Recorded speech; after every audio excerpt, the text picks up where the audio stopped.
Okay, can you hear me now? That was weird. I had to reset my audio device on Streamlabs OBS. All right, how's it going? I'm not sure why I had to do that. Maybe it had something to do with how because I moved house recently and I had to set up all my equipment again. Maybe it reset or something when I plugged out my mixer. Just had to reset my audio in OBS. How's it going, everyone? Good to be here. So, for the next 16 plus hours, well, I'll be here for the next 11 or so hours. Then DRK will be finishing off the playthrough. But yeah, this will be a bit longer than MGS1. MGS2, when you do all the extra stuff, takes a while. I think our last one was like I think our last one was a record during the last marathon. We went over 20 hours anyway, which we don't usually do. I think usually we get to around like 18. Sometimes it'll go to 19, and I guess rarely it'll go past the 20-hour mark. But yeah, MGS2, let's get into it.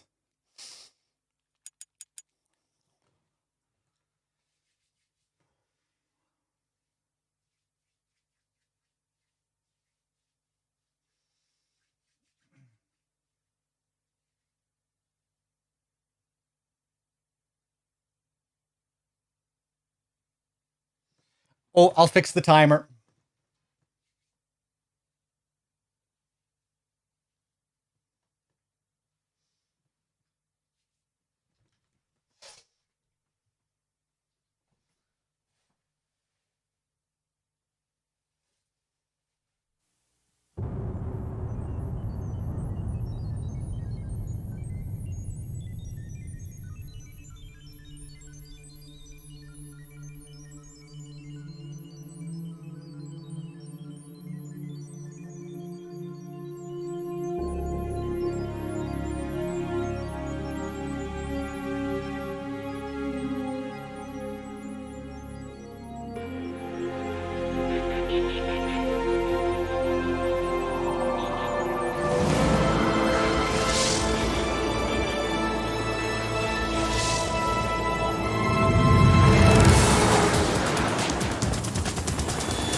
So good.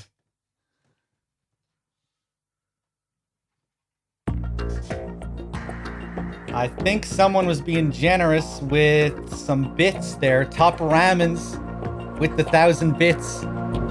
Thank you so much. Mr. Vanderveer as well. I'm not sure if that was during DRK's session at the very end or if it was at the start of mine. Thank you again for that gifted sub, regardless. So good, man. Aside from being just like a really epic intro, there's some cool details and bits of imagery going on as well. I really like how it displays the theme of the game with the flowing water and the different forms of information that gradually evolves into digital information where it gets faster and faster and faster until it drowns. Which kind of relates to what the president says later on when he talks about the world drowning in the coming flood of information. Some other cool details like the snake separating from its DNA strand, sort of symbolizing Snake's growth at the end of the first game into, you know, becoming his own person. Another cool detail here as well. Usually I don't let this happen. But of course, if you're playing on a new game, you don't see Raiden's face on the main menu. You just see Snake's. There's something kind of mysterious about the image as well, I think. You know, you're just kind of seeing their eyes and the top part of their face.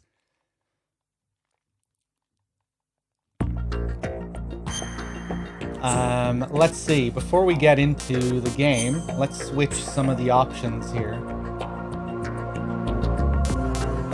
Love this menu theme as well. Very alien.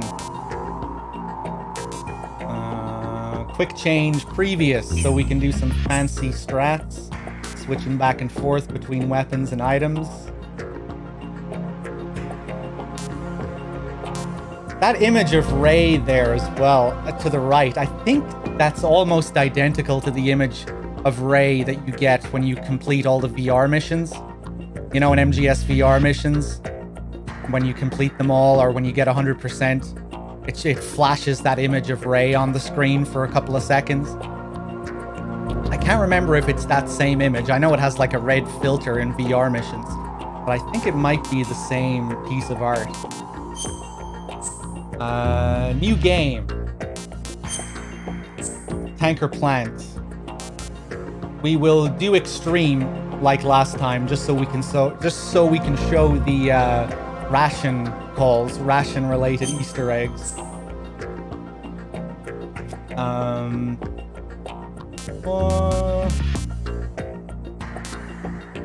We'll leave the radar off for now. Not game over on site, so we can do a few Easter eggs that are only possible when you choose not game over on site. And dog tags doesn't really matter.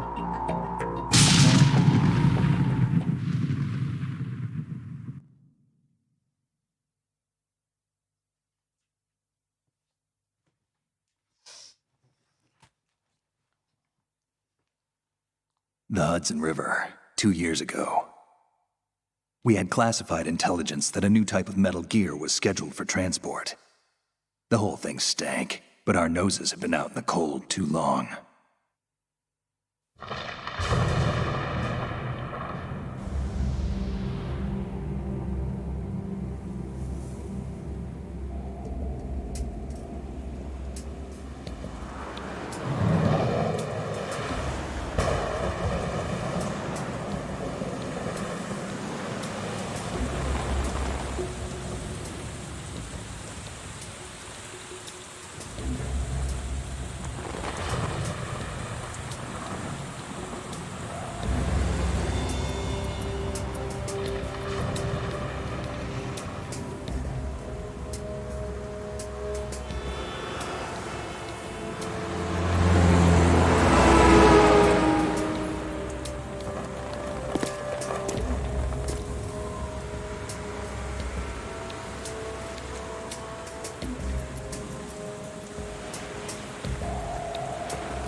He's right on schedule.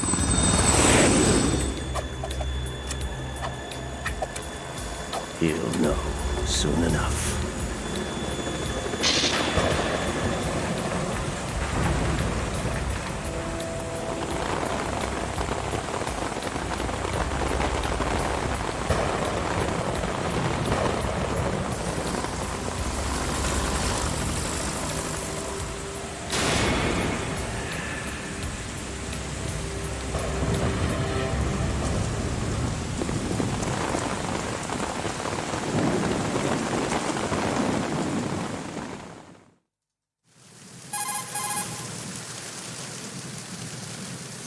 This is Snake.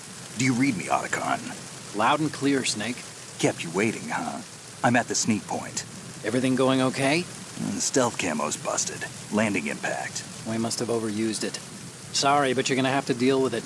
You're not in the military anymore. Right. I didn't plan on relying on this gadget anyway. The private sector's not so bad, is it? Privacy guaranteed?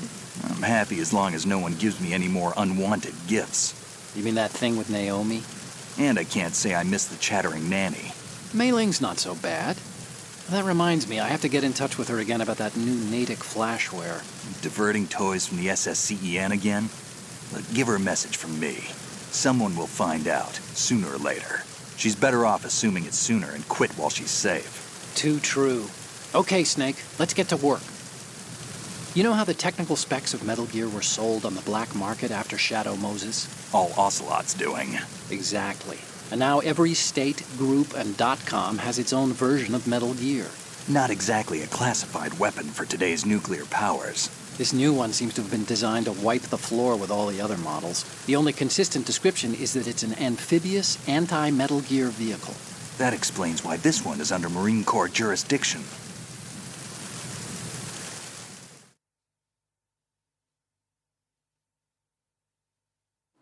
The mission objective is to make visual confirmation of the new Metal Gear being transported by that tanker and bring back photographic evidence. But I want you first to go up to the top level of the infrastructure, to the bridge. We need to find out where the tanker is headed. A little reconnaissance, huh? There's too much we don't know about this new prototype. Capabilities, deployment method. We don't even know how close it is to completion. If we know where the testing arena is, I can start to draw some reasonable conclusions. All right, I'll head to the bridge ASAP. Try to avoid confrontations. Our goal is to collect evidence on Metal Gear development and expose it to the world. It would be best if you could get out of there without alerting anyone. Don't worry, I know the drill. We're not terrorists. Very good. Don't you forget that you're part of Philanthropy now, an anti-Metal Gear organization and officially recognized by the UN. Recognized, but still fringe, Otacon.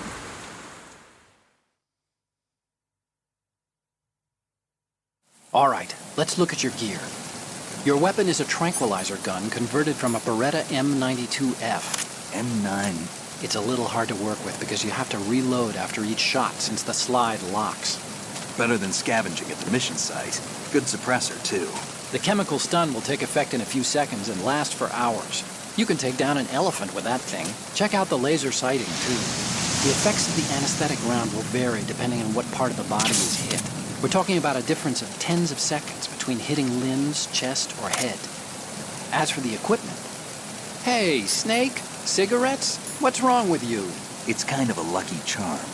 You haven't read the Surgeon General's warning, have you? Here's the digital camera. Works almost the same way as your old one.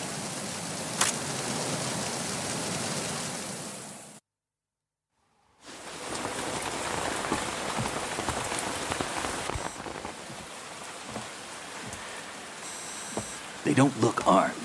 Hey, Earth to Snake.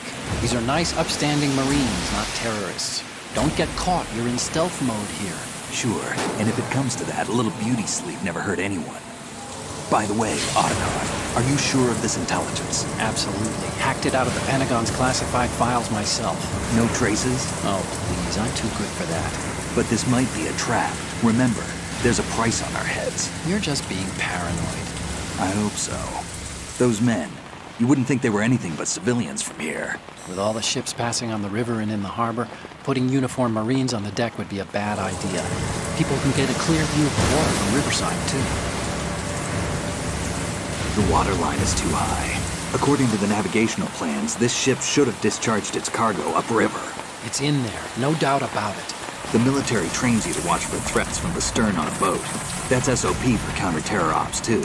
Security should be tighter. You worry too much. Where's the target? Satellite surveillance is a major international pastime these days. I'd say the cargo holds, safely below the deck. Do you see the entrance to the holds?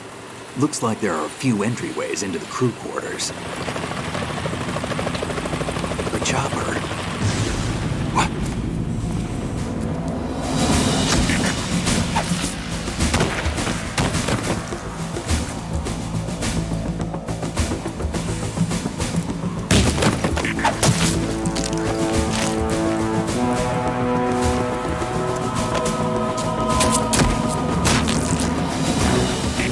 Looks like we're not the only ones after Metal Gear tonight. Is that a chopper I just heard? Affirmative. Probably another cavalry. What's their game? Hijack? They're probably targeting the ship's controls. Otacon, how many men do you need to take over a tanker of this size? The ship is run by a computer, so I'd say about 18 people.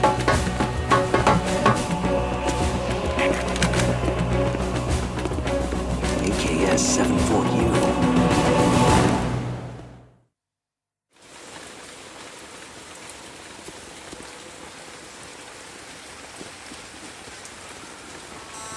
Russians? You sure? No Marine barber touched that head of hair.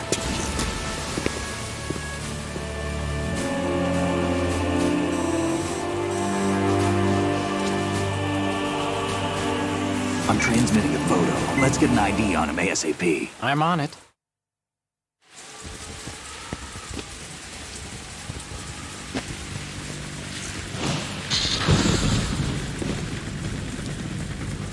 Looks like the tanker's theirs now. K-60 Kasatka. Kasatka? Kamov chopper, right? Killer whale.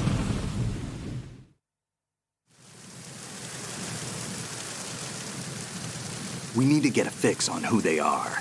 Judging by their transport, aren't they some kind of military commandos? Not necessarily. It could be the KA-62, the civil model. Look, Snake, all we need is the photographic evidence of Metal Gear. As long as we have those, we can put it online and blow the whole thing wide open. So no pyrotechnics, okay? All right. I'll do my best. This isn't like Shadow Moses. Reach me if anything happens.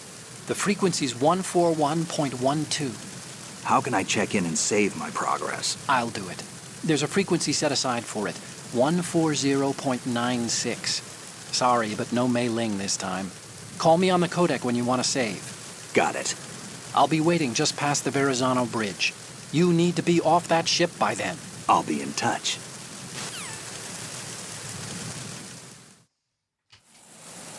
All right, here we go. Let me just check my Streamlabs again before we continue. Wexford with the $5 donation. Save Solidus. If only I could, Wexford. Cheers, man. And Vanderveer with the 100 bits as well. Thank you. All right. So here we are. It's impossible to overstate how impressive this was for many of us back in the day. If you played the demo as well, especially. The leap from PS1 to 2 technologically and graphically was just insane.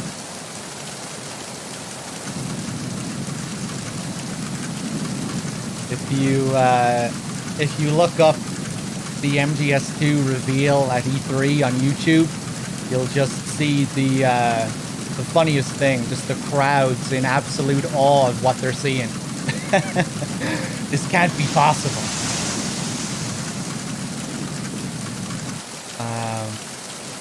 Kind of interesting that the tanker is called the Discovery, called back to MGS1, the ship, the sub that Snake was on, thanks to the VR training I did on board the Discovery. Always makes me wonder. There's some subtext there. But yeah, the rain effects were just especially impressive. The rain on Snake's model, splashes on the camera, the rain on the windows up there. I think every now and then you'll see some splashes come over the top there as well.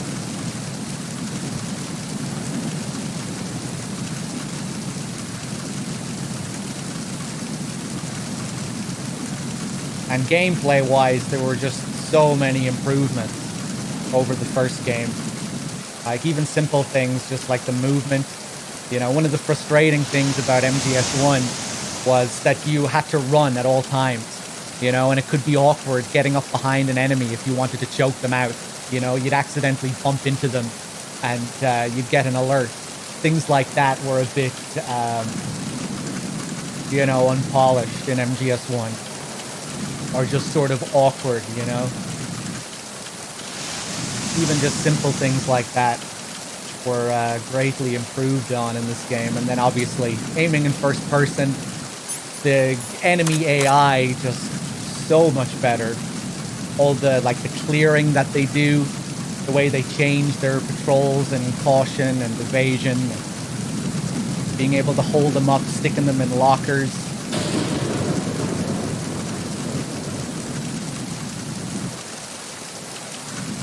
So many big improvements.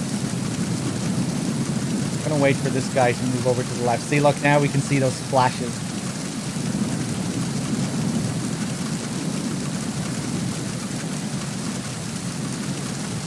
You gonna go back there? Thunder RNG. Yeah, very realistic thunder and lightning. Sometimes you'll have to wait a few minutes to see a lightning bolt. Sometimes you'll get them in quick succession. Which, of course, is what Raiden means. It literally translated, Raiden means thunder and lightning. So, foreshadowing. Raiden in the distance, looming.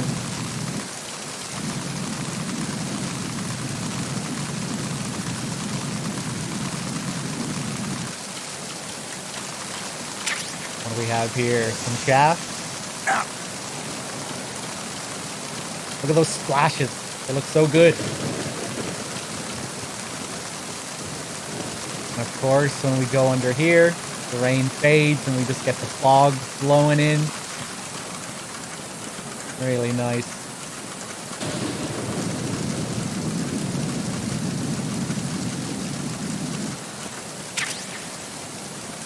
Pentazemin. The Pentazemin is pretty interesting in this. It has absolutely no gameplay purpose on the tanker. But you can still pick them up. However, there may not be a gameplay purpose, but there is an Easter egg call related to them, which extends to another Easter egg call on the plant. Am I gonna get caught here? Freeze. Huh?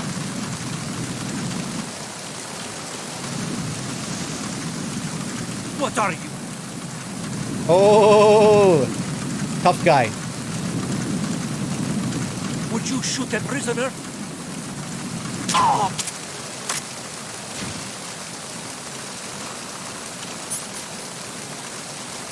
Okay.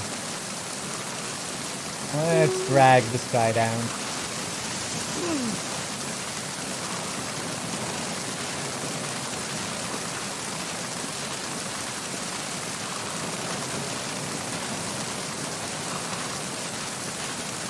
Another thing that's kind of interesting that's related to the weather and just the mood of the tanker. It's designed to imitate the mood of MGS1 and the colors as well. You know, the tanker is all about satisfying expectations and giving something to you that you sort of expect.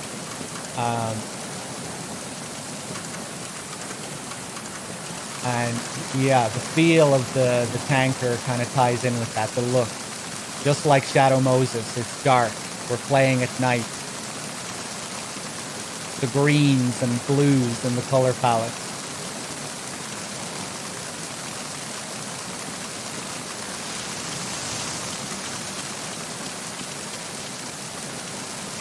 Which isn't something I really thought about until fairly recently when I saw an interview with Shinkawa where he was talking about it.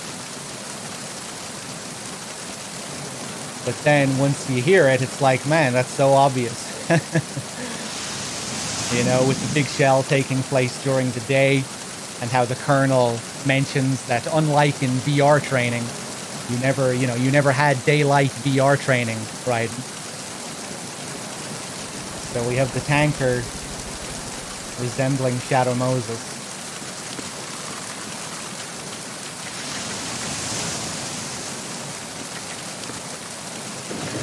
Actually, let's go back around this way.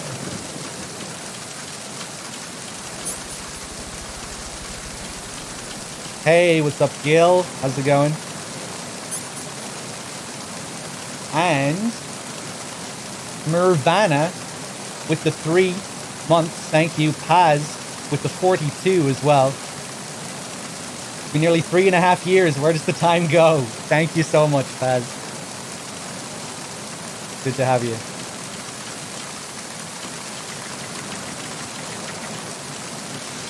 Sure, Gil, feel free to send me a message on Discord.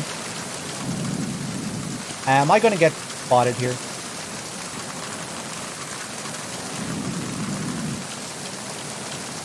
I'm probably going to get spotted.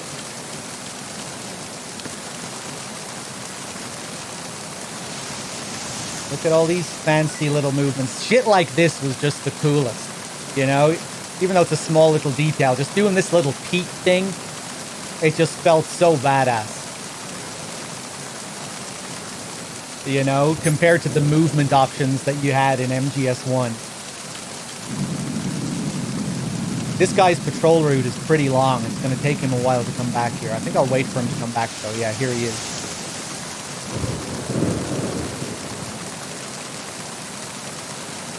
Alwix with the 100 bits. Thank you.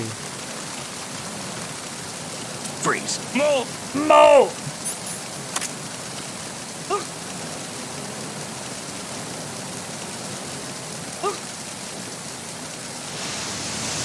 Man, these water effects still look so good.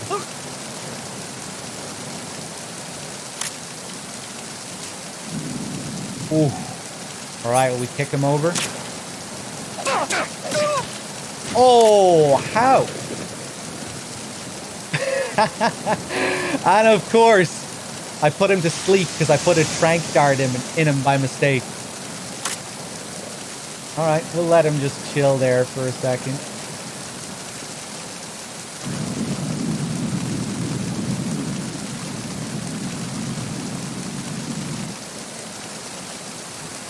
I forget how long they stay asleep for on Extreme.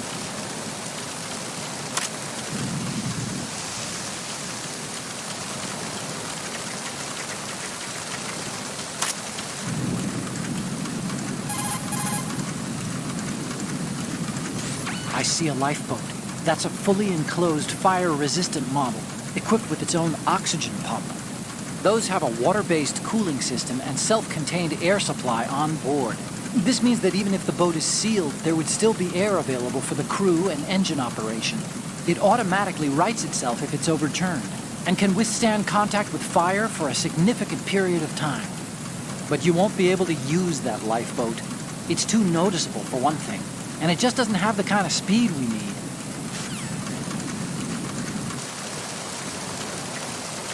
Really reminds me of the call at the start of the plant when you interact with the sub and call the colonel. He says something very similar. You won't be able to use it, or, you know, it doesn't pose any threat.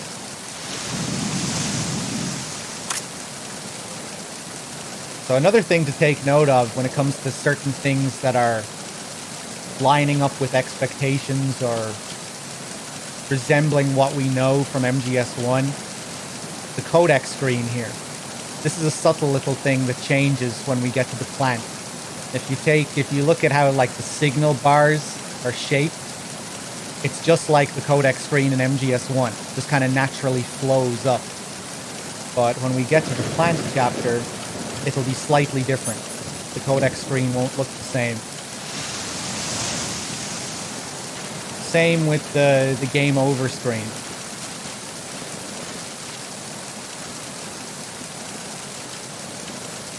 Which of course turns into a mission failed screen.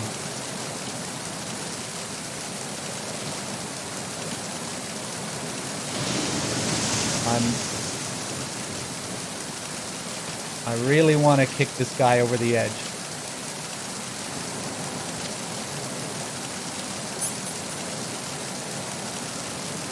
Three minutes on hard and extreme. Really, Dim. Wow. 40 seconds on European extreme. Yeah, that sounds about right. No!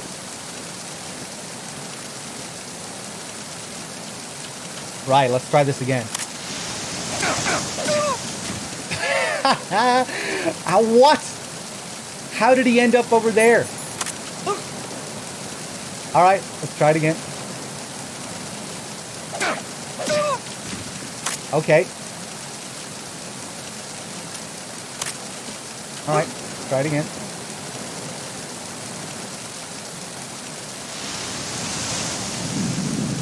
First person this time. What?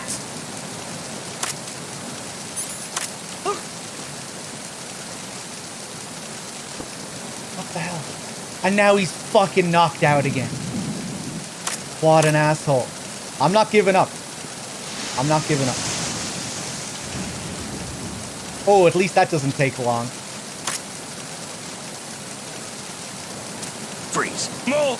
No! Sometimes this will take me like twice. It'll take me 2 times. But I think that's kind of an awkward angle. Freeze. No, don't even think about it. Right, not so close to the rail this time. No, that doesn't feel right.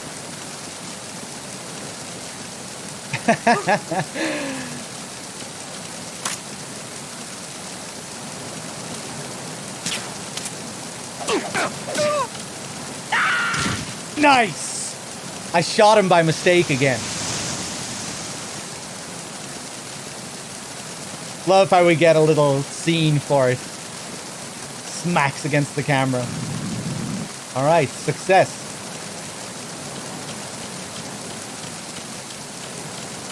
Go back.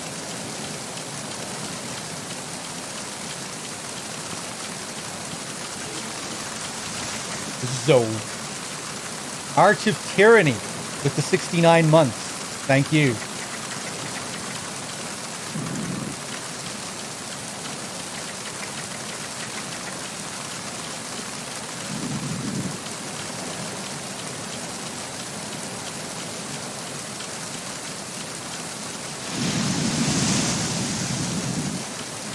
Oh, there he is.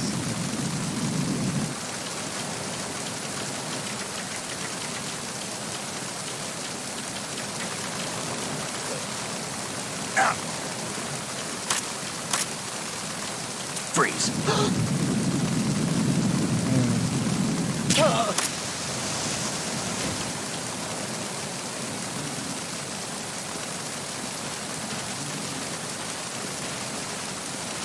Alright, I guess we'll dump this guy as well. We don't really need to, but why not?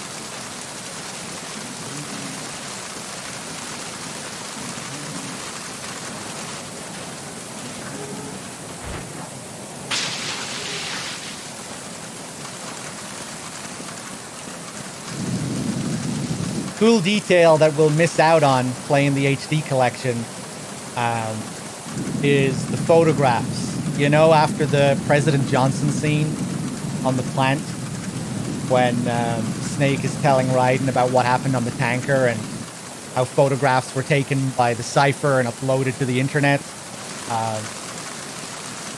If you dump bodies like this here, you should see photographs of Snake dumping bodies. The photographs that you see during that scene should replicate actions that you actually took as a player on the tanker.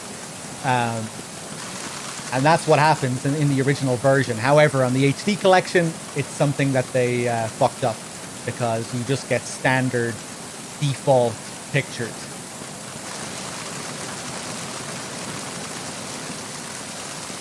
Although, I think there is a way to get around it.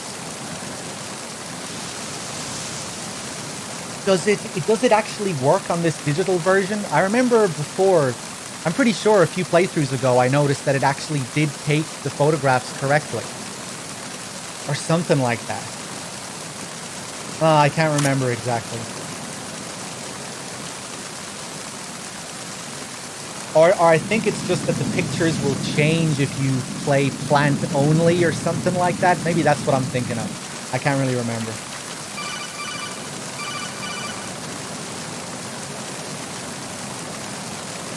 Snake, go through that door into the ship's interior.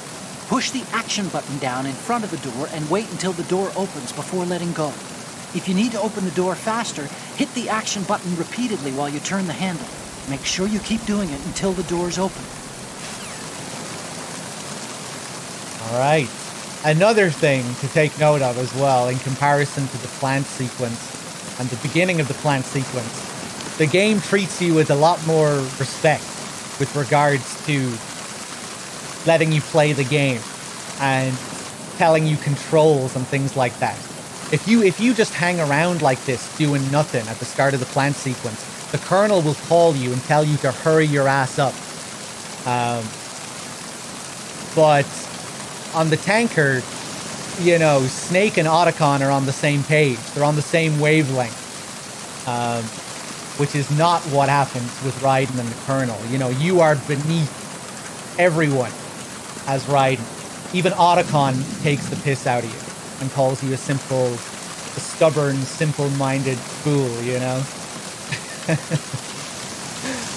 It's just interesting to contrast Snake and Otacon to the Colonel and Raiden, I think. And yeah, you know, the Colonel teaching you the basics, how to knock on walls and shit like that.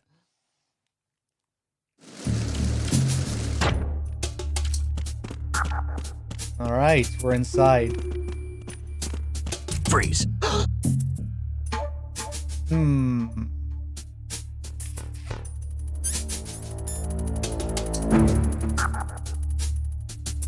I wish I just let him go now.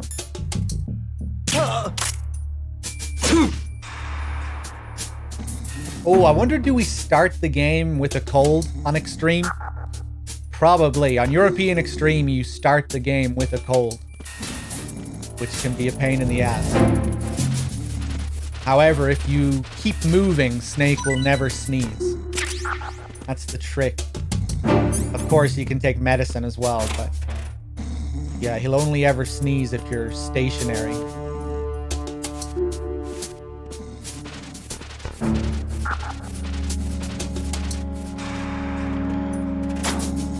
Let's stick him in there.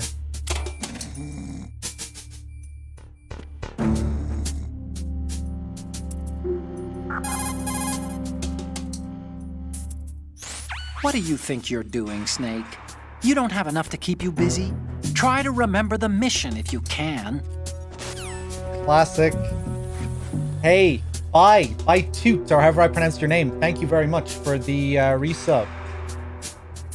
For the 17. And Jake with the 3 months as well. Cheers. Thank you so much for playing. You mentioned the MGS1 inspired look. It's also very early 2000s Matrix. Almost a green tint over what we're watching. Yeah.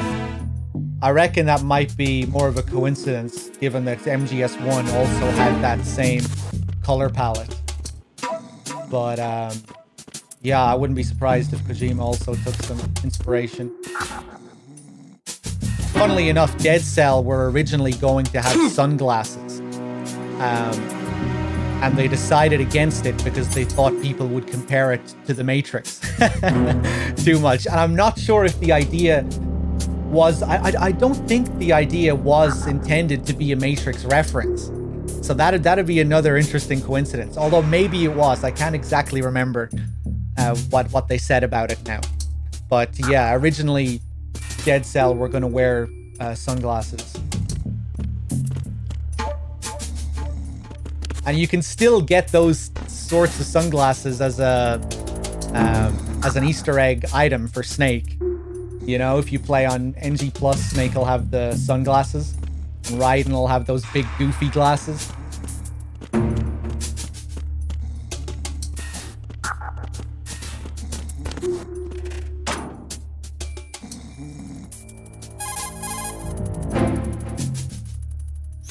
This reminds me of when we first met. I was the one inside the locker that time. We're equal now, huh? Not unless I wet my pants. That's a low blow, Snake. Is that the same sunglasses Snake can get in the game? Probably. I would say that the glasses were gonna look like that. Most likely. Maybe there's still some concept art where Dead Cell characters are wearing the glasses. I'm not sure. Imagine Fortune coming out wearing the sunglasses, playing the actual saxophone, playing her theme on the sax. That would have been the best.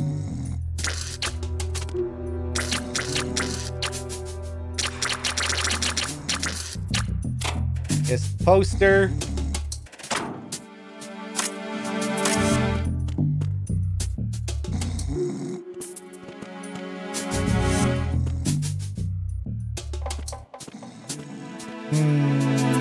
Okay. I guess we'll take a picture as well.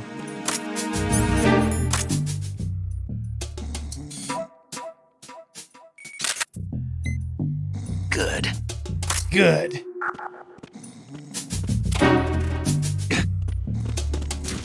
Alright, you're gonna wake up straight away. Oh, you're not. Yeah, of course. It's, what is it, 3 minutes?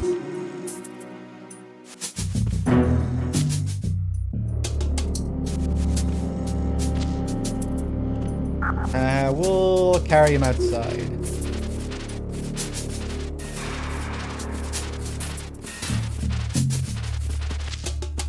Ooh.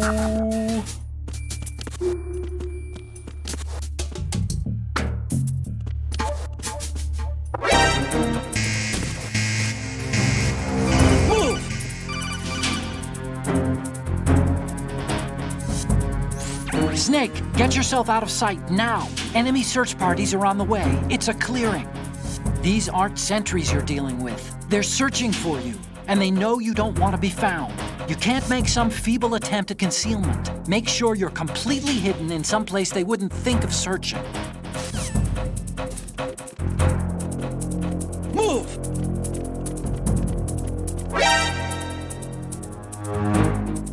What?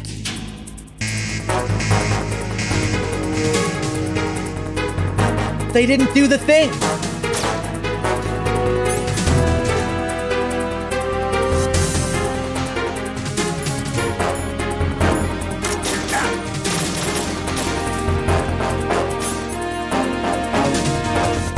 I know I did something wrong. I remember doing this before, but I can't think of what it is.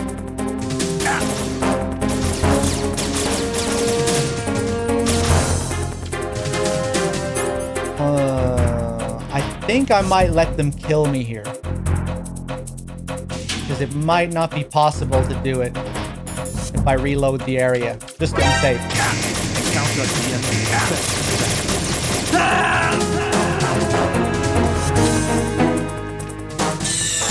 Stop kidding around. Snake? I think it's because that locker door was open. I think it has to be very precise.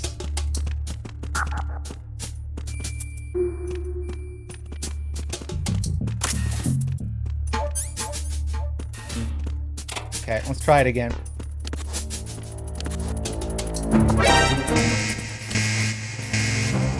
Stop. Yeah, here we go. Move!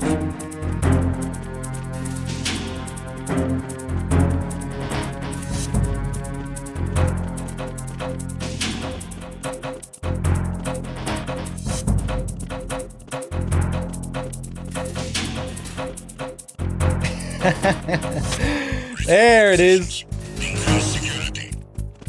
I love the last guy. He has to have another quick look. Just one more cheeky look.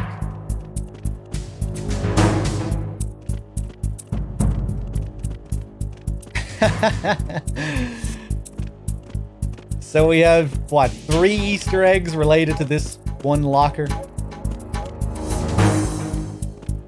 Not the 2 of them. I guess 2 of them don't have to be related to this exact locker. Alright, let's chill. The AP sensor. Sensor detecting life forms. Vibrates on enemy approach. All other vibrations will be off when sensor is activated. So the controller vibrates here.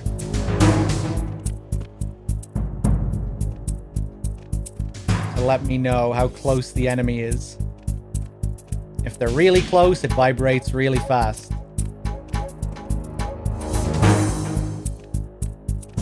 So kind of crucial here. Team, come back at once. Guard team, stay alert. Oh, seeing as though I don't have a radar. Not really sure where he is. Have to use the sensor.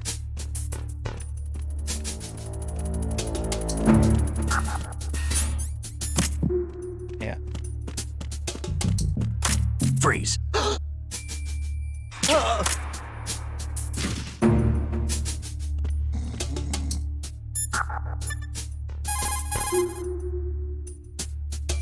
Do you want to save, Snake?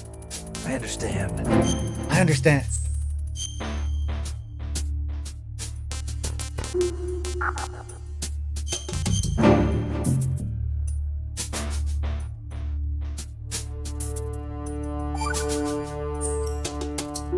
Snake, you of course know the saying, one for all for one? What is this all of a sudden? Oh, I figured you'd need a lot of motivation, so I came prepared. It's from the Three Musketeers. The book, not the candy bar. Anyway, it means that if you go up against everyone by yourself, they'll gang up on you too, I think. Since you're on your own on that ship, you need to take this to heart and avoid confrontations. How was that? Just like the old days, huh? Almost reminds me of Mei Ling. But you sure you got it right? Of course. And I'll teach you a lot more of these. You can count on it. Great. So these calls with Otacon are pretty absurd. He tries to play the role of Mei Ling, but fails miserably, coming up with all sorts of ridiculous quotes. And they get pretty insane later on. Starts talking about UFOs and all sorts of stuff.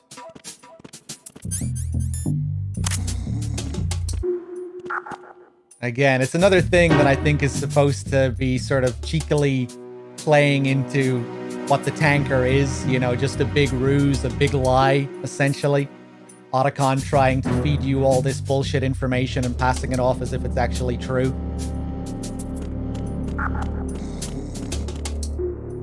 And if we do every single one of these save calls, we get a pretty cool secret at the end.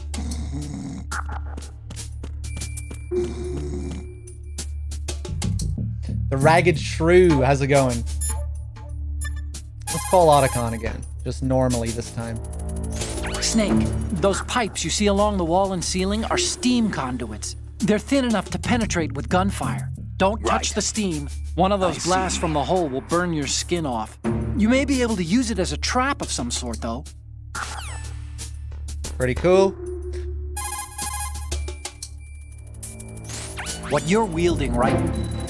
So there are a couple of interesting story-related calls here with Otacon, but we might have to dig through a few tutorial calls to get to them.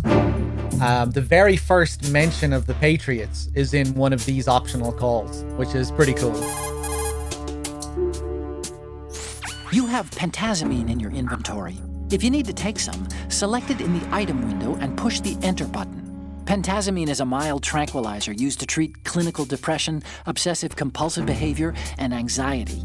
It belongs to the benzodiazepinate family, and along with its antidepressant and anti-anxiety qualities, it suppresses convulsions. Take it when you have a tough shot ahead with a sniper rifle, and you need to minimize shakiness. But I guess you don't have one of those yet. Well, you can also try some if you're feeling really seasick. pretty interesting. You know, implying that, oh yeah, you'll be getting that PSG one. Don't worry, that's gonna happen, right? Because of course that's what you expect. But no, not at all. The Phantasmin completely useless gameplay-wise on the tanker. Just another part of the deception. Let's take the Phantasmin. Otacon, I took the pentamine and you're right. The seasickness is gone. Wow, really? What do you mean, really? You said... Drugs are mostly about placebo effect. If you believe it's effective, it is. You're more naive than I thought. What you think you see is only as real as your brain tells you it is.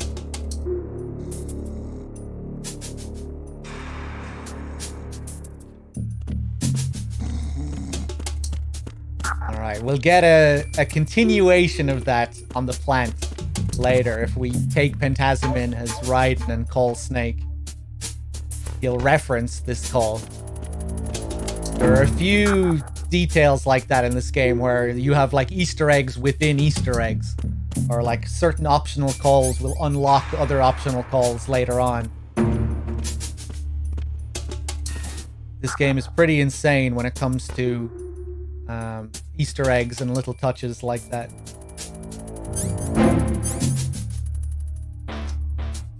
Actually, let's keep calling Otacon.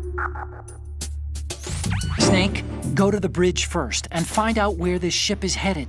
Right. Snake, don't let the enemy spot you. Once you've been discovered by us... Yeah. Hey, what's up, Foxy? As soon as you're spotted by an enemy soldier... I see. According to intelligence, this new model was designed to combat all the clone models of Metal Gear floating around in the world. Ocelot sold the Metal Gear specs to anyone with hard cash after he survived Shadow Moses. And raked in enough money to buy a decent-sized country in the process. But was money really Ocelot's end objective? You think he had a deeper plan? I do. Nothing definite, but acquiring a large sum of money is always a good starting point for another project. Anyway, every country that paid off Ocelot is racing to produce its own bipedal tank, one that can launch the so-called invisible nuclear warhead. If the whole world has a Metal Gear, the military dominance of the US will disappear. In a world where Metal Gear has become commonplace, the only way to regain the upper hand is to possess a weapon even more powerful than Metal Gear. And that means a new Metal Gear. Exactly. The arms race must go on. Saladin as well, thank you for the 7 months. Cheers.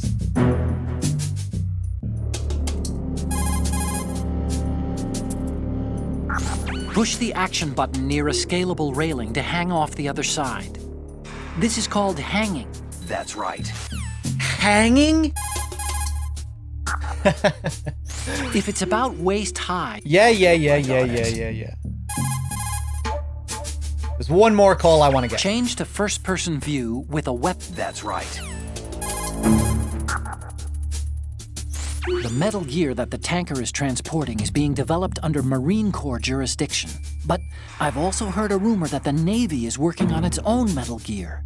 Any more info on the Navy's model? I tried to hack some out, but security was too tight. There's a lot of money being allocated, that's for sure. But every one of my investigations takes me to one name, then hits a brick wall. The name is the Patriots. Who are they? I wish I knew. I have no idea if this is an individual or an organization even. But once we expose the presence of this Marine Corps Metal Gear to the world, maybe that will shake the Patriots out of the tree. This mission is partly about that too. There it is. I always love when they reveal things like that in optional calls. You know, before you actually learn through the mandatory story. Like in MGS3, after you rescue Sokolov, you call Zero, you can learn about Granin and Volgin and even see pictures of them. Alright, let's keep going. Actually, let's do one more save call, because we have a lot of these to get through. Time to save? No doubt about it.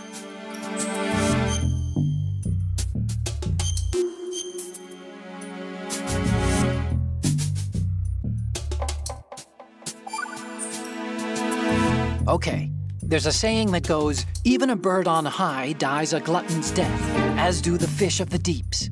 The lesson is, don't be greedy. The fish that belonged to a family called the Deeps died from overfeeding, and so did a bird that got high on something, probably fermented fruit. Okay, if you say so. I do, Snake. Don't take unnecessary risks just because you're greedy for more items. Remember the Deep family's fish. Sounds so sure of himself there. I do, Snake. Like, really believing wholeheartedly in what he's saying. I do, Snake. Alright, let's keep going.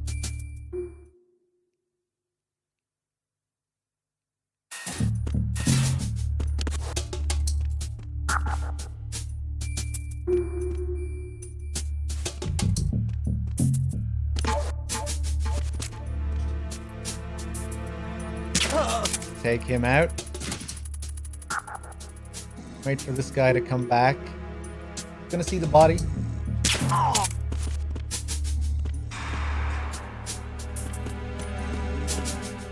So I have a few minutes to actually play around here.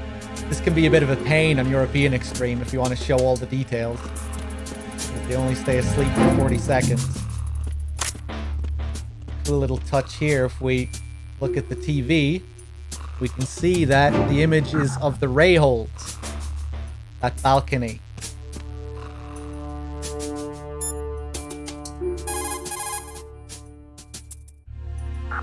Look at the TV over there. It's showing the hold. So that's...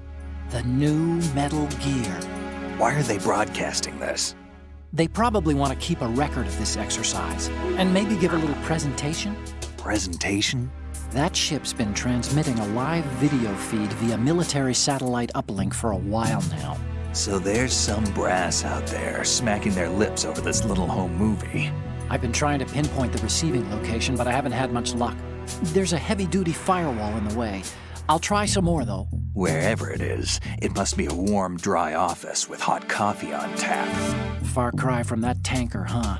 That's what happens when the battlefield has a revolution in military affairs. Anything else? Snake, how long are you gonna stand around watching TV? Get back to the mission. No way.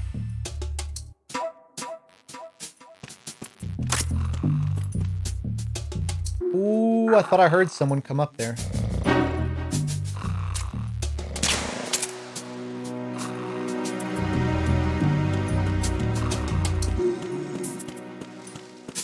And of course, the most legendary thing on the tanker, ice cubes. But not regular, not just regular old ice cubes. Ice cubes that melt. Look, chat.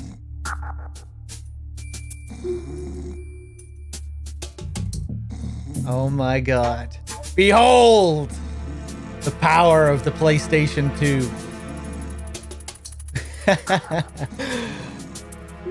Yeah, they just get smaller and smaller until they eventually disappear. No water animation or like leaking texture on the table though. Disappointing. Could be better.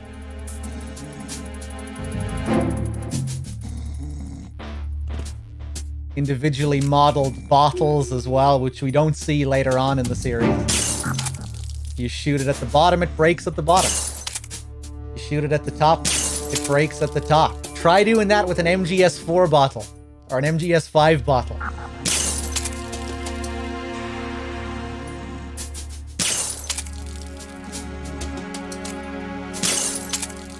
Magnificent.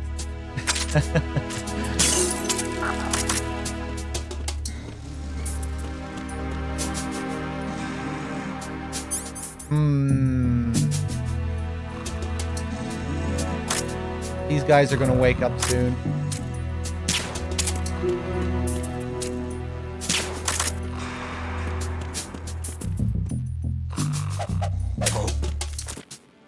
Oh, he heard that.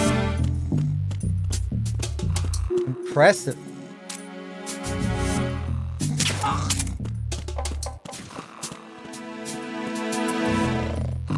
So this guy is kind of unique. If we look closely at him, look at all those flies. What's the deal with the flies?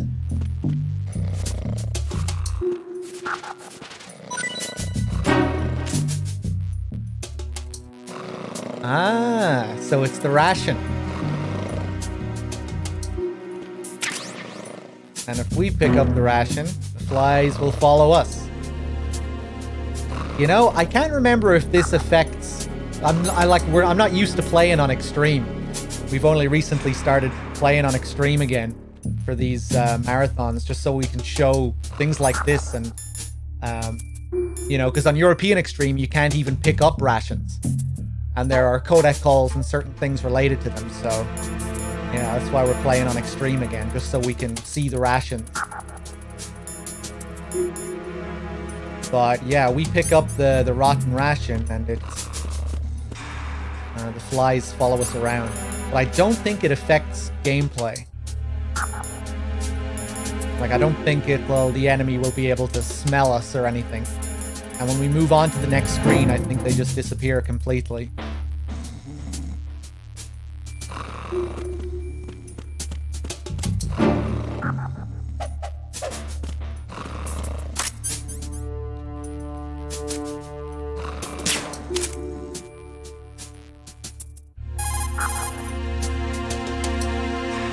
That must be the crew lounge. The tanker's crewmen would relax here when they're off shift.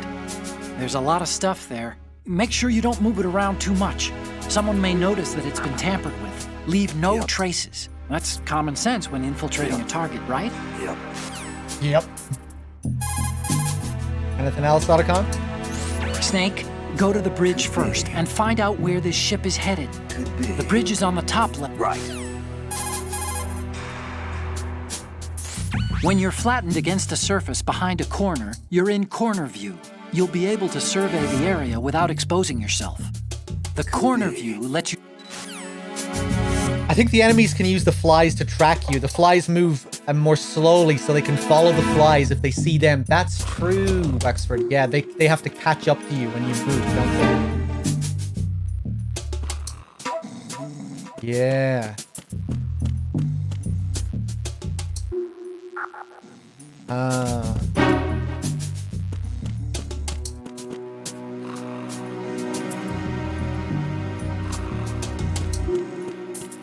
Let's try it out.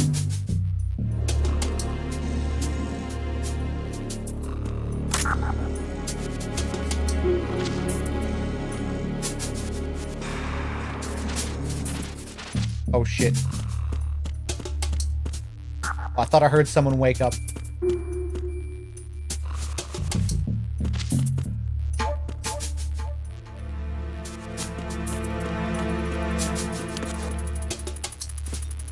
Ah, fuck.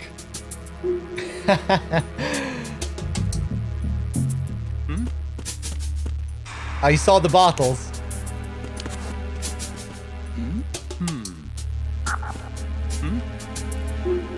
What a mess.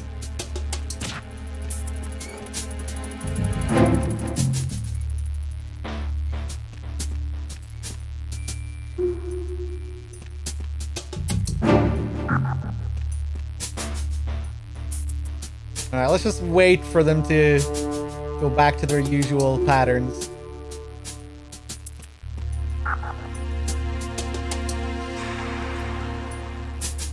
So we want them to see the flies, but not us. With their extreme mode vision, this might be hard to pull off.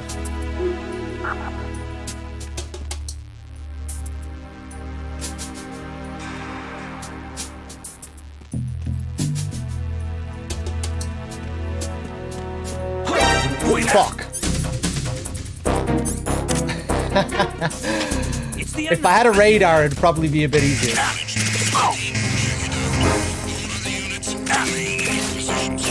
Alright. Just kill me, just kill me. Stop kidding around. Snake?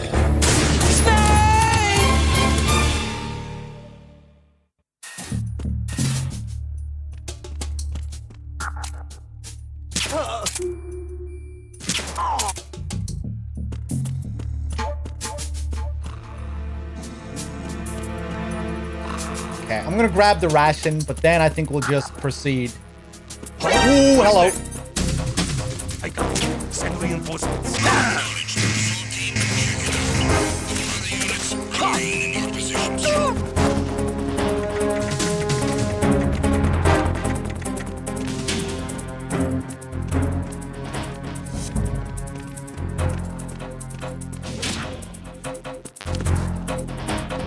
Ooh, that's a cool camera angle.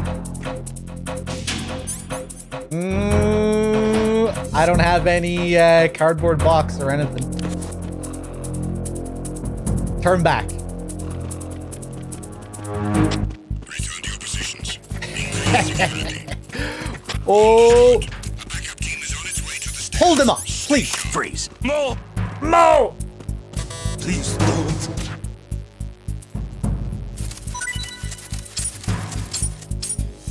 Please don't. There it is. Brandon M. Randall. Oh yeah, someone was asking about the tags earlier. At the start, you know, what's the difference between 2001 and 2002 tags?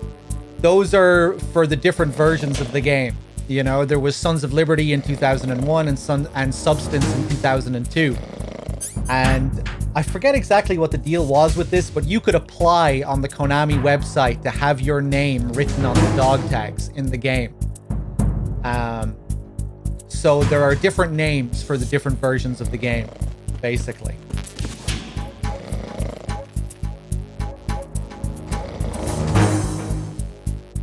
Kickstarter backers. Attack team, come back at once. Guard team, stay alert.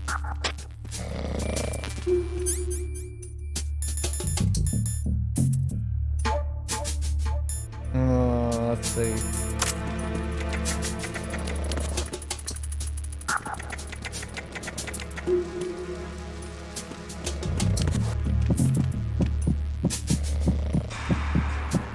Right.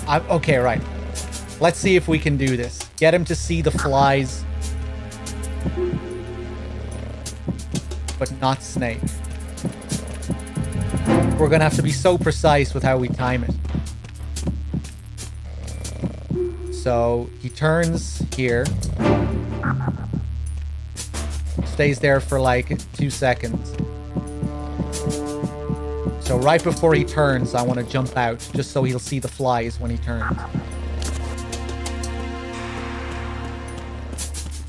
Fuck. I think he just saw me there. Ah!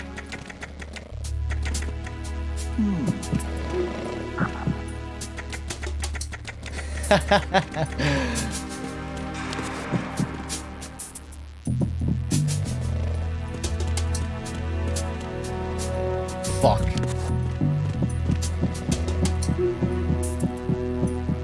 Okay, screw this. Let's just keep going.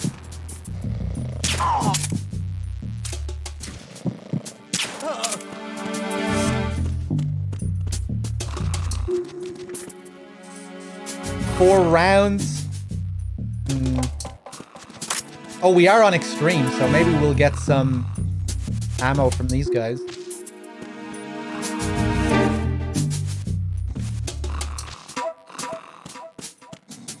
Actually, I know.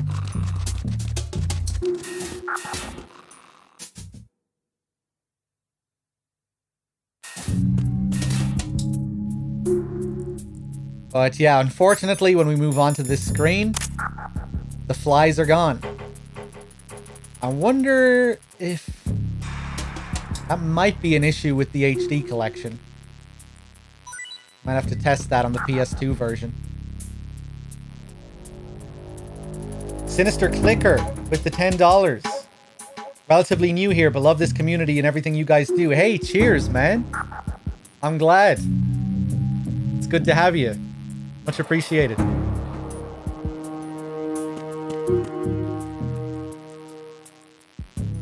There is one fly there, yeah. Yeah.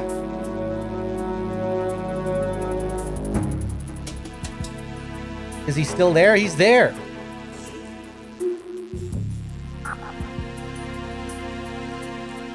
Rogies with the 66 months. Thank you. Okay, we have one fly. Oh, hello. Freeze.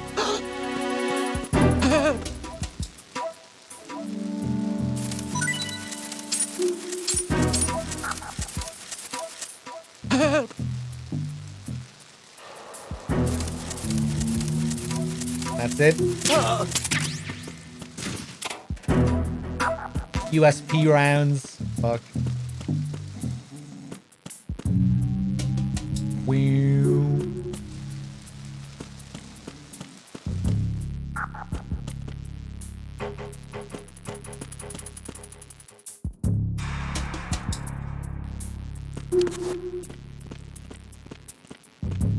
Look at this PS2 tech.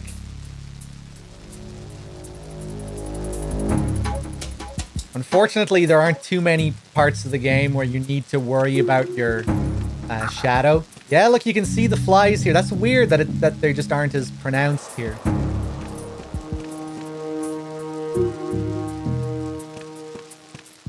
But yeah, you rarely need to take your shadow into account. Or the enemy's shadow, for that matter.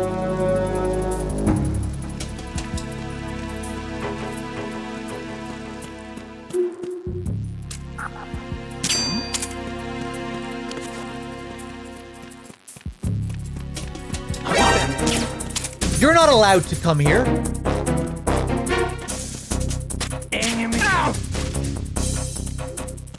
Those aren't the rules. I actually remember that now. He goes upstairs. He goes upstairs. Even though he should only really go to the point at where the sound was made. But it's because the object is, like, elevated. It registers that it's coming from up here or something. It's weird.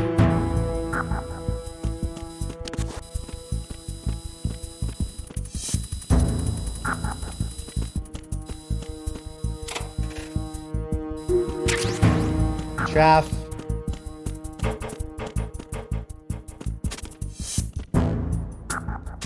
Boom.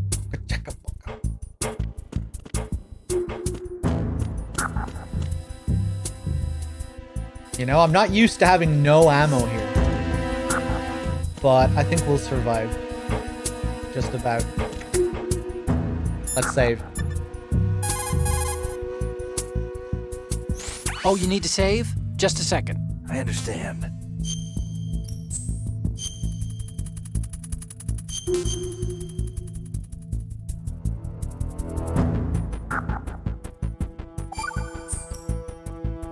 Another Chinese proverb. Those who look to the heavens prosper. Those who defy it are no more. Do you know this one? The meaning here is... Hold on a sec. That you can only survive as long as you're a part of the natural order of things. You remember pre-ripped jeans? Manufacturers thought that just because people loved old, broken-in jeans, they would want to buy new jeans that looked old. So they purposefully... What do jeans have to do with nature and order? Denim should fray and rip on its own, naturally, right? Some designers tried to go against that, and no one bought them. The earnings report from that fiscal year is enough of a proof. Earnings? The wordplay here. What do genes have to do with nature and order? Didn't you play MGS1, Snake?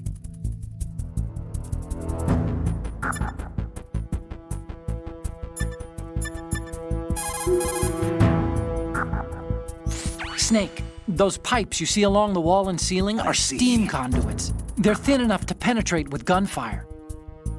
Isn't that the same proverb Mei Ling uses correctly before the Outer Haven mission in 4? No. These are all just nonsense proverbs. Mei Ling doesn't say any of these.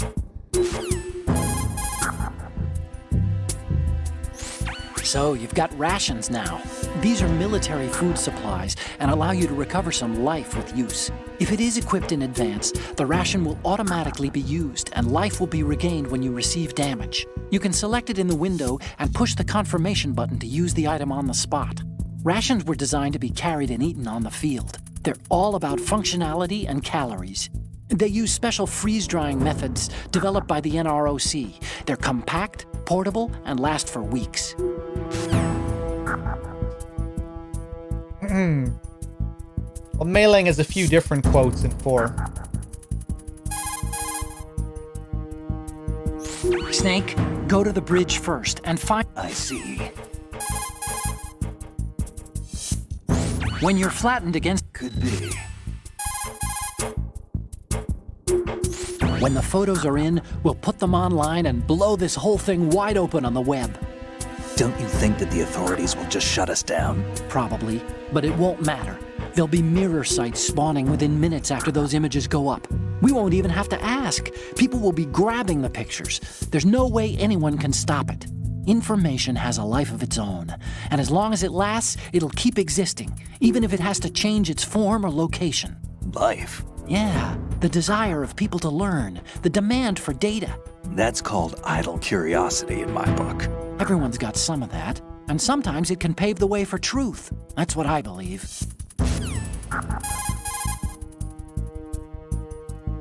Push the L2 or R2 button. I'll get right on Okay, it. I think that's all I want for now. Move the right stick. I understand. If you have a weapon selected while in corner view, Yeah! Okay.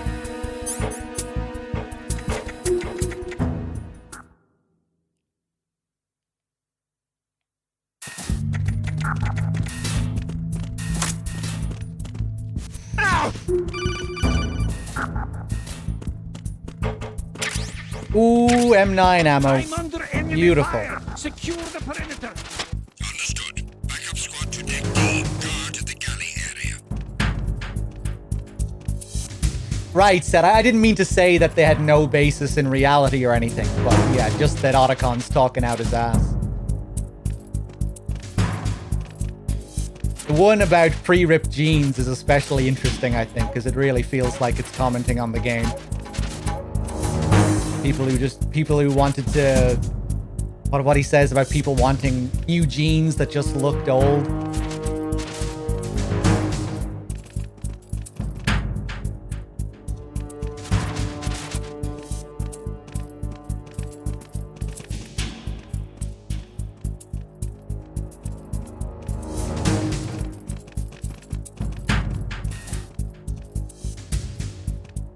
Really? Hold on, let's just chill here, even after the caution. Because another guy should come in here. Attack team, come back at once. Guard team, stay alert.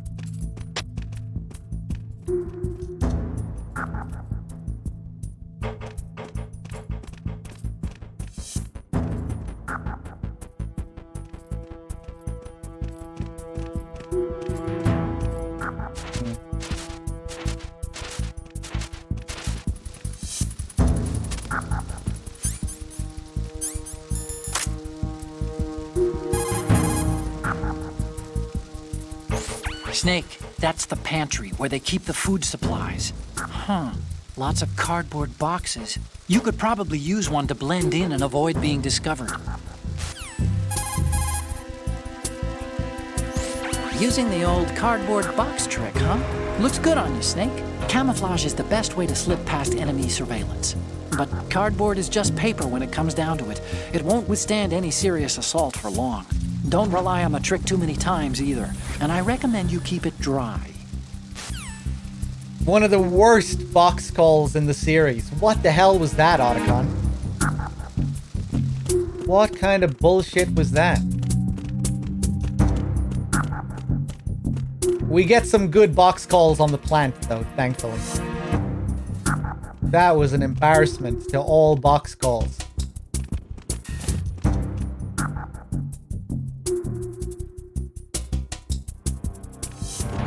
Who's that? You bitch! Who's that? Enemy down. Requesting backup unit. Additional men to deck D.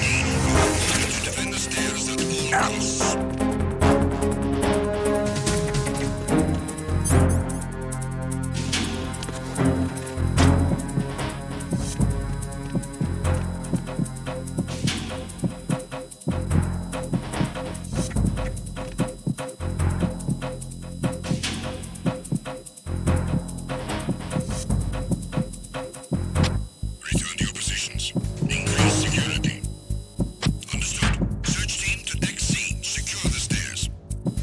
I love how this plays around with the pressure sensitivity when you're in a locker.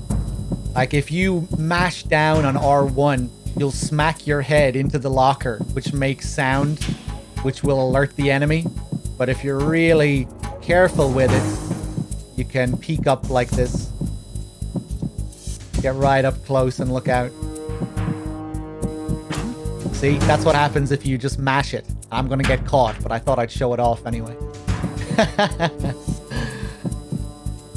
Oh, you asshole. Yeah, here he comes.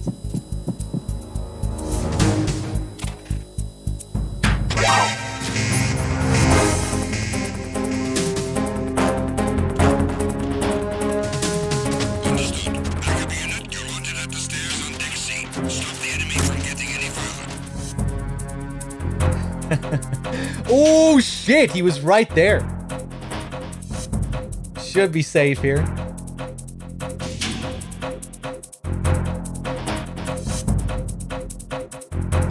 to your positions. Increase security. Understood. Search team to deck C. Secure the stairs.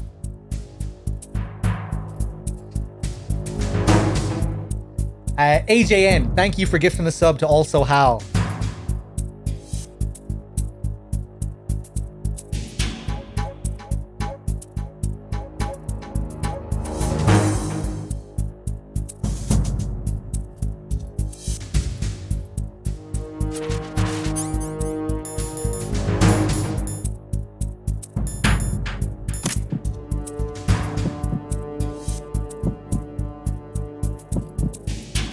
I'm just gonna chill, wait for the caution to die down.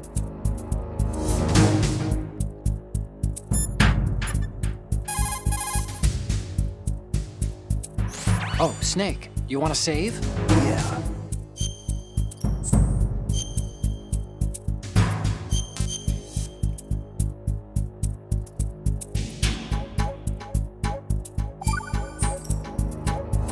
Hey, Snake, what's hardest won, most easily lost?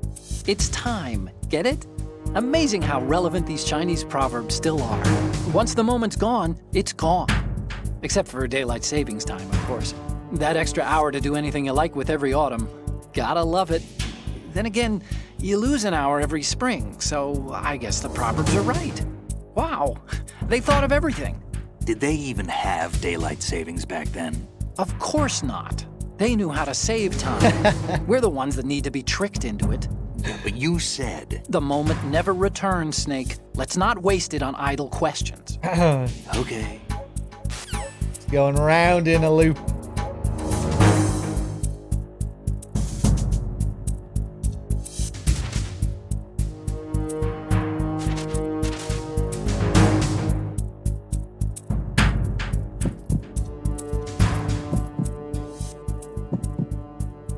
Attack team, withdraw and regroup.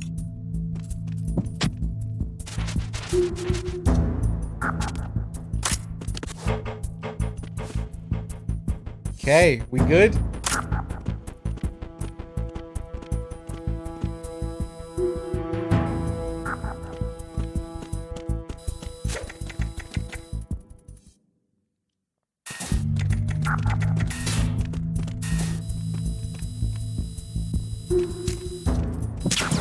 Oh.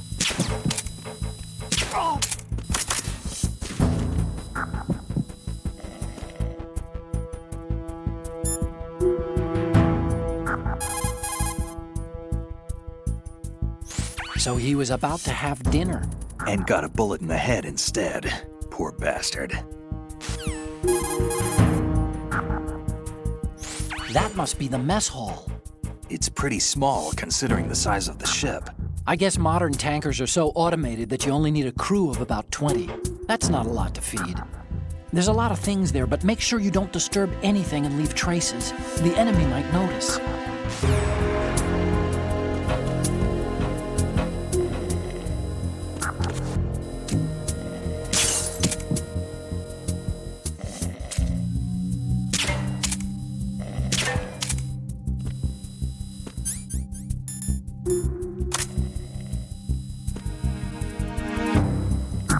Probably gonna get caught. Yeah. but it's okay.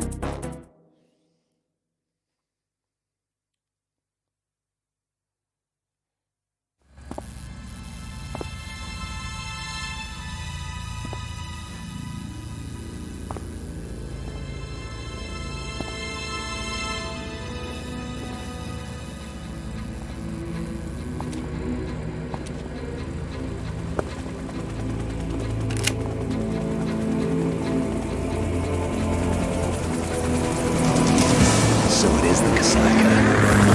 Russian choppers.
Snake, did you find out where that ship is headed?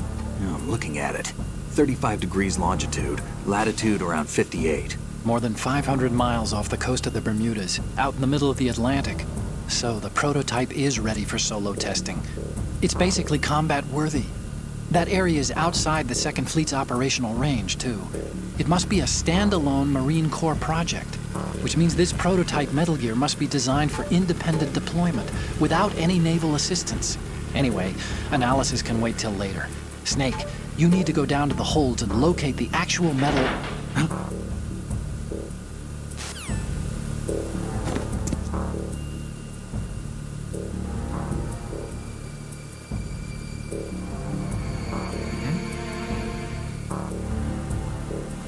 Love the music here. So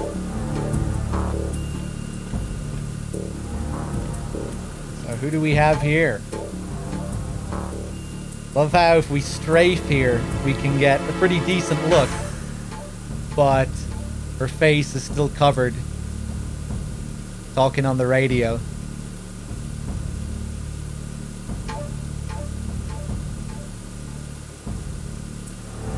And in the script for the game, if you read the actual script, besides Snake's little grunt there in brackets, it says, Snake thinks of Meryl when he sees Olga outside here. And in the Japanese version of the game, she has Meryl's voice actor, which gives off a pretty different vibe in this scene, in this next scene. Because it's kind of like an inversion of what happens outside of the cell in MGS1, the standoff between Snake and Meryl. You know, where Snake is calling her a rookie and all that. And here with Olga, if you're playing the Japanese version, you hear her, I guess you hear her voice before you see her face as well, which kind of might add to just the mysterious nature of, like, wait a second, that voice, that can't be Meryl, can it? Obviously it's not Meryl, but yeah, it kind of has a sort of surreal sort of quality in Japanese, I think. And also with how it sort of turns that scene on its head from MGS1, where you have this standoff, but both people are very capable, you know? Olga is quite experienced. But yeah, pretty interesting. We'll be talking about the Japanese version of the game quite a bit throughout this playthrough, because there are certain things that just didn't really get translated too well in the English versions. And that's one of them.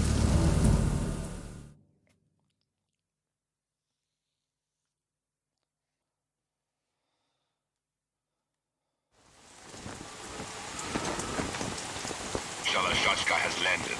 I'm on my way to the tanker holds. Report your status. Control room, communications and engine room are under control. All entry and exit points to the tanker hold secured. Infrared sensors placed and operational. Good work. Are the explosives in place? Yes, they are all planted. Listen, once we have what we came for, the tanker will be scuttled. And the vehicle's pilot. He's the only one who underwent the VR training. No one else can do it. Are you sure you can trust him? Your part in the mission is complete. You are to leave at once. No, it's not over yet. I can see the moon, even in this storm, pale as death. I have a bad feeling about this mission. You swore this to me, that you would leave the unit once the mission was complete. Do not worry, this is a country of liberty. No, this is where I belong, with the unit. I have nowhere else to go. Father, I want to stay and fight. There is no choice to make here, Olga. Need I remind you that you are carrying my grandchild? You will be on the helicopter out of here now. Damn it.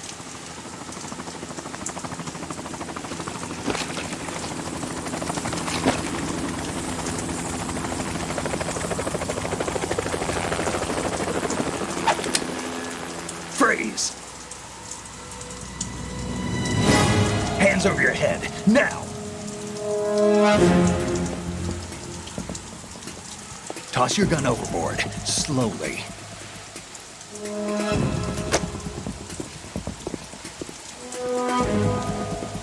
A woman. Show your face.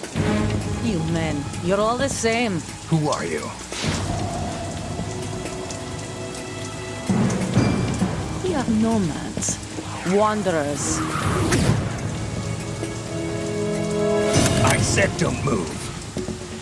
Americans. So you shoot women too. I'm a nomad too. What else do you have there? Take the knife and toss it.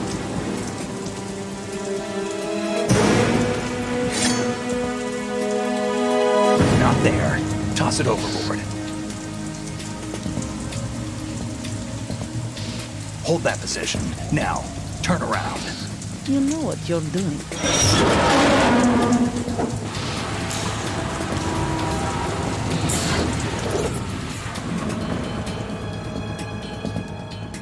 It stopped raining.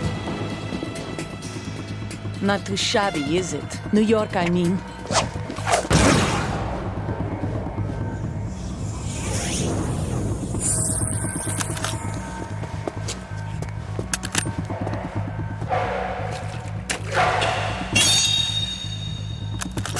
And that brings our tour to its conclusion. Scout knife with a surprise. You a Spetsnaz? I think you deserve a little credit. No one's ever dodged that shot of mine. But no one gets lucky twice, either. Here we go.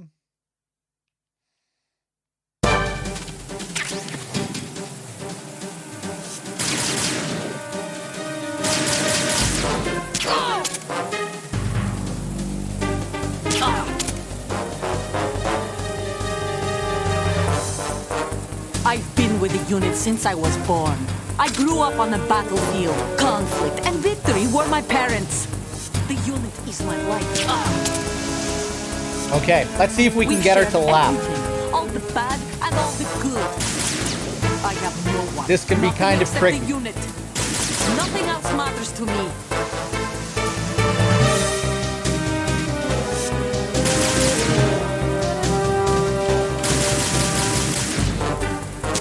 Oh, Whoever you are, you're not stopping us.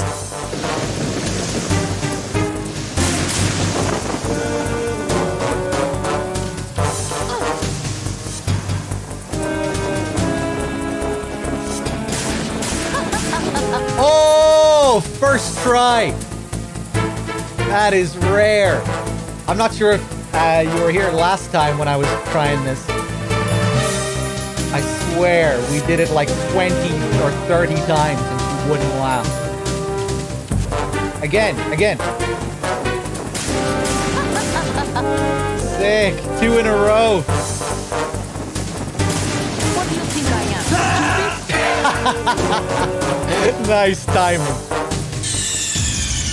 What's going on? Snake! Snake!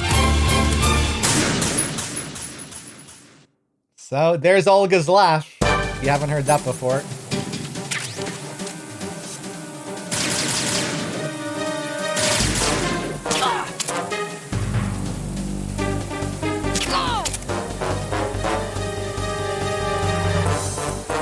I've been with the unit since I was born. I grew up on the battlefield. Conflict and victory were my parents. The unit is my... We've shared everything. All the bad and all the... Whoa. I have no one. Nothing except the unit. What? Nothing else matters. That scared me.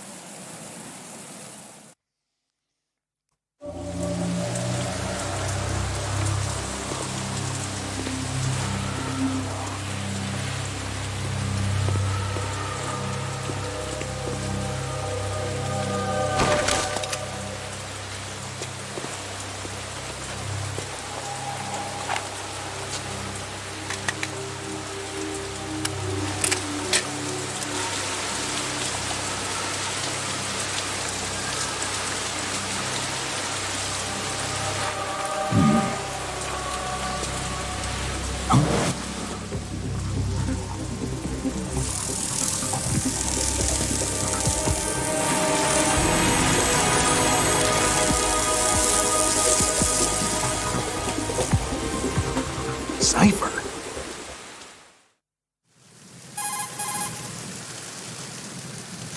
Otacon, the ship appears to be under their control. The men have Russian gear, but I haven't been able to find out anything else about their origin.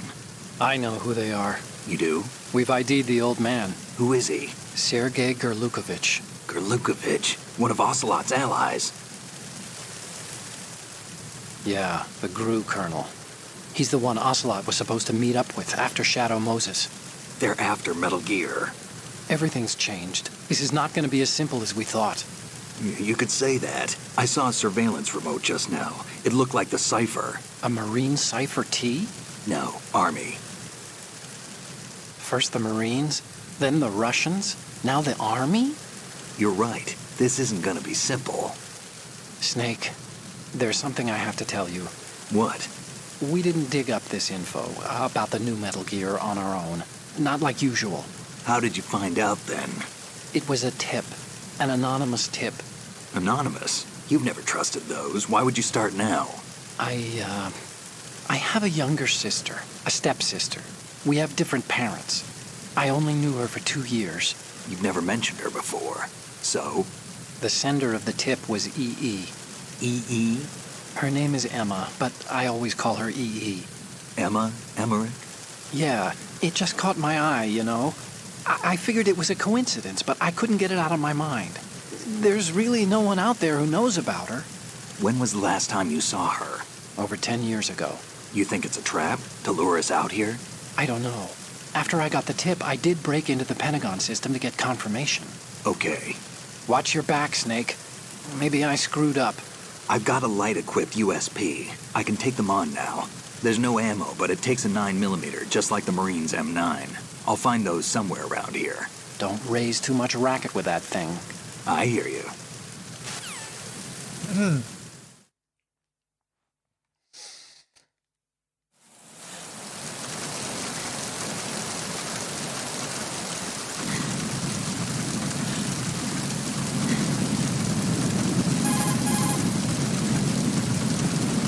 She's not dead, is she? No, just knocked out. Good. Looks like Little Angel, doesn't she? What's gotten into you? Nothing. Sleeping Beauty may have been awakened by Prince Charming's kiss, but you better not try it here. I'm with you. Besides, I've had enough of tomboys. Damn. Meryl just flushed down the toilet in this game. You know, they could have made her a part of philanthropy or something. You know, just have her, you know, she's just doing work for the group behind the scenes.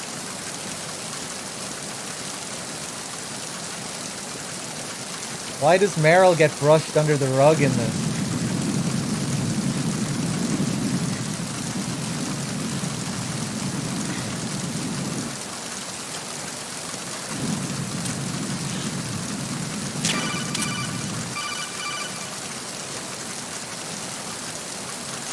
What are you doing? How could you shoot someone who's unconscious? What are you, some kind of a monster?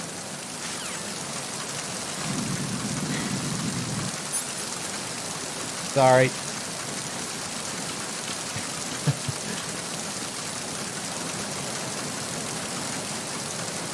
Ooh, the reflections here look nice, even if they're not legit reflections. Cool thing as well about the environment here. These are the panels that are connected to the sensors and Semtex. You look here, that's what she's actually hiding behind.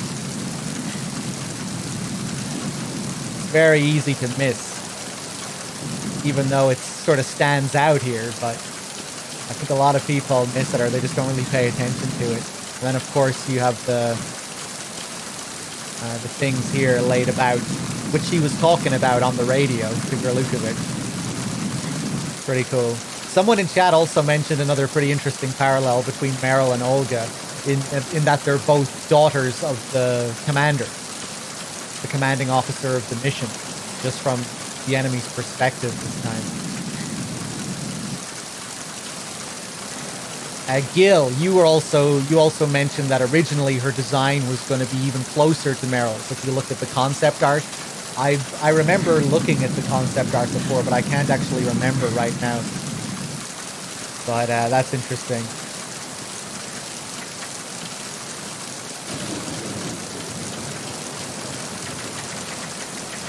All right, let's climb up here.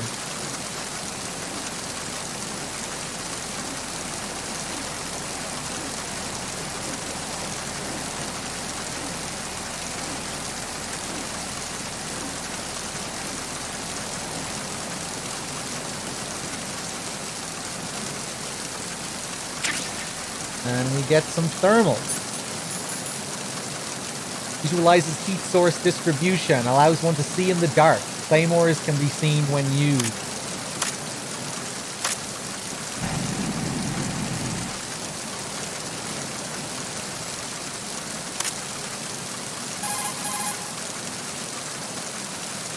Snake, I know you're into high places, but do you think maybe you can head down into the hold sometime this year? You're here to take those photos of Metal Gear, remember? Hey, Snake, you found a handgun. It's a decent one. USP. The USP fires real bullets, not the knockout rounds the M9 uses. You know that, right? No doubt about it. Yes, I know that, Otacon. You have the thermal goggles equipped, huh?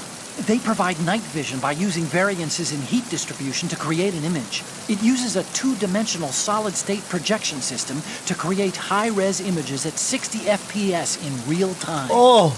By using the thermal goggles, you can take a look at the enemy's neck to see if they have dog tags or not. 60 FPS in real time? Oh my god.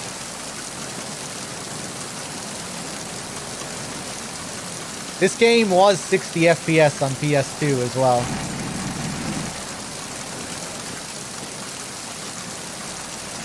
Alright. Actually, wait. No. We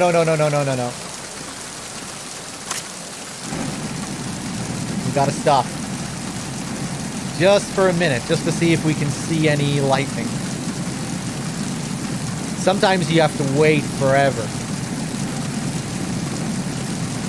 But this is kind of one of my rituals. We have to stop here every time. Sometimes you'll only get little flashes as well, but sometimes you'll get a big one. Right, blooming.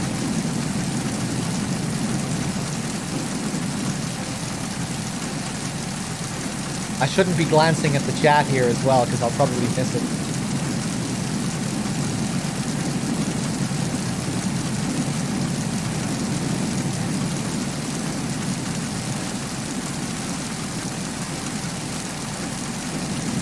Any second now.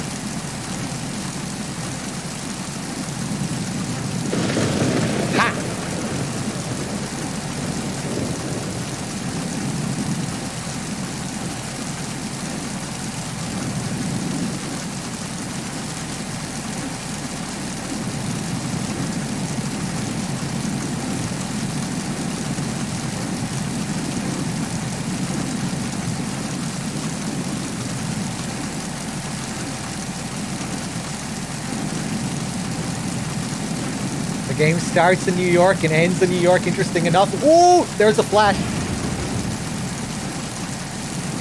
The real interesting thing about that is that it begins on the George Washington Bridge and ends at the George Washington statue.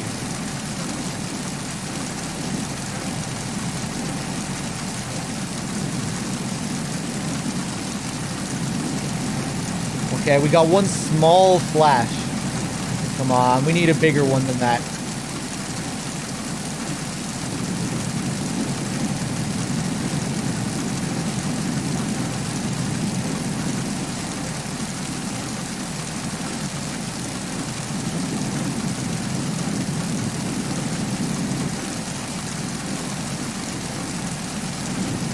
Okay, one more minute.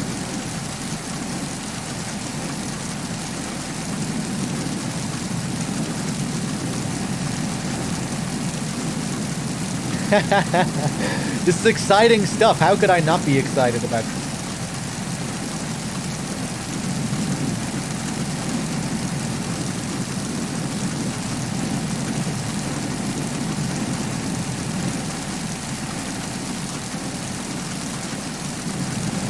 Come on. Give me a big flash.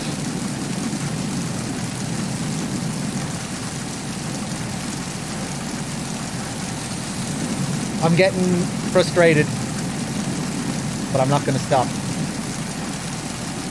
Come on. Big flash. Let's go.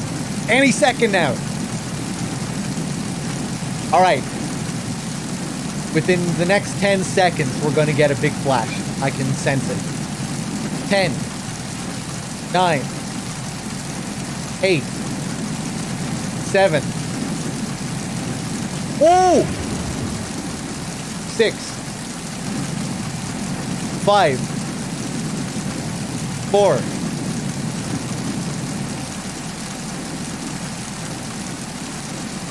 3,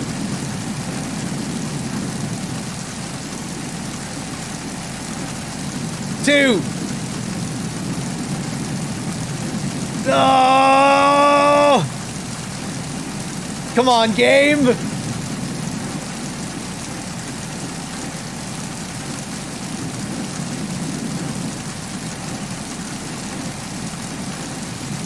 Oh!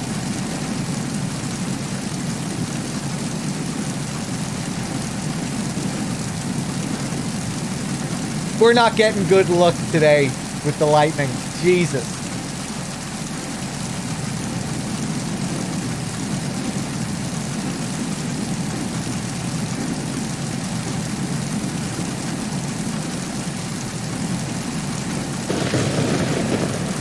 We're getting a lot of high flashes today.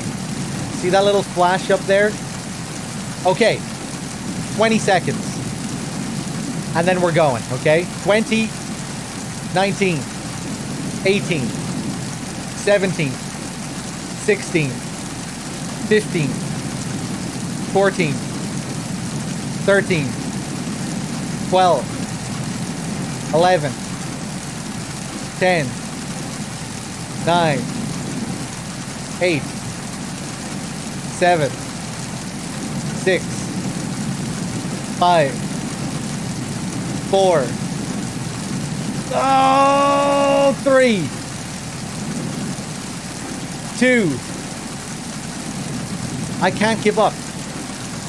We can't just stop now. We've come so far. We need a one really big flash before we go, don't we?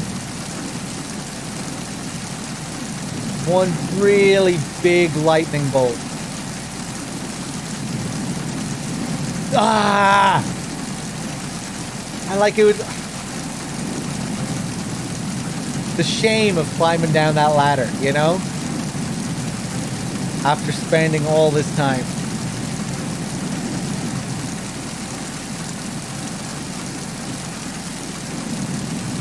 Oh! Okay, it wasn't like a huge one, but I think I'll take it. That was pretty good. That was pretty good. Let's wait another 10 seconds. Sometimes we'll get a couple in quick succession.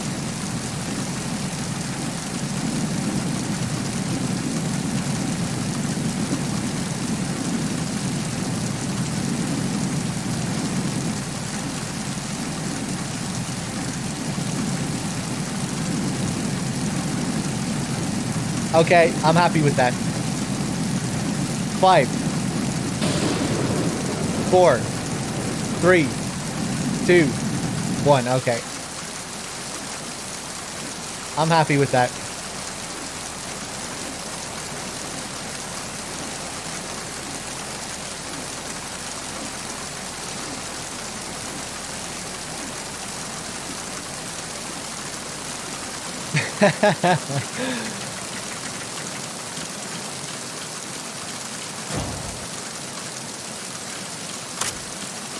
Freeze.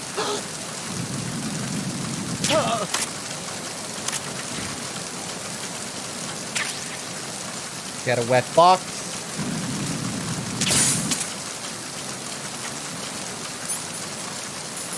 I don't think Otacon has any call for the wet box. Snake, Metal Gear is in the holds below the tanker's deck. Go down. No doubt about it.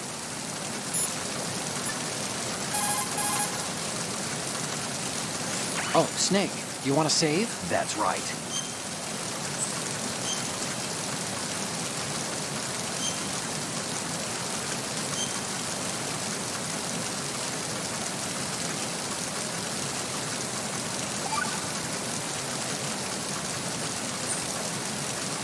The Chinese have a saying. Those who are lost never question a path, and a drowning man doubts not the shallows. And it means that you need to make use of other people's help. Otherwise, you could be in trouble. If you're lost, you don't even know whether a road you come across is a right one. And, what's the difference between shallow and deep if you've already drowned, right? Anyway, the point is that help is always a good thing to accept. So make good use of the codec. Look, this stuff seems nothing like what Mei Ling used to talk about. Hey, she couldn't do better herself. Ugh. Ugh. Disgusted.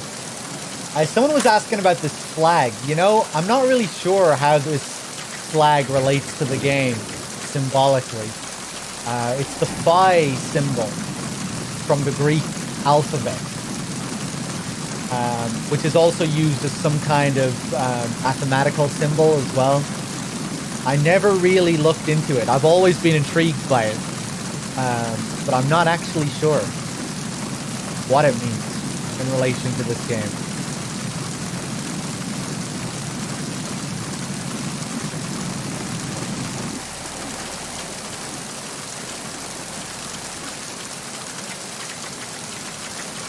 Kind of makes me think of the whole Lally Lule Lo thing and how that plays around with the Japanese alphabet and certain sounds that don't exist in it. But I'm really not sure.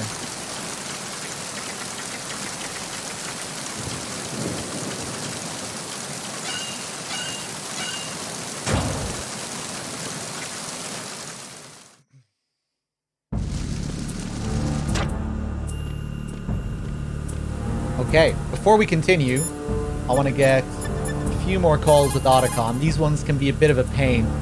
Trigger. This is the bridge, but it's not just a place where you steer the ship.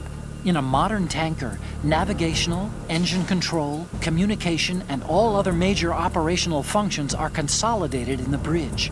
The ship is autopiloted via a global positioning satellite system. This is a precision instrument we're talking about here, so it's probably best to leave it alone.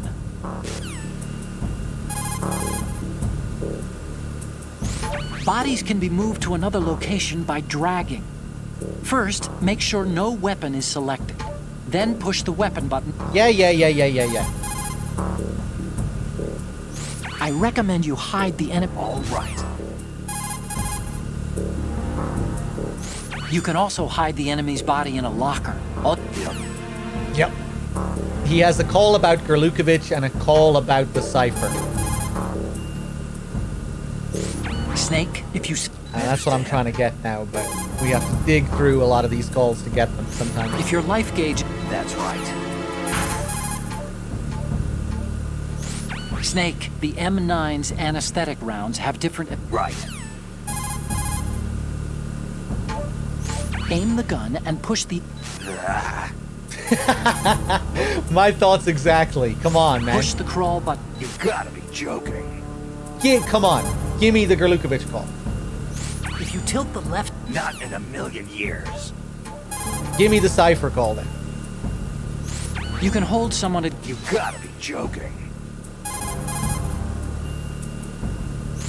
The cipher's what it looks like.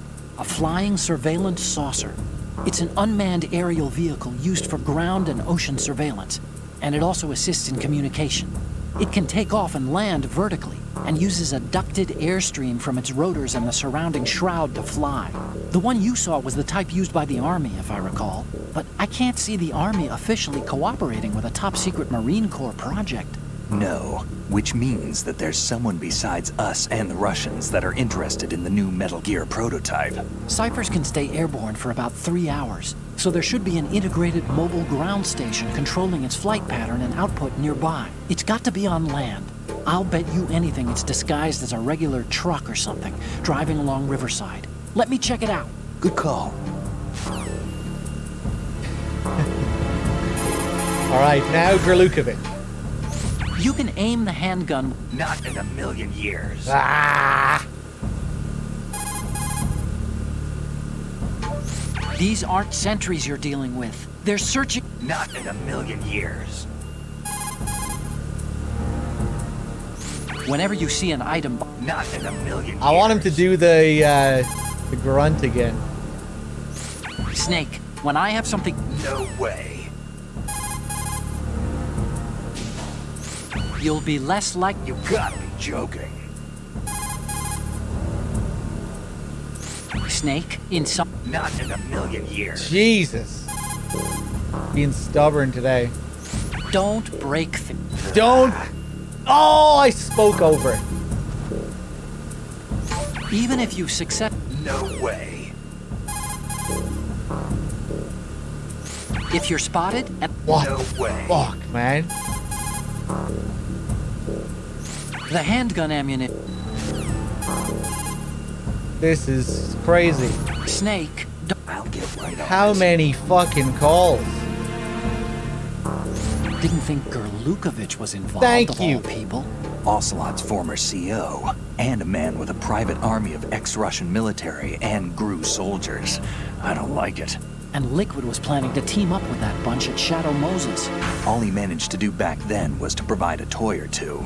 Looks like he's had enough of sponsoring insurrections. So this time he's out here himself. I guess he's after Metal Gear? History repeats itself. Metal Gear has enough strategic clout to upset the balance of military power overnight. He must be dreaming of Mother Russia's return to glory.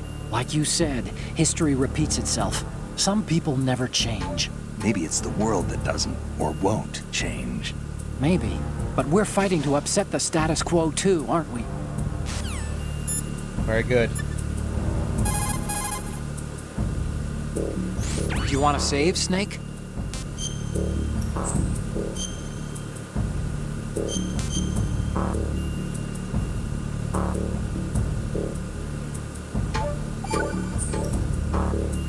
Acquaintances agree, friends argue.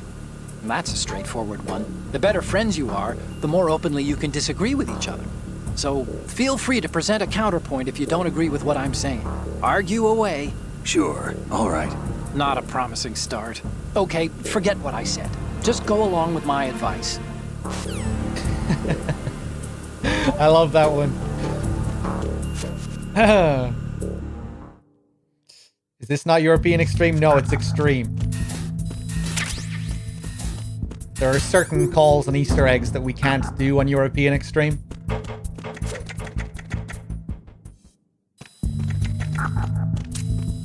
Ooh, went for the freeze there, but didn't get him.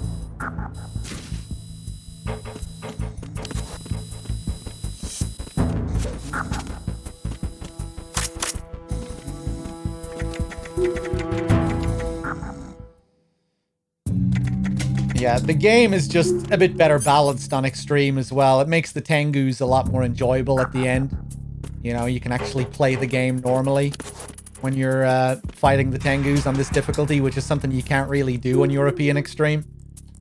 You know, just going out with the sword is such a risk on European Extreme. Still pretty tough on Extreme, but yeah, it's not as silly.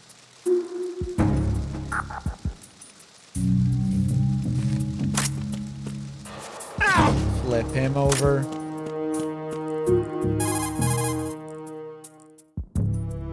Time to save? Uh-huh.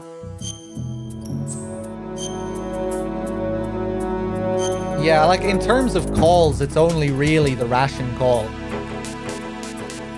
But yeah, just in general, I think the game is a bit better balanced.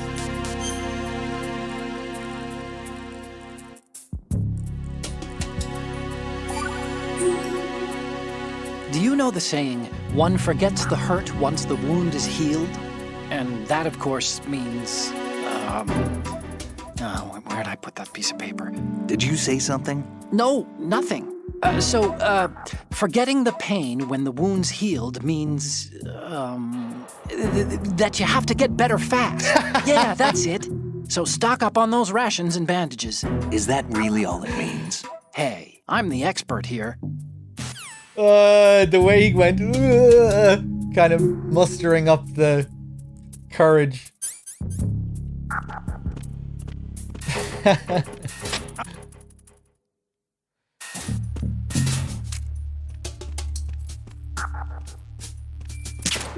Oh.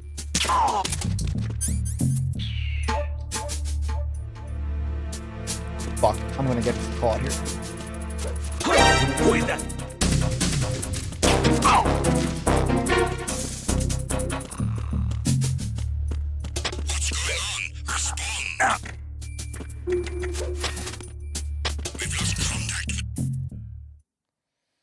You missed the ice cubes. You missed the bottles.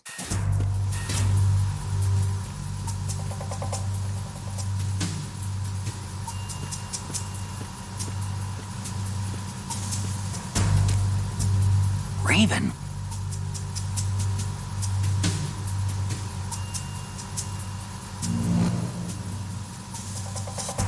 Oh my god.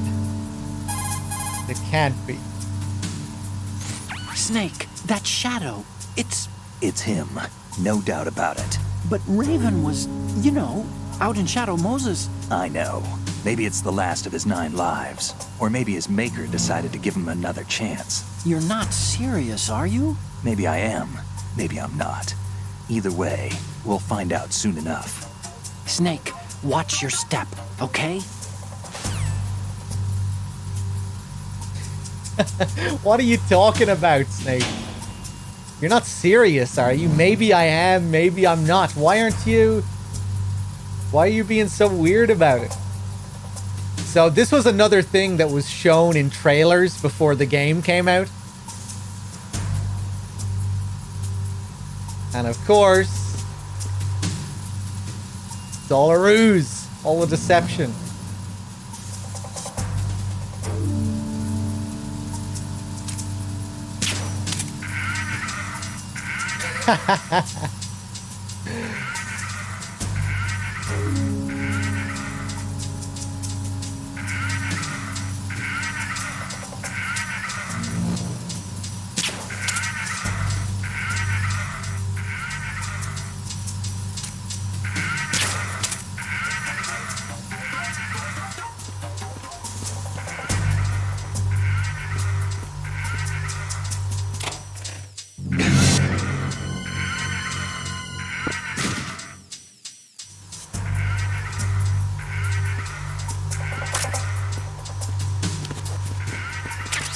More ammo.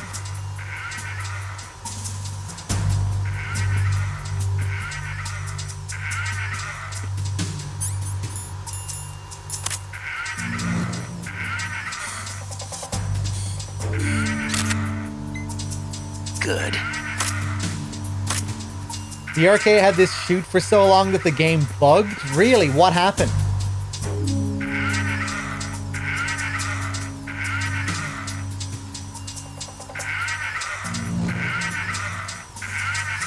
Eventually, the little pellets disappear, I think.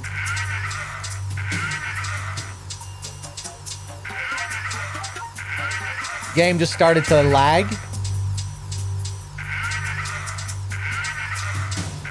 The game bugged. I mean, yeah, but in what way? I'm asking.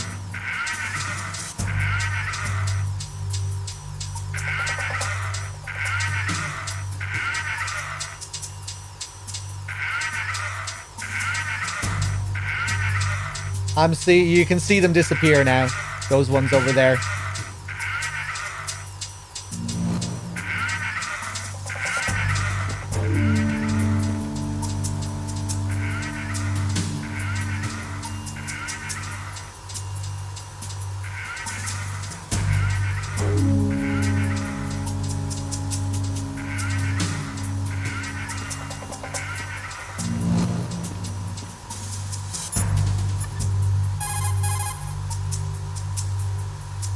Oh, you need to save? Just a second. Right on it.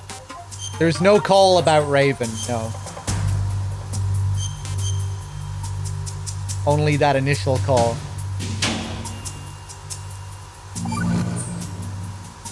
Snake, have you heard this one? Evil is human nature, and his entire being falseness. The concept of so-called original sin. The idea that you're born bad, so you can't help doing bad things. Hold on. I thought the idea of original sin was that you had to work even harder at being good because you were born evil. Well, yeah, that too. Very good, Snake.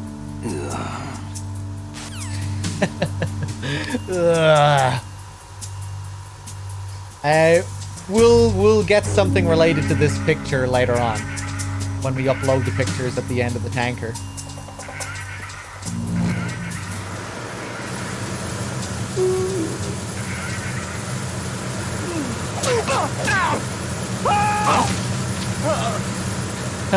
Love how he hears it right before he gets hit, huh?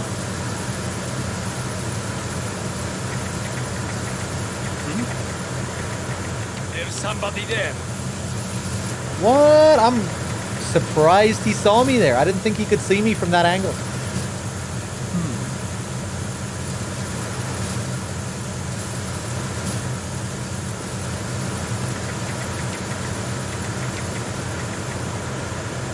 Freeze.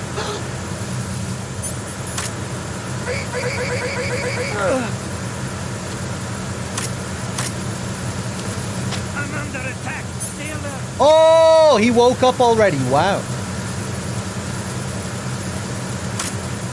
Understood. Assigning all personnel to the starboard entrance to the engine room. Ah.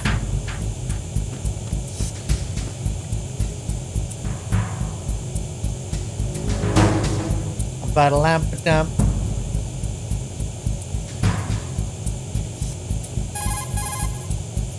More proverbs, Otacon. Oh, Snake, you want to save? That's what I need in a time like this.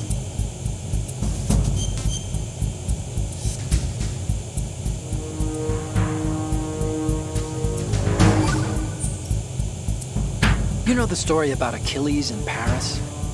The moral here is, well, something about his heel.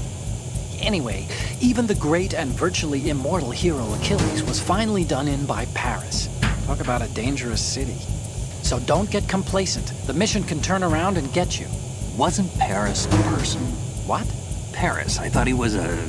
Snake, there's a time and a place for conspiracy theories. Please, I'm trying to concentrate here. Huh? Sorry. You idiot, Otacon. Wait, what? The game froze.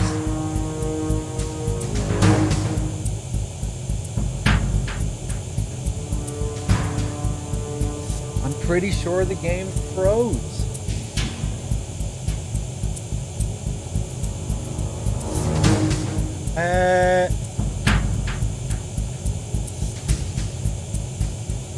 Controller's fine. I can't, too many pellets. I don't think so, but I can't get out of this screen.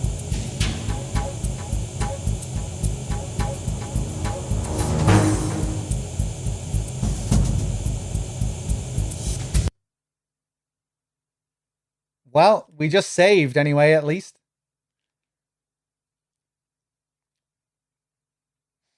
Find a door. That's what I really needed to do. Exit the codec screen that I wasn't able to exit and find a door.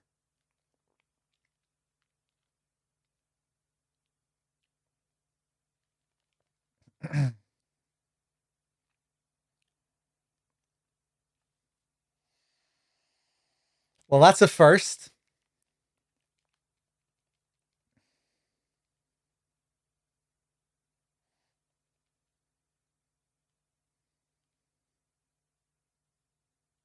Did I try pressing select? No. No, I didn't.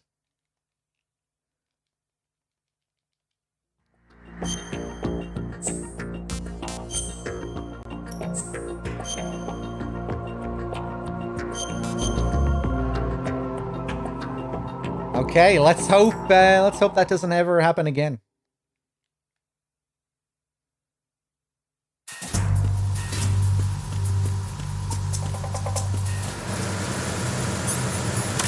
Okay, I'm just gonna kill this guy.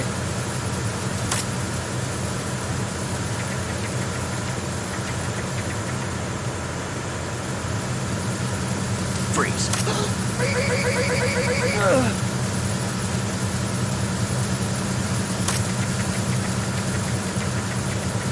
Freeze.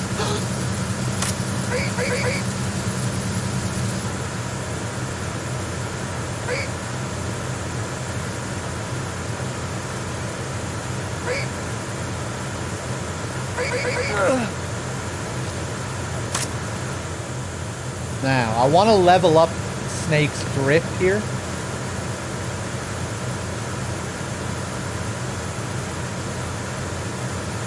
And that can take a while, so I want to make sure the whole area has been cleared before I do that.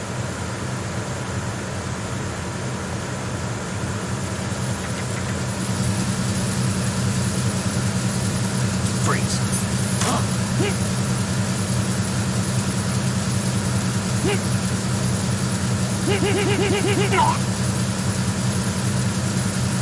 Okay.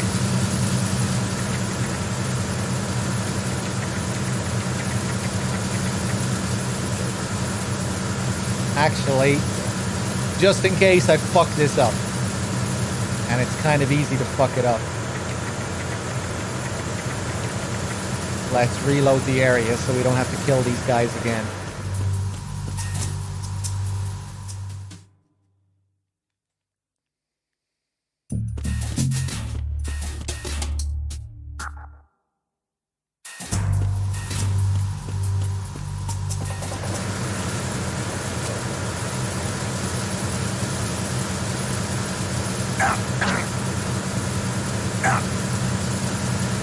I think there is a way to do 3 in 1 here, but it might actually be faster to just do it like this.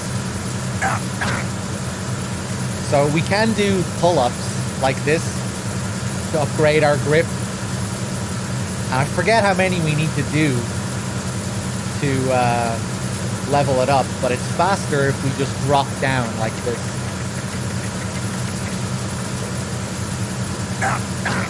100, yeah, and I think each drop down counts as 10 pull-ups. Something like that. Yeah.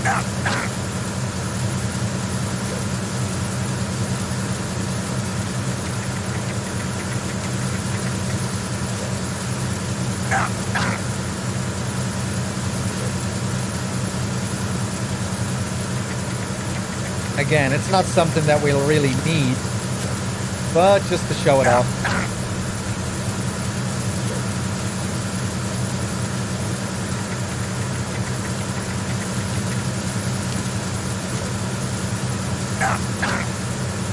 It doesn't carry over to Raiden, no.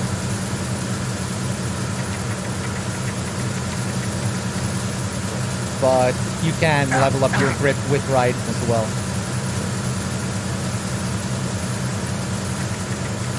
And the only area that has a drop down, I think, is strut D. So you're better off doing it in strut D.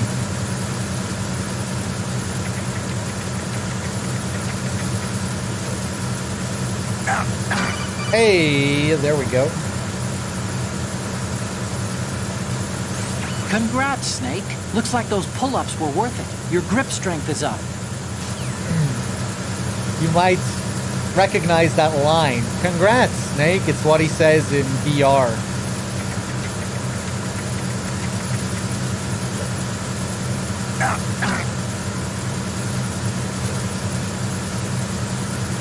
Okay, 10 more for level 3.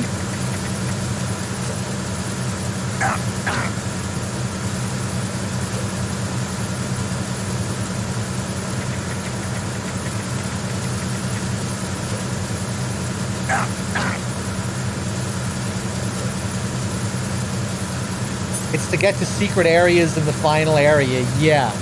And I'm not sure if it's been so long since I've done a dog tag run. But you need the higher levels, from what I remember, to get to certain parts of the map where certain guards are to get their tags. I don't think you need a level 3.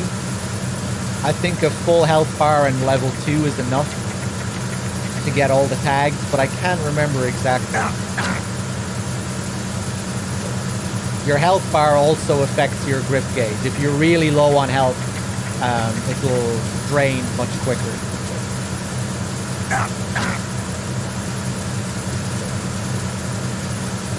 Oh, I can't remember how many dog tags there are in total, but there are different tags for each difficulty of the game, so there are loads and loads of tags. Apart from European Extreme, there are no tags in European Extreme. But yeah, aside from European Extreme, every single guard in the game has a tag on every difficulty.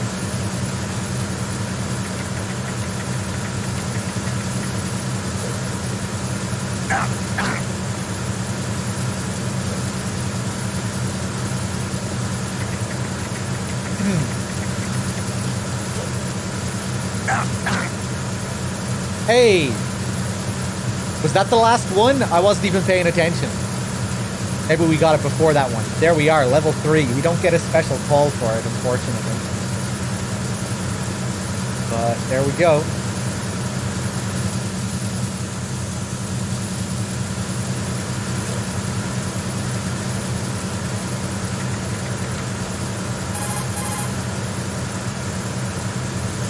Snake, there should be a door into the holds in the northwest. Gotcha. Why is it called European Extreme? When MGS2 was released originally, it was delayed in Europe. We had to wait a few extra months for the game.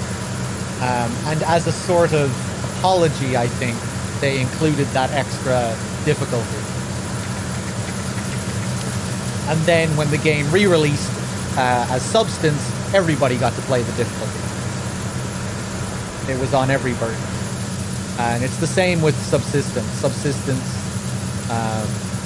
you know, the original MGS3 only had European Extreme in Europe, and then for Subsistence, it was added to all versions.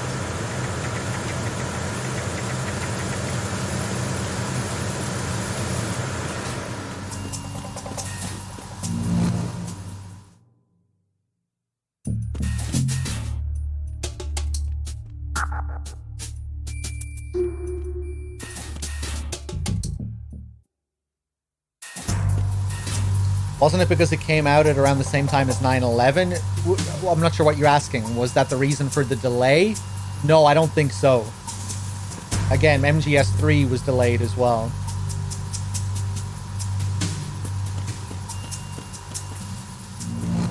Or no, it wasn't so much that it was delayed, it was just how things were done. That, like, I think a lot of games were like that back in the day, where it would just have a later release date in Europe for whatever reason.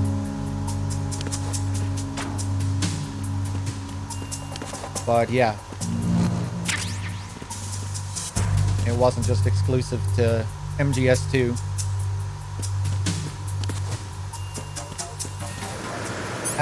Do I still have... Oh! Yeah, I forgot about that. If you reload, if you reopen the game, you quit the game and come back, your photographs will be gone. That sucks. Good. It's not that big of a deal, though.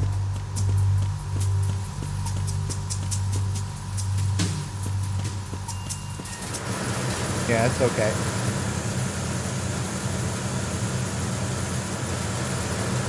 What engine does this game use? I don't think there's a known name for it. Just an in-house engine that they had.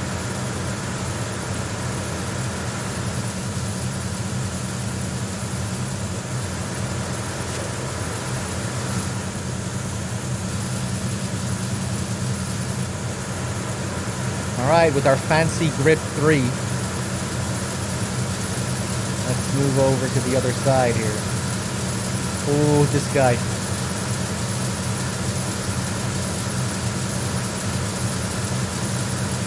Oh! I had to do it. Look at the amount of health that took away. Oh my god. You know, I'm not sure if I want to keep going now. The guard rush is going to be pretty challenging. I'm not going to be allowed to take any hits, I don't think. But fuck it, I guess we'll keep going. On extreme, maybe I'll be able to take one. I don't know. Let's crouch and regen a little bit. Oh, we'll see.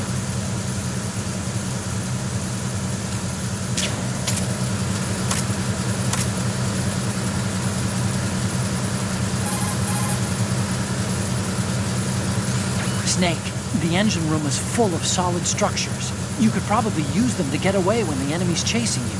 Use the hanging mode wisely.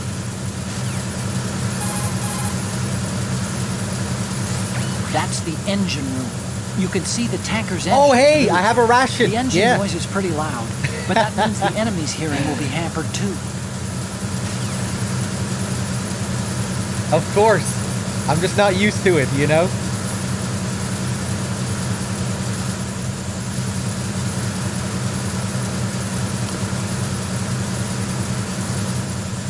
Even though we've spoken about it so many times, I'm conditioned, you know? Kind of fitting, considering the theme of this game. Being controlled by my previous experiences.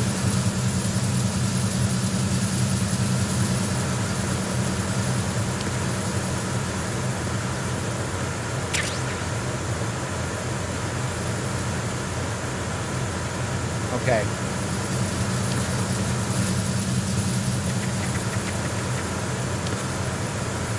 I'm a little bit scared.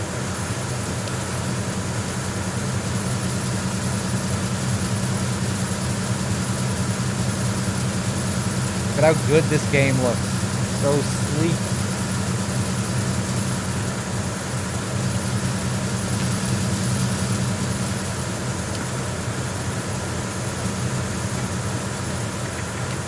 Who's this? You son of a bitch!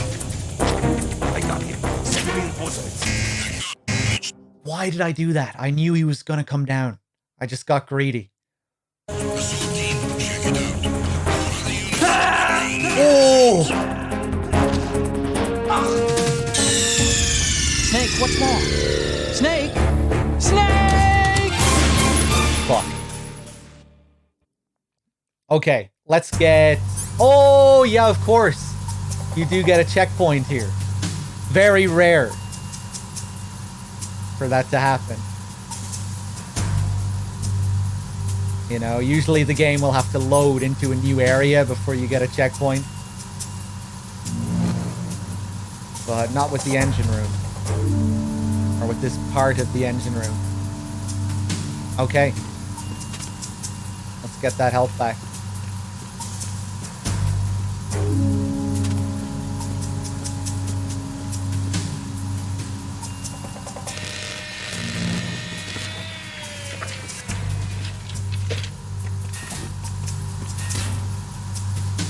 Repair of the entranceway to the engine room on the port side is complete.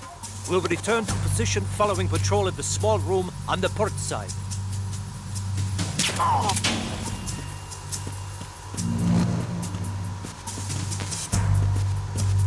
Okay, another picture I want to grab here.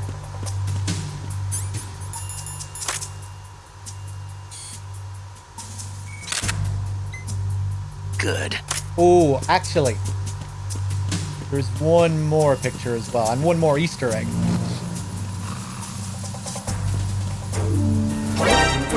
Yeah. Oh, I didn't mean to do that, but that was cool. Did I get him before he pressed the button on his radio? I did. Nice.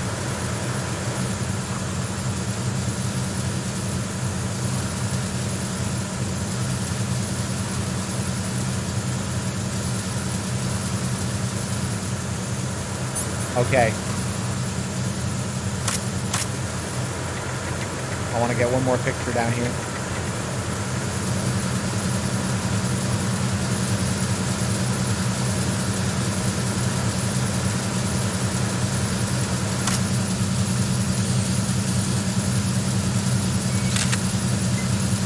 Good. And for some reason, when you shoot this picture, it explodes and you get an alert. Why? Who knows?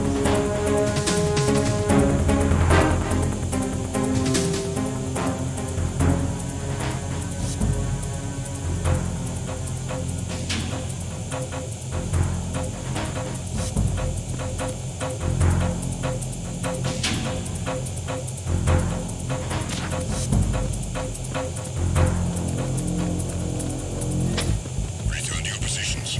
Increase security. Understood. Assigning all personnel to the starboard entrance to the engine room. I'm scared. Oh, I'm scared.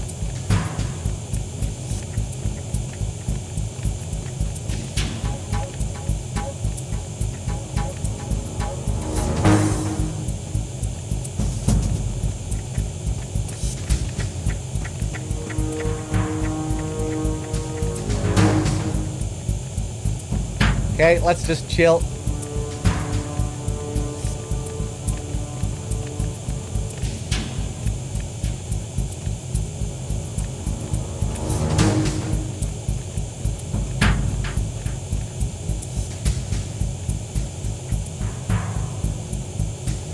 Battle lamp down. Attack team, come back at once. Guard team, stay alert.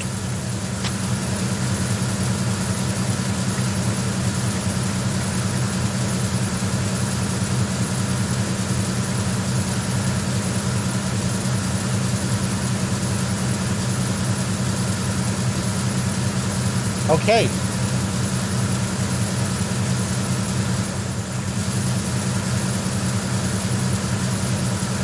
Otacon, I could use some proverbs. Oh, Snake, you want to save? Yep. Yep.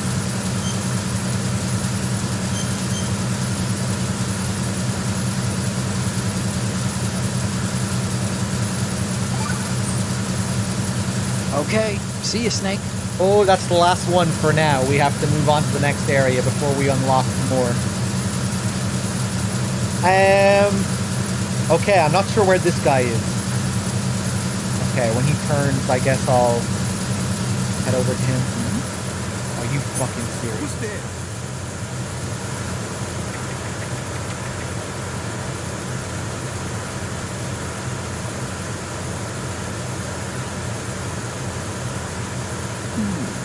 Scary.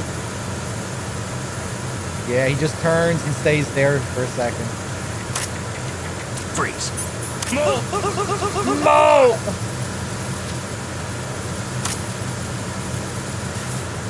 Too good for save. Well, saving doesn't really help me. If you die, you have to start from the last checkpoint, not from where you saved. You only really need to save in these games when you're stopping, you know, when you're turning the game off. Because it has a checkpoint system that's separated from the save system.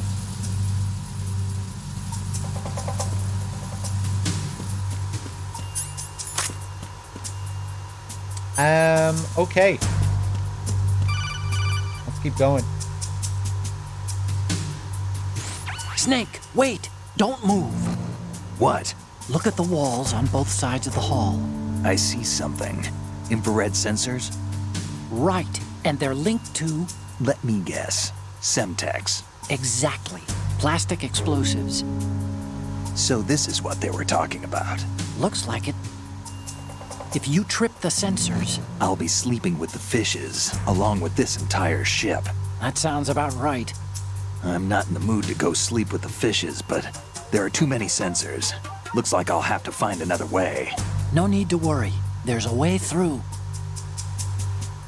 Take a close look.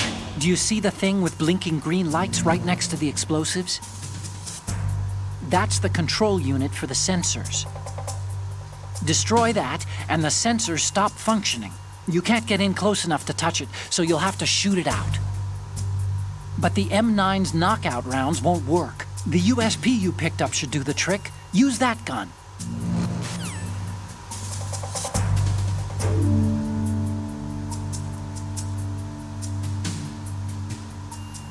Okay. So there are a few ways to see the lasers here.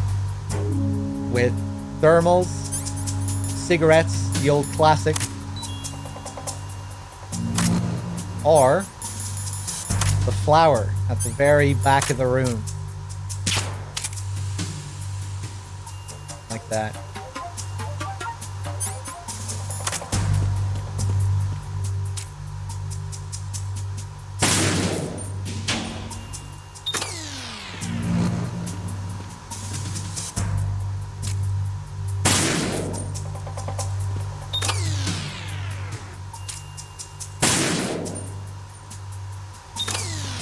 There we go.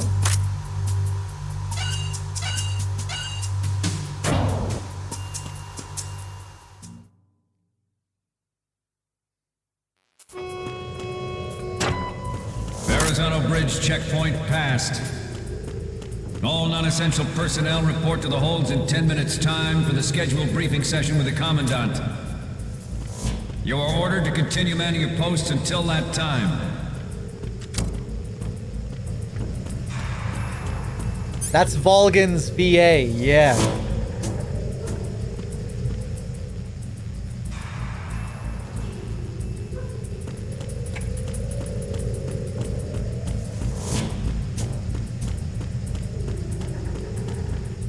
Oh, hello.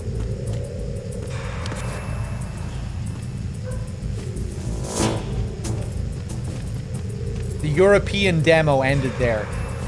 Yeah. What? Somebody there?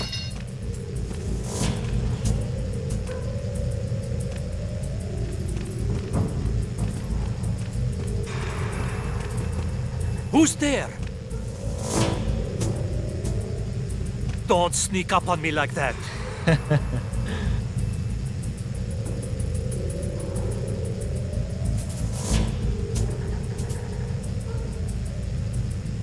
I'm pretty sure I had this happen during my first playthrough. Nah, it was just my imagination playing tricks on me.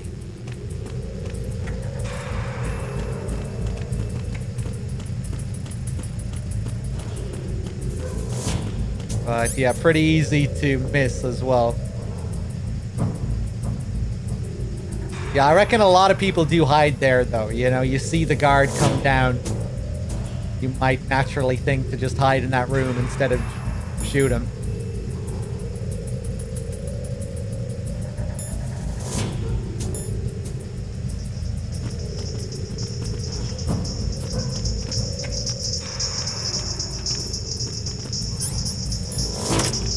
Freeze.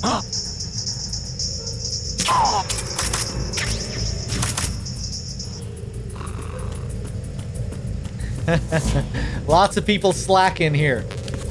This guy's sleeping as well. Gotta be careful about this guy though. Nothing to report. He does wake up every now and then. I love that animation. Nothing to report. But yeah, if you walk across him while he sort of wakes up there, he'll see you. Like there. That's when he's awake. Just for that split second. To report.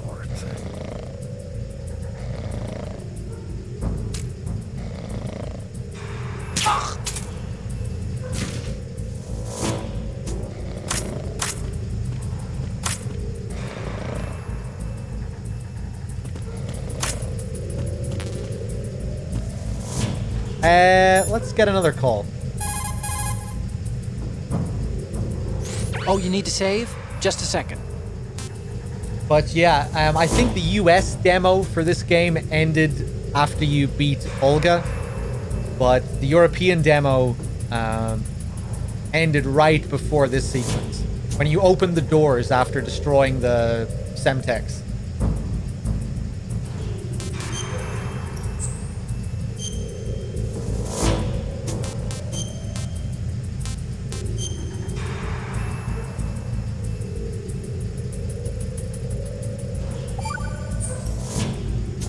Do you know the saying, those who walk 100 leagues think not that their journey is half ended until the 90th league?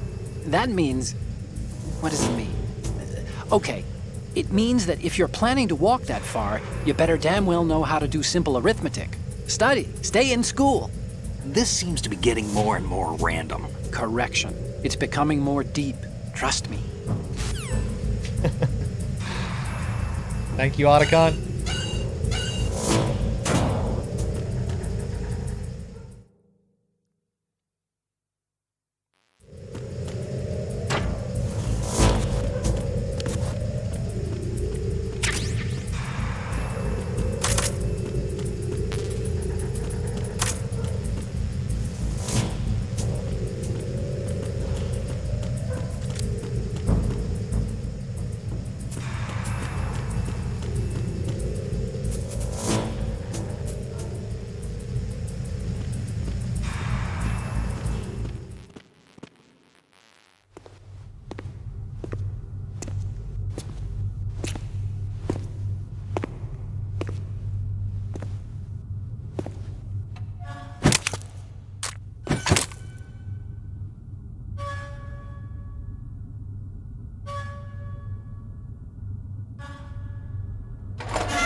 We have sealed the stern hatch. All right. The lift is also under our control. We're on the foredeck, about to descend to the holds. Sir, the Marine Commander has started his speech already. We will complete the preparations before the end of the speech. All communications to the holds have been severed. No one is aware of our presence. Let no one down into the holds until we are out. Yes, sir. We will secure your exit with our lives if necessary. There is one more thing. Yes, sir.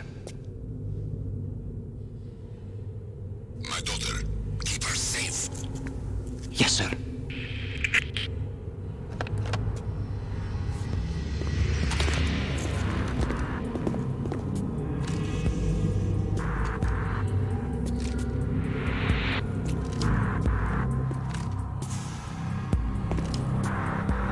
Who goes there? Let's do it.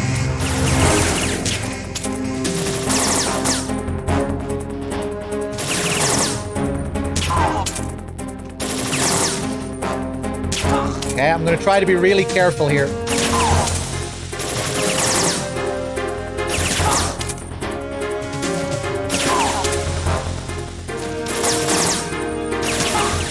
Nice. Oh!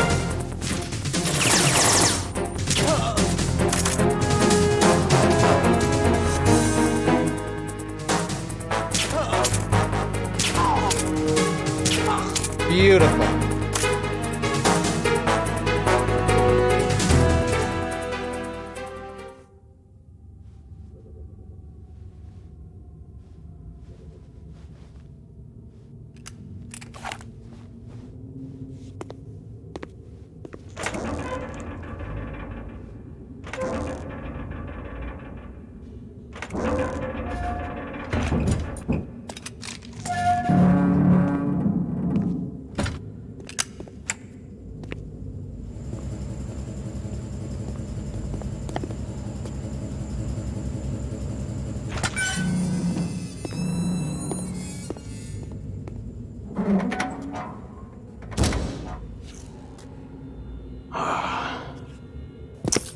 Who goes there?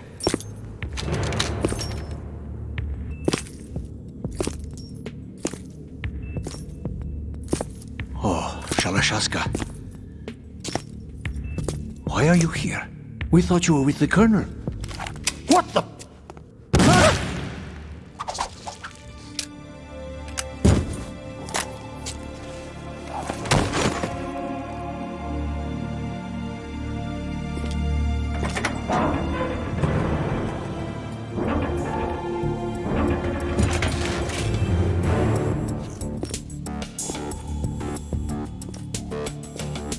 The Colonel will be joining you soon, comrade.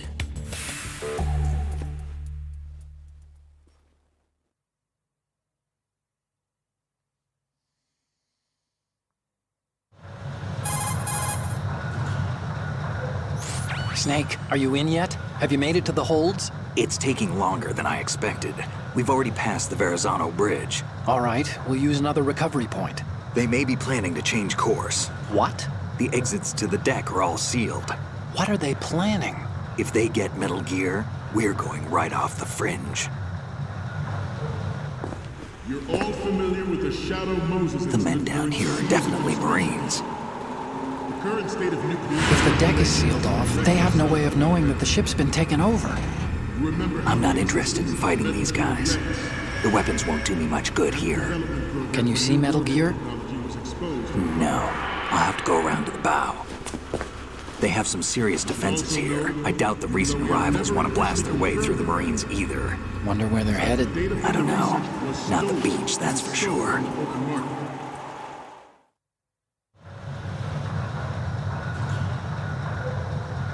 Okay, Snake. Let's go over this one more time. Use this camera to get photographic evidence of the Metal Gear prototype.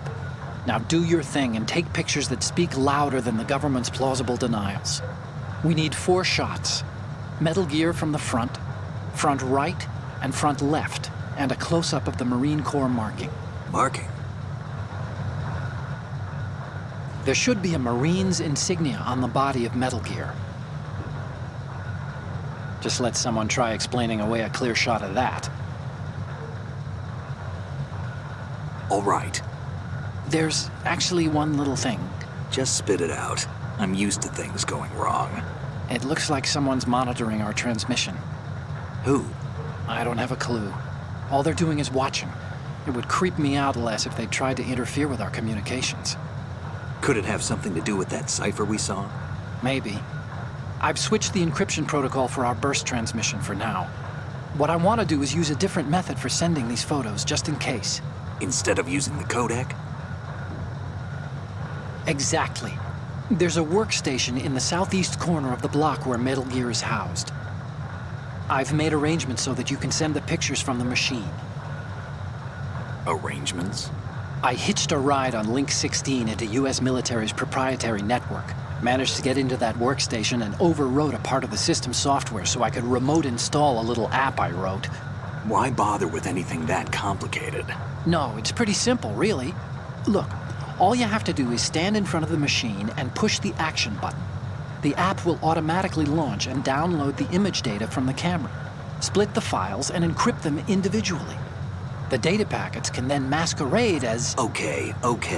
So all I have to do is push the action button in front of the computer once I have the pictures, right? Well, sure, if you put it that way. And one more thing. The Commandant's already begun his speech, but you need to get the pictures before he's done talking. Otherwise, they'll spot you, okay? How much time do I have? I hacked into his personal files and took a look at the text of that speech. I'd say you have 7 more minutes. Longer if he throws in a joke or two. A 7-minute time limit, huh?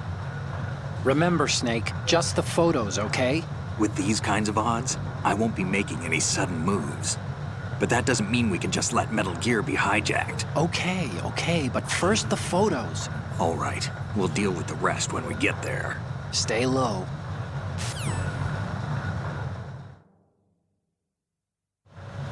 We initiated development of... All right, SSJ with the 62 months. Thank you. Let me just see here, making sure I'm just not missing anyone. Conkers with the 6. Semper Non Sequitur with the 2. Draconian Firing Squad with the 25. Cheers, everyone. Much appreciated. Okay. Metal Gear Ray what are we doing? Countermeasure to these pirated weapons forces. The only thing that can stand up to a Metal Gear is, of course, I can get more ammo back here, can't I? I don't think I really need it, but yeah. With Ray, the hundreds, if not thousands, of Metal Gears that exist all over the world are no longer a threat. The blind rush to nuclear proliferation will be contained, and it will be the Marine Corps and our Ray that will accomplish this. At the moment, every industrialized nation on the globe knows the specifications for Metal Gear. Worse yet, so do a number of rogue states. Is it true that there's a VR crystal on the ceiling in one of the holds in this game? I don't believe so. I think you're thinking of Twin Snakes. The world is about to see a swarm of these Metal Gear derivatives. Some say that the strategic importance of aircraft carriers will cool be touch here. You know, normally you would crawl underneath the projector here, so you don't cross over the light and get their attention. With submarine and air background. But if you look at it, it kind of ascends. So if we're up close to these guys, up to their backs, we can actually walk underneath it. Except I fucked it up. Well, you saw me do it the first time, right? Wow, that shows how close you have to be.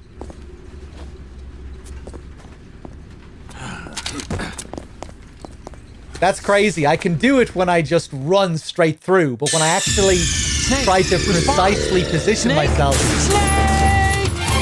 When I try to precisely position myself, I fuck it up. We initiated development. But yeah, pretty cool little touch. Countermeasure to these pirated weapons forces. The only thing that can stand up to a Metal Gear is, of course, another Metal Gear. With Ray, the hundreds, if not thousands of Metal Gears that exist all over the world are no longer a threat. The blind rush to nuclear proliferation will be contained. Flaming Knight with the Tier 1 sub, thank you. Ray that will accomplish this. At the moment, every industrialized nation on the globe knows the specifications for Metal Gear. Worse yet, so do a number of rogue states. So there we go. See, you have to be really up close. With the U.S.'s nuclear strike capability. The world is about to see a swarm of these Metal Gear derivatives. Some say that the strategic importance of what am I doing? Carriers will be reduced by the completion of Ray.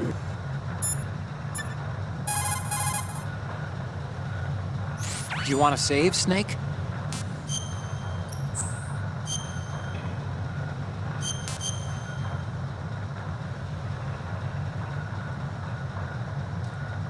We'll have fun with the rolls later on.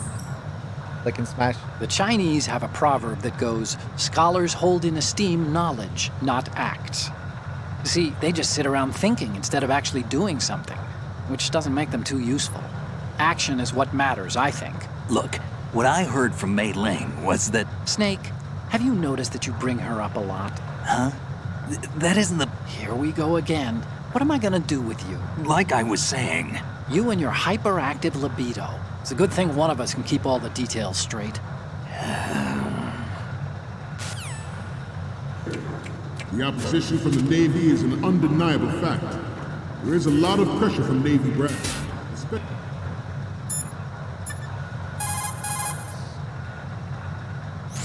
Snake, the tankers... Snake, take those pictures. I'm trying to get negative reactions from Snake, but he's not doing anything. You absolutely can't. What the hell? The reactions aren't working. The Marine Corps' defining character is that of an emergency response team in crisis situations. But the Army's been steadily enlarging its own crisis response capabilities, building on the strength of their medium brigade. Analysis is that the Marine Corps sees this as an infringement on their own domain and is more than a little alarmed. We both know that Metal Gear Rex was being developed for deployment by the Army, so it does make sense that the Marines are trying to compete with their own version of Metal Gear. Especially those with submarine and air background. Otacon will also comment on Dolph's speech as well, once it gets to a certain part of it. Not to mention interference from a major player. But this project is vital to the Marine Corps. The enemy is sometimes closer to home than you think. Just gonna chill here for a sec. Please bear that in mind. This weapon will render all other Metal Gears obsolete. Nations building up their own Metal Gear force would think twice about their nuclear strategy in the light of the military dominance spelled out by Ray. Well, maybe we got to it, actually. So the Commandant says the Navy is leaning on them, huh? I'm sure the Navy isn't happy about the new Metal Gear prototype being developed. From what I can tell, the new model can make an approach, launch an attack, and execute takeoffs from the ocean without any support. If the weapon makes it past the testing stage, it could render aircraft carriers, battleships, even submarines obsolete. It's a matter of life or death for the Navy as an organization. And if it's true that the Navy has its own Metal Gear in the works, that's another reason for them to get nervous. Pretty interesting, because this is all foreshadowing Arsenal Gear, which is classed as a Navy project. The shift in the balance of... And all those mass-produced rays that you see at the end with the Navy logo. Shift in the balance of power will mean a new world order. We, the Marine Corps, will play a central role in its military affairs.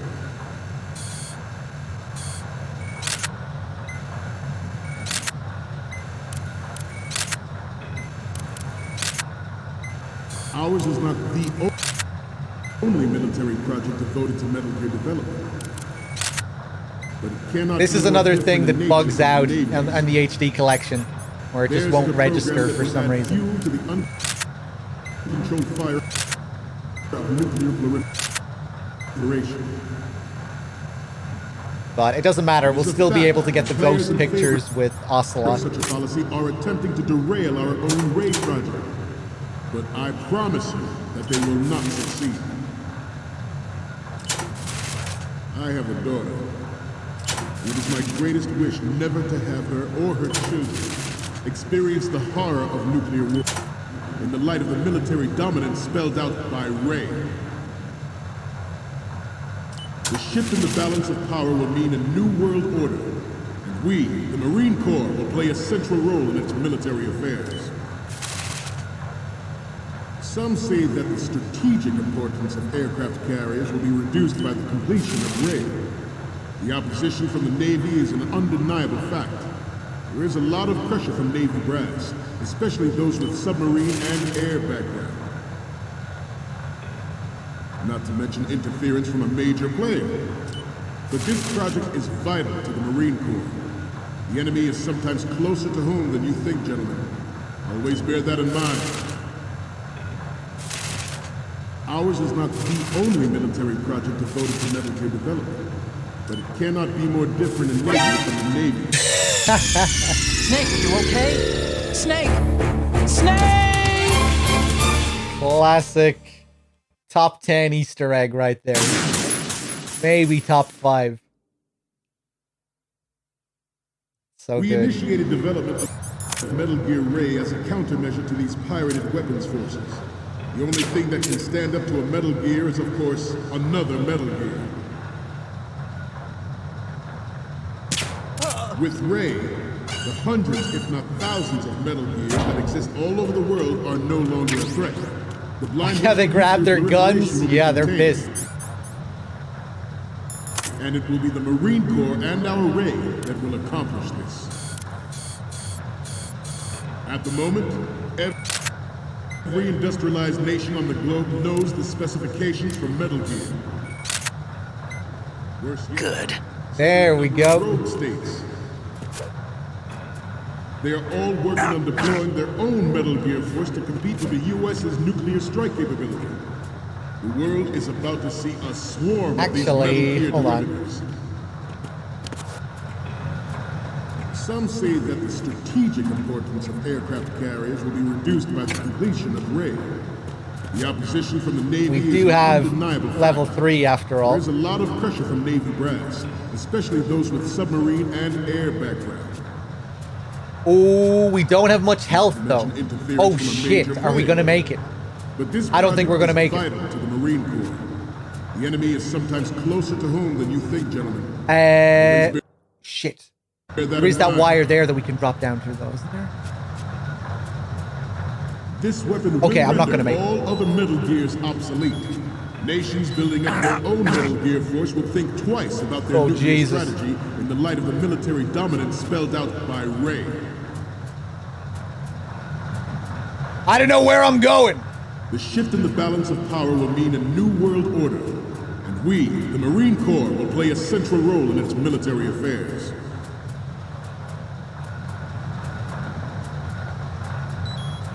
Ours is not the only military project. I think I probably missed another wire. But it cannot be more different in nature than the Navy. Theirs is a program that... Hey, what's up?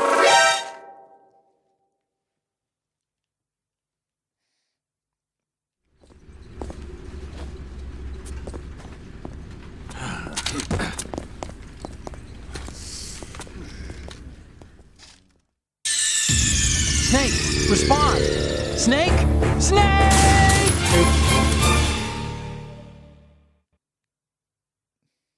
We initiated development. Let's use the ration this time. As a countermeasure to these pirated weapons forces.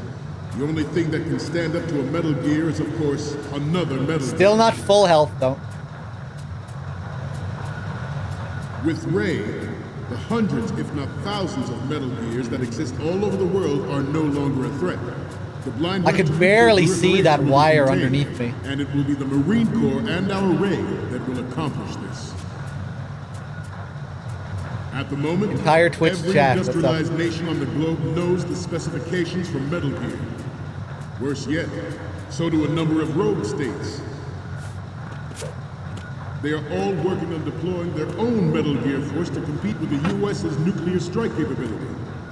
The world is about to see a swarm of these Metal Gear derivatives. Some say let me just take out my camera here. The importance of aircraft carriers will be reduced by the completion of Ray. The opposition from the Navy is an undeniable fact. There is a lot of pressure from Navy brass, especially those with submarine and air background. Not to mention interference from a major player. But this project is vital to the Marine Corps. The enemy is sometimes closer. I have no idea what my plan is here. Always bear that in mind. This weapon will render all other Metal Gears obsolete.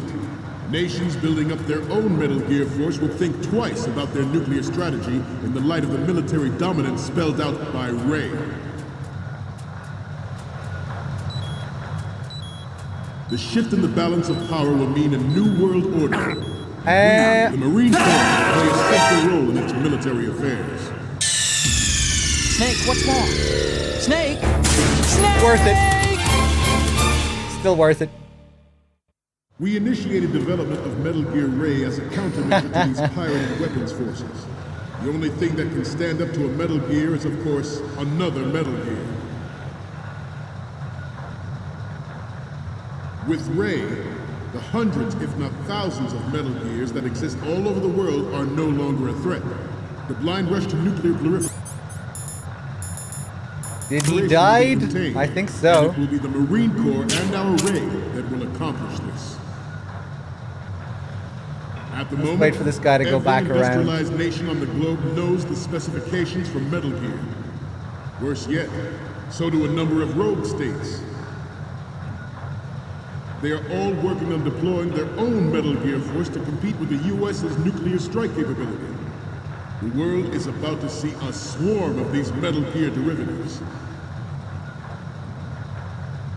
Some say that the strategic importance of aircraft we'll get a... Is there a reason for the guy who has no trousers? Yeah, you'll see. You'll see in a few minutes. There is a lot of pressure from Navy brass, especially those with submarine and air background. Not to mention interference from a major player. But this project is vital to the Marine Corps. The enemy is sometimes closer to home than you think, gentlemen. Always bear that in mind. This weapon will render all other Metal Gears obsolete. Nations building that was their a close own one. Metal Gear force will think twice about their nuclear strategy in the light of the military dominance spelled out by Ray.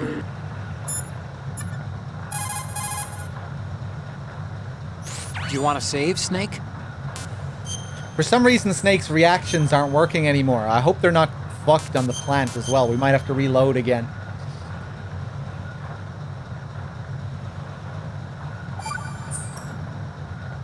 This is my favorite Chinese saying. Better to be first among roosters than last among bulls. Of course, the meaning's clear. If you have to choose between being a chicken or a cow, pick the chicken. Cows are always being messed with by aliens. Cattle mutilations are up, you know. Why go looking for trouble, right? If an enemy spots you, you'll be in more trouble than a cow on a UFO. You stay out of their sight. Why would aliens be in an old Chinese proverb? Everyone knows they've been visiting us for thousands of years. News to me. This is where they start to get really insane.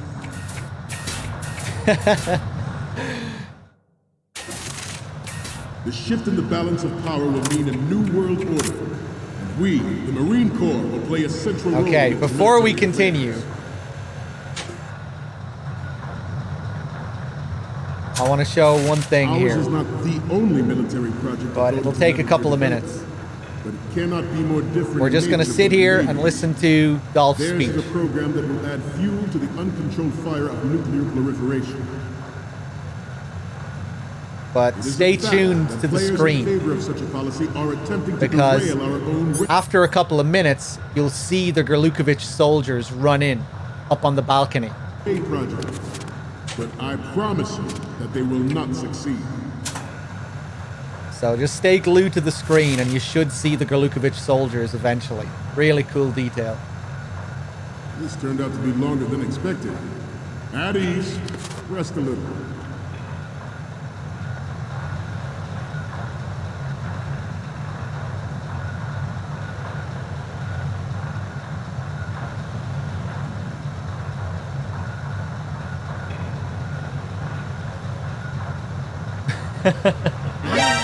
Oh! I didn't think I'd get spotted there. Okay. Let's hide in the box next time. Snake, respond!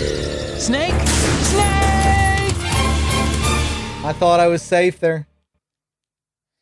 We initiated development of Metal Gear Ray as a countermeasure to these pirated weapons forces. The only thing that can stand up to a Metal Gear is, of course, another Metal Gear. With Ray, the hundreds, if not thousands of Metal Gears that exist all over the world are no longer a threat. The blind rush to nuclear proliferation will be contained, and it will be the Marine Corps and our Ray that will accomplish this. At the moment, every industrialized nation on the globe knows... I'm sure I got caught doing that before, I just Worse forgot. yet, so do a number of rogue Although it's states. weird, I usually stop here to They are all working on wait for the Gerlukovich soldiers. Maybe there's some degree of RNG, I don't know. Maybe the soldiers don't always move in the same way there. Some say that the strategic importance of aircraft carriers will be reduced by the completion of Ray. Not to mention interference from a major player. But this project is... Alright, Otacon, keep these proverbs coming. Time to save?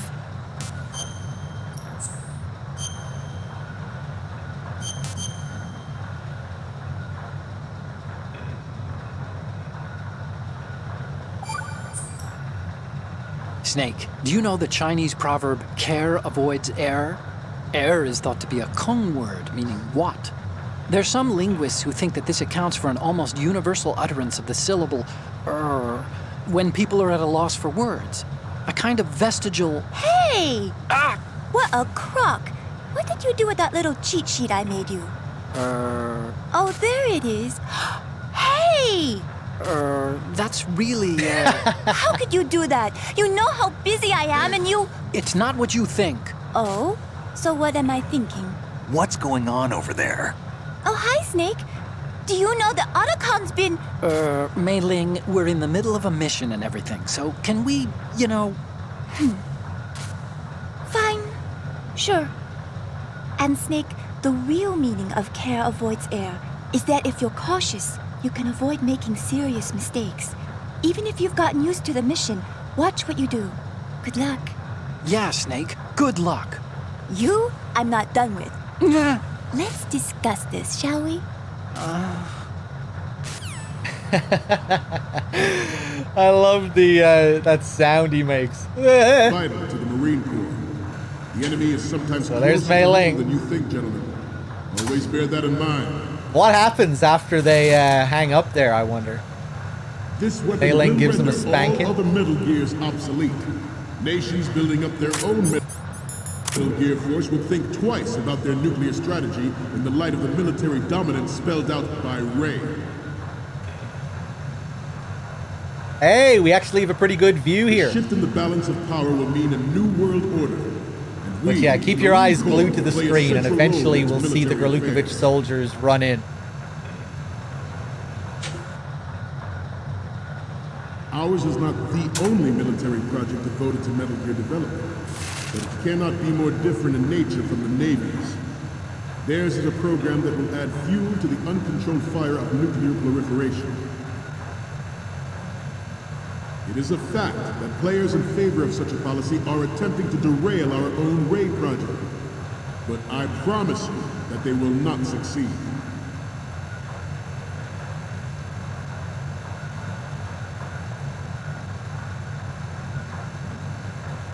You must be tense. Let's do a little stretching, shall we? Okay, let's not make the same mistake this time. Right. Down. Oh, he isn't telling them to loosen up. Okay. Left. Are you serious?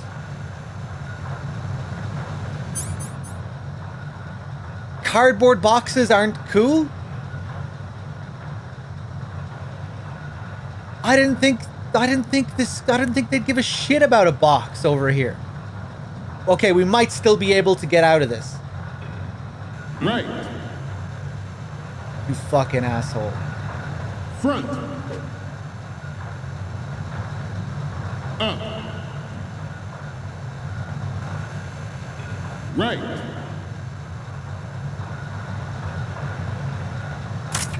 Freeze. Fuck you. To move on, I have a daughter. And it is my greatest wish never to have her or her children experience the horror of nuclear war. Right, what am I gonna do about this asshole, though? We'll just keep him here, I guess. As a father, I want to leave a better world for the future generation.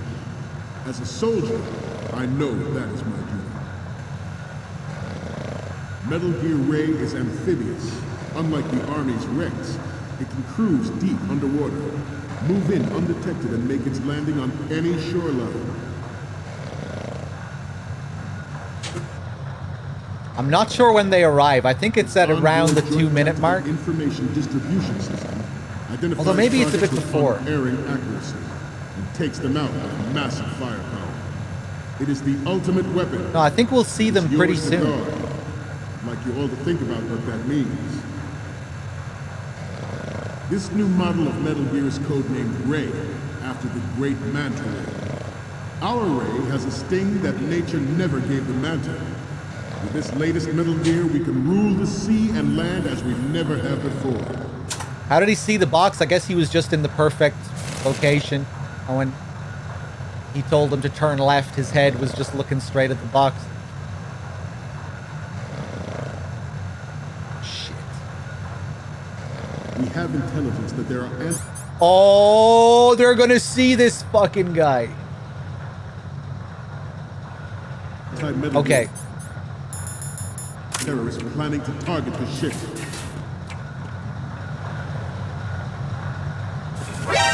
Intruder to the right! Intruder to the left! Intruder to the right! No one's gonna see him? Intruder to the left! Maybe they won't do anything while they're in this phase. Should that actually happen, I expect you to be prepared. We cannot and will not give up Ray. Stay on your guard at all times.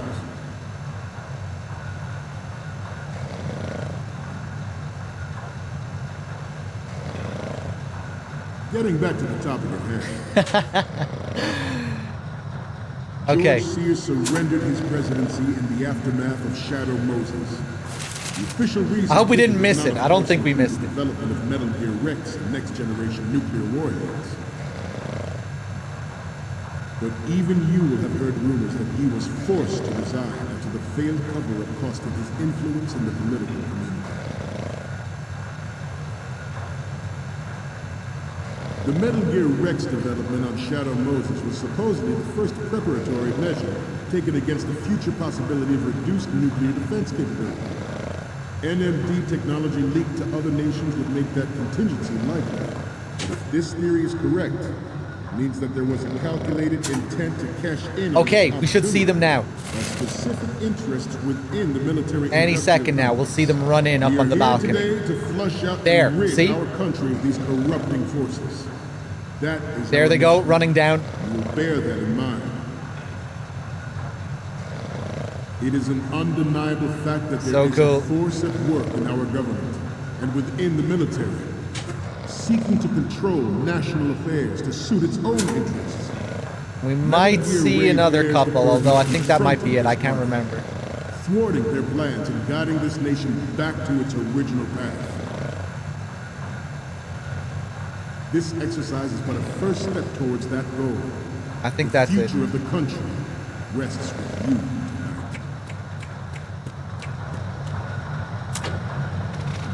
The proliferation and development of Metal Gear technology are about to render agreements like the NPT and START obsolete.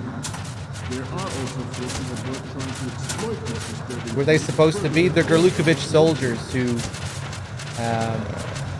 we've been dealing with?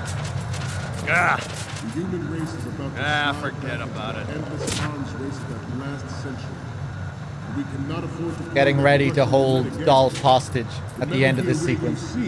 Is here to prevent that possibility. This Metal Gear Ray is a prototype designed to be operated by an onboard platform. In its final form, Ray will be unmanned, driven by tele-existence and an autonomous control system.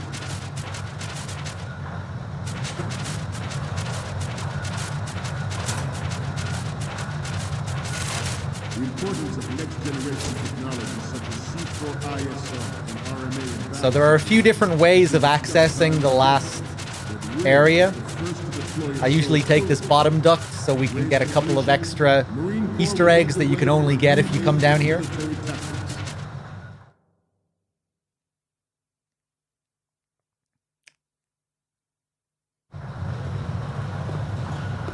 You're all familiar with the Shadow Moses incident during the Sears administration. The current state of nuclear proliferation is a direct result of that event.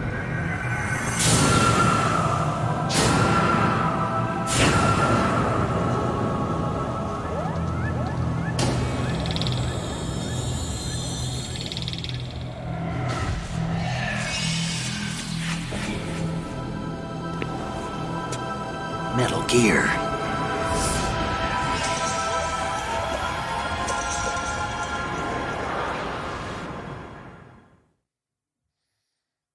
There she is.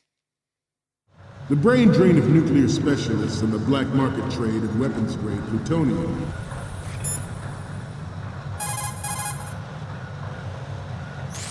Okay, we're finally there. So, this is the new Metal Gear. Yep, and we're gonna show the whole world its baby pictures. Get the prototype on camera. We need 4 images. One from the front right, the front and the front left, and a close-up of the Marines marking on the prototype. Once you have the photos, use the workstation in the southeast end of the area to transmit them over to me. Send me something I can use. Do you think I won't, Otacon? You expect me to not do that? Whoa, Rex! Firelord with the 58, thank you, and Scorehard with the 84. Cheers. Thanks, guys. It's been fueling a cottage industry in nuclear weapons since late last century. Add Metal Gear to the mix. We have one more save call to do with Otacon as well. Oh, you need to save? Just a second.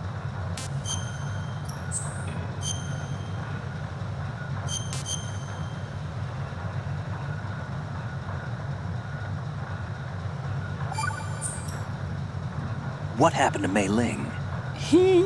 She got mad and went offline. What did you do? Nothing. Now, don't we need to get back to the mission? So much to do, so little time. The result is the renewed proliferation you see the world over.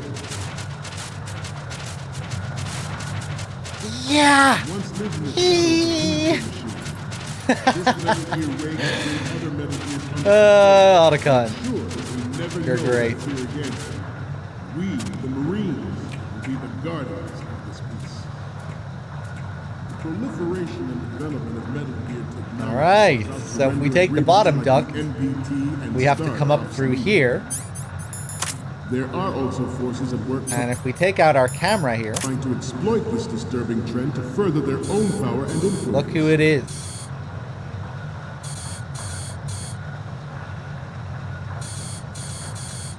I seem to be repeating myself. Up to old age. We will proceed out of New York Harbor and conduct Ooh, I want top-secret one field more testing picture of Ray. Ocelot. Shadow Moses has turned public opinion against weapons development. I don't want to get rid of This any of these training other needs to pictures. stay covert. I do not risk jeopardizing the program on We can get another picture after we give him these two. the eve of its completion. The disguised oil tanker is a part of our cover. Freeze. Ray is well worth all these precautions. Trust me.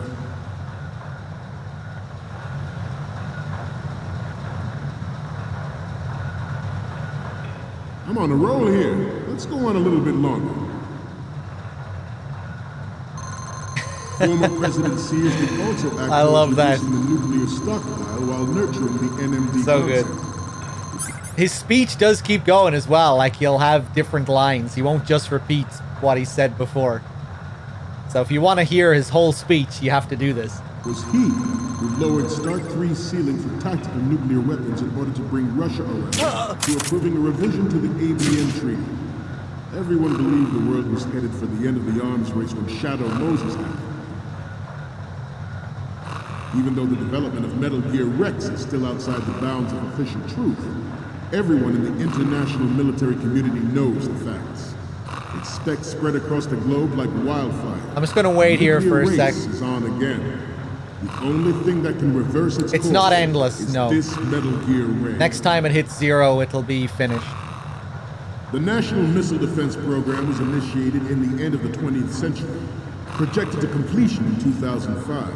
However, the NMD trial conducted in the year 2000 was a complete failure. And the success of the Maybe this 1999 guard isn't even trials is now here on considered a Extreme. I think chance he is, hazard. though. He just has a long patrol route. There was no technological solution in sight, and the program was already attracting strong criticism from Russia and China for its potential violation of the Anti-Ballistic Missile Agreement. The fact that any development in missile defense would trigger accelerated weapons development has been pointed out from the very beginning. Here he is. President Sears forced the NMD proposal through and succeeded in deploying the program. Some say that it was a military interest.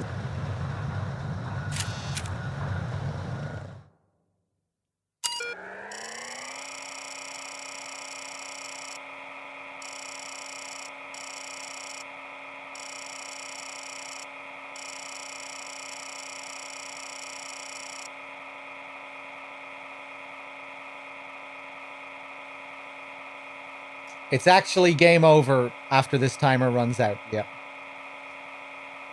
Monorith. MGX. Police Naught. Scott.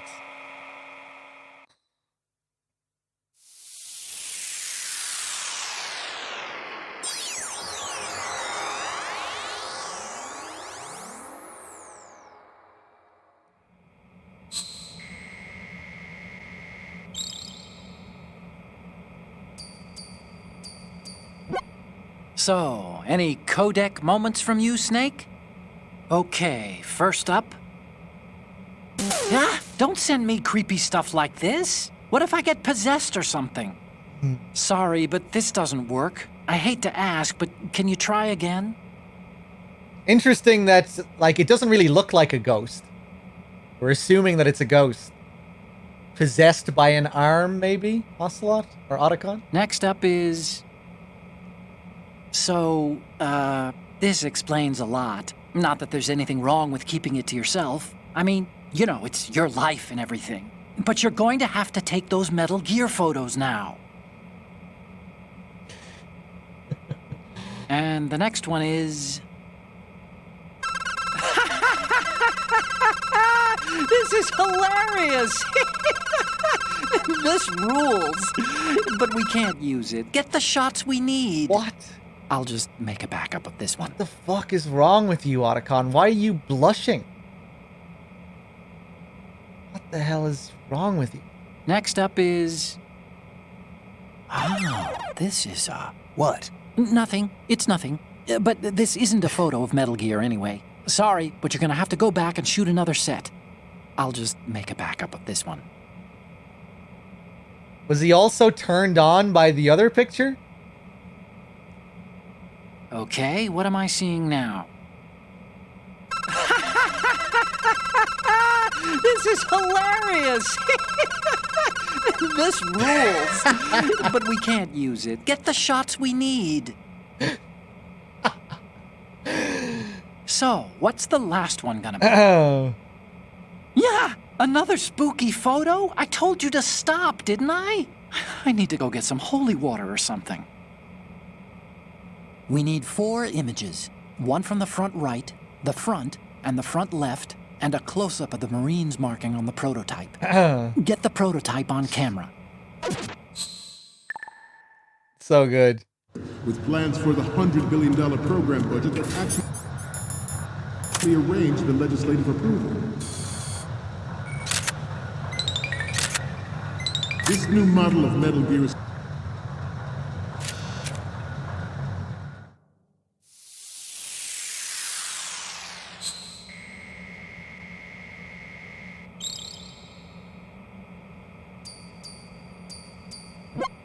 Looks like I have your photos now. Let's take a look. Okay, first up. Hey, this is the Marine Commandant. Are you a fan or something? Okay, last one's coming up. The Commandant again. Look, if you like him so much, I'll print this out and make a panel out of it. Put it over your bed or something. We need 4 images. One from the front right, the front, and the front left, and a close-up of the Marines marking on the prototype. Get the prototype on camera. Codenamed Ray, after the great Manta Ray. Our Ray has a sting that nature never gave the Manta. This latest Metal Gear, we can Oh! Almost a strike. First try. That would have been amazing. Land as we never have before. The Metal Gear Rex Don't even think about touching this box. was supposedly the first preparatory measure taken against the future possibility they woke of up the other guy. nuclear defense capability. NMD technology leaked to other nations would make that contingency likely. But if this theory is correct, it means that there was a calculated intent to cash in on this opportunity by specific interests within the military-industrial complex. We are here today to flush out and...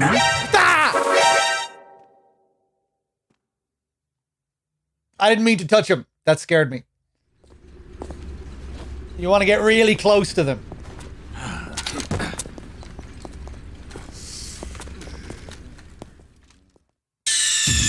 Snake, respond! Snake! Snake!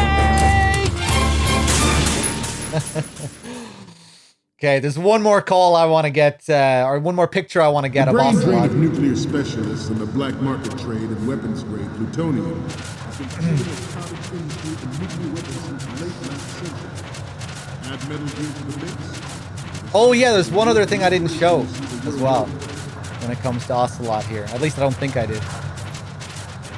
Once lived in the shadow of the Doomsday Machine. This Metal Gear Ray can bring other Metal Gears under control and ensure that we never know that fear again. We, the Marines, will be the guardians of this peace. We will proceed out of New York Harbor and conduct top-secret field testing of Ray. Shadow Moses has turned public opinion against weapons development. Oh, I didn't actually mean to do that. But yeah, if you look away from him and turn back, he'll disappear.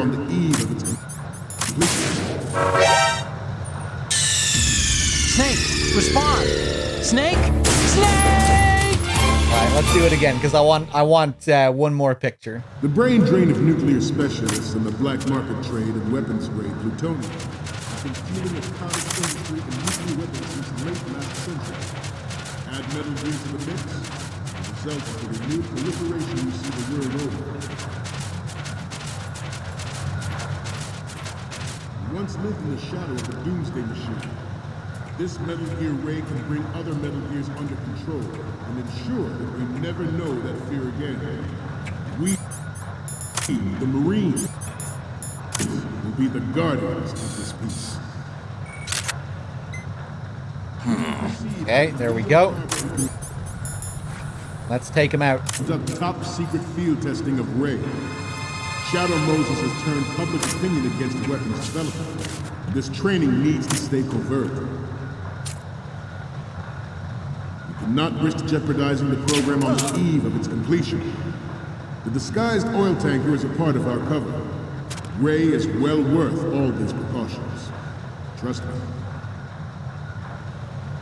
Fuck it, Former President I'm running Caesar for it. also act towards reducing the nuclear stockpile while nurturing the NMD concept.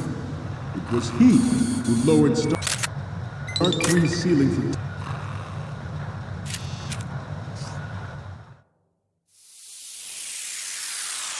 It's the online predator with the 20 months. Thank you.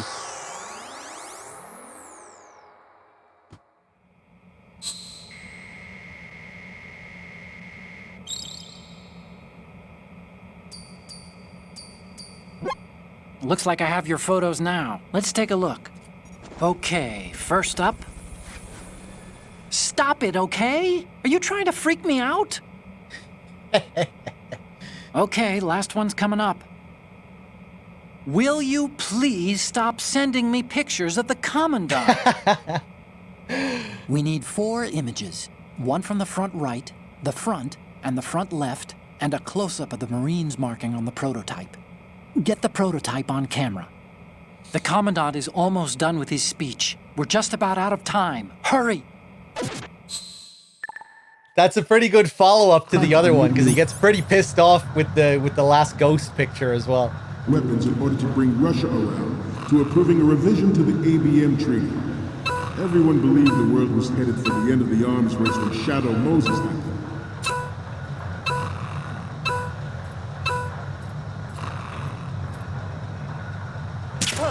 I'm on a roll here. Let's go on a little bit longer. Even though the development of Metal Gear Rex is still outside the bounds of official truth. Okay, let's actually get all the international pictures. military community knows the facts. Its specs spread across the globe like wildfire. The nuclear race is on again. The only thing that can reverse its course is this Metal Gear Ray.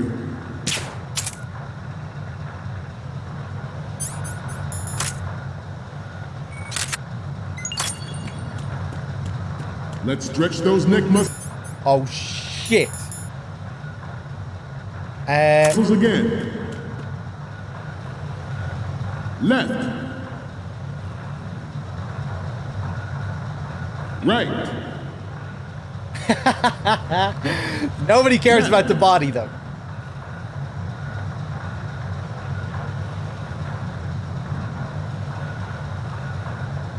Let's continue. Okay.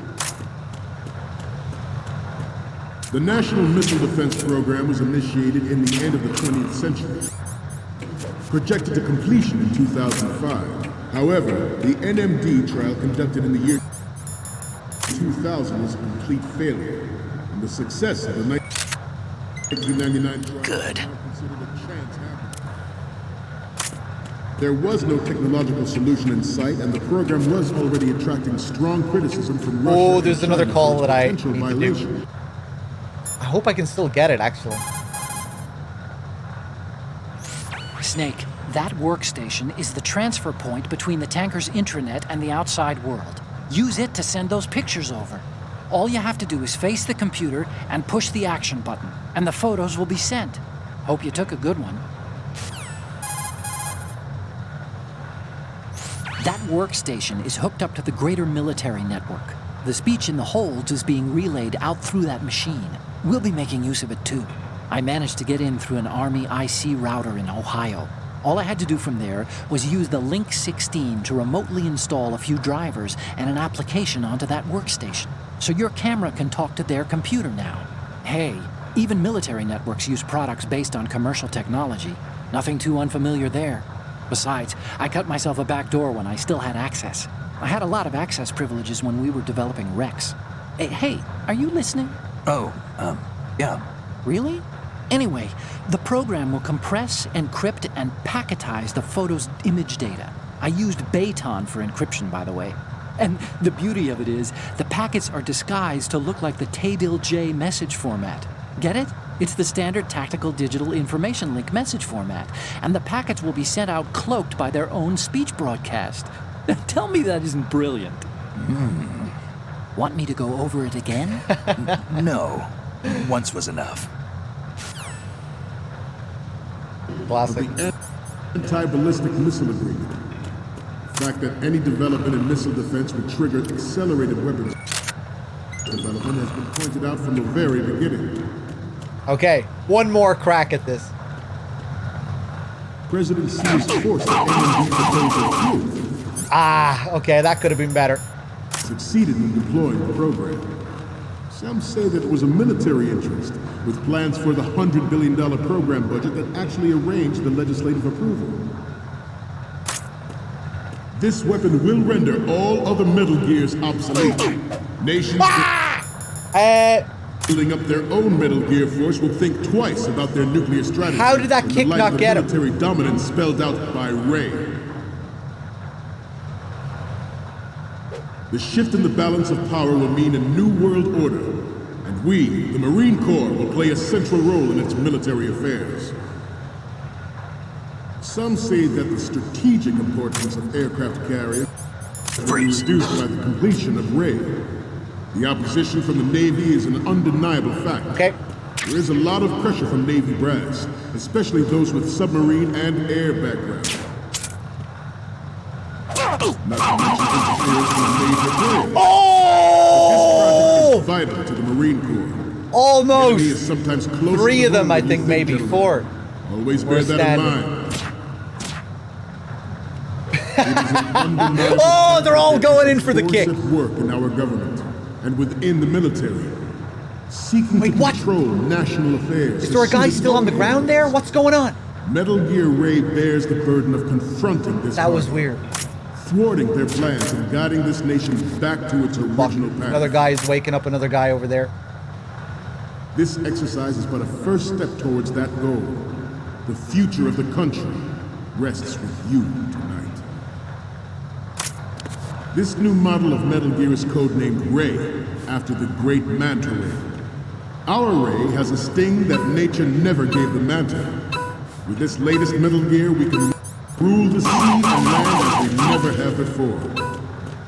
I was gonna run for it. I had to have one last go. Stop kidding around. Snake?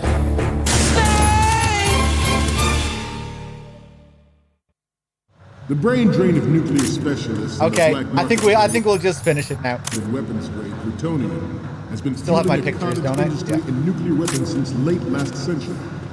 Add Metal Gear to the mix, and the result is the renewed Snake. proliferation you see the world over. Thank you. lives in the shadow of a doomsday machine. This Metal Gear Ray can bring other Metal Gears under control and ensure that we never know that fear again. We, the Marines, will be the guardians of this peace. We will proceed out of New York Harbor and conduct top-secret field testing of Ray. Shadow Moses has turned public opinion against weapons development. This training needs to stay covert. We do not risk jeopardizing the program on the eve of its completion. The disguised oil tanker is a part of our cover. Ray is well worth all these precautions. Trust me. Former President Sears did also act towards reducing the nuclear stockpile while nurturing the NMD concept. Just gonna wait for this guy to come back. Start 3 ceiling for tactical nuclear weapons in order to bring Russia around to approving revision to the ABM treaty. Everyone believed the world was headed for the end of the arms race when Shadow Moses happened.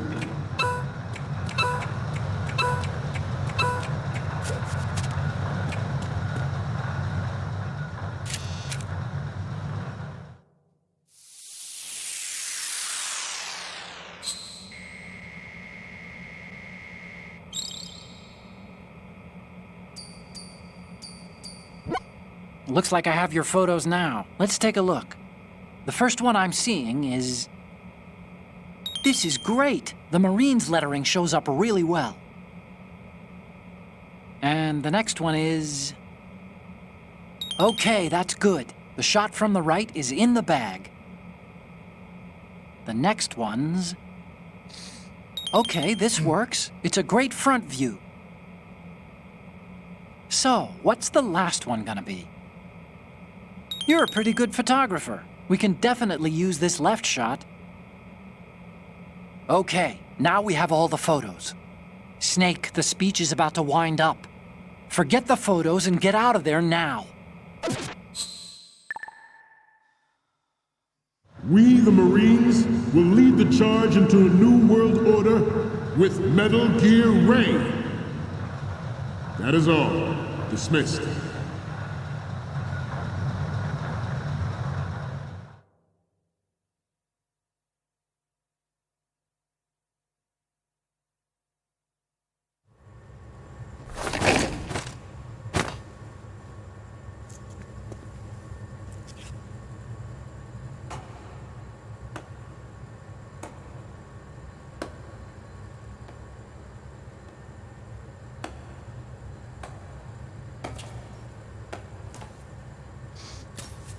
Excellent speech, my friend.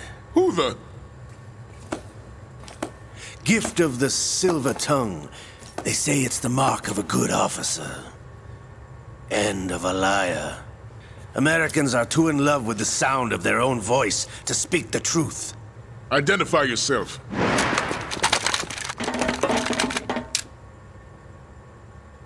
I am Shalashaska, also called Revolver Ocelot.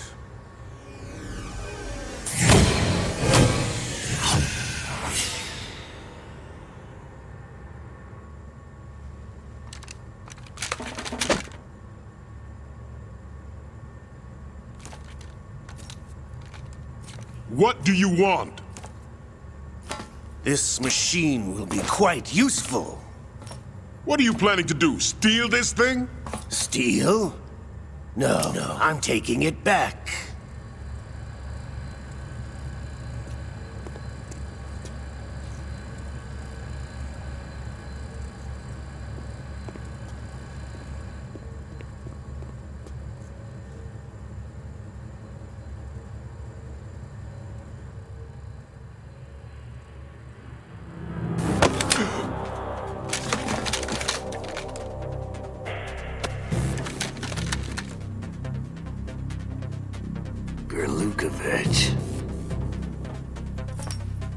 Nobody move. Understood?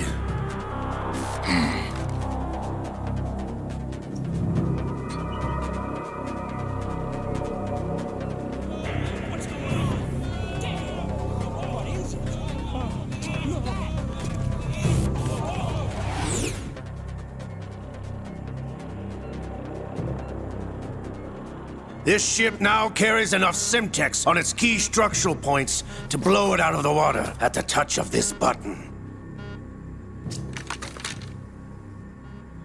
That's right. No one has to die needlessly.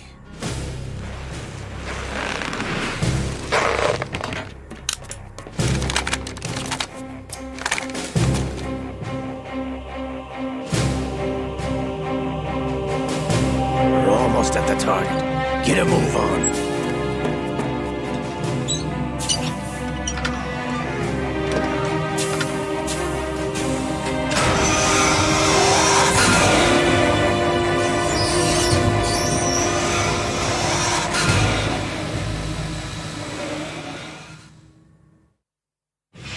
What do you intend to do with Ray? Sell it on the streets?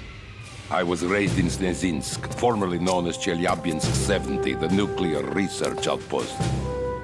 What are you talking about? After the Cold War ended, my home was bought out by the Americans. Is there a point to this sad story? Now you would understand. Land, friends, dignity, all sold to the highest bidder, the United States of America. Even the technology that gave birth to these weapons is Russian, developed by us. What do you intend to do?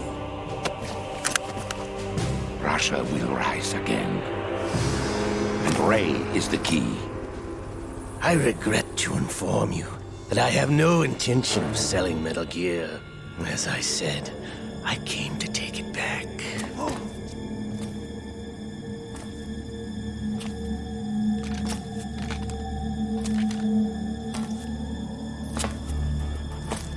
Yes, returned to the Patriots. The Lale Lule Lo? How's that possible? Ocelot, you! Have you sold us out? I was never in your employ, Gurlukovich. Are you still in league with Solidus? No hard feelings, Colonel. Mother Russia can rot for all I care. Since when, Ocelot? When did you turn? I'm glad you noticed, comrade. I abandoned her during the Cold War. Ah! Metal Gear only has room for one! Gurlukovich, you and your daughter will die here. Damn you!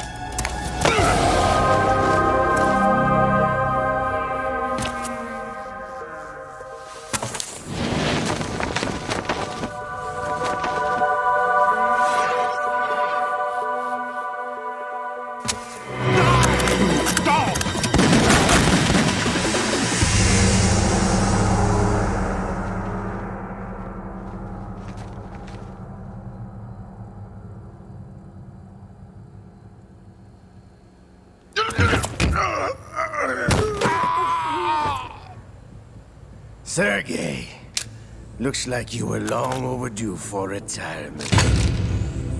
Traitorous dog!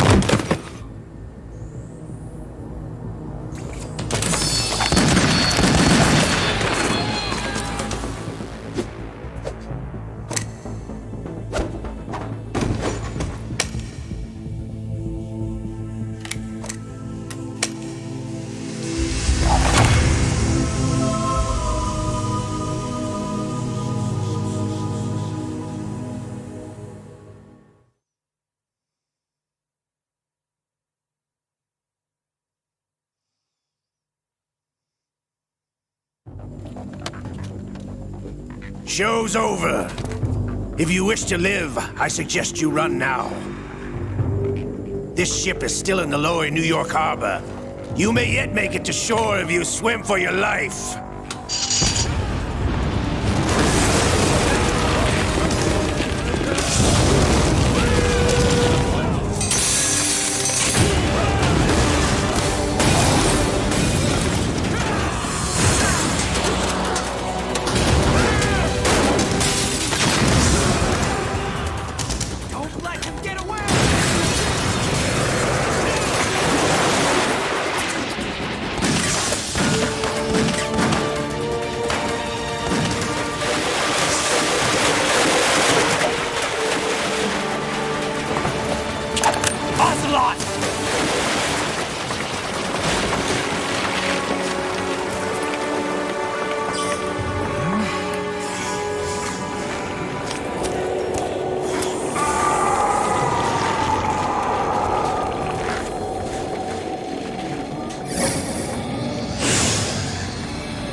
It's been a while, brother.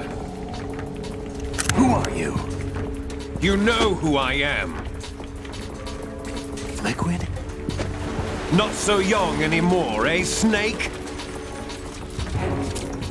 You're drowning in time. I know what it's like, brother. No wonder Naomi passed you over for the Fox Dive program. Ouch! Get out of my mind, Liquid!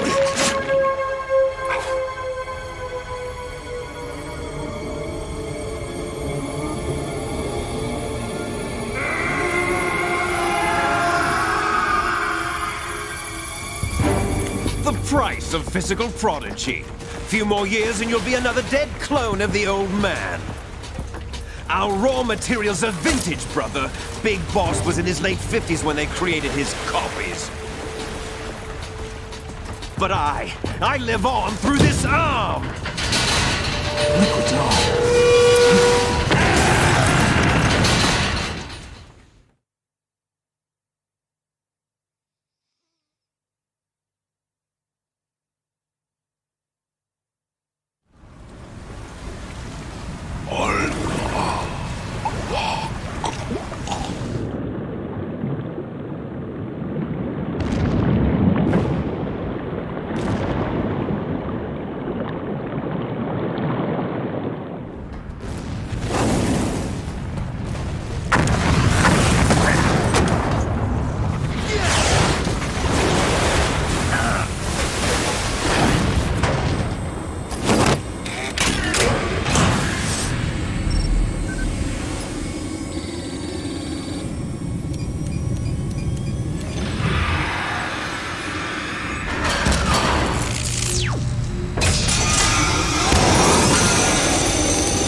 Have what it takes after all!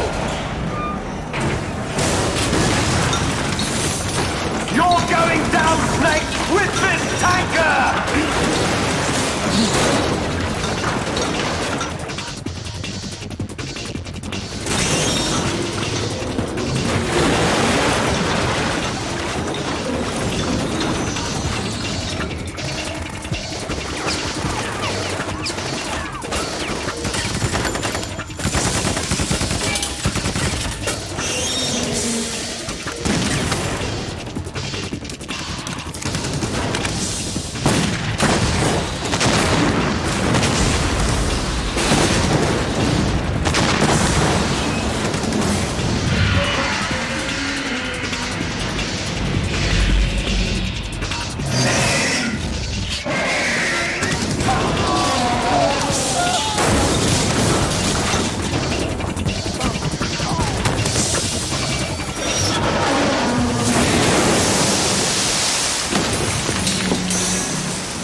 location we discussed.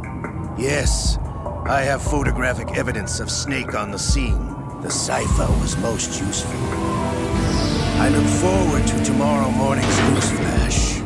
I would say the Marine Corps' plans are on indefinite hold. Yes, of course, Mr. President.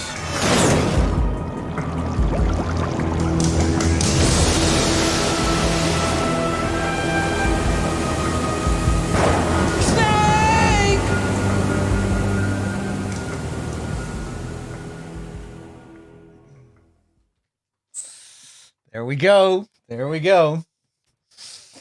It's kind of funny that he calls him Mr. President there because he's not actually the president at this point.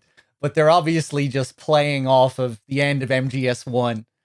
And sort of, he's more saying that for the player, really, than anything. Oh, he's obviously talking to Solidus here, or whoever that character was. But I guess Ocelot could still just be calling him Mr. President just for the hell of it. Maybe to stroke his ego or something. You're still the real president in my eyes, Solidus.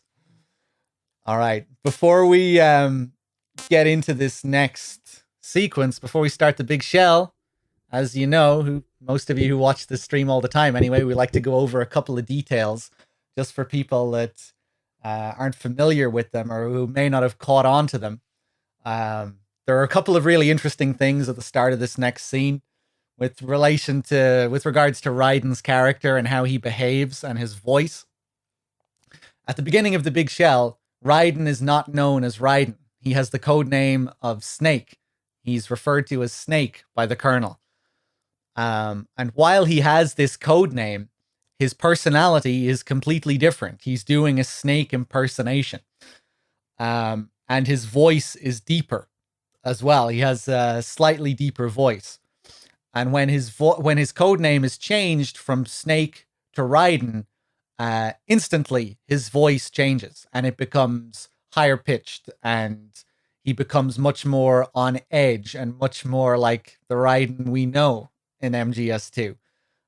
For the first few minutes of the scene, while he has Snake's code name, he's a lot more confident, a lot more self-assured, and it sounds like he's kind of on the same wavelength as the Colonel. There's a back and forth.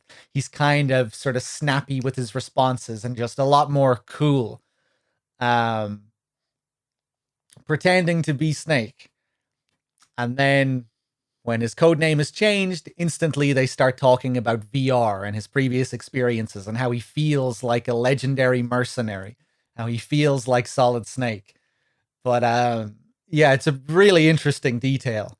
And we'll talk a bit more about it once we get into the first gameplay sequence.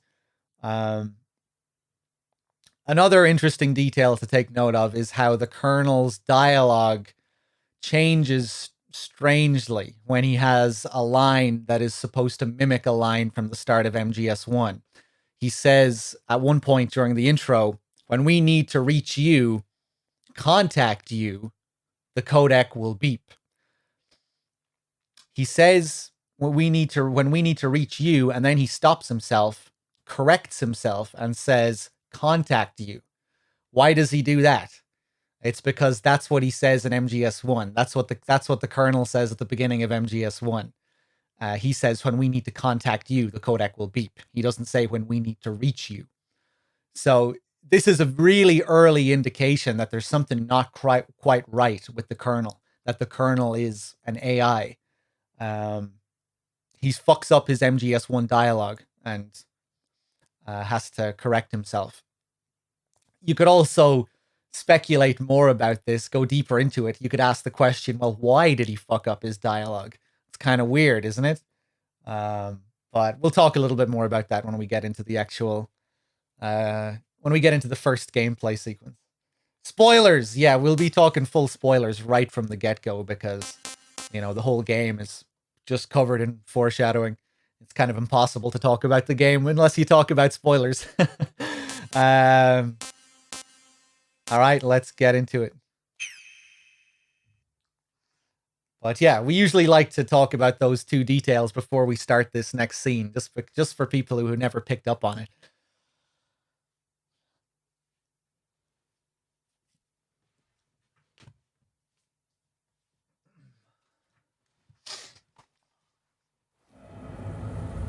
Snake, do you remember the sinking of that tanker 2 years ago? Of course. Terrorists blow a hole in an oil tanker full of crude barely 20 miles off the shore of Manhattan. Your classic nightmare. It didn't take long for the government to put an oil fence around the whole mess. And then that massive offshore cleanup facility went up inside. The big shell. I hear the cleanup isn't quite over yet. It takes time. But in the meantime, the shell's become a landmark, a symbol of environmental protection. Calling teams Alpha and Bravo. Deploy at the big shell as scheduled. Approximately 6 hours ago, the big shell was seized by an armed group. Do we have an ID? Former members of the Navy SEAL Special Anti-Terrorist Training Squad Dead Cell. Russian private army members may also be involved. It's a highly trained group, and they have the big shell under complete control.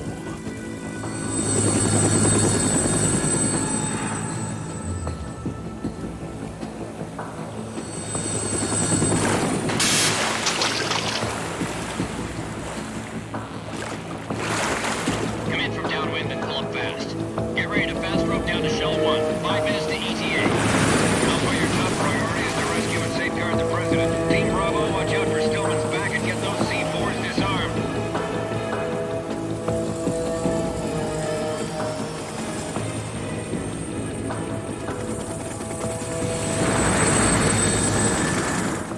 What are their demands? $30 billion. $30 billion? What makes them think they can get that much? There was a government-sponsored tour going on at the big shell that day. Hostages, huh? A VIP from one of the major conservation groups, and one from our own government.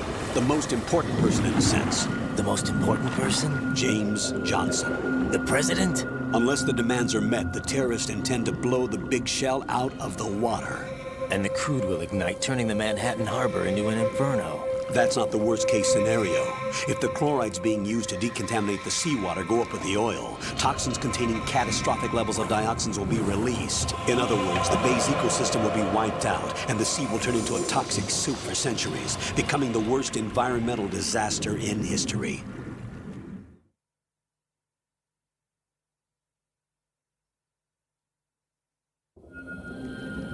You have 2 mission objectives. 1, infiltrate the offshore decontamination facility Big Shell and safeguard the president and other hostages. And 2, disarm the terrorists by any means necessary.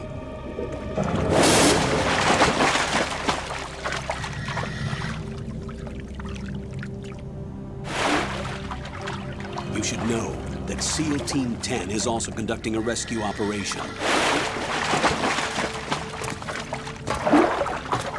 Is this a joint effort? No. Foxhound remains a covert body. Don't alert them to your presence. That is an order.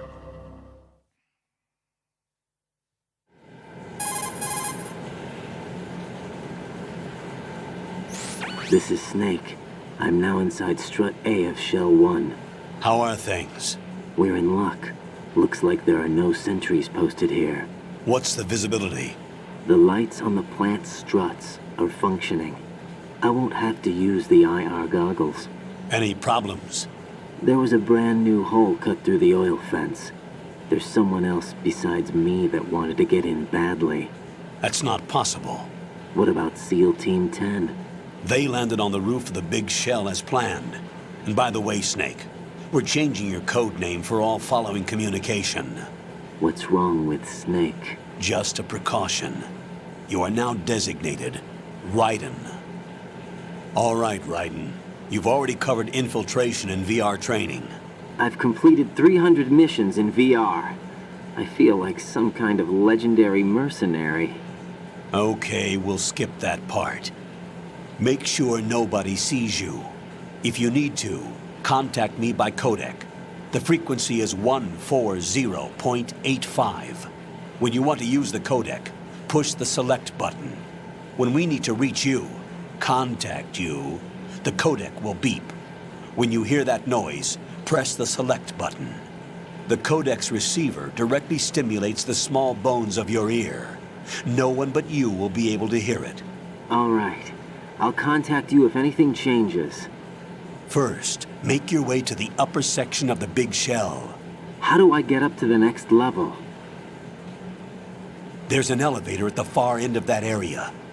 Use that. Sounds good. Your new sneaking suit uses electrofiber technology, a byproduct of fiber optics research. The texture isn't far removed from rubber, but the material protects against a wide range of toxic substances. The suit itself has a wide array of built-in sensors. It is referred to as smart skin in military R&D. Data about damage to different regions of the body, including blood loss, is exchanged between the suit and the intravenous nanomachines to create a feedback system. There's a lot of pressure on my torso. Relax. The suit applies varying pressure to major internal organs to maximize performance and safeguard their functions. They call this the skull suit in Foxhound. Skull suit seems appropriate somehow.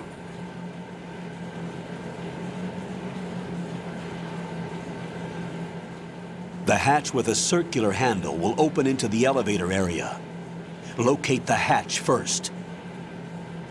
Copy that. Moving on to main mission objectives. So there we go. It's amazing how many people miss that. I think it would be understandable for a first playthrough because you're just so mind fucked regarding everything and what's going on and who is this guy, and you know there's so many details to keep track of. But even upon replaying it, I feel like a lot of people miss it. I guess it is once you know the voice changes, it's so easy to notice. But it is still kind of subtle and easy to miss, you know, if you're not aware of it, if you're not expecting it. But yeah, it's as clear as day when you expect it. But yeah, it's kind of tying Raiden's experience to the player's experience, you know? Raiden thinks he's Snake like we expect to be continuing the game as Snake. You know, Raiden was a big twist. We didn't know we were going to be playing as Raiden before we bought the game. It wasn't, this was all a big ruse, a big deception, a big twist. So, to keep Raiden's experience in line with the players, they sort of did the same thing. Raiden lost Snake's identity like we lose Snake's identity. And as we soon learn, there are many other similarities between Raiden and the player.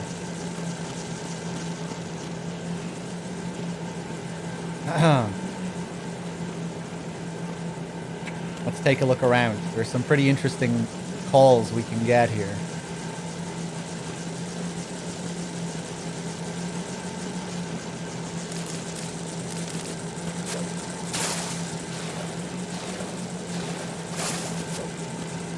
Is it ever explained why Raiden's codec is shaped the way it is?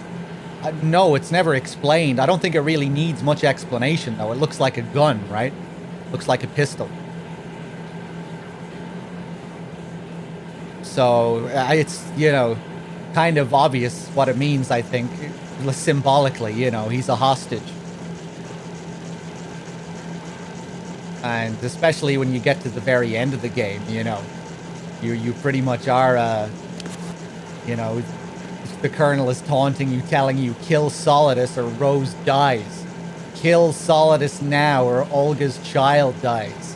You know, it really does feel like you have a gun to your head at the very end of the game.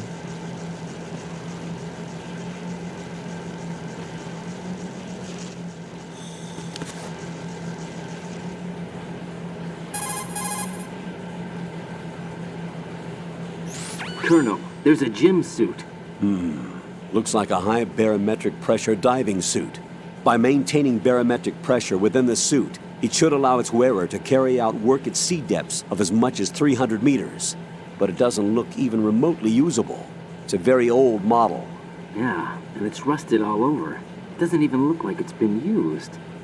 Raiden, that diving suit doesn't look like it works. Forget about it and return to your duties.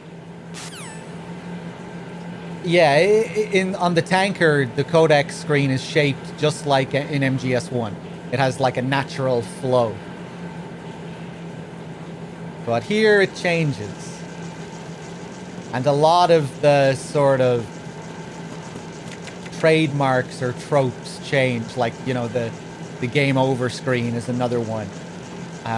Even the music, you know, like the alert theme and the boss themes on the tanker evoke MGS1 and play little snippets of the main theme, or the Metal Gear theme, variations on the theme. On the plant, the music is far stranger and sort of atonal and wild.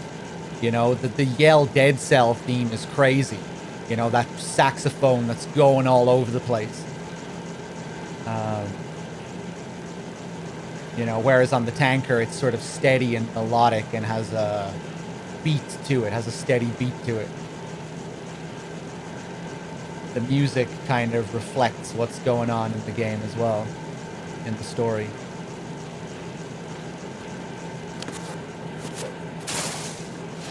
Where everything is being turned on its head.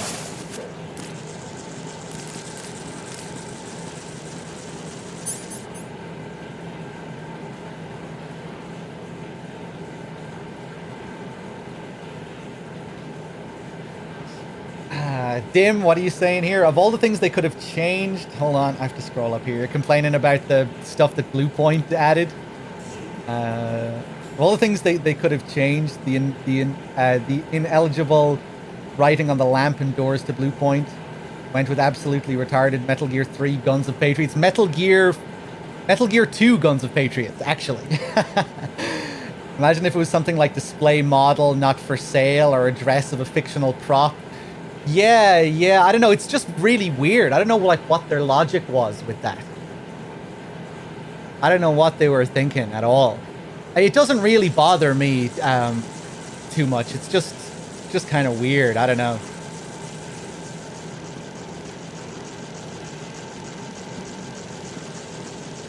Illegible. What did I say? Eligible?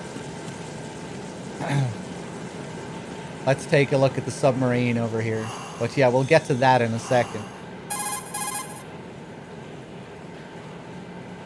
Raiden, over there is the submarine for deep-sea dives.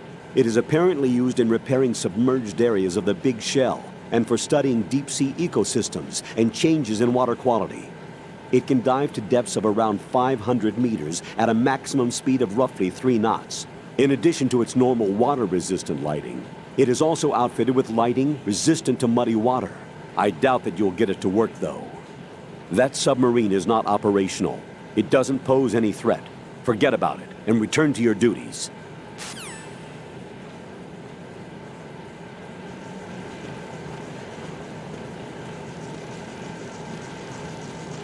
So, kind of getting a common theme here with the gym suit and the submarine. Raiden, you should be used to the controls by now. That's right. Proceed with your mission. The clock is ticking. Get on the elevator on the far side of this area and get to the upper section of the Big Shell. So the submarine and the gym suit, they're all spoken about as if they're props. You know what he says? It's rusted. It doesn't even look like it's being. It doesn't even look like it's being used. What he says about the sub, it's not operational. It does not pose any threat. So these are the details that, you know, you're most likely never going to see on a first playthrough.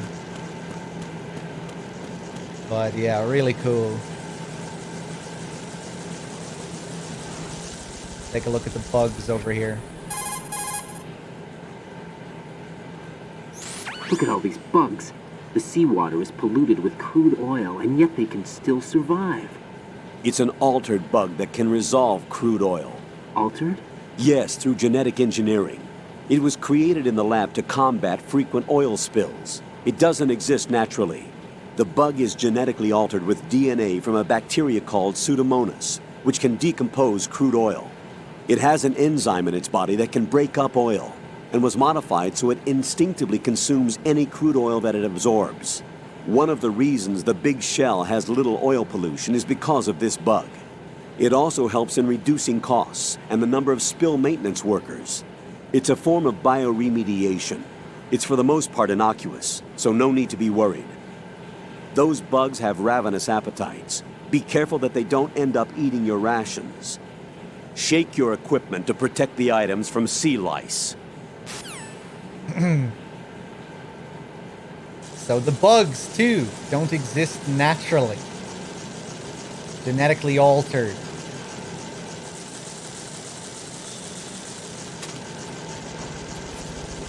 So if we crawl around the bugs here...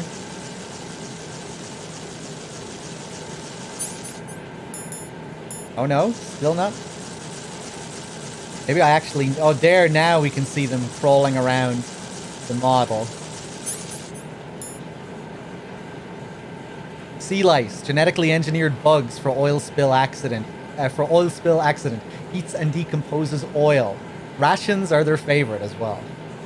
And like he said, we do have to just shake our equipment by moving up and down like that until we get rid of them. Pretty cool. Kind of reminds me of the snake mechanic in Metal Gear 2 Solid Snake. You know, the snake that can eat your rations. Pretty cool how they brought that back here in a different form.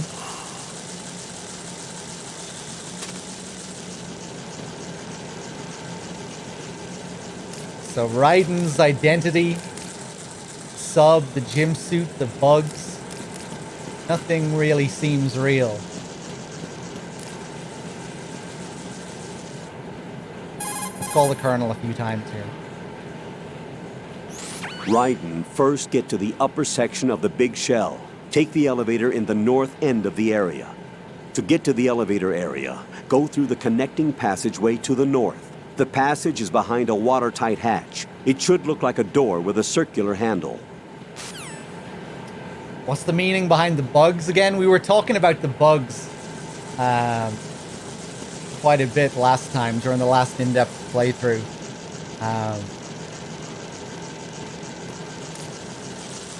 It kind of take a bit of explaining. You kind of need to go into the whole water motif as well. You know, water is used frequently in the game to symbolize information or the flow of information. You know, it starts with the opening scene, the opening credits. You know, the very first image you see in the game is flowing water and information written on stone, information written on paper, and then it speeds up as we get to digital information and everything drowns. And all the information drowns, which is, you know, one of the big themes of the game. The overabundance of digital information in the information age, not being able to tell fact from fiction in the information age. What the president says later about GW, you know, the world will drown in the coming flood of information and they along with it. And that's what the Patriots' goals are, to control the flow of information because the human race is too stupid to handle the information age. It'll reduce the rate of evolution. And the Big Shell facility is kind of symbolic of that in a way. It's this facility that filters oil, but I think symbolically it's supposed to represent GW filtering information. There are so many like water metaphors used throughout the game, like not just that scene with the president, but at the very final call on Federal Hall with the Colonel, I think they use like 3 or 4 metaphors relating water to information. So yeah, I think this facility is kind of supposed to be symbolic of what they're trying to do with GW. It's GW want to filter information like this facility filters out the oil. And we were theorizing last time about the bugs, if the bugs are designed to decompose the oil and sort of filter the oil themselves. that maybe they're also supposed to symbolize GW. And it's interesting later on in the game, when we get Emma, we start to see more and more of the bugs. And someone mentioned in the chat last time that, I never really thought about this, but someone brought up an interesting point during the last playthrough that they saw the increase of bugs as meaning that as GW started to gain more power or something like that. How did he describe it again? I can't really remember what his description was, but I really liked his interpretation of the bugs. It was like as the S3 plan came closer to achieving its goal, you would see more and more bugs or something like that. I forget really how he described it, but yeah, I think the bugs are supposed to symbolize GW in a way. Or again, like they similar to how the facility itself symbolizes that processing of information. The bugs also symbolize that because they're also designed to filter oil. If we're looking at filtering oil as a metaphor for filtering information, which I definitely think is a valid interpretation. But yeah, I haven't really thought hard enough about the bugs yet because we only really started digging into it during the last playthrough. As the simulation unravels, yeah, Black Obsidian. It's really interesting, you know, when you try to cross over the bugs while holding Emma's hand. What does she say? You know, I hate bugs. I can't stand bugs. I always wondered if I was maybe overreaching when I joke about, you know, you're a fucking software developer. You're supposed to get rid of these bugs, Emma. I kind of wonder, like, is that actually an intentional joke there when she says I hate bugs, I can't stand them? Because she's a software developer. She created GW. So it's kind of funny that she starts talking about how she hates bugs.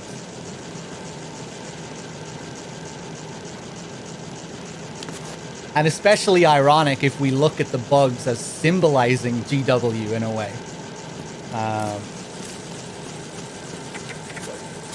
But yeah.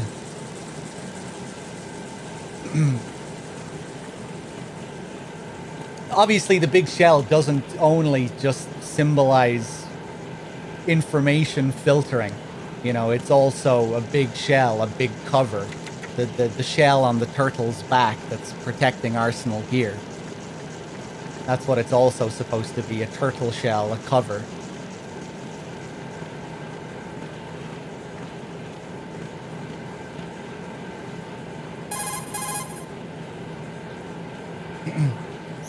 Raiden, that door is watertight. Yeah, I know how to open it. We covered it in VR training. True. Proceed with caution. Oh, that's interesting. I guess that line changes depending on if you've done the tanker or not.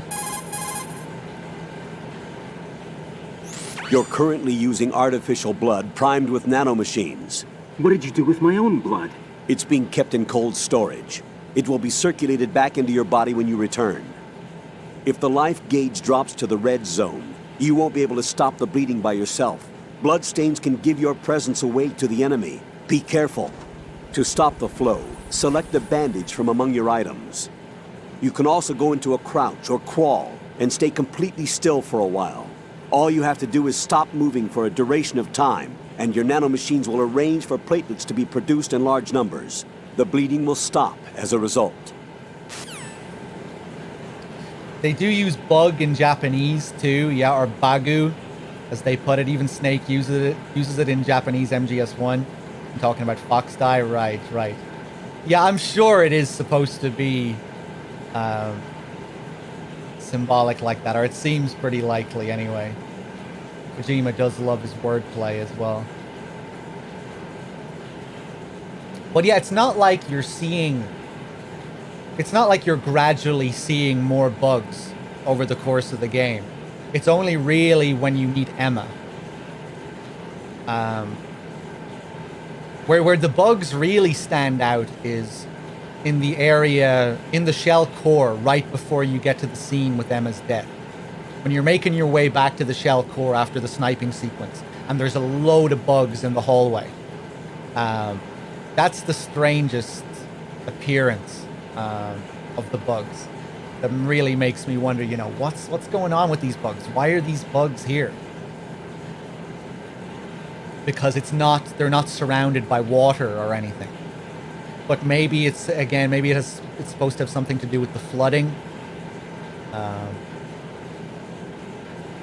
But yeah, you know, there's more of a reason to see them down here and to see them down in the area that is actually flooded. It's just weird that they appear in that area in the core.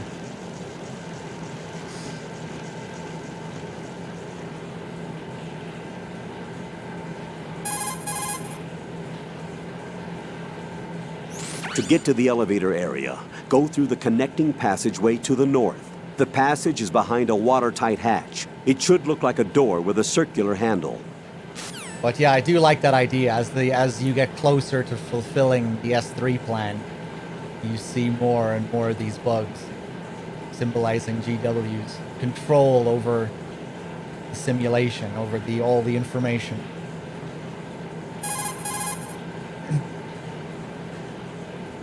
The punch is the basis of hand-to-hand combat.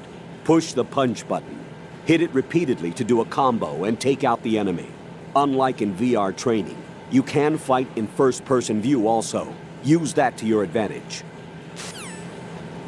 Does this mean the piss represents the downward one-way nature of the flow of information? Possibly. Who knows?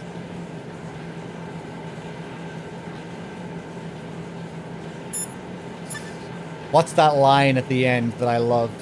Just talking about water metaphors. Who else could wade through the sea of garbage you people produce? I love that one. They stay inside their little ponds, leaking whatever truth suits them into the growing cesspool of society at large. Leaking, ponds, cesspool.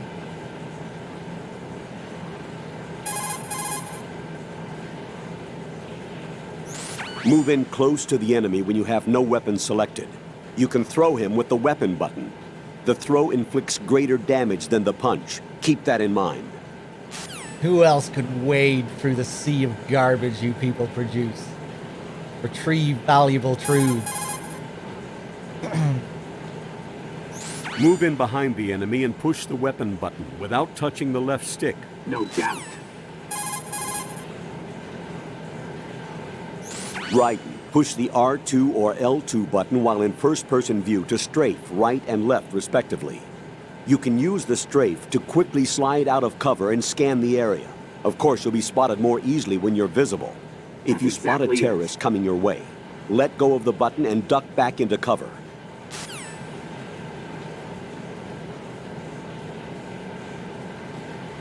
Yeah, it's another thing is Vamp. Every time Vamp comes back to life, it has something to do with water.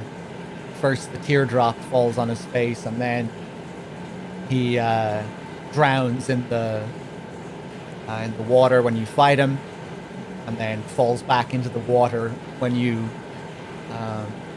kill him again, fighting, you know, when he stabs Emma, the second boss fight with him.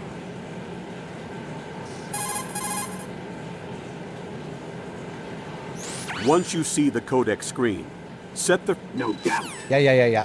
People are wondering about the Colonel's voice there. That's not something that's like an intentional part of the story, even though it fits. That's re-recorded dialogue for the HD collection.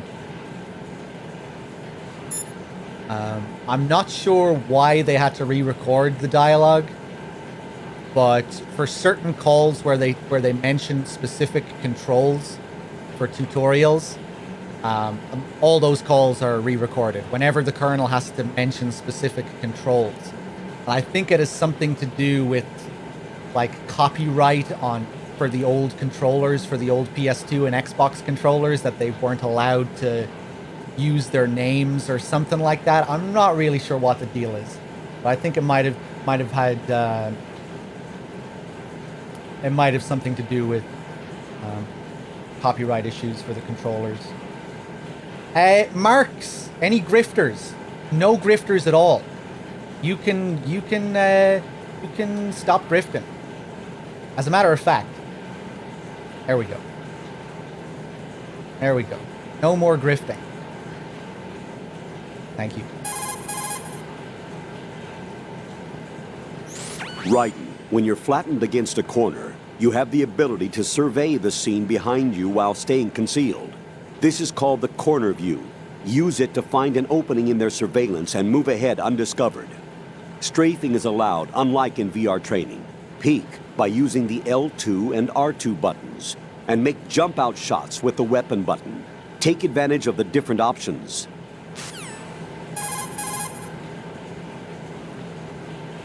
Flatten yourself against the wall and push the punch button to knock and create a diversion.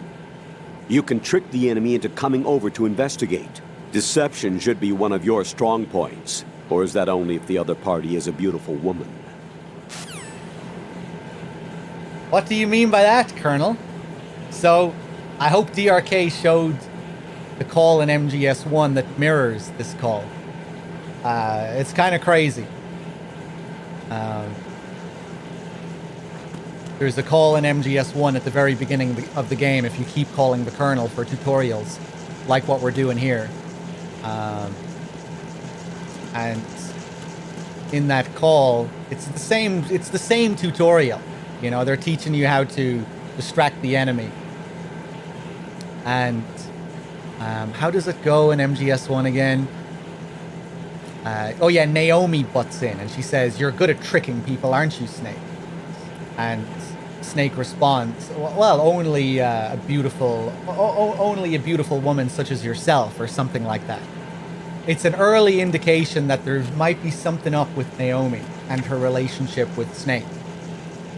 So it's crazy. This game puts a spin on that tutorial call and kind of mirrors it, because here in MGS1 it's supposed to foreshadow Snake and Naomi's relationship, and here it's foreshadowing Rose and Raiden's relationship. But it's just so crazy that it's a tutorial call, you know?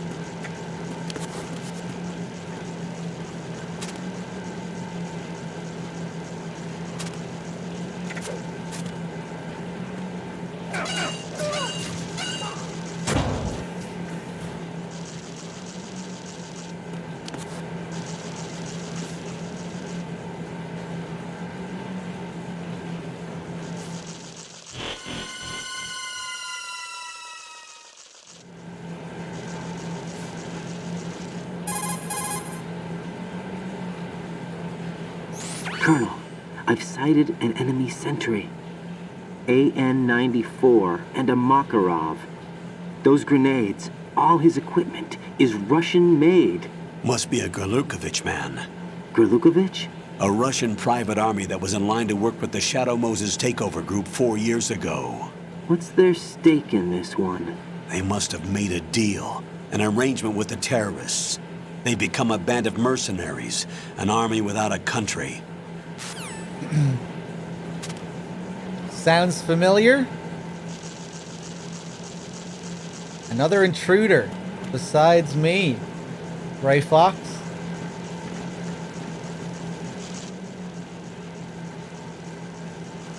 I guess we'll grab the shaver. Usually I leave the shaver, even when we do these in-depth runs. Just because it's kind of fucked up on the HD collection. But recently, we discovered a new Easter egg in this game, where Snake's beard will actually grow back if you save the game and come back a week later, or fast forward the clock on your console. I always thought MGS3 was the first game to fuck around with the system's clock at the end, but this game did it first. And so when you get to Arsenal Gear and you give him the shaver and he shaves his beard, we save there, put the clock forward a week and come back, his beard will be back. Crazy. Yeah, this was discovered pretty recently by Bad Humans, the guy in the chat. He's always here. At least I think it was discovered by bad humans anyway. Oh, hey, I didn't even look at the door. Yeah, we have this weird thing here. Metal Gear 2, Guns of Patriots. This wasn't in the original game. But I think this was added by Bluepoint. Very, very strange. Why? Metal Gear 2, Guns of Patriots. Not Metal Gear Solid 2, Guns of the Patriots. Not Metal Gear Solid 4, Guns of the Patriots. Metal Gear 2, Guns of Patriots. It's an Easter egg. I'm aware, but what is the purpose of the Easter egg? What's the why? You know? Here it says Metal Gear Solid 2, Guns of Patriots.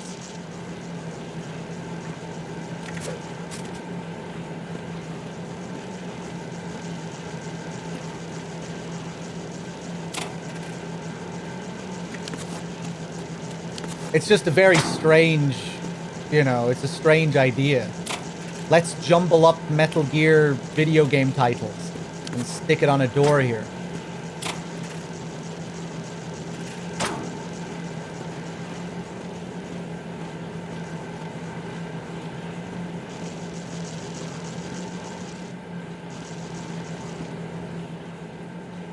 Metal Gear Solid Tank Hangar.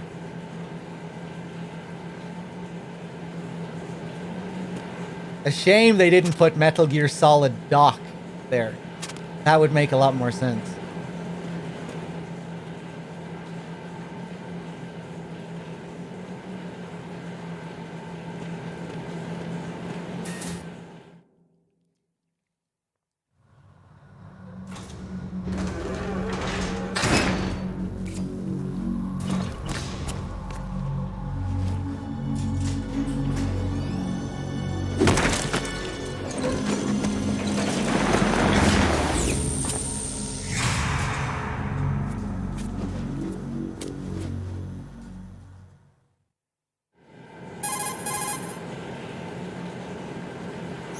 Colonel, there's definitely another intruder in here besides me. That's not a possibility. Not a team. Looks like a solo job. One man. We may not know who he is, but he managed to take care of every sentry in the area. They're all out cold. Whoever he is, he's got some skills. We need to get an ID. But for now, you can take advantage of the situation and get to work. There's a terminal in front of the elevator. A node. Did you say nerd? Not nerd. Node. Oh. Use the node to gain access to the Big Shell's facilities network. Then what? Pull up the map of the structure. That'll let you activate the Soliton radar. The Soliton radar? True. That radar came in useful during VR training. A radar system uses biological magnetic fields as input. These estimated enemy positions are projected onto a map according to reference points collected via GPS signals and field personnel reports. We need to get to the map through the Big Shell's node to put this data processing to practical use. The node unit is about 3 feet high, should be colored blue. Each area has at least one. How do I gain access? Just push the action button in front of the node. The nanomachines in your body will take care of the security clearance and allow you access to the node. Complete the procedure before those sentries gain consciousness. If they spot you, you won't be able to gain access for a while. Stay on guard. Got it.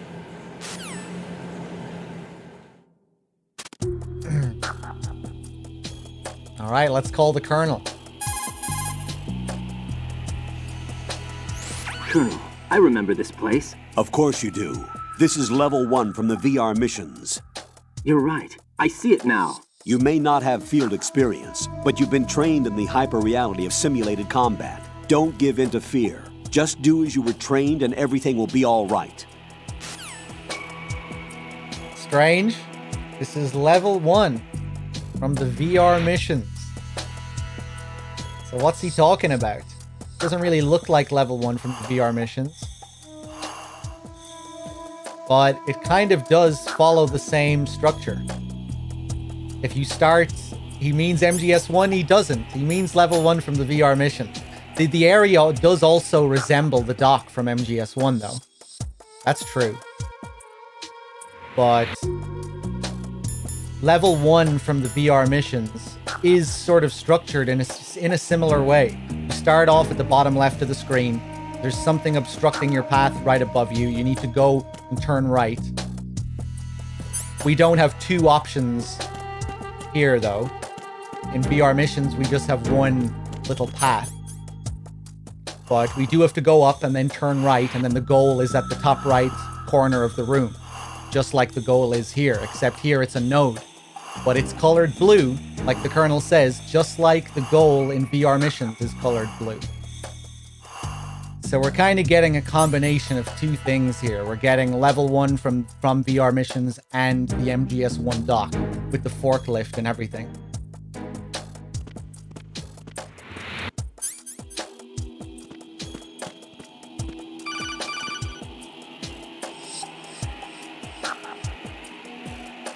Raiden, you won't be able to use any of the enemy's equipment.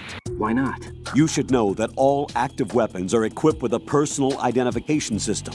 The owner enters their required user ID information during the weapon registration or at the start of a mission. If anyone other than the registered user tries to fire the weapon, the ID system will not authorize the action. But these are black market Russian weapons. How can they be equipped with identification functionality? They must have been customized by the terrorists themselves. These are professionals we're dealing with, and they certainly won't let their own equipment be used against them. I'm guessing it's the same for the Navy SEALs gear? Right. How am I supposed to procure weapons then? Find the ones that haven't yet been individualized. Everything you find in the item box is clean. You should know this from your VR training. Okay, I know those. Items in the item box are yours to use at will. They will be your supply source with regards to weaponry and gear. One sec, guys. Let me just scroll up here. What's the meaning of hyper-reality? It's when you're unable to distinguish between what's real and what's not. That sort of state is what's known as hyper-reality, as far as I understand.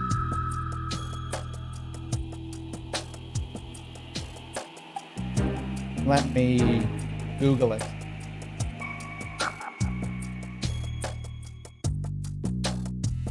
Hyperreality in semiotics and postmodernism is an inability of consciousness to distinguish reality from a simulation of reality, especially in technologically advanced postmodern societies. Makes sense.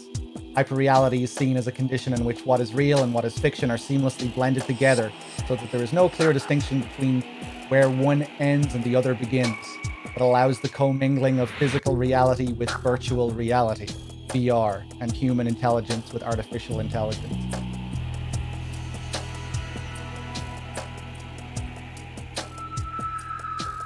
Which kind of reminds me, I remember Kojima said his main goal with this game was a series of deceptions and betrayals until it reaches the point where the player can't distinguish between what's real and what's not. Which is a pretty good description of Arsenal gear. And the whole simulation and fiction of the game breaks down to the point where it's impossible to know what's going on, and you're seeing all these different contradictions play out on screen. There's no such thing as the what's the line again? There's no such thing as miracles or the supernatural, only cutting edge technology. And right after Ocelot says that, he jumps 50 miles up in the air, lands on top of Ray. It turns out that Fortune doesn't have any powers, and then she shows that she does have powers 2 seconds later. Maybe not 2 seconds later, but yeah.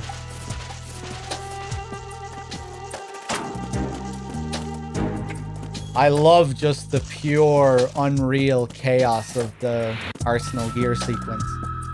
P90s bouncing off the ground. Ocelot super jumping up on top of Ray.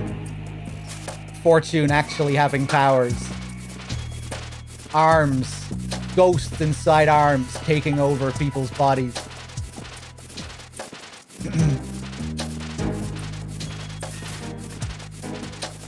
It's strange how at the end of the tanker, Liquid taking over Ocelot is like this completely absurd event. But by the end of the game, it's just kind of fitting in with everything else that's happening on the screen.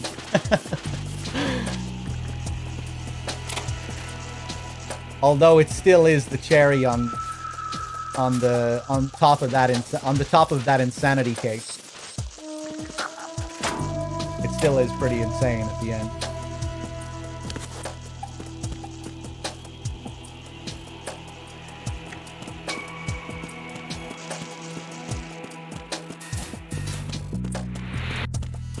Hey, what's up, Garley? So we're gonna hide all these bodies, just so we get a different call. I don't always do this, but fuck it, we'll do it this time.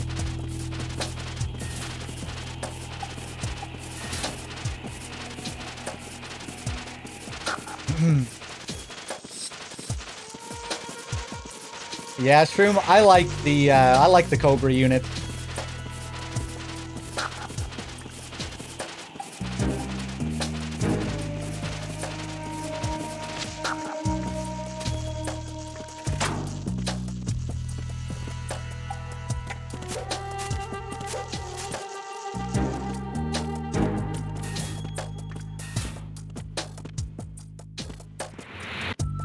But yeah, it's really interesting how Raiden is reassured when the Colonel tells him this is just like VR.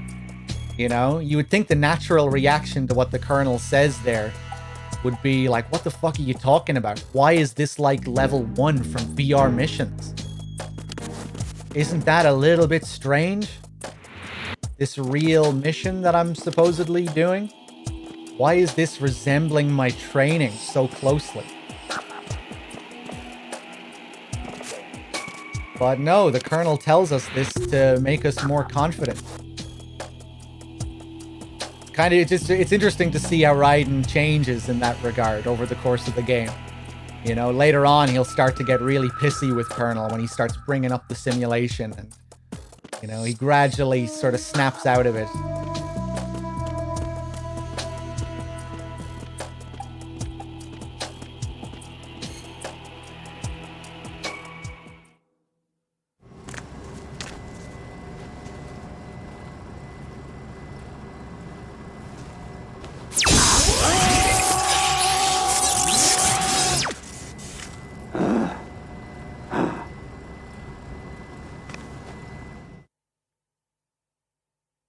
Well, VR is indistinguishable from reality. I guess so, yeah.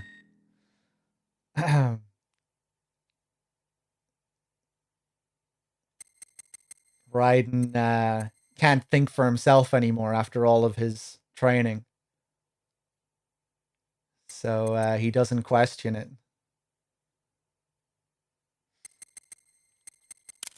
Some little Easter eggs here. We enter Kajimbal's name.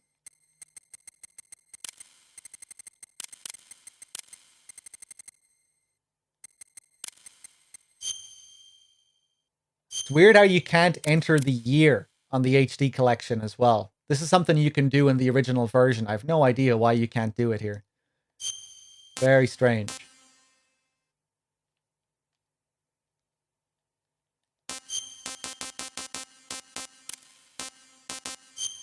If we put in today's dates, we get a happy birthday message. So here's where we start role-playing as Raiden officially. This is us putting our name onto Raiden's dog tags. We put in Shinkawa's name, we get his details as well.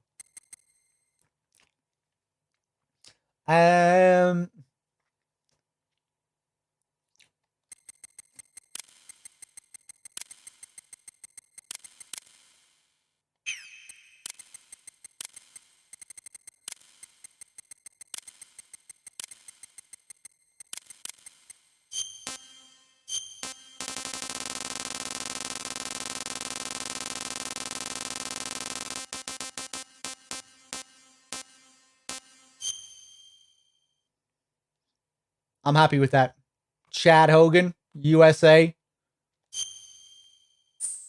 Fuck you, Chad Hogan. I don't need your dog tags anymore.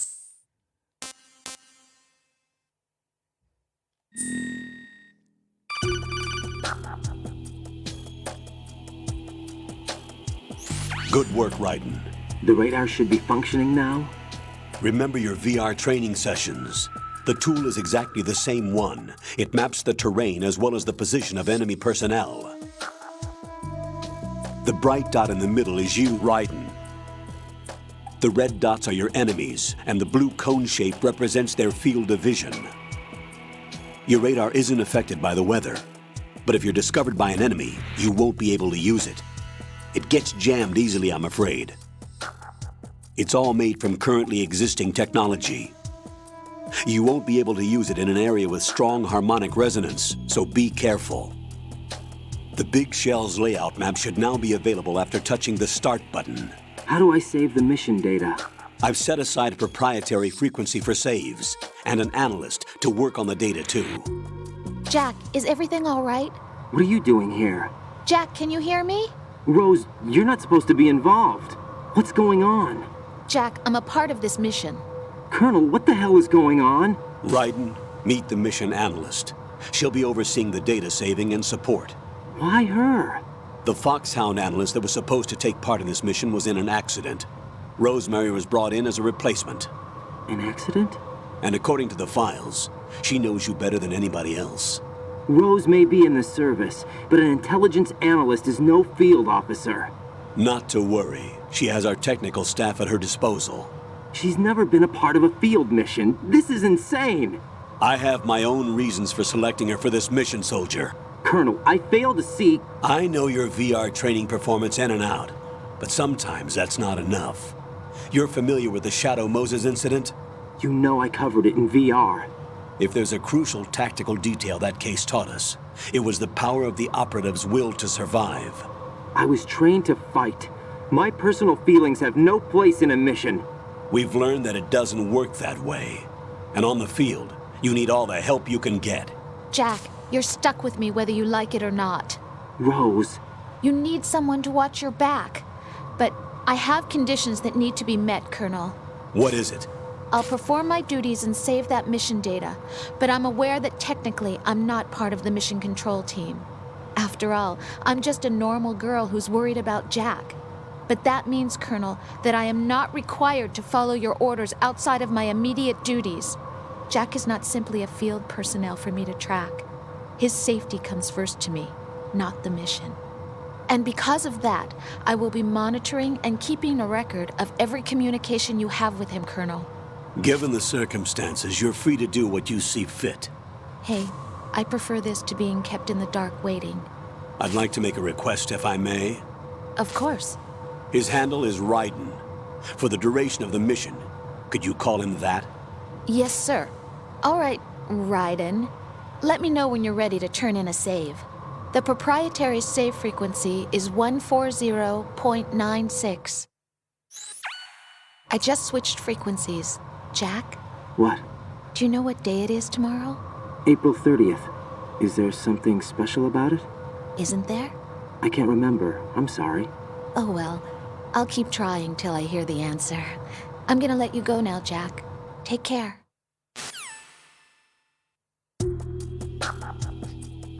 Someone was asking about the music there, if it has like any purpose beyond just being foreboding ambient sound. I don't think so, really. It's just there to make you feel uncomfortable and that there's something not right about all this. Beyond that, I don't think it has any purpose.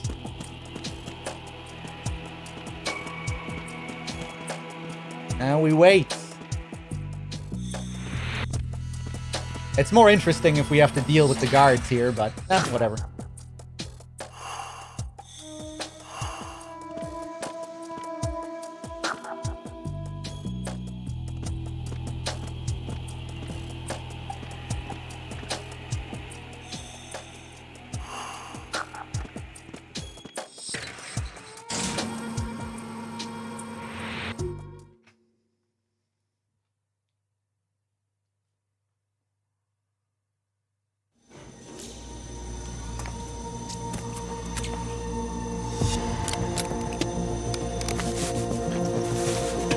The terrorists call themselves Sons of Liberty.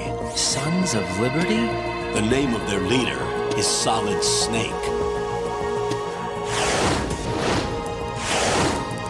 The hero of Shadow Moses? So that's why you changed my code name. Right, but he can't be the Solid Snake. He died 2 years ago on that tanker after he blew it sky high. Could he have survived? Not a chance.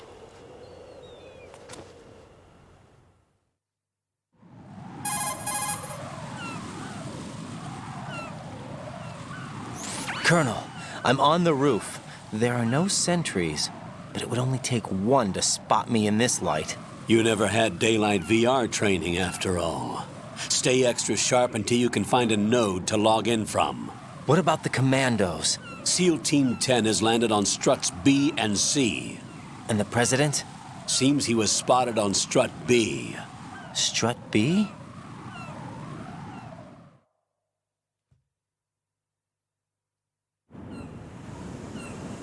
The big shell is comprised of shells 1 and 2.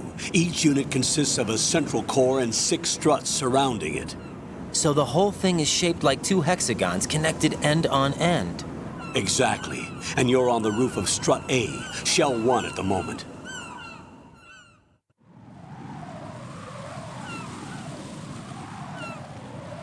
First, get to a node. Log into the network.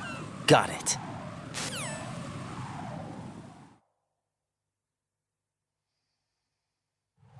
All right, here we are. Man, I love that elevator scene. Every time, just the music, just the over-the-top sound effects, all those whooshing sounds. Just the whole mood of it, like everything being turned on its head. Solid Snake is the terrorist leader. What's going on? Just how it's, you know, serves as this inverse of the same scene in MGS1. In MGS1, this scene is like just a badass glorification almost of the protagonist. You know, like, look how cool Solid Snake is. Fucking stares at the camera. Metal Gear Solid comes up on the screen. It's like pure power fantasy. And here it's just like everything being turned upside down. So now that Solid Snake who was glorified is the enemy, apparently. You know, there's one thing that I thought about during that earlier scene where we see Snake on the elevator.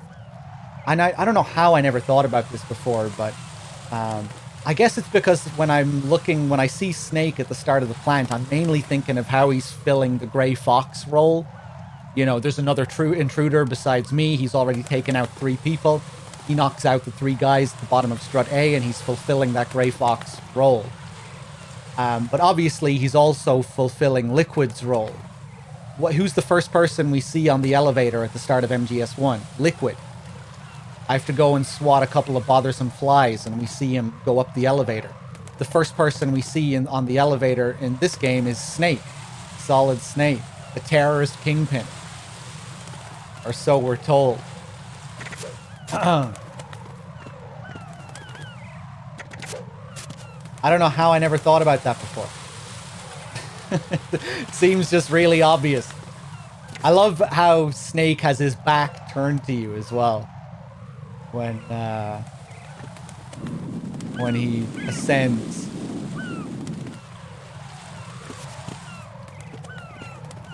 And unlike Shadow Moses, like the Colonel said, this is daylight. And we have not done daylight VR training. Again, our own experiences as the player lining up with Raidens. MGS1 took place at night.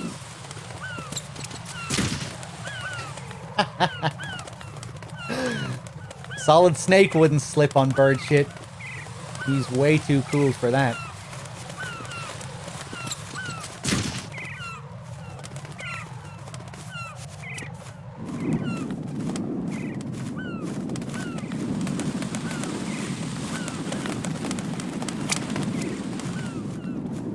He's way too cool to get shit on as well.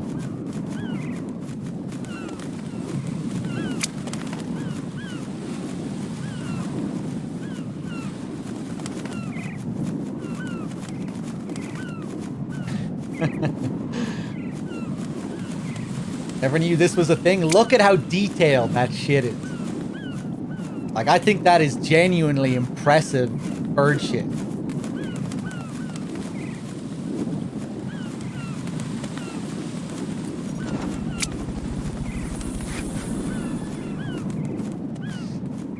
Oh, I need to thank a few people here. I think I'm a good bit behind.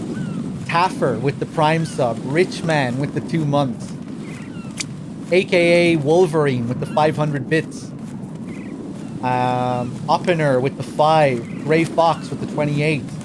Corvin with the 63. Devil with the Prime sub. Addy with the 40 months. Bin with the year. There's another one. Pud with the 13 months. My god, sorry guys, I'm way behind. Cheers, everyone. Good time to read donations here, I think, yeah. Or subs.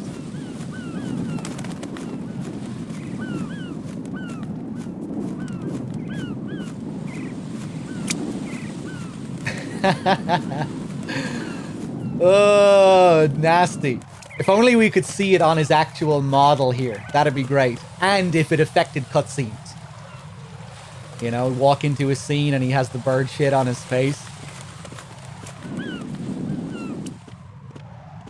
Maybe that'd be a bit too much. I don't know.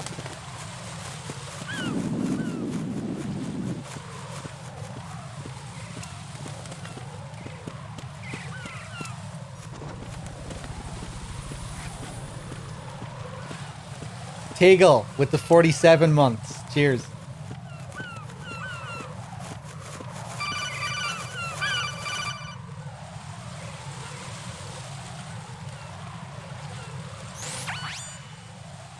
Raiden, look at that wire fence. You may be able to crawl through it. Crouch down using the crawl button. Then push the left stick in the direction you want to move. Push the crawl button again to stand up. You can use weapons even while crawling. This is different from VR training, so you keep that in mind.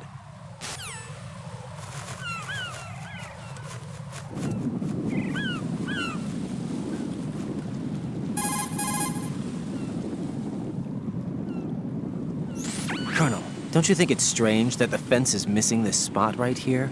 Yes, I do. You don't think that he got away? It's possible. Be on the alert. Roger that. So this is something that you might not even think about when you're crawling through here, but this is Snake who did this, obviously. And it's Snake who cuts through the fence during the opening cutscene as well. If it wasn't for Snake, I don't know how we would have gotten into the facility. So yeah, he cuts through the fence outside and cuts through the fence here. Oh my god, come on, man. I wasn't even looking up there.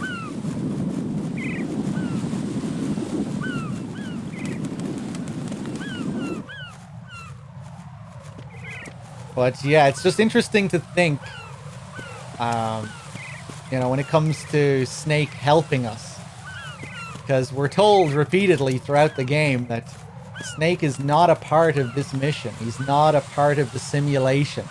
Again and again, the Colonel says this. He's supposed to be this wild card.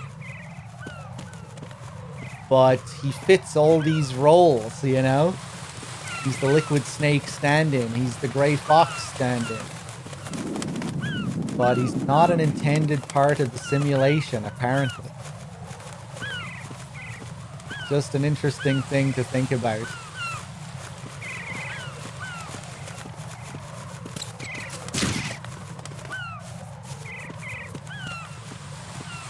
Let's do a few more calls here before we go in. Raiden, the elevator's gone down. There's no need for you to return to the deep sea dock. Proceed with the mission.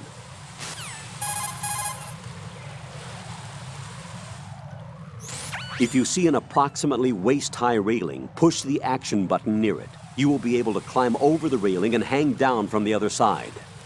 This is referred to as hanging. Not only does it allow you to stay out of the enemy's sight, you will be able to reach locations that are otherwise inaccessible. I guess another thing to think about as well with regards to Snake being the supposed wild card that they weren't expecting. Gray Fox kind of had that role in MGS1 as well.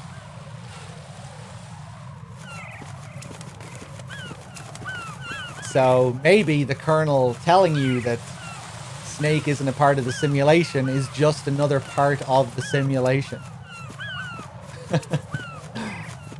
Maybe that's what he has to say in order for Snake to really fulfill his Gray Fox role.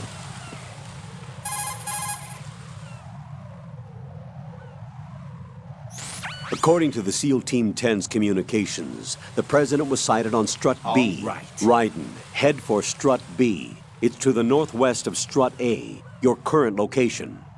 Cross the connecting bridge between Strut A and B. I like the Liquid stand-in even more because Snake uses the same frequency as Master and MGS1, also played by Liquid. Yeah, and they both have different... they both mask their identities. Miller and Pliskin. Snake and Liquid. Really cool. I see a lot of birds over there. The tanker accident 2 years ago released crude oil containing massive quantities of endocrine disruptors. The fish that absorbed them were then eaten by seagulls, which further concentrated the endocrine disruptors in their bodies. What sort of outcome this will lead to is still currently under review and is yet unclear. It just goes to show that finishing the cleanup of ocean oil spills does not mean that environmental restoration efforts end there as well.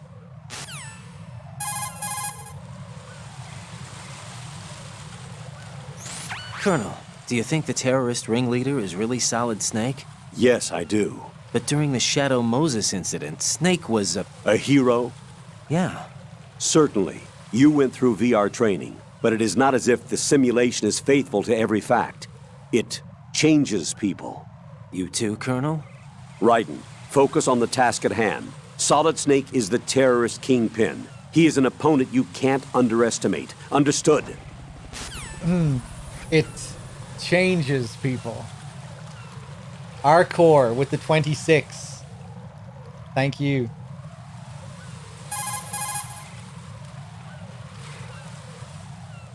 That tanker accident that happened over there 2 years ago. The tanker sank and... I know. I went through it in VR training. The tanker didn't sink because of Snake, though. Raiden, VR training does not exactly simulate everything with absolute fidelity. What do you mean? Okay, listen. Here are the facts. Known terrorist Solid Snake sank that tanker loaded with crude oil, the end result being severe environmental pollution in Manhattan Bay. Put any misperceptions of Snake as some kind of hero behind you. He is a terrorist, and that's that.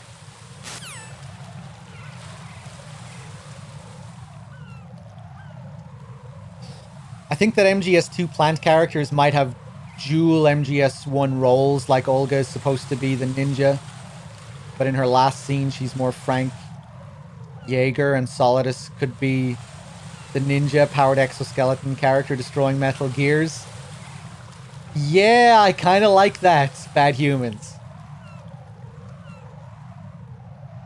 I remember we were talking a little bit about this on Twitter. Yeah, because Solidus does kind of take Fox's role a bit in that same scene. Olga jumps down to fulfill her Gray Fox death, but she doesn't get a badass moment. She's cut short, you know? She jumps down and then immediately gets killed by Solidus, and then Solidus right after goes to destroy the Rays. Similar to Fox fucking up Rex. That's really cool. Yeah, I don't think I ever thought about that.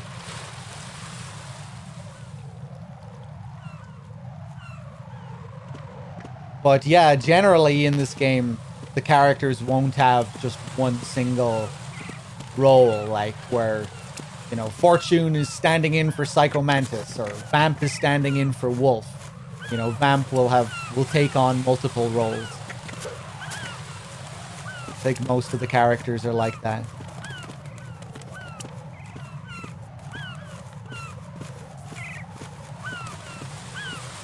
Raiden stands in for Solid Snake, obviously, but he also stands in for Meryl. The character who doesn't have any real experience, just VR. There's a big parallel coming up in the next scene where we first meet Pliskin, you know, where Snake says, "What are you waiting for? Shoot," to Raiden. Kind of roles are reversed. You know, just like he says to Meryl outside the cell.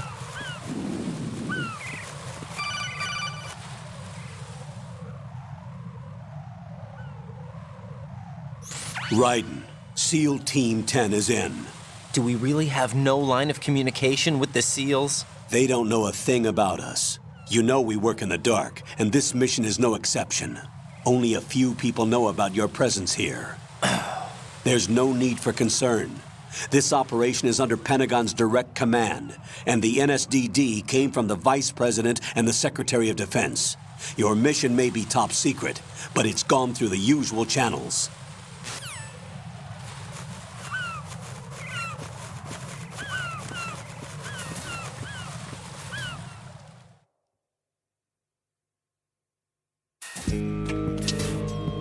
Phantom Cigar, how's it going?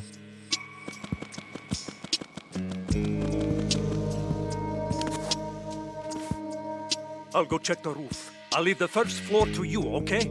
Understood.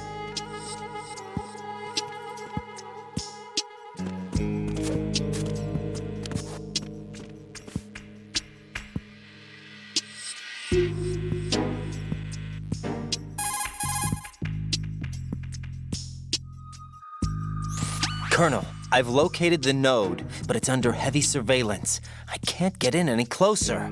Distract them. Try making some noise to draw their attention away. How? Flatten yourself against a wall and hit the punch button. Got it. Hmm?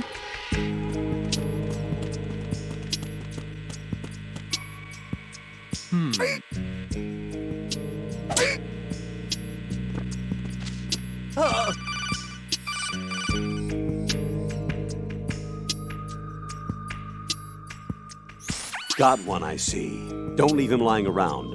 Hide the body as soon as possible. When his comrades come back from the roof, you don't want him being found. If they do find him, they'll be on the alert and things can get difficult. When you take a hostile down, hide the body where a patrol is unlikely to come around. You can drag an enemy personnel's body. This is how to do it. First, walk up to the body, and with all weapons deselected, press the weapon button to pick it up. As long as you have the weapon button held down, you can move around with the body in your grasp. Release the weapon button to let go of the body. Mrs. Wexford, how's it going? All right, let's hide the body.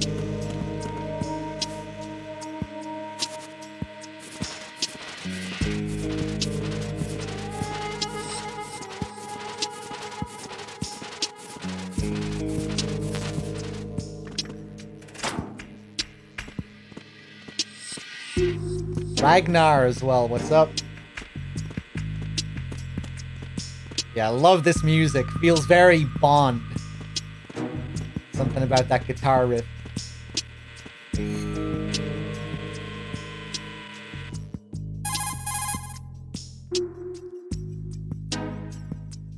Nodes are the terminals of the Operation Support Computer Network for the Big Shell.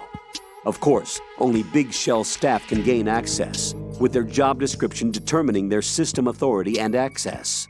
I installed a program in your nanomachines that automatically enters the passcode for unrestricted access.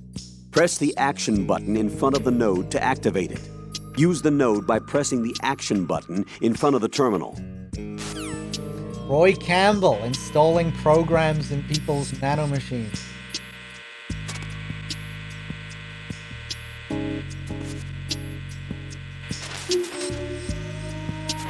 Kind of strange. Doesn't really feel Roy Campbell-esque, does it? Battle down, down, down, down. Of course, now if we go back up. Oh, I forgot to look at the bomb at the bottom of strut A. Fuck.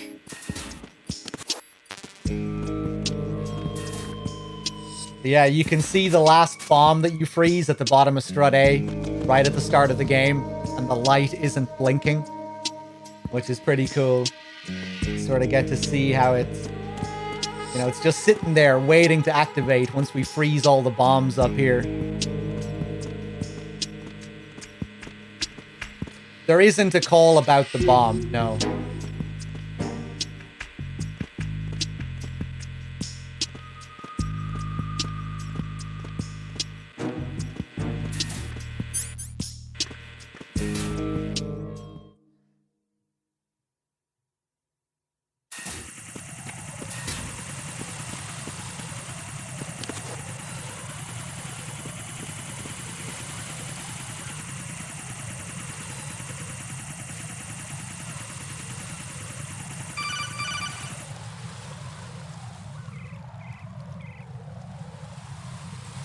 Raiden, watch your back. That's a cipher, a type of UAV. If it spots you, it will alert enemy personnel. Exercise extreme caution. But you can use chaff to set up an interference field. That'll knock its sensors offline for a while. Try to locate some chaff. You can also destroy the engine or the camera. Some of the UAVs may be armed. Be careful. Copy that.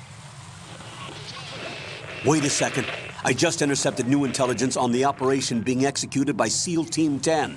Intercepted? As I said before, they need to be kept in the dark about our presence. So we just listen in. I'm patching it through. This is Alpha Zero. We have the president. Is he safe? He is safe. What about the package? Tell the guys upstairs that we've secured the package. Easy money. Good work. Your retrieval is on the way. Come on home. Roger that. Holy! Alpha Zero, report. Damn it, cover the president! Come in, Alpha Zero. This is Alpha Zero. We're under attack. This is crazy. Is that... Alpha Zero, respond. All Alpha, respond. Raiden, the president's life is in danger.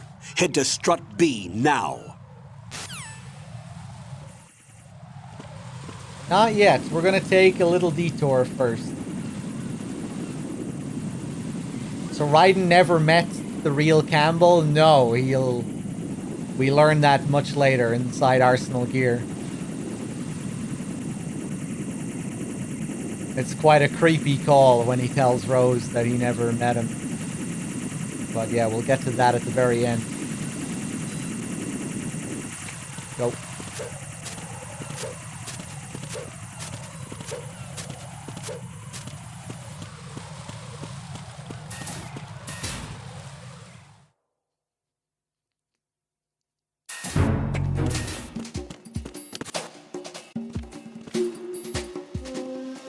Nothing here.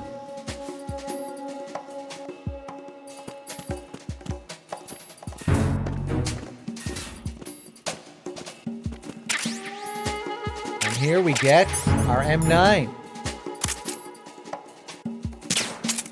I didn't mean to shoot that.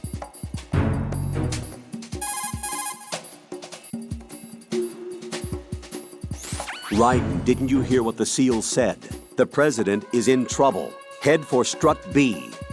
Strut B is to the northwest of Strut A. First, make your way to Strut A on the double. The president's life is at stake here.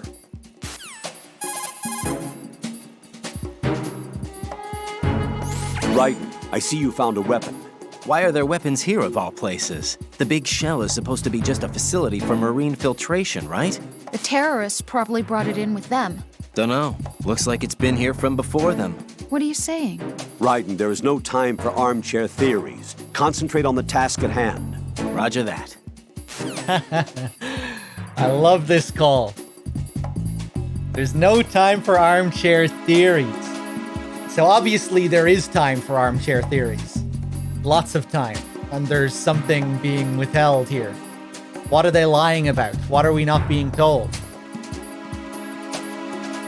It ties in with the call at the bottom of strut A quite nicely, you know, when Raiden wants to use the enemy's weapon and the colonel says that they're ID locked. But these are black market Russian weapons. How could these be equipped with identification functionality? These are professionals we're dealing with, and I'm sure they wouldn't have their own weapons be used against them. Just bullshit, you know? This is all a simulation. It's all been prearranged. There are weapons set in place for Raiden to pick up. He's only authorized to pick up weapons that are laid out for him, specifically. Just like OSP in MGS1. We have to find the weapons that are laid out. Raiden tries to use real-life logic. And the colonel says, no, MGS1. Video game balancing. You can't just pick up every weapon. It'd be too OP. It's interesting to think as well, and again, in contrast with the tanker. Snake, you start off with the M9, and you find your next weapon in a cutscene that you take from another character, from Olga. Snake has evolved and become his own person, separate from the player. Whereas Raiden has not.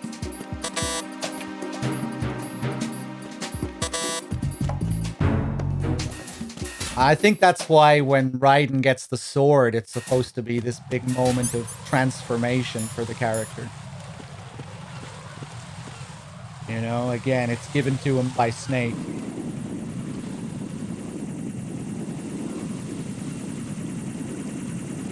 It's not something that he finds as a part of the simulation. Unless you think that Snake is a part of the simulation all the way through. And I guess there is reason to believe that. Okay. But yeah. Interesting to think about anyway.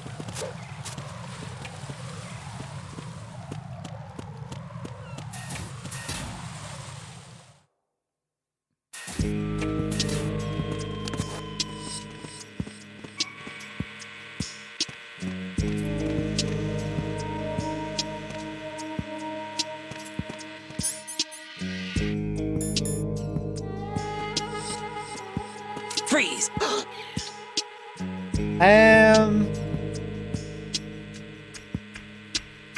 What do I want to do?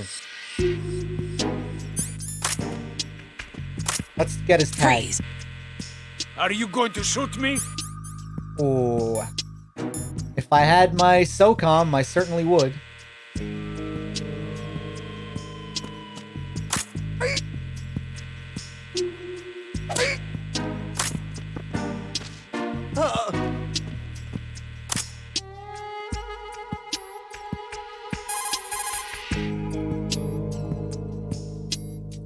If you find an item box, walk up to it and take a look in first-person view. You should be able to see what's inside the box.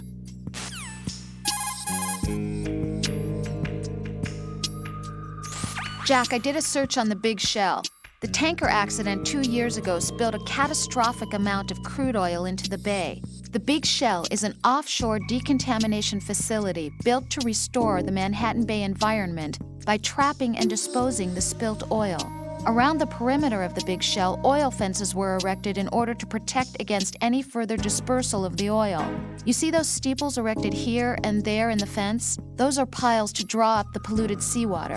Gathered seawater is carried to the pump room in Strut A first, and all of the larger garbage is collected in sediment pool number 1 of Strut D. This is followed by a 2-step purification process in the Shell 2 core water reserve in which oil is removed by microbes. Then it is sent to Strut L and sterilized, and finally once again carried to the surface piles and flushed back into the bay. Did the military database include information on the marine filtration facility structure as well? No, I didn't use the database. Huh? I used a brochure.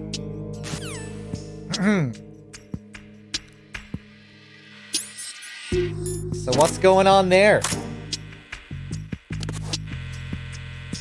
Why did she use a brochure instead of the database?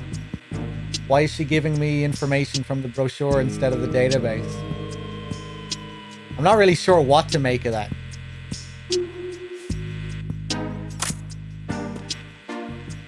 Is it because the database has information on what the big shell actually is?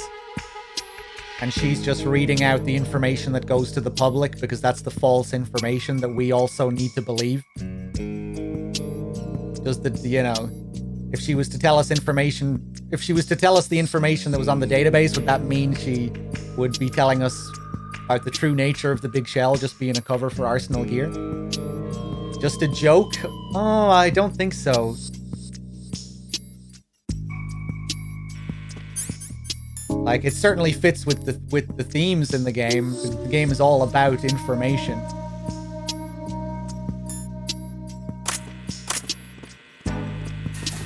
But, yeah, an interesting little detail.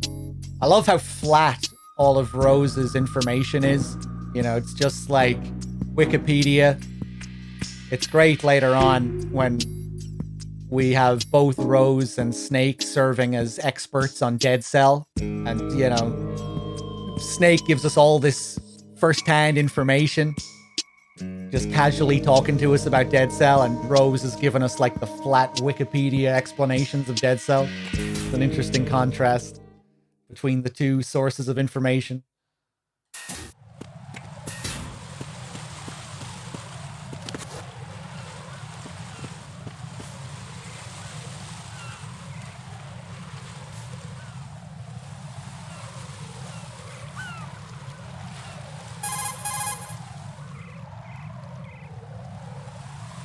Raiden, watch out.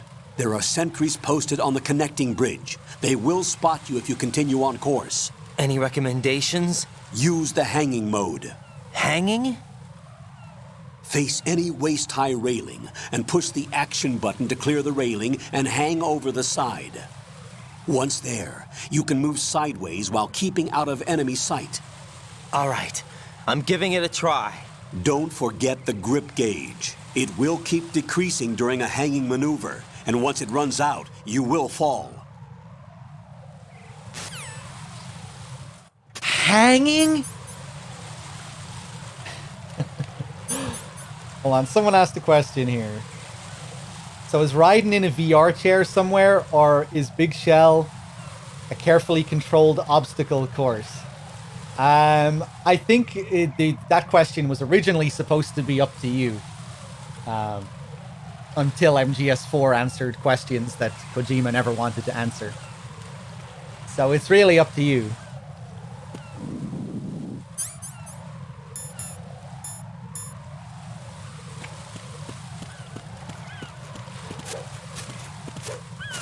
Freeze! Ooh.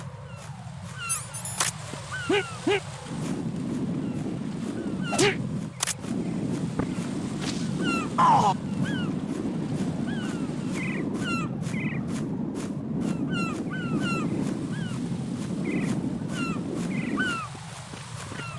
Oh, hey, I was supposed to hang and I didn't hang. Oh, well. You have to be careful not to step on this floor here.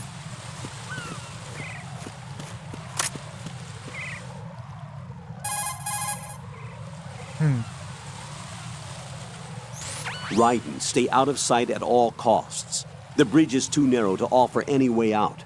If you're spotted, you won't last too long. The sentries aren't checking over the railings. Hanging will let you travel right in their blind spot. Try hanging.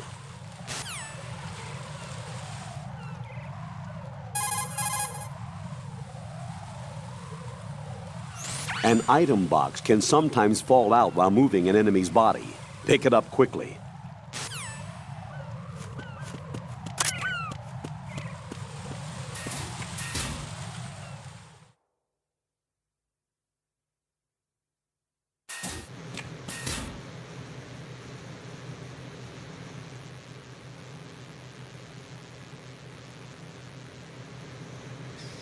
I have a question. Why does Ocelot willingly follow the orders of the Patriots, or do they have some way to control him? Well, again, this is something that MGS4 recontextualizes or expands on. You know, 4 claims that... 4 suggests that everything Ocelot has been doing since the beginning of the series is to bring Big Boss back to life. And that he was impersonating Liquid the whole time to fool the Patriots AI. Again, it's not something I really think about when I play 2. I don't really think of MGS4.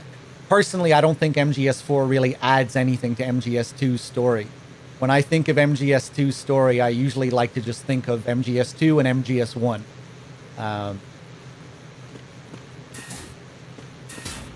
But, you know, 4 gives you answers. But yeah, in the context of 2, I don't know, it's suggested that Ocelot is pretty high rank, you know? He's like Patriot tier. Next to the Patriots, he's the most powerful character in the game. You know, he's the highest on that hierarchy. You know, during that Arsenal Gear scene, he explains to everyone what's happening, and everyone's clueless. You know, Solidus doesn't know about the true nature of the simulation. Nobody does, apart from Ocelot. Except Ocelot doesn't either. As the Patriots tell us. Ocelot was not told the whole truth, to say the least. So yeah, the only person that was really above Ocelot on that hierarchy were the Patriots themselves. Was the AI.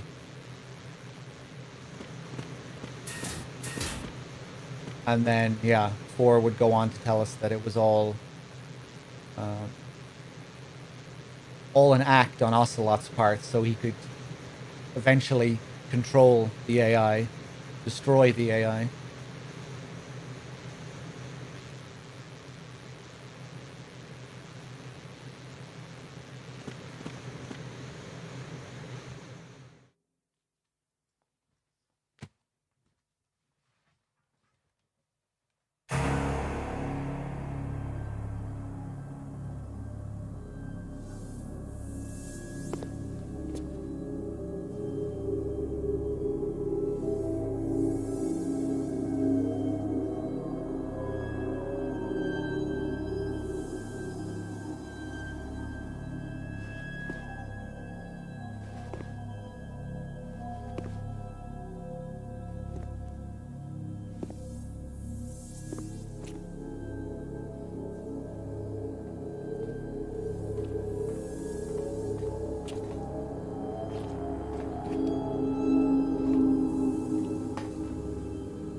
are you?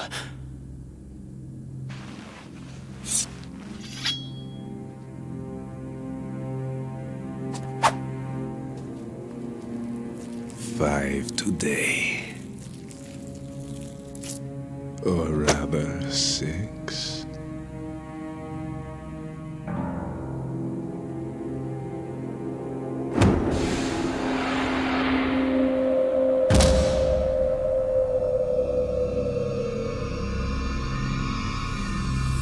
Get down!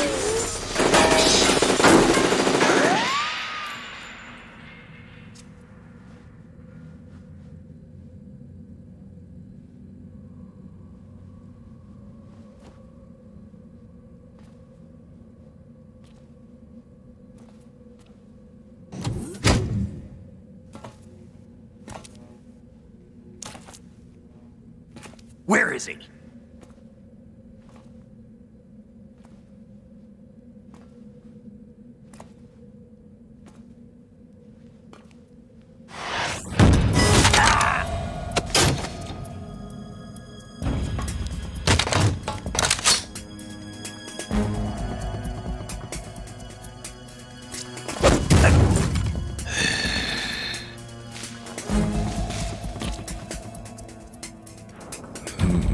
Strange smell.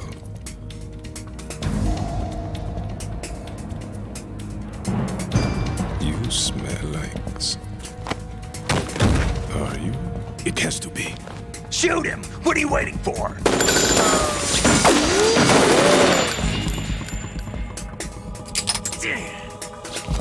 Vamp, Yeah, Queen? are you all done cleaning up? Yes, but wait till I tell you what I found. Something interesting? I'll tell you in person. Where are you? In the central unit with the president. Be right there.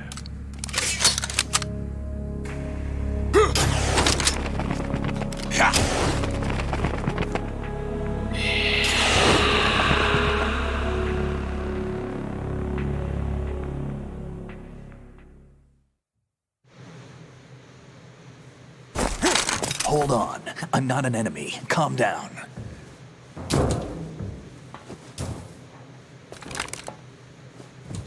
My name is Pliskin. Iroquois Pliskin. Lieutenant Junior Grade.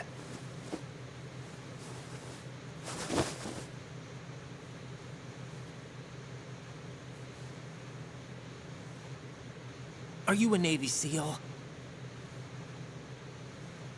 How did you get in? Fast rope descent from a Navy chopper.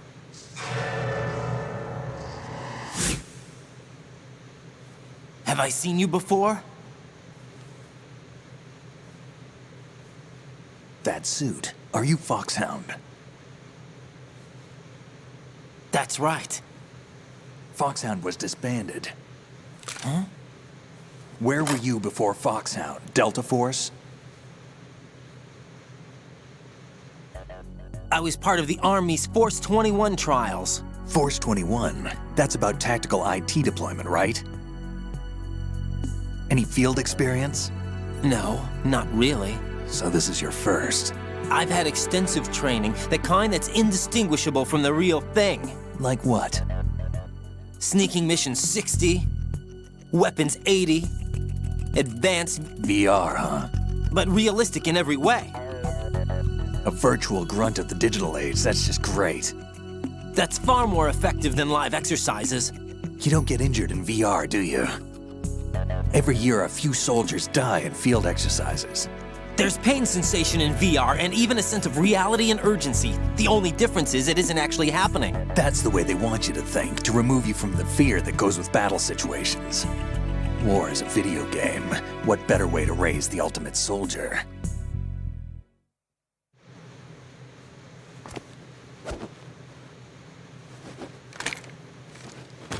So you're saying that VR training is some kind of mind control?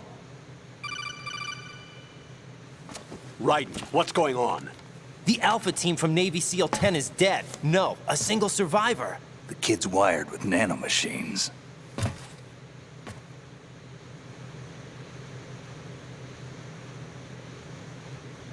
What about the president? Looks like they took him somewhere else. I see. You said there was a survivor from SEAL Team 10. Yeah. Lieutenant J.G. Pliskin. Has he seen your face? What? This is a top secret mission.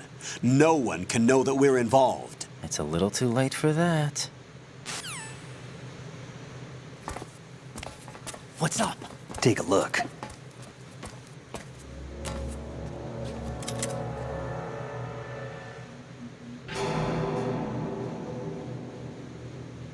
What the hell? A Navy captain.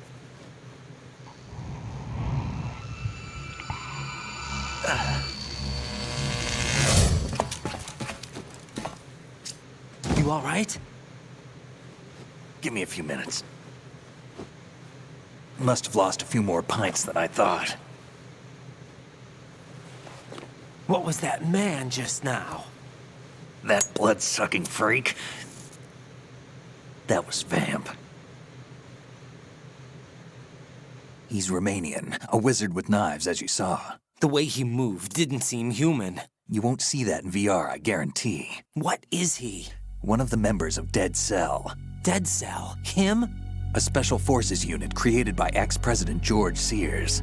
The name was originally intended to reflect its anti-terrorist functions. The unit would launch unannounced assaults on government complexes for the ultimate terrorism simulation. They were needed to show VR troopers like you how to deal with the real thing. But around the time their original leader died in prison, the unit began to unravel. They were always close to the edge, but they became more and more extreme, began to go after US allies, even civilians. We estimate that no fewer than 100 people died as a result of accidents the Dead Cell arranged on their own. They were out of control, and it all came to a head 6 months ago. What happened? The unit was devastated. There are only 3 left now, and you just saw one of them. Why would they go after the big shell? How should I know? I told you they were on the lunatic fringe. What about their leader? He says he's Solid Snake. Snake died 2 years ago. You mean the incident that made this big shell necessary in the first place? Right, and he was the one that sank that tanker. But he's a legend. Legends are usually bad news. There's not a lot of difference between heroes and madmen. You're saying Snake is still alive and pulled another one? No, he's not involved in this one. His body was positively ID'd 2 years ago. Snake is dead. And buried. What about the other soldiers? I saw Russian equipment too. Former Soviet military. They're probably mercenaries. The big shell is too much ground for just Dead Cell members to hold down. You weren't briefed on any of this? And you came in alone to boot? Why? What are you really doing here? Can't tell me, huh? Fine with me. I don't smoke. Keep it anyway. May come in handy.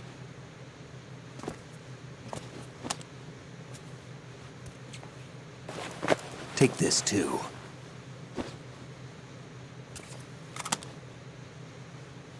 Here, take this.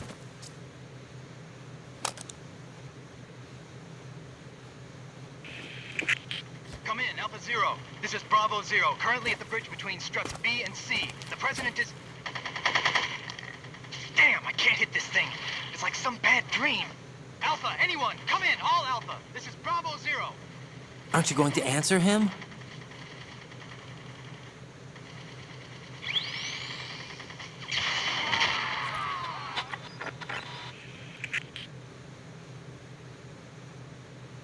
The BC connecting bridge. We need to get there. Can you handle it? I need a few more minutes. Remember my frequency. It's 141.80. 141.80. Got it. I've been briefed on this plant's layout. If you need information on the place or about Dead Cell, contact me. You're using nano communication, right? Yeah, but I can patch into your frequency.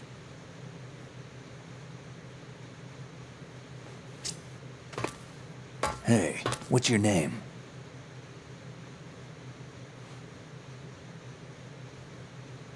Raiden. Raiden? Strange code name. Makes up for the boring one my parents gave me. Maybe I'll find out someday.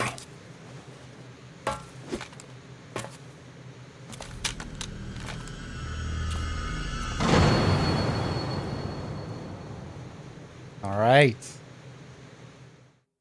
Let me thank some people here before we continue. A happy T-Rex, thank you for the 26 months. Sasha with the 21. Thank you. Sam Fisher with the 19. Urzes, I don't think I thank you for the 22. Thank you. Achilles with the 4 as well. Thank you. Let's see here. I wonder if it's worth noting how Raiden refers to this as a nightmare later on, just like the dude on the radio there. The game refers to dreams and nightmares quite a lot. Even how the Colonel describes the mission in the opening cutscene of the plant, your classic nightmare. I guess it's another one of those hyper real details that are there just to blur the line between what's real and what's not. You know, you could kind of look at dreams and nightmares as being synonymous with virtual reality. But yeah, dreams and nightmares are referenced a lot in this.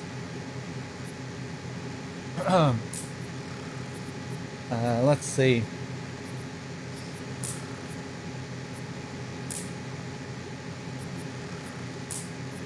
I'm curious with Snake speaking to Otacon when he's saying the kid's wired with nanomachines. I don't think so. I think he was just talking to himself there. I think he was just talking to himself, but maybe. Oh.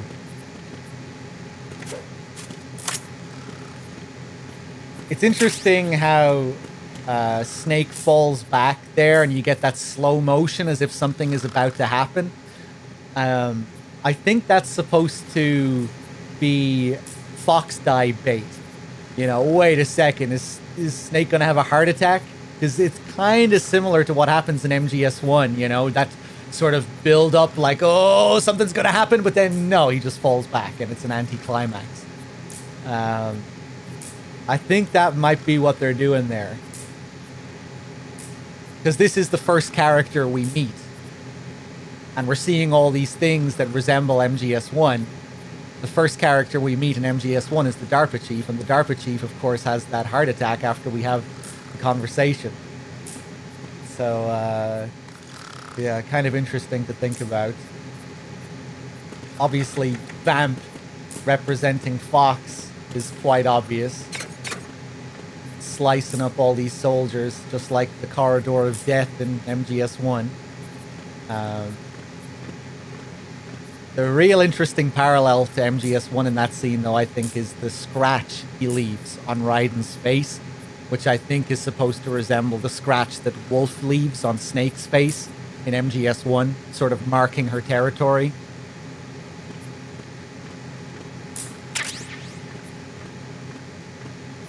Same side of the face as well, and just the way the scratch is angled, it's just like the scratch Wolf leaves in MGS1.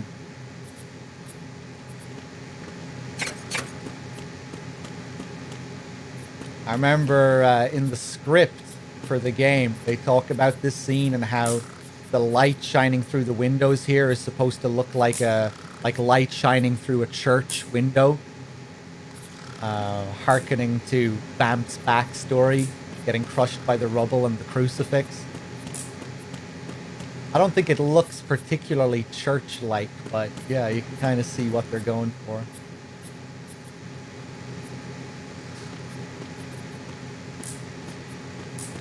I like that Raiden scratches him back in the boss room. Oh, this was another thing I saw someone bring up a while ago as well. Oh, I forget. No, it doesn't matter. I think we can get a call about the Navy captain here if we call the colonel. The Navy captain and the president. Unbelievable. Raiden, get to the president. Head for the BC connecting bridge. What about the razor? Well, we found the razor at the bottom of strut A. Snake will be clean shaven when we meet him later in Arsenal gear. He has a shave.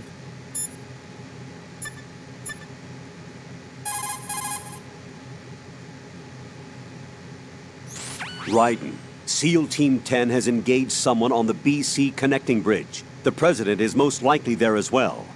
The BC connecting bridge is on the north side of strut B. The president is in danger. Go now. Don't forget to log into the node in strut B. The node for strut B is on the south side of the transformer room. It's to the west of where you found the Navy captain. Looking a little too deep for symbolism, in my opinion. What, with regards to the scratch that Vamp leaves on Raiden's face? I don't think so. It's almost identical. And this game is pretty crazy when it comes to recalling the most obscure details in MGS1. It doesn't just reference, like, memorable scenes. It references lots of tiny little things like that.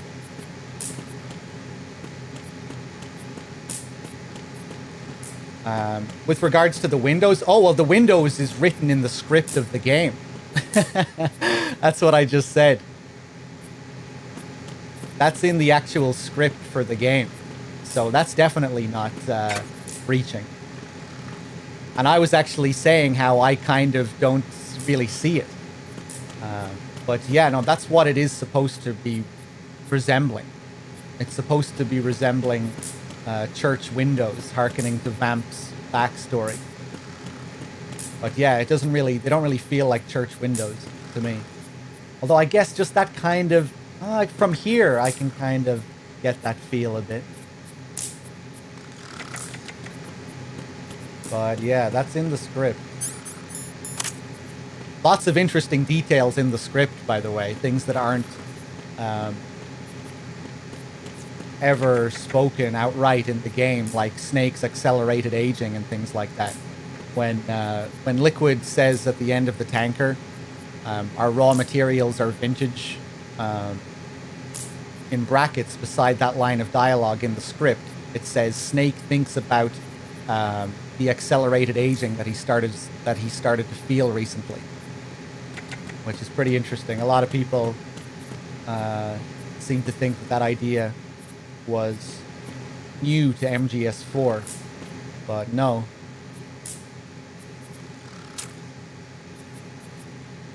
Snake was already suffering from it and thinking about it in this game.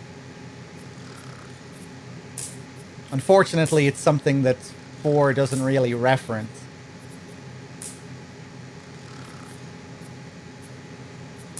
I wouldn't do that if I were you.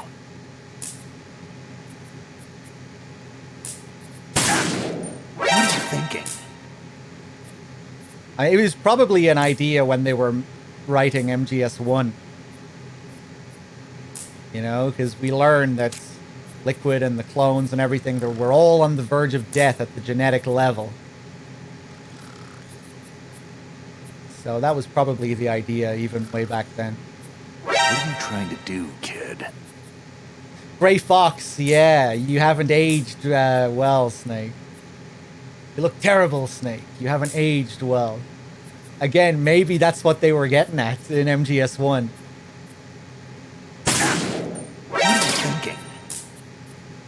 That would be kind of funny. Like, I never really, you know, I thought about it before, but I never really took it seriously.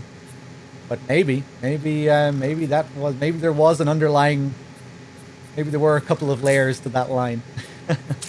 What are you trying to do, kid?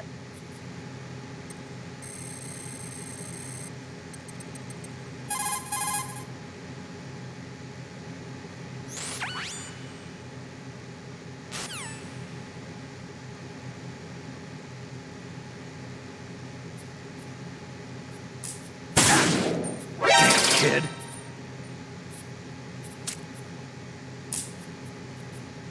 Although, now that I think about it, maybe that church windows thing wasn't written into the script and it was written into that commentary thing that they also released about the game. I can't remember. It's definitely in some official document. I'm not sure which one exactly. I think it might be the script, though.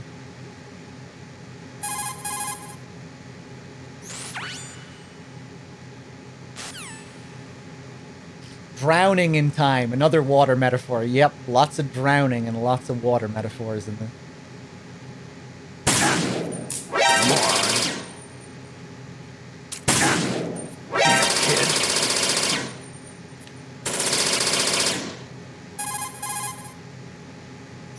Raiden, I'm on your side. No doubt.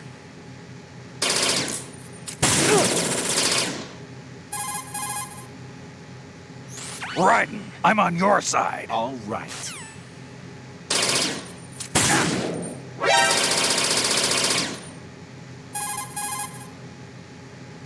Raiden, I'm on your side. No doubt. Raiden, I'm on your side. Yeah. Yeah. Raiden, I'm on your side. Yeah. Raiden, I'm on your side. Right. Hey! How did he get me from there?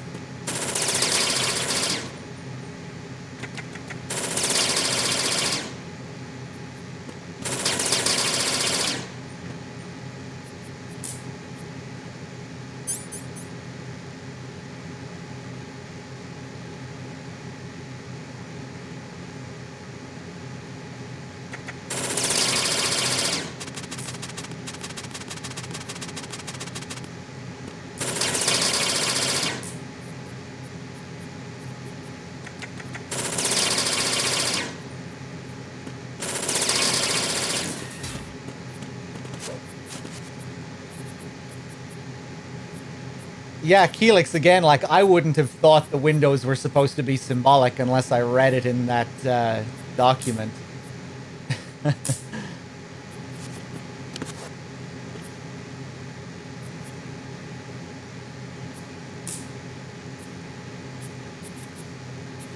Hey!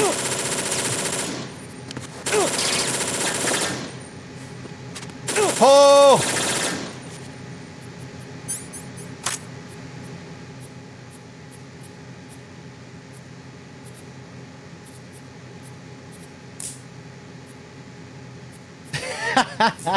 Okay, I'll leave him alone.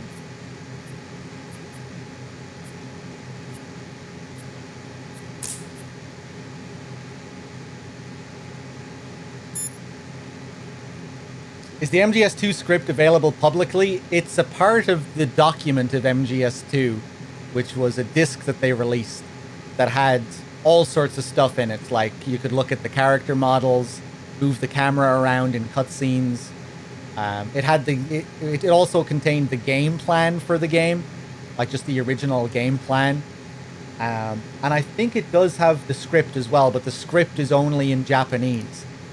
But you should be able to find translated versions of it online if you look for it.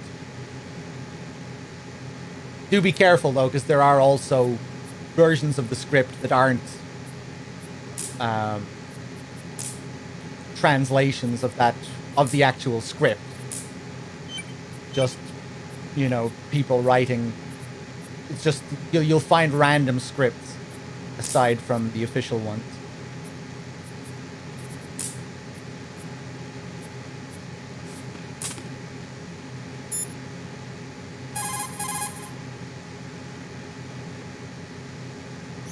Raiden, what reason could you have to shoot someone while they are sleeping?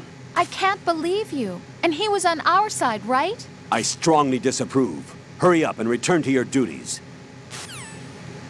Yeah, you'll find a lot of random fan scripts.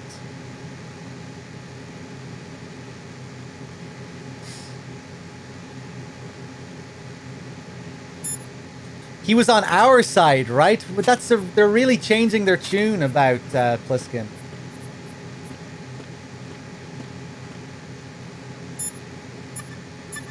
Kind of interesting as well, Pliskin saying that he's on our side, when later on he says change sides. I don't recall saying I was on yours.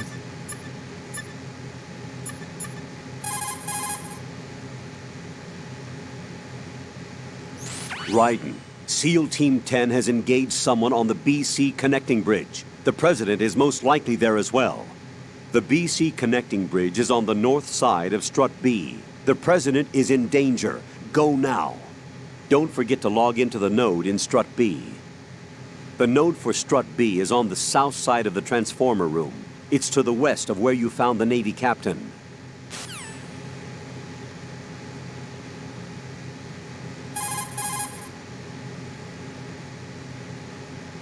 I see you've acquired a gun. Pliskin gave it to me. Don't trust that man. But the gun itself seems all right. However, it's not equipped with a suppressor. If you fire it, the noise will be loud enough to alert any enemy personnel within hearing distance to your presence. Infiltration is the art of making your presence invisible. Try not to end up in a situation where you need to rely on firepower. Combat must be avoided unless absolutely necessary. Have you brought up Pliskin's hair color? That was cool to see, like what the original plan was for Pliskin. Yeah, well, originally Pliskin was going to be blonde. When we met him, he would appear with blonde hair. Which I guess would tie into just the whole Pliskin snake story and make you wonder what was going on with his identity. Again, another thing that doesn't really translate in the English version because of the difference with voice actors and everything. In the Japanese version, Solidus has the same voice actor as Snake. They're both voiced by Akio Otsuka. So this whole part of the story with Pliskin and Solidus taking Snake's name and terrorist Kingpin being Solid Snake, I feel like that all works a little bit better in Japanese because there's more confusion related to both of the characters.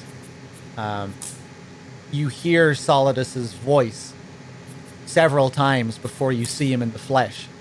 So you meet Pliskin and you're sure, wait, this guy is obviously Solid Snake, right? But then later on, you'll hear Olga talking over the radio to Solidus, and you'll hear the same voice again. And you'll think, wait a second, so Snake is in contact with Olga? Now you might start to think twice about it. You know, once you meet Pliskin and you're sure that it's Snake. But then when you hear Solidus's voice, you might think differently in the Japanese version. But yeah, it's something that doesn't really translate in the English version because they have different voice actors.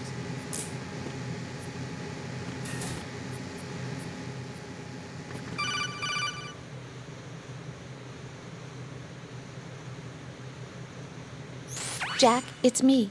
Everything okay, Rose? Don't you need to save the mission data? Oh yeah, thanks for the reminder. Jack, do you remember what day tomorrow is? That again. I'm sorry, but I still don't have a clue. That's okay. What is it, Rose? Talk to me. I'd rather you figure it out. It's important. How important? Important enough, and we'll talk about it tomorrow. Why not now? Tomorrow seems more appropriate. I need all the help I can get so that I won't chicken out anyway. Is that the reason you decided to be part of this mission? Okay, I'm gonna finish this thing by tomorrow no matter what. You know I'll do everything I can to help you. Rose, there's something I need you to do as an analyst. What is it? It has to do with Solid Snake. The leader of this takeover incident is claiming that he's Snake himself. The legendary mercenary? I need as much data on him as possible. Everything they have on him after the Shadow Moses incident. He's dead now, isn't he? Yes.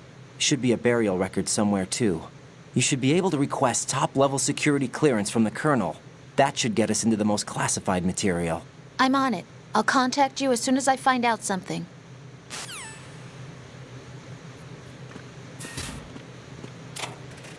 What do we have here? More SOCOM ammo? Konami Eyes. What was this Konami Eyes thing again? I forget.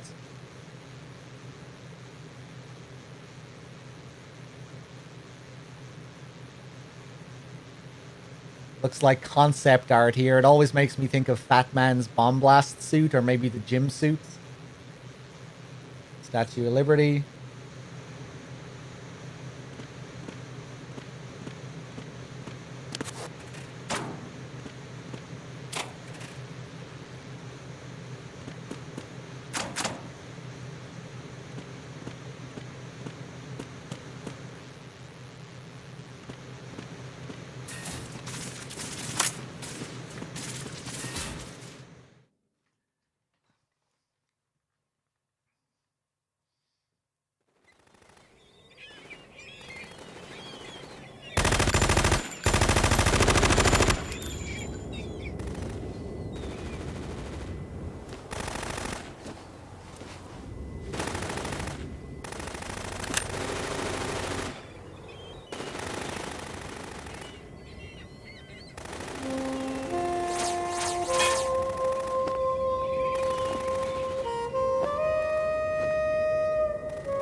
What the hell is that?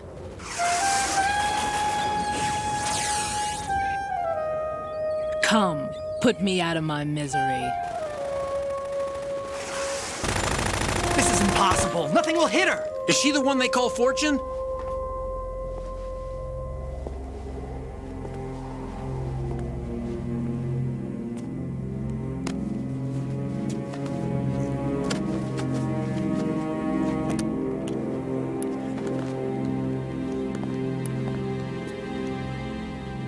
Queen.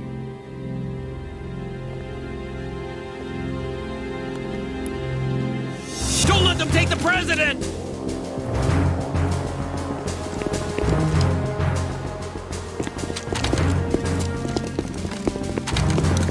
Ready grenades!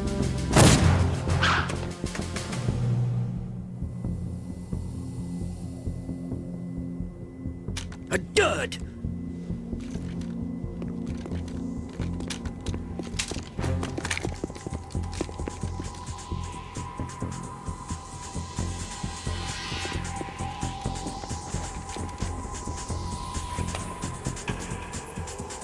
Today is another bad day.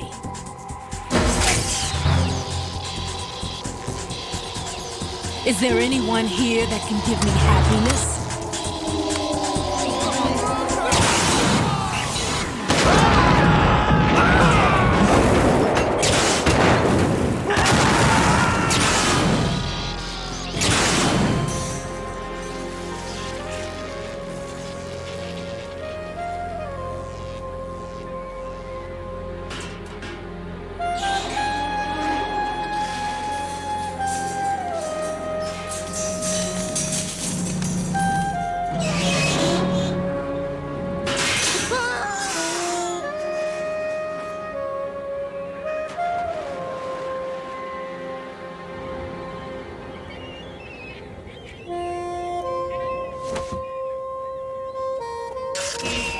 I'm so sorry, my beauties. I'll see you again someday.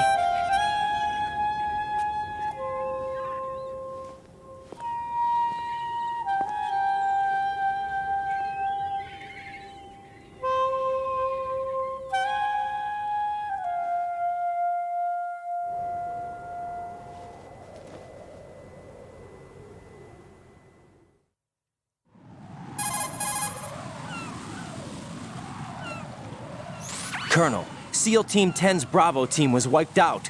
I see. What happened to the cargo choppers? Both of them are at the bottom of the harbor. Looks like your new hosts have a Harrier too. A Harrier? What is this? Calm down. It just means they anticipated the attack. What? Besides, since the SEALs drew their fire, your infiltration went off without a hitch. On top of that, we know their defensive capabilities. Are you saying this was all a feint? Raiden, get a hold of yourself. The entire mission is in your hands now. Do you understand? But... There's no time for questions. They could decide to retaliate for that failed assault. You mean the hostages? They could be in danger, yes. But we need to consider the possibility that they'll blow the whole shell. If that toxic spell does take place, it'll devastate not only the harbor, but poison the coastline for generations.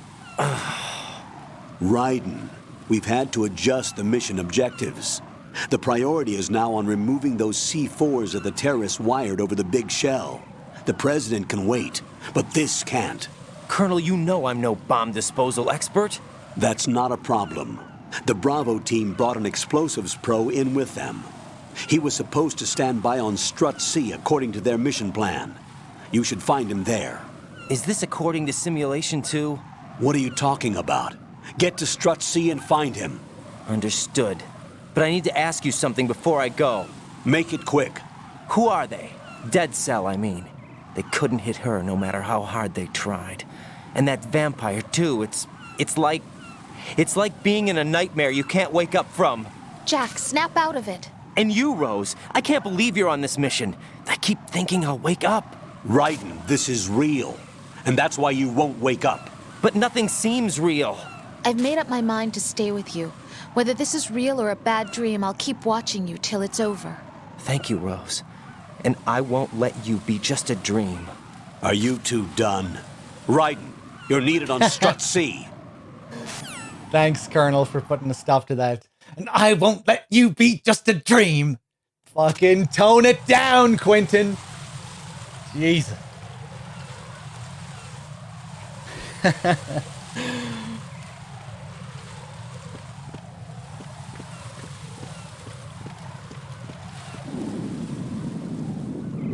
there we go. The legendary dud scene.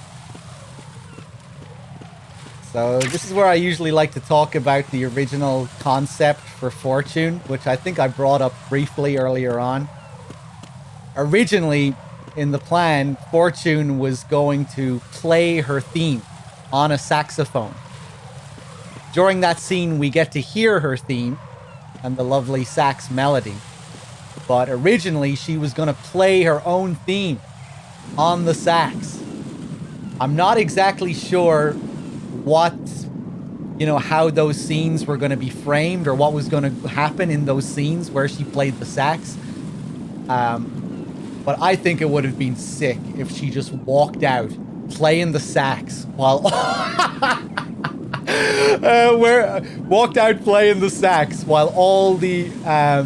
while all the guys were firing at her, and she was just chilling. Bullets flying all over the place, and she's just jamming out to her theme on the sax with the Matrix shades on that they were also originally going to have.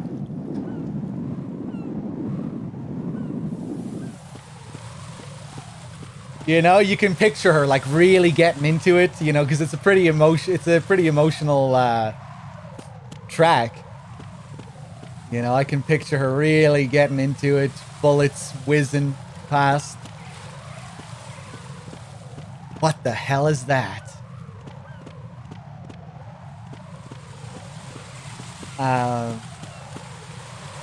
Originally as well, they were, I think, was it Fortune or Vamp? Yeah, no, Fortune was supposed to have some kind of blood-related disease. And Vamp would have to suck her blood every now and then to help with this disease that she had. So every now and then during these scenes with Fortune and Vamp would have to suck her blood.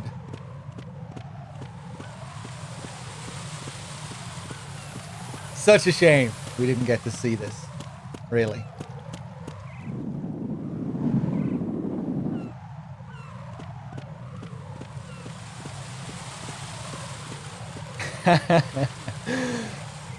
Maybe she would play, because Fortune kind of resembles Raven here with how she talks to the birds, how she talks to the seagulls and calls them her beauties. I think that's supposed to resemble how Raven spoke to the ravens.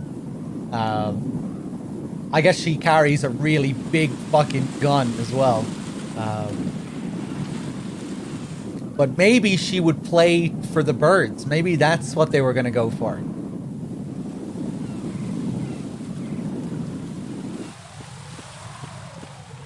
Maybe she played her music for the birds, and then they get interrupted. when all these guys run out and start shooting at her.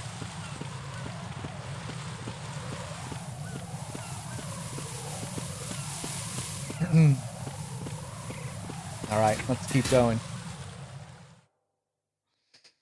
What if the railgun was also a saxophone? Even better.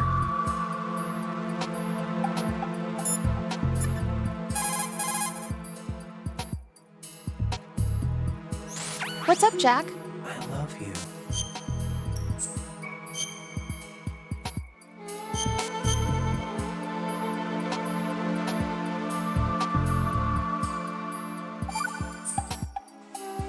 So, looks like you remembered I'm still here after all.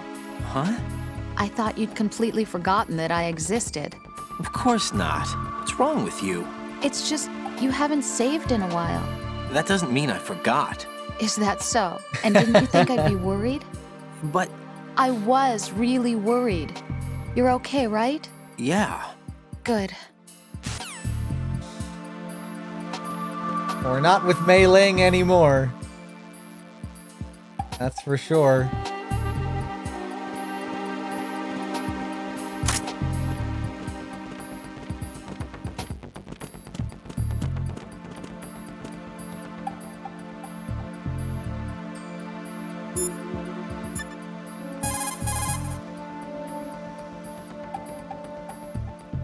Raiden, what are you looking at?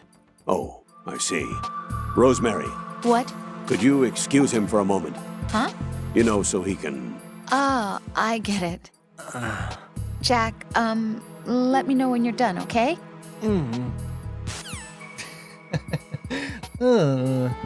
Alright, so what happens if we kneel down and sniff it? Yeah, get your head in there, Raiden.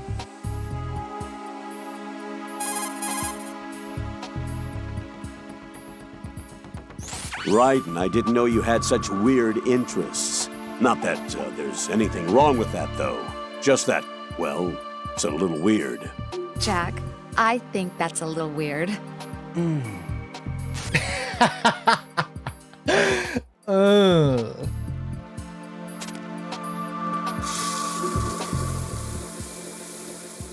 Fantastic.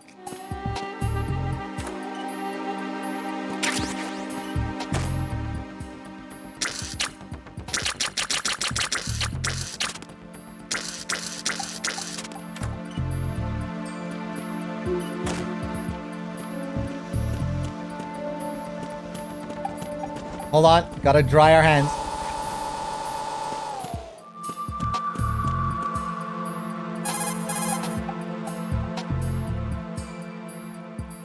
It's possible the terrorists will attempt to destroy the big shell in retaliation for the SEAL strike. Defuse the bombs before they make that move. The bomb disposal expert is somewhere in Strut C where you currently are. Locate him and request his assistance.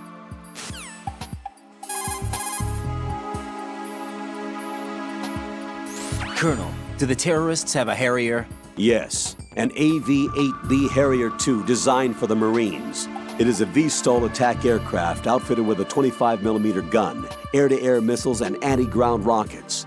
It's not something you want to try to take on in a SEAL helicopter. Yeah, even more so if unprotected. Colonel, where do they get such a weapon? I don't know.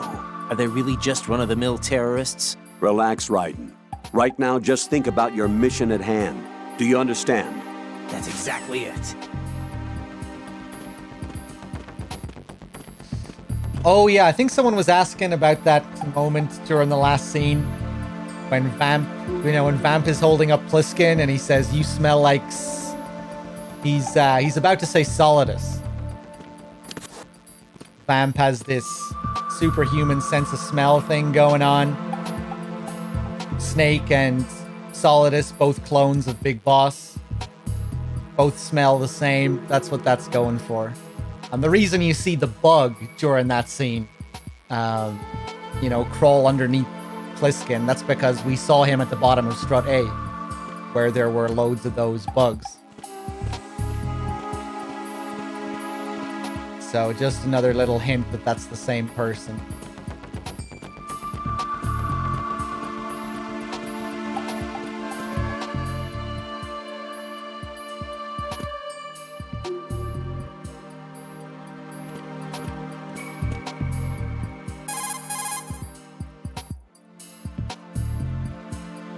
Once you put a chokehold on an enemy from behind, you can drag him around with you. As long as you don't let go, he can serve as a human shield. Sometimes it can be hard to trigger this call.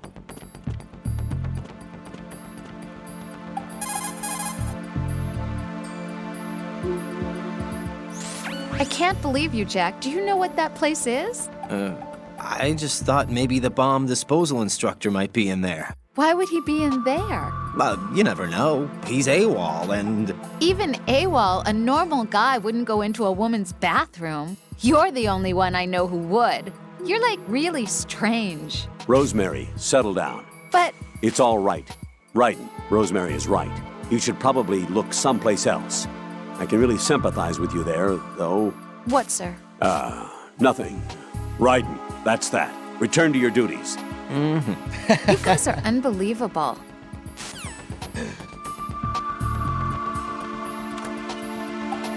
All right, what if we take a look in here and crouch and look at the toilet seat? Raiden. Jack, give it a rest. I can't bear watching you do that. I disapprove. Return to your duties. That's what I feel like saying, but I'm beginning to feel like putting you in charge was not such a good idea. There should be one more. Actually, I think there might be two more that we can get.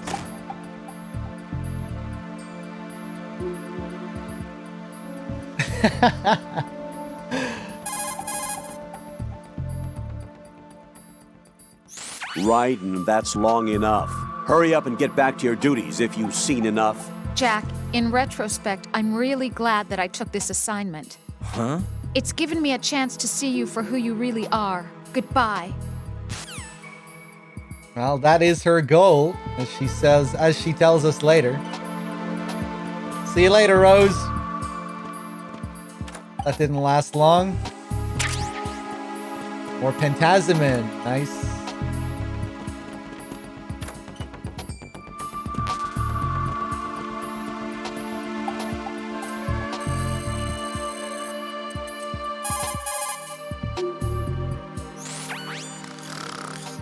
He's asleep?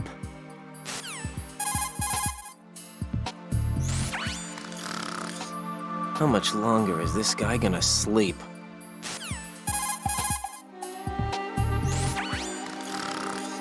Wish I were that relaxed.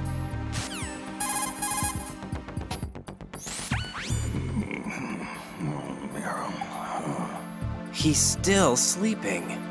Liquid! Huh?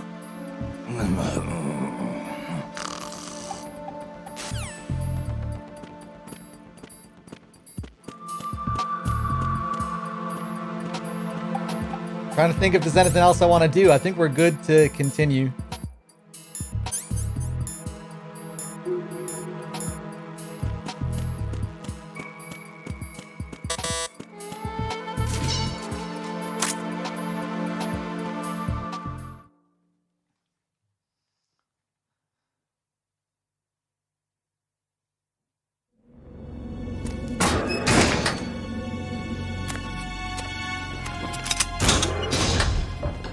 Freeze!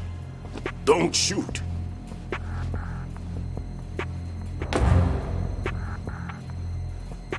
You a cop? I'm not NYPD. I came in with the Bravo team. Who are you with? And what happened to SEAL Team 10?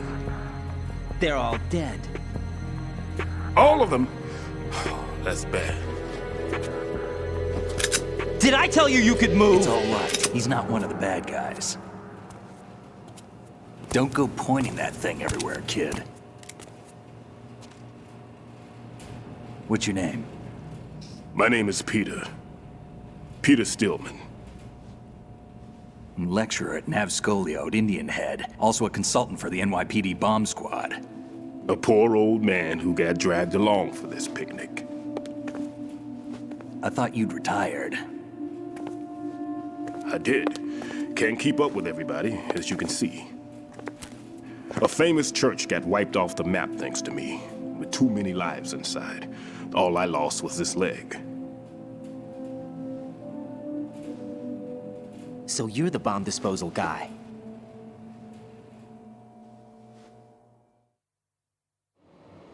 Kid, this is the bomb disposal guy. Open any explosives disposal textbook and you'll see his name. Just ancient history now. Why did they bring you out of retirement then? Because the terrorist group here includes one of my students, the Emperor of Explosives, Fat Man. He built an atomic bomb when he was only 10. I created him in a sense. And that's why you're here. I'm pretty rusty. I was supposed to supervise the bomb disposal. Looks like it was taken care of before I had my turn. I wouldn't say that.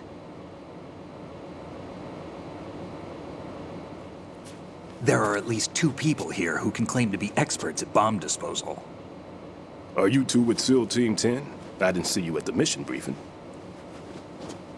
Oh, we're with another squad. My name is Pliskin, Lieutenant Junior Grade. Honored to meet you, sir. Mr. Pliskin, do you have any experience with explosives disposal? Don't worry about me. And he looks young, but he can do it. But we need more manpower.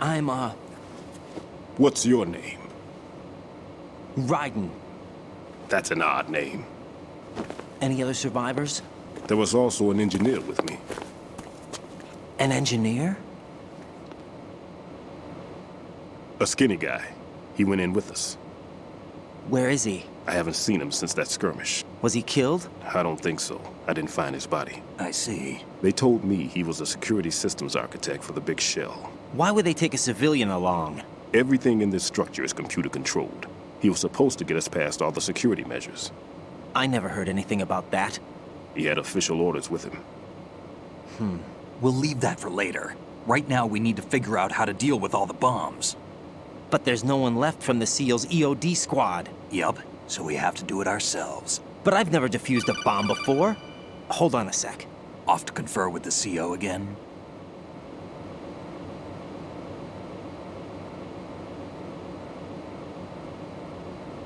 Glad to hear Stillman is safe. Assist him in any way possible to clear the C4 from the structure.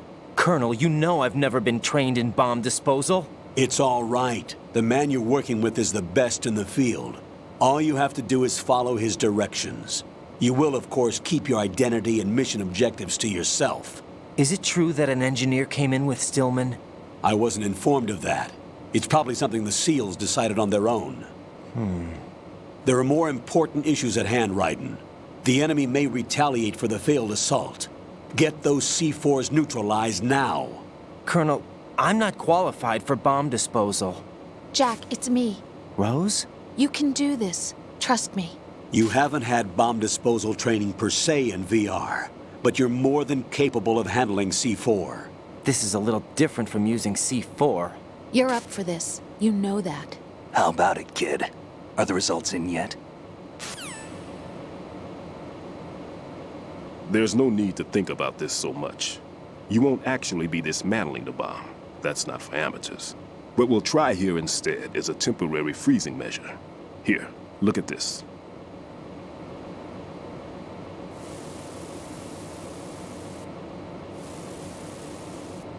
This is a C4 bomb.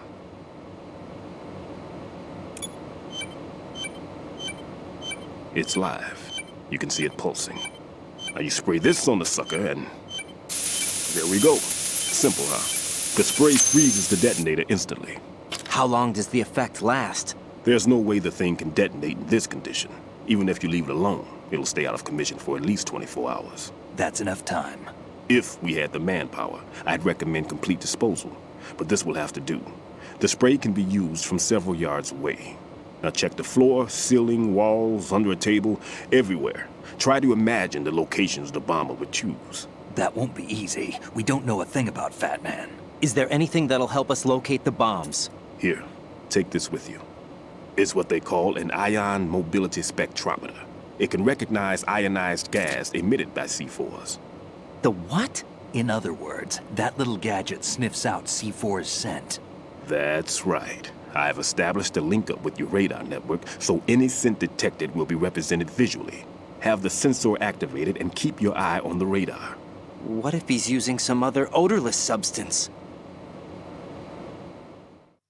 I know Fat Man well. I know how into his own aesthetics he is. Signatures? Yes. On every bomb he builds, he always leaves a trace of the cologne he uses. The sensor also picks up that particular scent spectrum. Is that something he learned from you? No, it was his own quirk. He wouldn't work by any rules except his own, and he followed them like a religion. And common sense wasn't one of his strong points. I thought I taught him everything I knew. I have no children of my own, and I thought I found a son in him. He had the right stuff, you know. There's something very unusual about an ability like that. Even at Indian Head, he got special treatment. I remember some people called him one of the fat cats. Maybe that's what started all this. I didn't teach him the most important thing I had to tell him. There are some things you have to pass on. The trick is to know which one. Right. All I taught him was skills. And now I have to stop him from using it to destroy us all. Let's see how well that sensor works. All right. I'm activating them. Watch. You see the green stuff on the radar? That's a visual representation of the C4 scent detected by the sensor. It's a pretty big area, isn't it? Don't complain. It's better than nothing. Just activate the sensors and search the area, okay? All right. Don't forget that you need the radar to use this system. Log into the node at every strut and turn the radar on. We have to keep out of the enemy's sight, too. Because the radar gets knocked offline when we're spotted?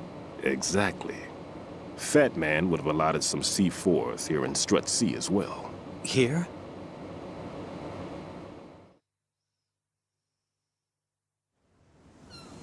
I know the structure of this facility, and if he wants to take out the plant, where he would target. You know this for sure? Of course. I taught him the techniques he uses. His ideas are based on my theories. Demolition is a kind of ideology. It makes no exceptions for time or place. Big Shell consists of 2 hexagons joined end on end, north to south. There should be packets of C4s on each of the vertices, or the struts in this case. You need at least that to take a building of this integrity out. 6 on Shell 1, another 6 on Shell 2. A total of 12 bombs at least. Considering the shell's architecture and composition from an engineering standpoint, that's my conclusion, and it's exactly what he would have decided as well.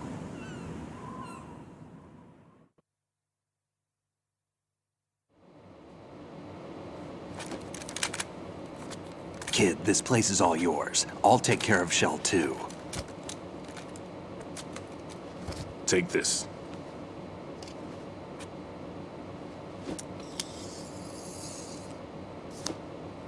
What's this? Security card, issued to Shell personnel.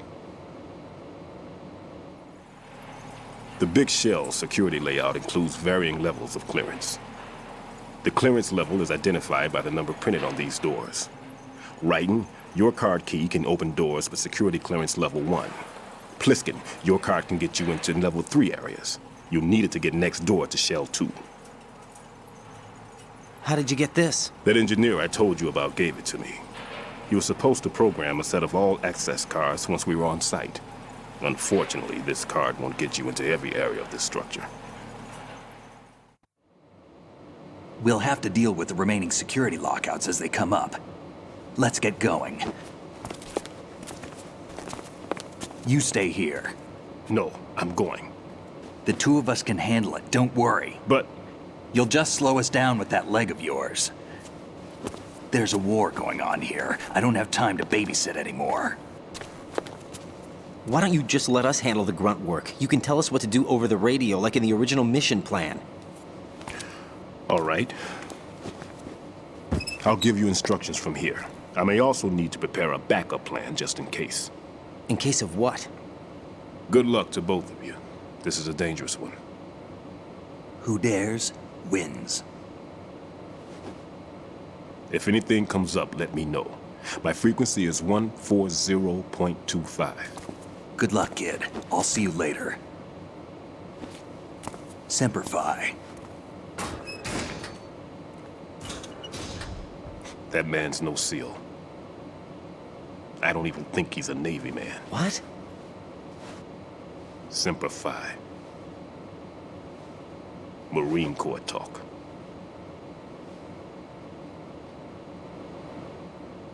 Normally, team leaders stay in the CP and give orders with those headphones. And as far as I know, SEALs keep their officers away from the field. And who dares wins is a model of the British Special Air Service.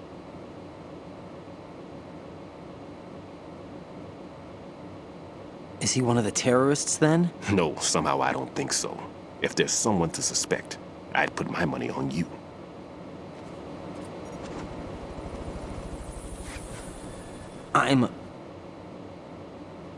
Just take care of those bombs for now. What about you? They could be back in this area soon.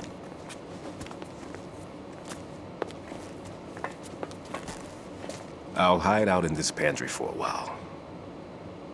If I lock the door, it should be all right. Plenty of food in here too, so you don't need to worry about me. I'll give you instructions by codec from here. Good luck, kid. Bomb disposal is a face-off with your own mortality. Don't let the fear get to you. When you give in to the fear, the darkness comes.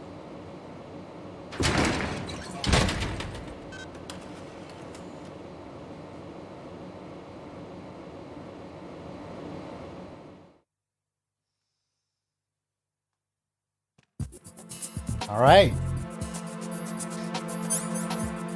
Just give me a second here.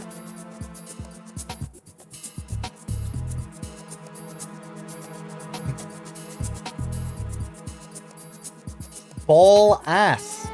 Thank you for gifting a sub to Psychologist. Much appreciated. Dr. Toilet Paper. Thank you for the 27 months. 2 lovely names in a row there. Quirky Giraffe with the 10. Dangor Fluff with the 4 months. Thank you, Flail. I'm way behind thanking you, Flail, for this $1. Snipe Emma early. Thank you very much, Flail. Freaky Freckles with the Prime sub as well. Thank you. Cheers, guys. All right. What do I want to do?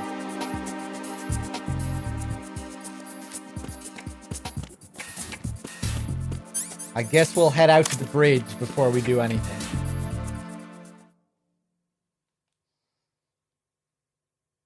Just to see if there's anything going on out here. Huh? Oh. Hello.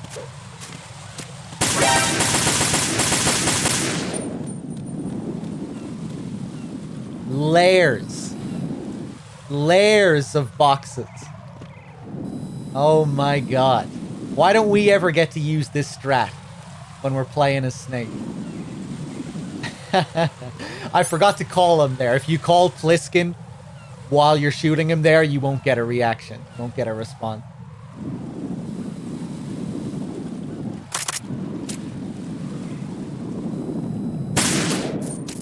Oh! I didn't even see him take out the radio.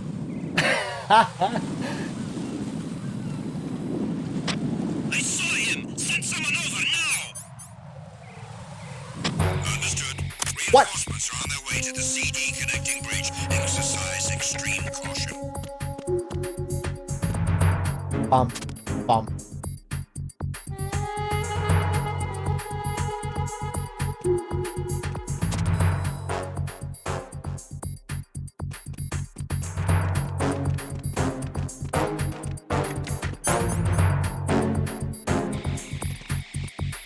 I'm just gonna chill here.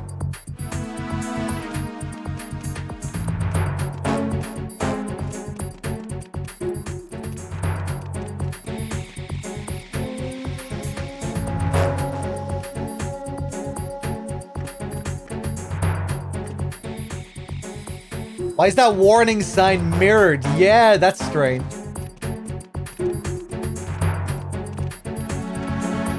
I wonder if it's like that in the original game as well. Attack team, come back at once. Guard team, stay alert.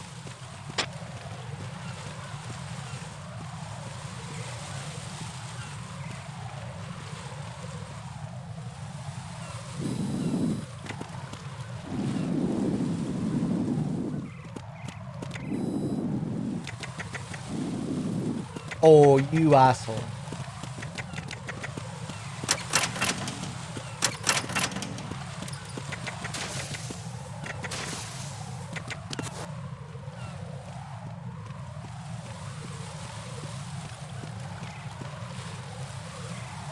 Yeah, I'm just wondering if that texture is even there in the original game, because I think Bluepoint added a few of those.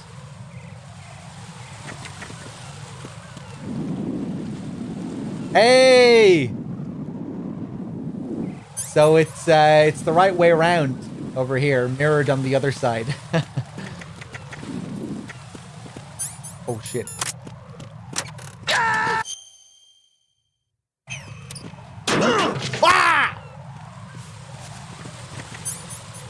I forgot that panel was there. Are you gonna come all the way down?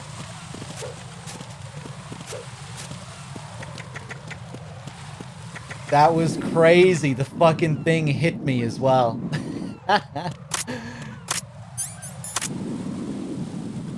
I thought I was dead, you know, you heard the scream.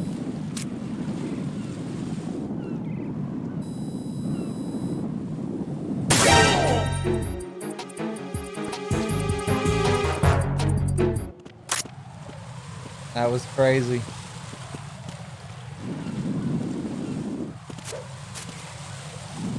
What a mess out here.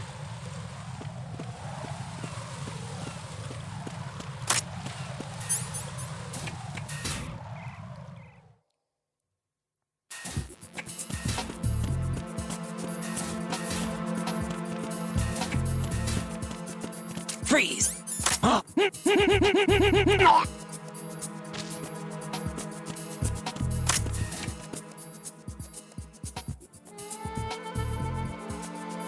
Okay, there's another guy here, I think. Yeah.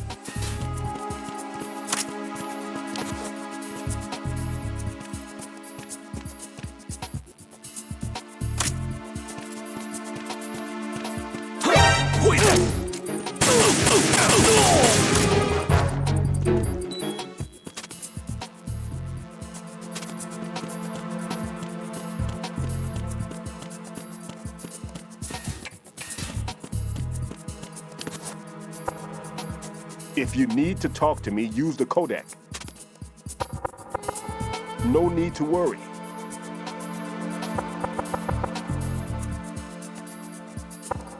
No need to worry. Everything's okay in here. Get to work on those bombs. Everything's okay in here. Get to work on those bombs. I'm all right. No need to worry. Everything's okay in here. Get to work on those bombs. You need to go and take care of the C4s now. Stop bothering me. Lay off the knocking already. Stop bothering me. You really have to do it for a long time. Stop bothering me. Lay off the knocking already. And that's as far as you can take it. Sorry, Stillman. I had to. I couldn't resist.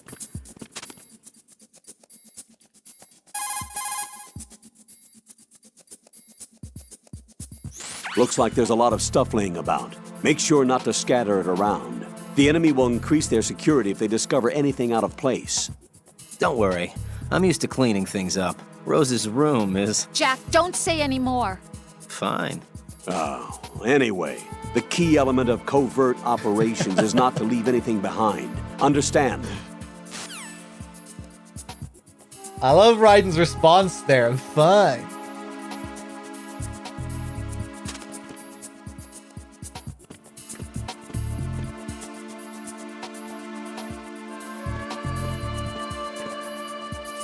There are a lot of optional calls that we can do now after that last scene with Stillman. Guess we'll call the man himself first.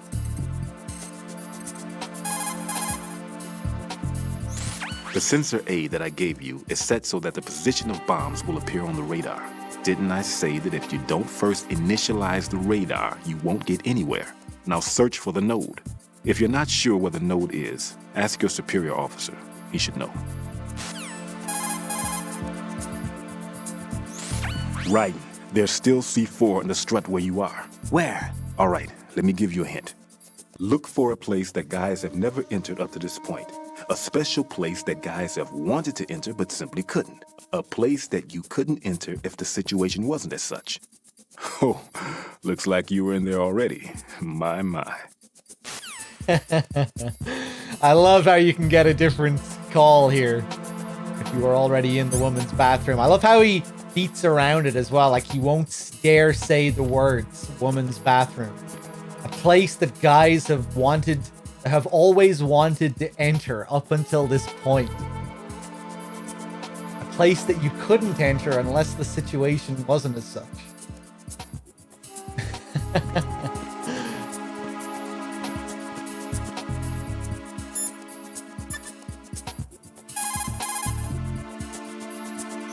Raiden, I've frozen the first bomb. How are you doing? Nothing yet. Pliskin, what was the exact location of the explosive? The heliport. It was behind some cargo. Thought I was gonna have some trouble with the patrols, but it was an easy job. I see. What's the matter? Nothing really. Pliskin, just don't let your guard down. Don't relax even after you think you've defused it. I know that. Raiden, Shell 1's all yours. Sure.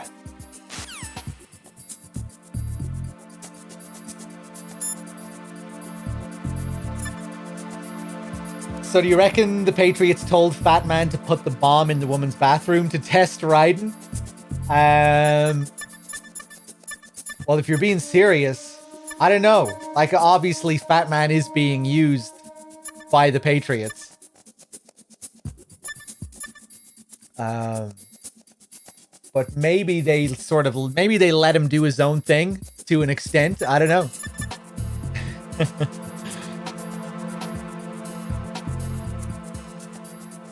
Oh yeah, that was a line that I didn't really talk about earlier that I usually talk about, which is quite interesting. During that scene with Fortune, where you see Fortune for the first time, in the codec call after that scene, the Colonel tells Raiden to hurry up and to go and meet Stillman. He's waiting for you in Strut B. And Raiden responds with something quite interesting, and he says, "Is this according to simulation too?" And the Colonel responds with, "What are you talking about? Just, return to your duties. What are you talking about, Raiden? Get to Strut B." He kind of brushes it off. So what does that mean? When Raiden is asking, "Is this according to simulation too?" I think what's going on there is that Raiden, things are starting to veer off track a little bit. Up until that point, everything was resembling MGS1 in some way. But now there's all this talk of freezing bombs, and Raiden hasn't been trained for this.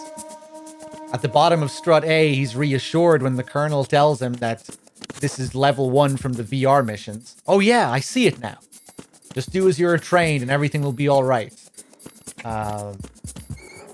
But now with all this talk of bombs, things aren't going according to simulation anymore. And that's true. Because, as Ocelot explains later, Fat Man was a sort of examiner we hired to test the boy's progress before letting him tackle the exercise proper. This is like the bomb disposal sequence is kind of like a detour. It's a test to see if Raiden can really, accomplish the S3 plans, to see if he can really accomplish the mission, finish the mission. And then once you defeat Fat Man, you're right back onto MGS1. You meet Ames, who's a stand-in for the DARPA chief, and then you meet the President, who's a stand-in for President Baker. But the bomb disposal doesn't resemble anything in MGS1. Although I do like DRK's theory about the bomb activation when Snake freezes the last bomb, how it resembles what happens with Rex and the PAL keys in MGS1, where he thinks he's deactivating something, but he's actually activating something.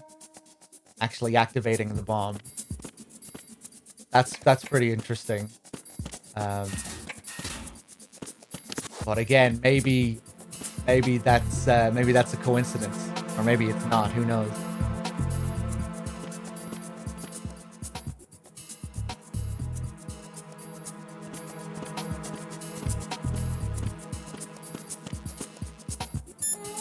But yeah, I really like the language they use when how they describe this portion of the game as a sort of exam, like a school exam. And the first thing we hear after beating Fat Man is the ninja saying, "You passed with flying colors." Straight A's.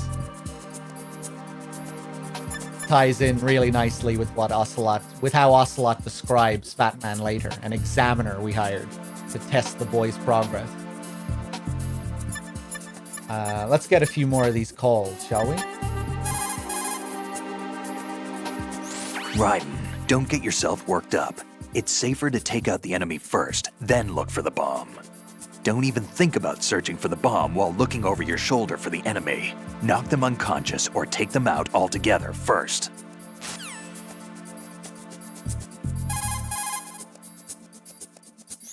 Tell me a little more about Dead Cell. Dead Cell was a shadow unit within the SEALs organization. Right. They handled surprise raids on vital government facilities, didn't they? Yes. They were originally put together to check the nation's military security system. The unit was the brainchild of ex-President George Sears. Dead Cell was a secret unit positioned at the opposite end of anti-terrorist outfits such as Delta Force and SEALs. Were they always a group of madmen? Yeah. No.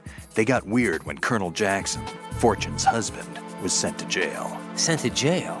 For what? Corruption. He misappropriated government funds. Sounds like he deserved it. That's what everybody else thought, except for the members of Dead Cell. They felt the colonel was falsely accused. Fact is, they took the case to the powers that be, but they never managed to reopen the case. Was there any truth to their claim? Who knows? Whatever the situation is, Dead Cell's name was tainted. And Colonel Jackson? He was being held at Leavenworth. Was? Meaning he's been released? Well, in a manner of speaking, the colonel's dead. Oh. Apparently, he lost the will to live and died in prison. The members of Dead Cell snapped with the loss of their leader. They underwent a radical change and became uncontrollable. And that's why they undertook this terrorist operation. Seems as good a reason as any. Dazzy, you said something interesting here. Giving Raiden a grade is kind of like a top score in a VR mission as well, in a way. Yeah, it fits in nicely with the theme. You know, something that's been prearranged, again, like a simulation, a test that's been written and designed to have correct or incorrect answers.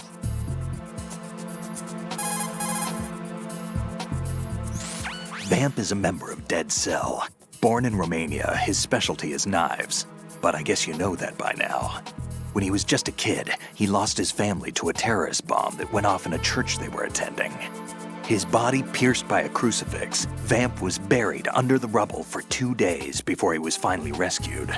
During those 2 days, he survived by feeding on the blood of his family to quench his thirst. That was how he acquired a taste for blood. So that's why they call him Vamp. No, Vamp isn't for vampire, it's because he's bisexual. Rumor has it, Vamp was the lover of Scott Dolph, the Marine Commandant who accidentally died 2 years ago. Scott Dolph was also the father of Fortune, the Dead Cell leader. Fortune's old man? But Fortune and Vamp? You noticed, eh? Not bad for a rookie. All right. As you say, Vamp and Fortune are very close. Not lovers, but very close. Friends? No, there's more to their relationship than that. But Vamp was her father's lover. Would it have been better if it was with her mother? Well, I don't really think they care what you think. Focus on the mission.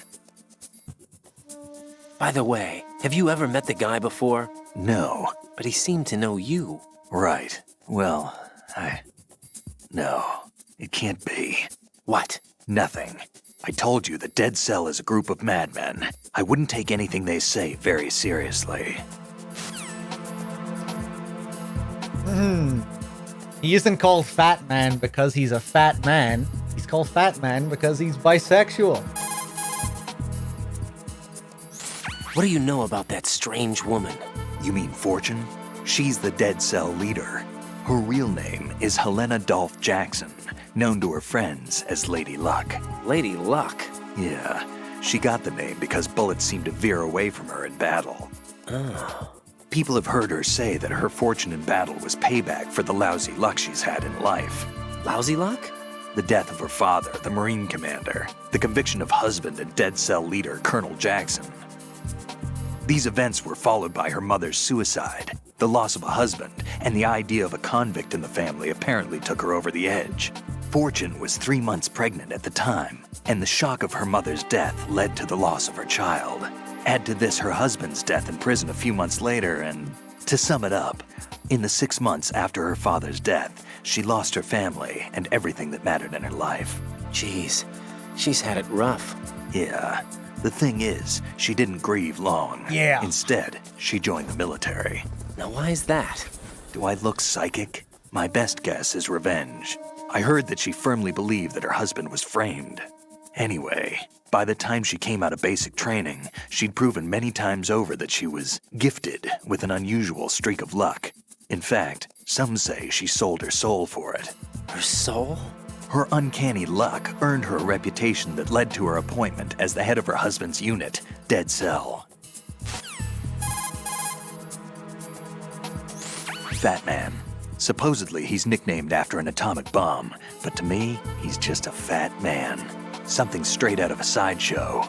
If he even has a bit of spare time, he spends it disassembling and assembling his Glock over and over again. He can't stand to have his hands still. He's extremely vain about his hands, keeps his fingers as slender and soft as a woman's. They say he's always looking at his hands, giving himself manicures. Love that one. And of course, when we get to the fight later, we'll get to see that he does have manicured nails if you zoom in on them.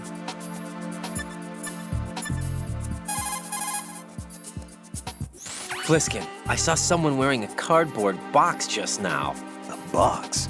I don't know anything about that. You sure you weren't imagining things? Of course I'm sure. Do you think it's one of the members of Dead Cell? How should I know? I don't want to fight someone like that. Why not? Because it looks so dumb. Anyone who's willing to be seen like that must be completely insane. I mean, he's a psycho, there's no question about it. Yeah.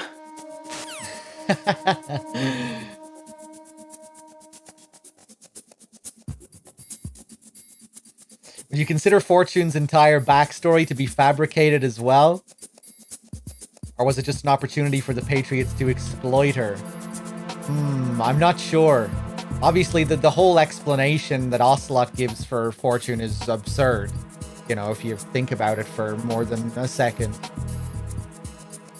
Like, first of all, I don't think you ever see that object that deflects bullets on her body. And how would she not realize that, you know, does she put on her own clothes every day? Did she not notice that strange object that was attached to her body at any point? But then, of course, they contradict that a couple of minutes later, a minute later, when we find out that she does actually have powers. So I don't know.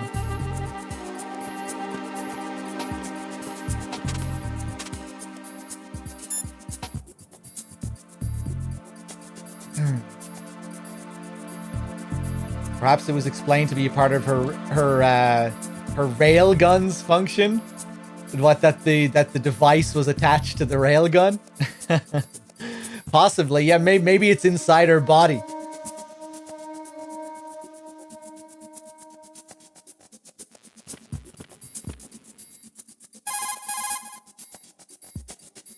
Looks like the enemy sentries have the defensive perimeters of each strut covered. Exactly.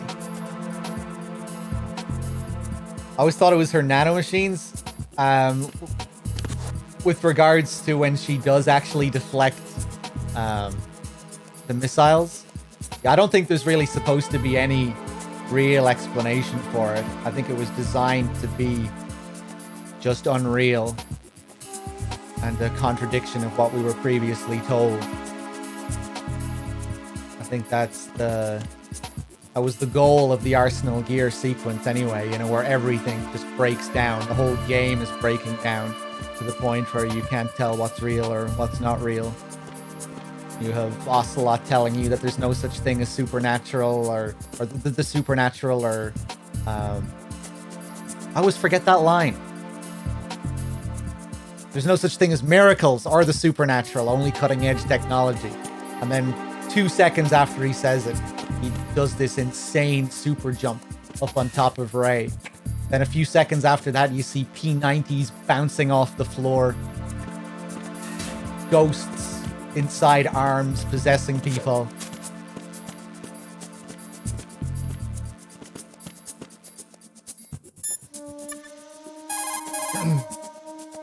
No new age mumbo jumbo. The sensor you receive from Stillman visualizes the C4's detected odor on the radar screen. This means exactly that the it. radar must be enabled in order for you to take advantage of the sensor. Raiden, log into the node first. Strut C's node is to the northwest, in the corner.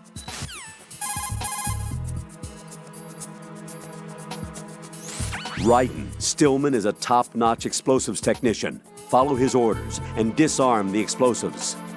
Okay, but exactly who is Peter Stillman? Gotcha. I'll look him up. Hold on a moment.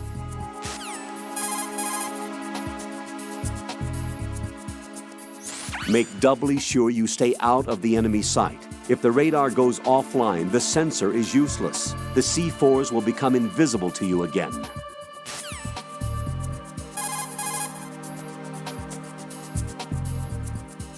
Colonel, I just saw this guy go running by wearing a cardboard box. A cardboard box? Who do you think he was? A dead cell? The dead cells are a bunch of weirdos, that's for sure.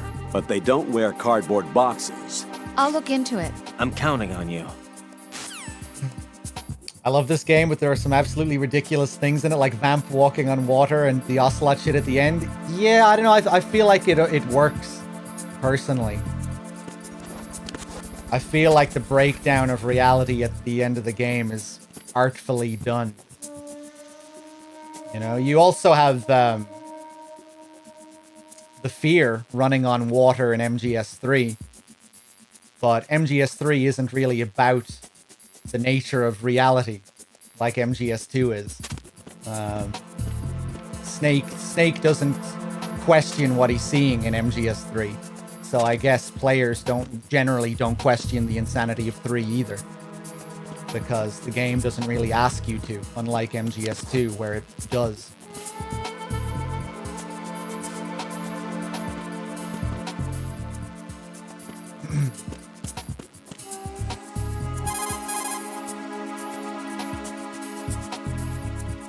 Raiden, log into the node first. I agree. You know, MGS3 has character. The Pain manifests Tommy guns out of Hornets. And has Hornets living inside his body. The Fear who breaks his own arms and crawls up trees. Who runs on water like Vamp. There's just not as much focus put on it, and the characters in 3 just roll with it.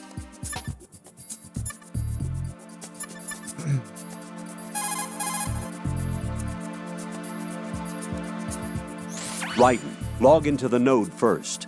Strut C's node is to the northwest, in the corner of the mess hall.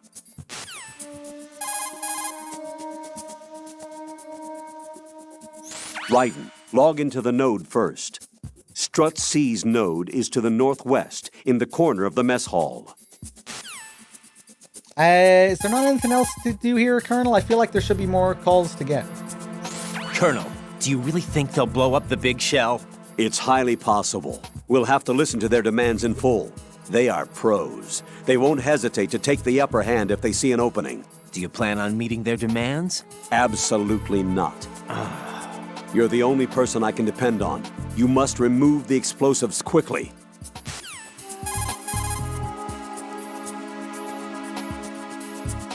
Raiden, log into the node first. Strut C's node is to the northwest, in the corner of the mess hall.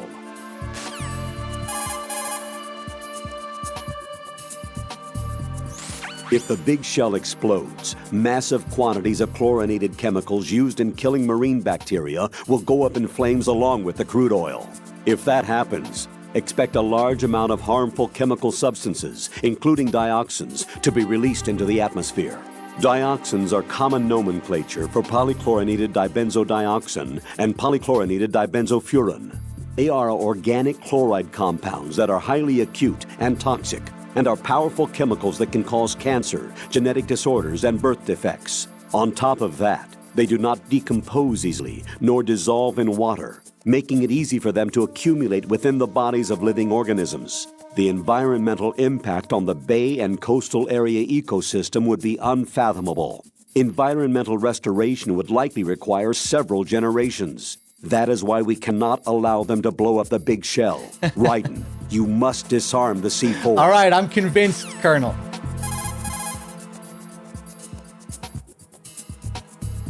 Colonel, who are Dead Cell? They are pretty much what that guy Pliskin described them as. A special forces unit? The brainchild of the former president? Chances are someday we'll find ourselves in a gunfight with them. The thought leaves me uneasy. You have experience combating Foxhound during VR training, right? You'll be fine. Don't be apprehensive. Jack, don't run unnecessary risks, okay? Yeah, I don't want to, but... I know. Is there anything I can do? Yeah. Could you check for any data on them for me? Okay, I'll do it. Good luck.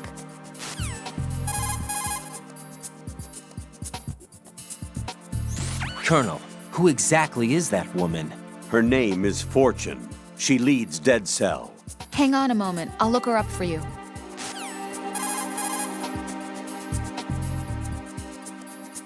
Raiden, Rosemary has some information to report. I looked into Mr. Peter Stillman's file.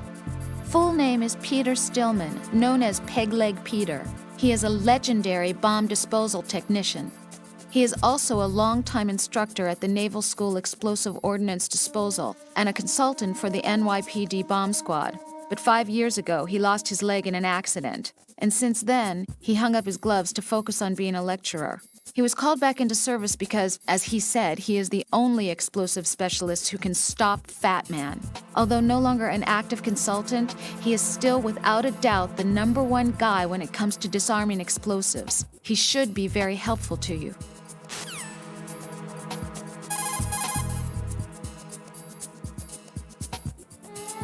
Tell me what you know about Fat Man. Okay, hold on a minute. I'll look him up.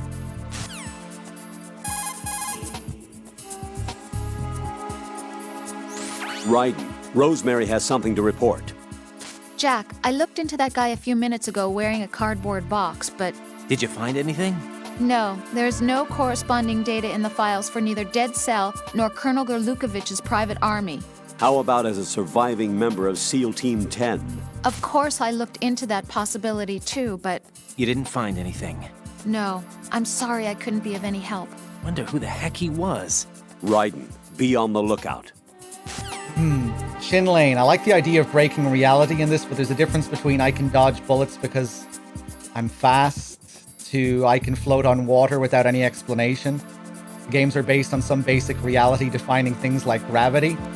I feel like MGS2 is really about throwing away all those rules, though, with a character like Vamp. And characters like Liquid in this.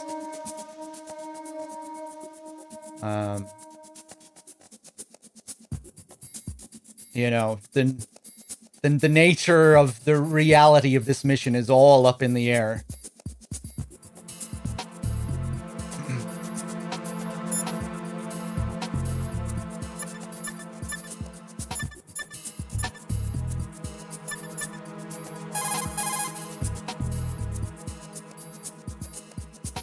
Raiden, I trust that you don't actually believe what that guy Pliskin told you, right?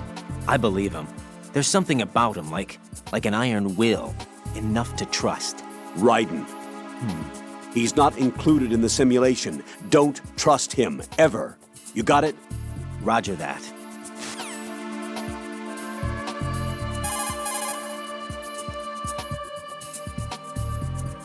Raiden, don't dwell on what Pliskin said. The VR training you underwent is the best training program there is. There is no reason to be apprehensive. Be confident. Do you understand?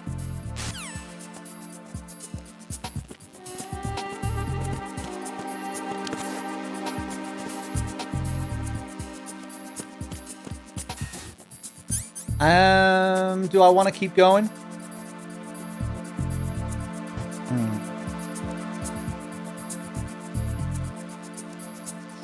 MGS2 summed up, question your reality? Kind of. I mean, it is probably the primary message of the game. To think for yourself and to question the narrative. And to understand the story of the game, it's kind of what you have to do. Look at the cutscenes and then pick them apart and see what's really going on underneath the surface.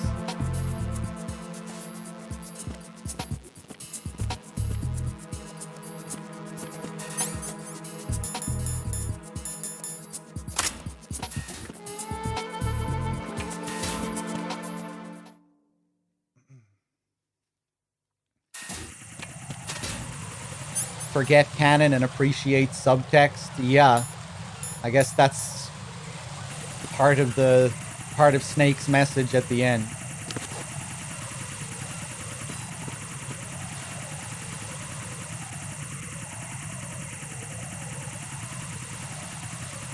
Don't think about words too much. Find the meaning behind the words, then decide.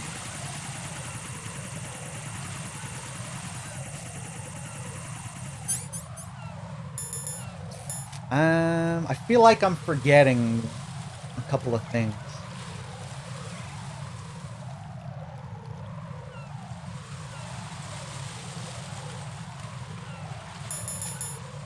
Let's just wait here.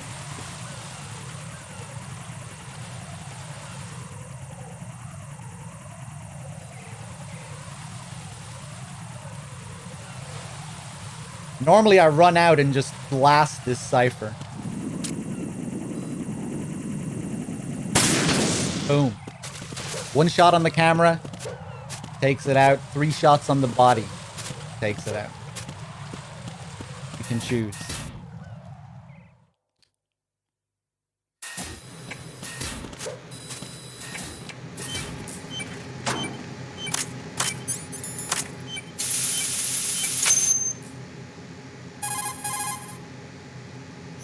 Raiden reporting.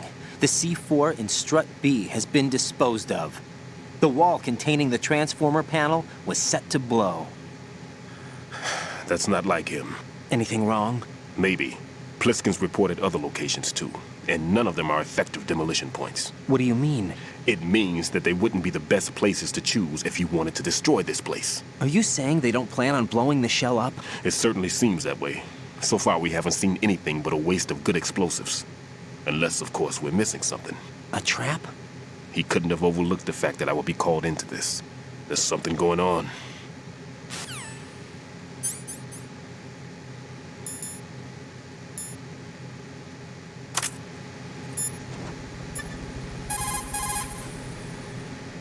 Raiden, another C4 down. There was one planted pretty high up on the ceiling. The coolant spray couldn't reach that far, so I had to get up on a stand and do it. Kind of weird the way he ends that sentence. I had to get up on a stand and do it. Oh yeah, something that I was going to bring up. We were actually talking about it in the chat during that last scene. Stillman's dialogue is kind of fucked up a bit, or at least a couple of his lines. He says a line that should be spoken by Snake. When he says, my mind has gone blank again. What does he say? There are some things you have to pass on. The trick is to know which one. Right. All I taught him were skills. That line, the trick is to know which one, should be said by Snake. Because if you listen during that scene, it doesn't really make much sense when Stillman says right. He's responding to himself. Right. All I taught him were skills. He's supposed to be responding to Snake there. So yeah, if you ever wondered what the deal was with that line, probably just a mistranslation. Yeah, it should be a Snake line of dialogue. But Stillman says it. Snake says it in the Japanese version.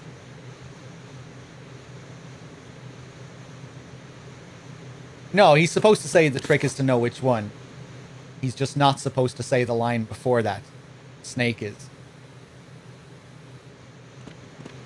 Yeah.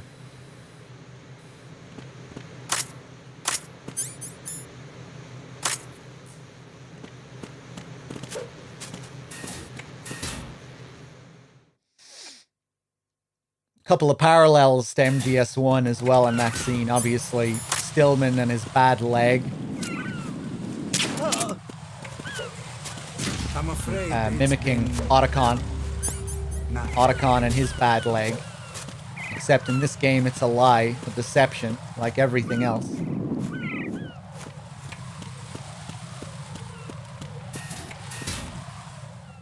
And I guess he also hides in the locker, similar to Otacon, during the Fox fight.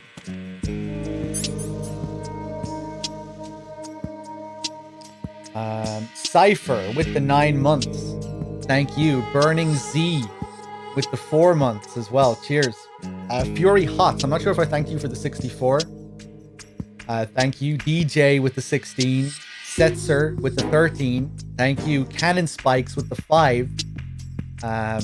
With the $5. Thank you very much. Cheers, everyone. Again, I'm like 40 minutes behind thanking all these people. Sorry, guys. I guess I just get caught up with showing all the shit in this game. Time kind of flies.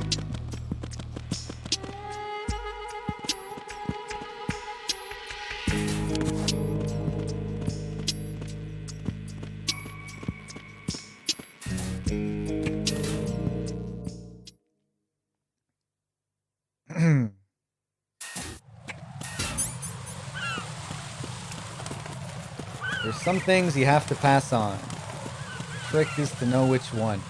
Freeze!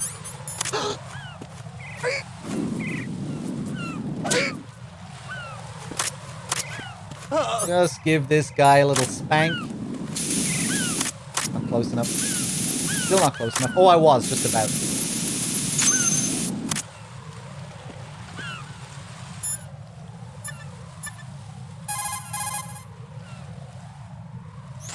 Right.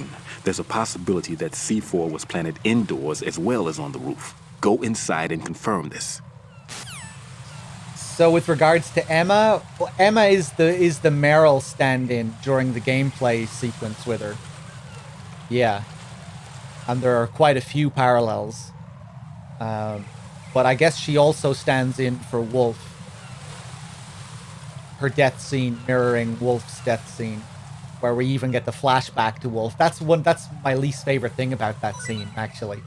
When Otacon, when we get the flashback to MGS1 and Otacon says, "I'm always the survivor." I feel like that's a bit too on the nose. We don't need Otacon telling us that he's always the survivor in order to gain, more sympathy. I feel like they go a little bit too far. Yeah, okay. We don't. I already felt sorry for the man. Didn't need to remind me. Didn't need to be so overt with reminding me about what happened in MGS1. But yeah, I guess she's the stand-in for Wolf, and she also has Nastasha's codec frequency. But I'm not really sure how she stands in for Nastasha. I guess she stands in for Otacon as well. That would be the main one. She's the scientist character that that we encounter, who developed the Metal Gear of this game in a way. The GW system, which is at the core of Arsenal Gear. So I think she mirrors Otacon in that way. But I'm not really sure how she mirrors Nastasha. Like, she doesn't really serve as a weapons expert or... Well, I guess, yeah, like, she's the information expert, which could parallel Nastasha being the nuclear expert.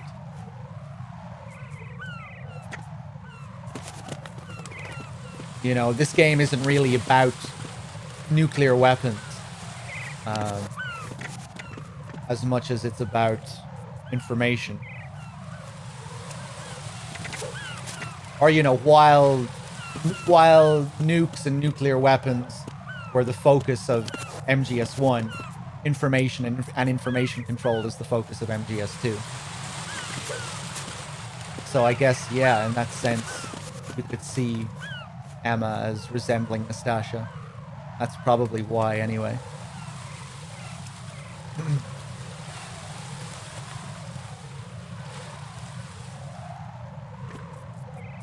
Can you not call anyone early before you actually meet them in this?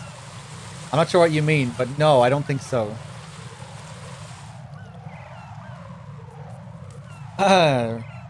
Raiden is a Meryl stand-in, yeah, to a degree. The VR, we were talking a bit about this earlier. The VR-trained soldier who has no previous experience. Obviously, that's not true entirely, but it's what we're led to believe, and he does take that Meryl role. And you get the very direct reference when Snake says, "What are you waiting for? Shoot," in the scene with Pam.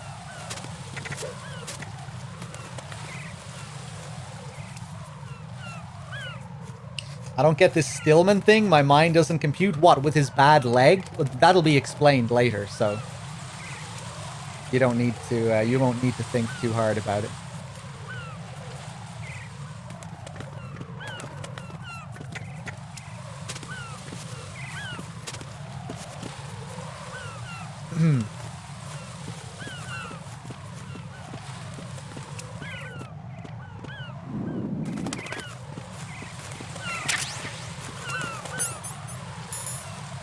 Okay, let's get to the next bomb.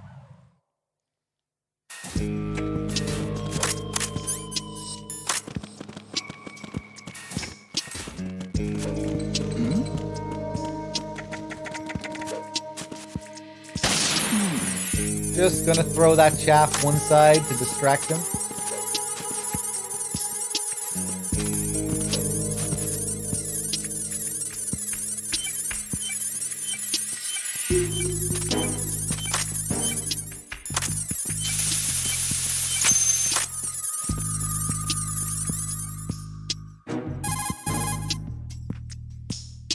This is Raiden. The C4 found in Strut A has been frozen and disposed of. Explosives were planted in the pump room on the first floor. You're taking too much time. You should work a little faster. There's no time, Raiden. I've got my hands full here, so it doesn't look like I can help you. It's in your hands. Well done. It looks like there are no more bombs in that strut. Now, head for the other struts. Stillman is trying to pass something to Fat Man and fails miserably. He feels responsible for the sins of Fat Man. The whole trope of passing on shit, yeah, it's the big theme of the game. Legacy and the legacies we leave behind.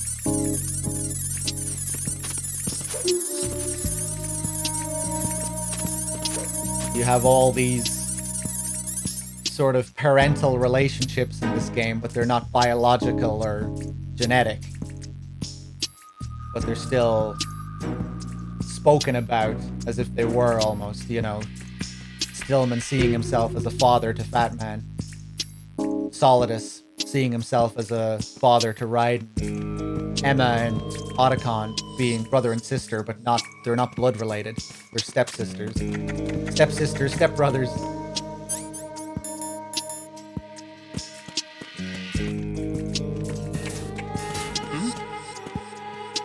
There's somebody there. It's all about characters who are molded and shaped by others. Ooh, where are you going? You're going all the way in there? What? Oh!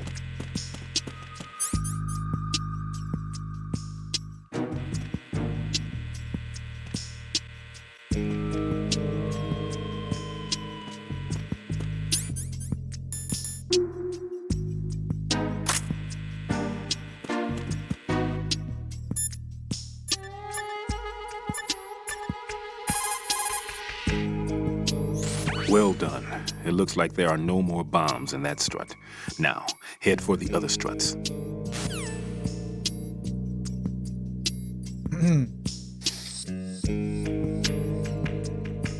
The real interesting thing to me about the whole legacy theme and this is that it was something that Kojima was trying to achieve within his own life as well, with passing the series down to his team.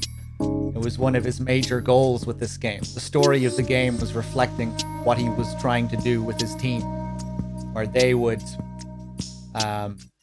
continue to work on the series after this, and that they would go on to make MGS3 and do their own thing with it.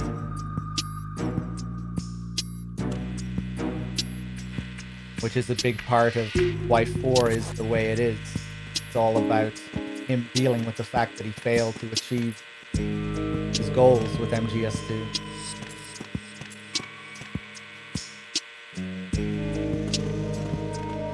And that's why 4 is all about these characters who really failed to grow. All the characters kind of regress in that game.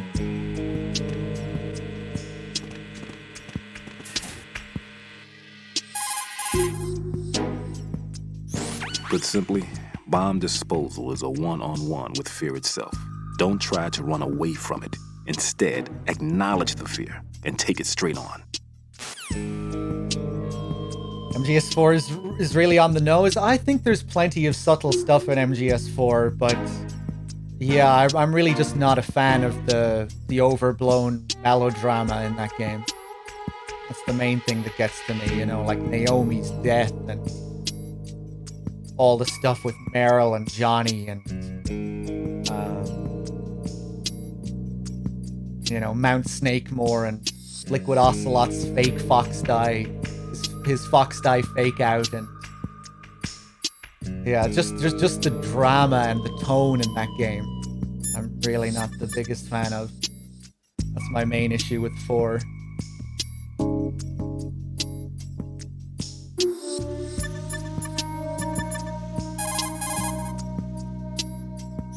About this bomb, it's been placed in a somewhat strange location. Agreed. It doesn't make sense. Not for him, anyway. You sound like you've got everything figured out. That's because I do. I know exactly how his mind works.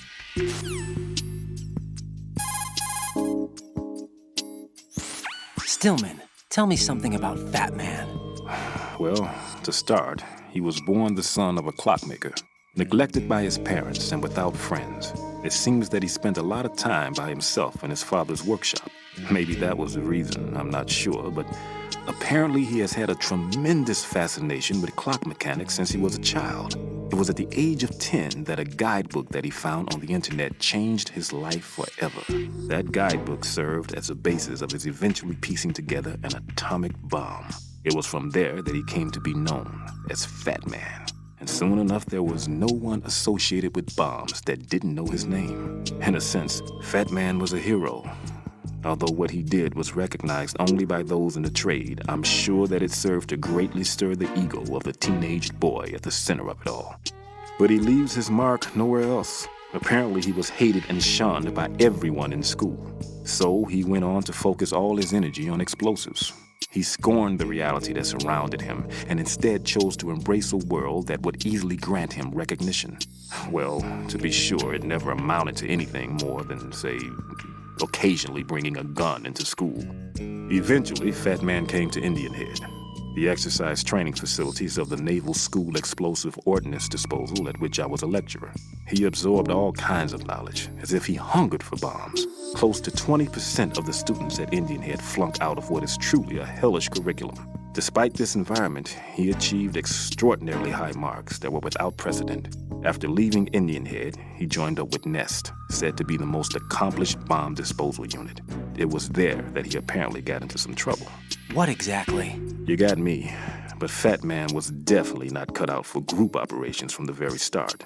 Having been ousted from Nest, he was picked up by Dead Cell, which was already becoming notorious for being a motley crew of sorts. It seems that it was through surprise attack maneuvers later conducted by Dead Cell that Fat Man completely subdued his former companions from Nest. While being the most peculiar individual among my students, he was also the most talented. Be sure not to underestimate him. Are we clear?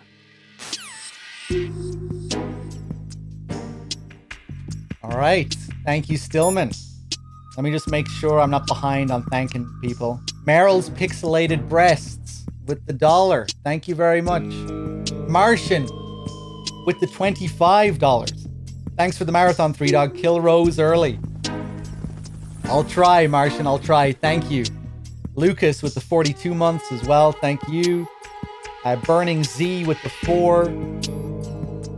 Cypher with the 9. Cheers, guys.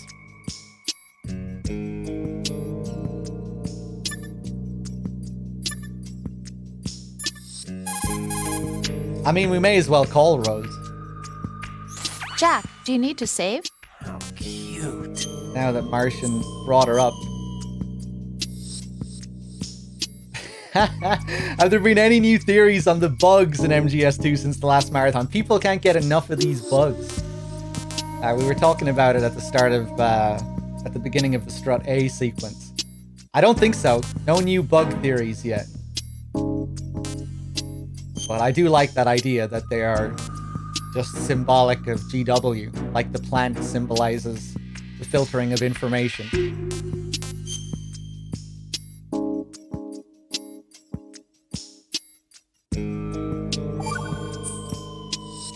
I looked up information on Fat Man.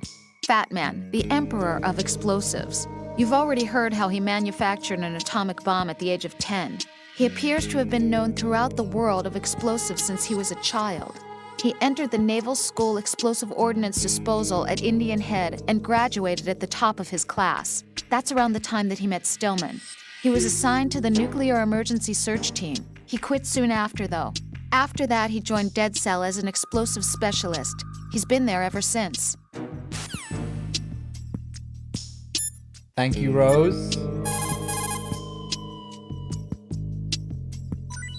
Raiden, log into the node first. Yeah. Notice how boring her calls are in comparison to Snake. They both serve the same role here. Another interesting thing as well is it's so much more of a pain to get the information from Rose. When you call Pliskin and ask him about Dead Cell, he tells you straight away. When you call the Colonel and ask about Dead Cell, Rose says, I have to go and look it up. Call me back later and I'll tell you. And then when you eventually do get the information from her, it's just boring ass Wikipedia stuff. You know, where Pliskin is talking all sorts of shit. Supposedly he's nicknamed after an atomic bomb, but to me he's just a fat man. You know, we don't get any of that shit from Rose.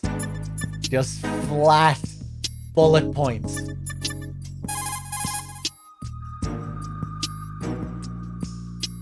Rosemary researched Fortune for you. Jack, here's the data I found on Fortune. She goes by Fortune. She leads Dead Cell. Her real name is Helena Dolph Jackson. 2 years ago, her father, Commandant of the Marine Corps Scott Dolph, was killed in a training accident. Her husband was the former Dead Cell leader, Colonel Jackson. Died in captivity, my data says. After her husband's death, she joined the military. She didn't have any combat experience, but was soon singled out for a particular trait and was reassigned to Dead Cell. What trait? Luck. She was real lucky, like miraculously lucky. Wherever she went, bullets curved away, and missions always ended in success. Is that some kind of joke? I thought so too, but there is not a single record of her ever being wounded, not even a scratch. Jack, be careful, please. Thank you, Rose.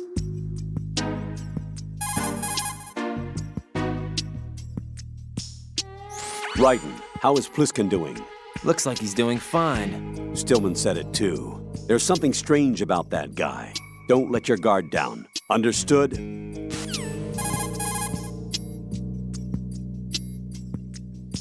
Strut A is a pump facility that supplies the energy to circulate the polluted water drawn from the sea throughout each of the big shell sections. The south side is the actual pump facility itself, while the north side is the control room. Thank you, Rose. But yeah, it's interesting. It's very... I think it's the only instance of this happening in the series where two characters will have the exact same role as a member of your support team.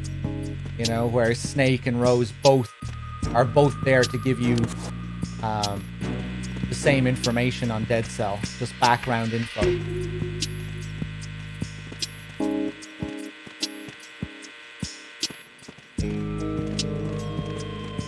So it's just kind of interesting to contrast the different approach.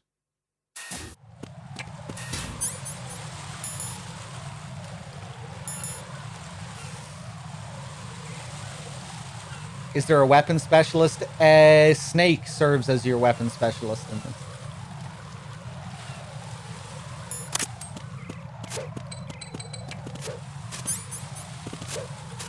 Oh shit. I was reading the chat there. I wasn't looking where I was going.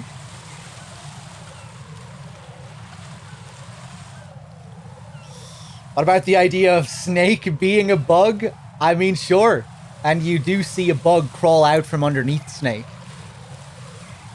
when you first meet him as Pliskin. So yeah, maybe there's something else going on there symbolically. It's all like, it's to show that Snake, that's the same person that was at the bottom of Strut A. But I do like that idea.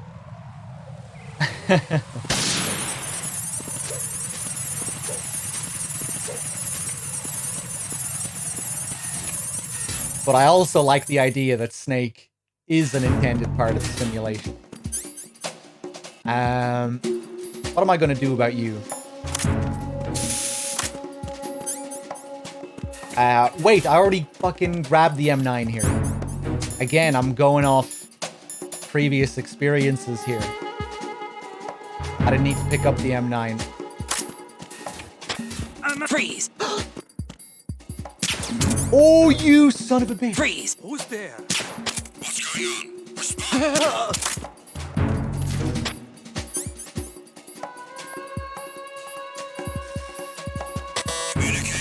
I'm gonna cheese it up. Speedrun autopilot. Yeah, I am right. I've been completely molded by my VR training.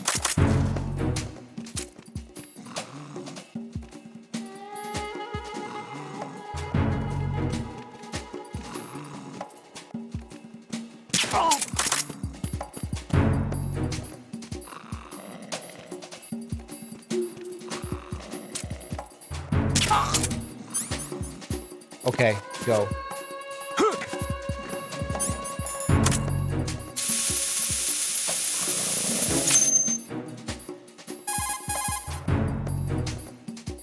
This is Raiden. I just finished disposing of the C4 in Strut F. Found explosives on B1. This is all wrong. This is something only an amateur would do. What do you mean? All the bombs that have been found so far don't appear to be in the right kind of locations. And the quantity of explosives isn't sufficient either. Even Fat Man can make mistakes, right? No, there's something else going on here. Get a move on with the disposal, Raiden. I've got a bad feeling about this. Do you think it's a trap? I don't know, but I'm gonna tell Pliskin to watch his back too. Just hurry.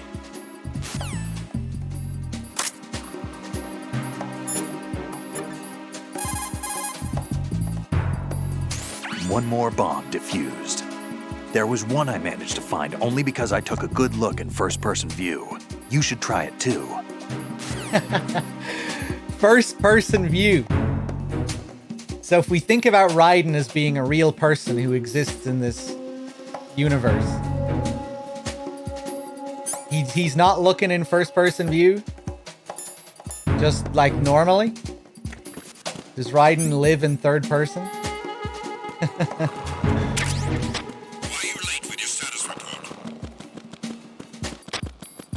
What's going on? Respond. Communications with Strut F have ceased.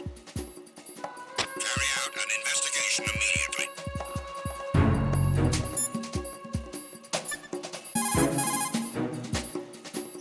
Well done. It looks like there are no more bombs in that strut. Now, head for the other struts. Looks like Pliskin shouldn't be having any problems. You better look sharp as well. Stillman, do you really believe that Pliskin is not a member of SEAL Team 10? He's probably not.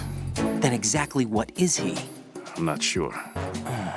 But there are other things that I am sure of. Like what? Like that I can believe in him, that's what. There's something about him. A certain something that's found only in men of strength, trustworthiness, and reliability. I see. Anyway, I'm getting back to the mission. Stillman, are you all right over there? Yeah, no problem. You must be bored. Hardly. Between dealing with you guys and calibrating this, I've got my hands full. What did you say? Nothing. Look, it's just that it would be best if we didn't have to use this. Anyway, get to those bombs.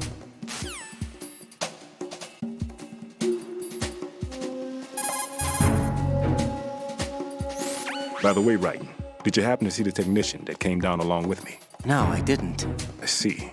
Wait, Stillman, is that guy really... Raiden. What? Disposing of the C4 is our first priority. There's no time. Get back to the task at hand. Right. Gotcha. Kind of interesting that Snake doesn't really want Raiden to think for himself either. At this point. You know, he's manipulating him as well.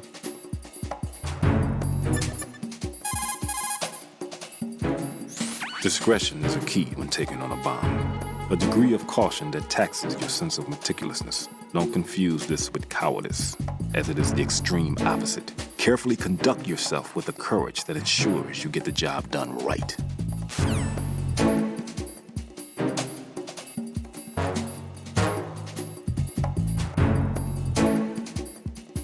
Snake knows he's just a puppet. Yeah.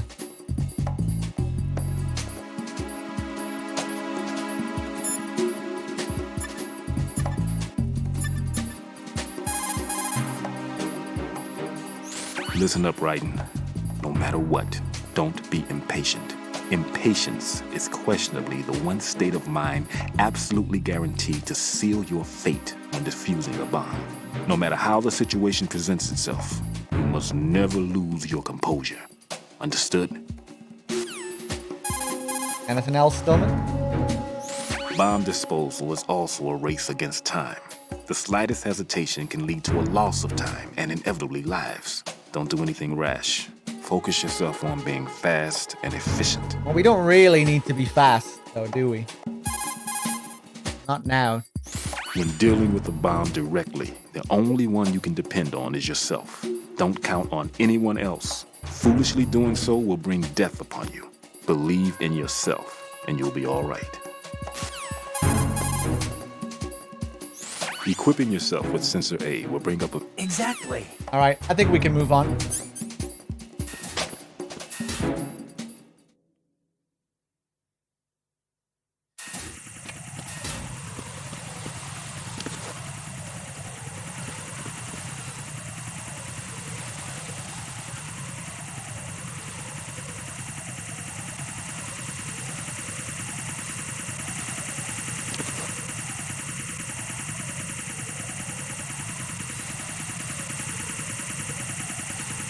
Ciphers here can be really awkward.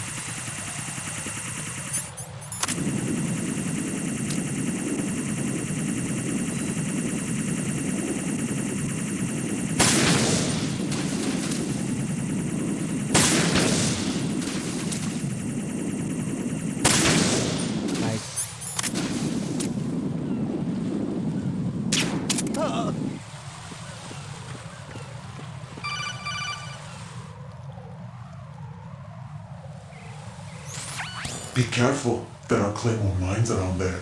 Who is this? Stealth-equipped claymore mines, invisible to the naked eye. Use the mine detector. Identify yourself. Just call me Deep Throat. Deep Throat? You mean from Shadow Moses? Mr. X, then. Mr. X now, is it? Why would it matter if I called you Deep Throat? Never mind about that. Why did you contact me? Let's just say I'm one of your fans.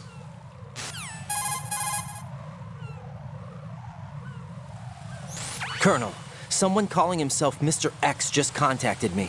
Do you know anything about it? No.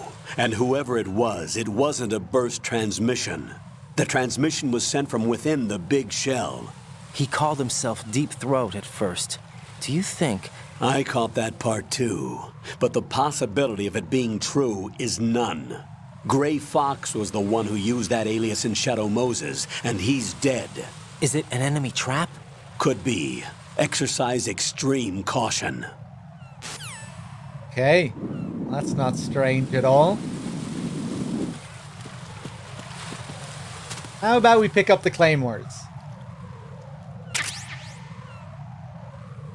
Usually I just run through here carefully. Let's pick up some claymores this time. Why not?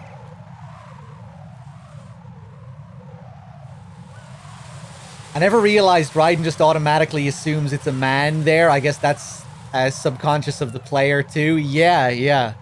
Again, being shaped by the memes of Shadow Moses.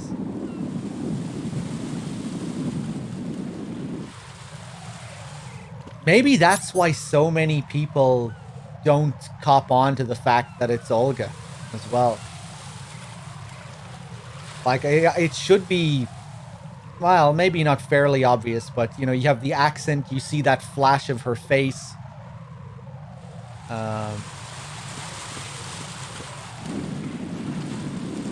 But yeah, maybe that's a part of it too as well, or you just have it in the back of your head that it must be a male character. Because you've already experienced it.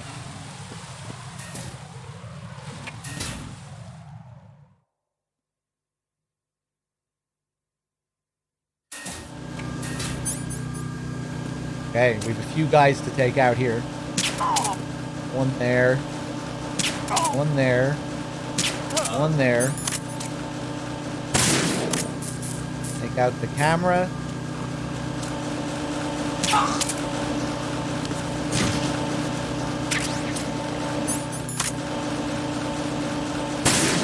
Ah, fuck.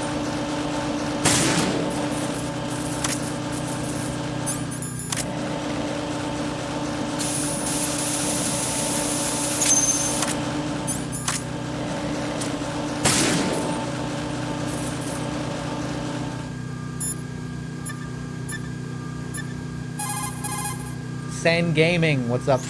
That pistol you have is a SOCOM. It's a .45 caliber offensive handgun designed for the American Special Ops Command. With 12 rounds of .45 ACPs, it has outstanding stopping power. The SOCOM has a minimum service life, averaging over 6,000 rounds, and has a 5-round group capacity that extends within a 1.4-inch radius. It's a bit large, but the SOCOM is a gun you can trust.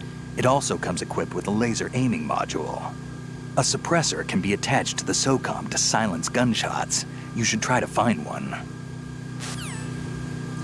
That or the voice sounds like a man's? Well, yeah, but, you know, sure, it's been pitch altered and it's lower.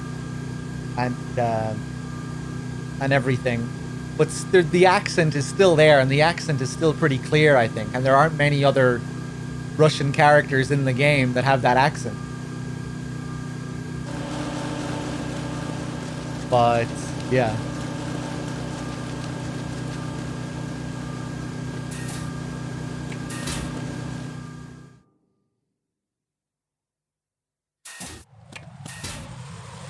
Hold on one sec, guys.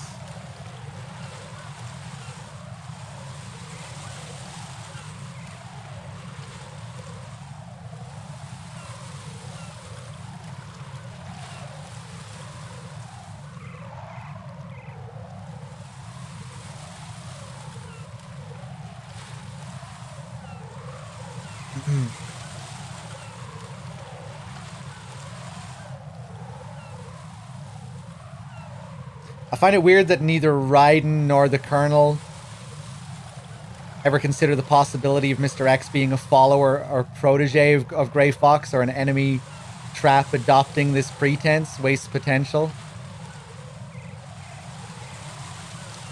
But I guess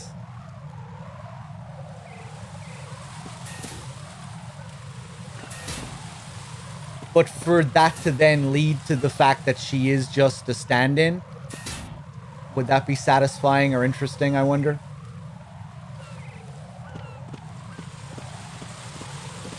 Like, obviously it makes sense that the Colonel wouldn't theorize about this, because the Colonel is the Patriots, and the Colonel knows exactly why Olga is here. You know, the Colonel knows everything. So there's no real reason for him to wonder about these things, other than to throw Raiden off course.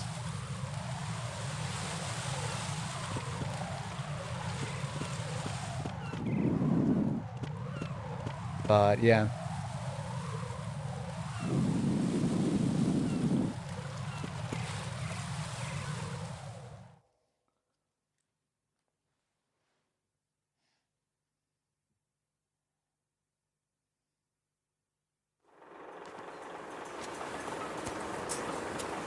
I've taken care of that annoying fly. What's the situation over there? Puzzling. I saw a man dressed like a ninja just now. Ninja? It's the only way to describe it. A kind of cyborg ninja, complete with a sword. What? Are you hiding something from me? Olga, are you sure it wasn't an Arsenal Tengu? Don't be a fool. Think I wouldn't know the difference? I've never seen field gear like that ever. All right, we'll intensify patrols. Anything else? Actually, one more thing. You'll find it hard to believe, though. I saw a man hiding under a cardboard box. Where? On the connecting bridge to Shell 2. So you believe me this time? I've seen someone use that box trick before. We'll lay a trap on the Shell 2 connecting bridge. Over and out, then. Freeze! You must be one of Dead Cell. Of course not. What a thing to say. Drop your gun! Not a chance.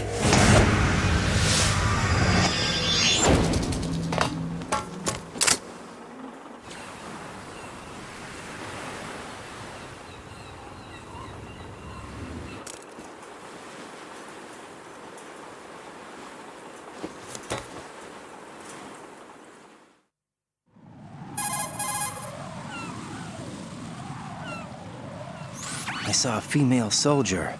Russian. Must be Olga Gerlukovich. How do you know? Unlike you, I've been briefed. She's not a Dead Cell? No. She commands a Russian private army. They must be the ones patrolling the big shell. That's right. She's led the group ever since her old man, Colonel Gerlukovich, died. Watch yourself with her. She's a tough one.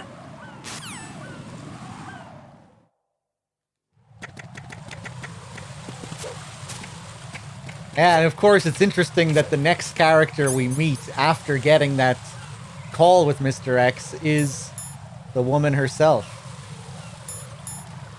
So the accent might even be fresh in your mind. And to follow it up with the big flip as well. Showing her ninja moves.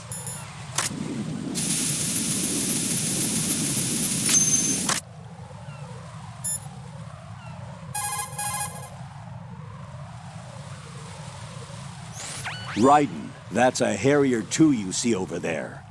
That's what shot down the SEAL chopper? That's right. Unfortunately, the weapons you have at the moment aren't up to the task of neutralizing this plane. Leave it alone for now.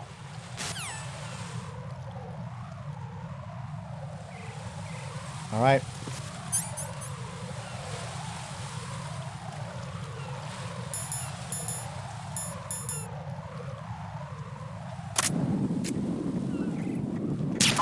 Oh.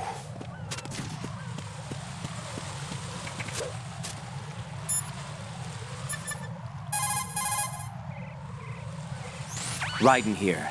The C4 reported on the roof of Strut E has been taken care of. Explosives were planted on the Harrier 2 stationed on the roof. Well done. It looks like there are no more bombs in that strut. Now, Head for the other struts. She told by the Patriots to pretend to be the ninja? Yeah, she's just following the Patriots' script.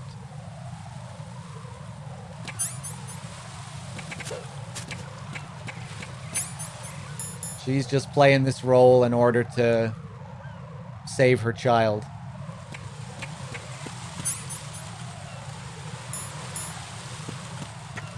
Her child's life depends on Raiden's success here.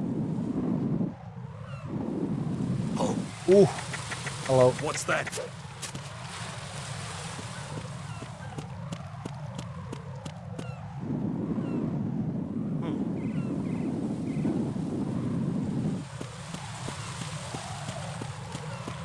Interesting thing about the ninja as well in the Japanese version. When she repeats lines that are word for word taken from MGS1, they actually play MGS1 dialogue, which is very surreal and unreal. You know, when she says, "I'm like you, I have no name," it actually plays the audio from MGS1. Which just makes the character seem even more unreal. Like, how is this possible? How is this happening?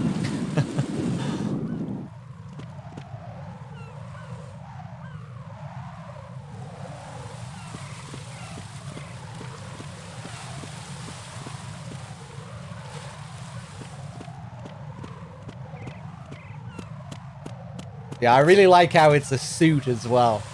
You know, she's not a real cyborg. Again, fits with the theme of everything just being a facade.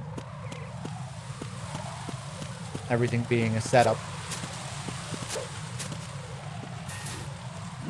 Just mimicking, not real. Not a real ninja, not a real Grey Fox, not a real cyborg. A costume.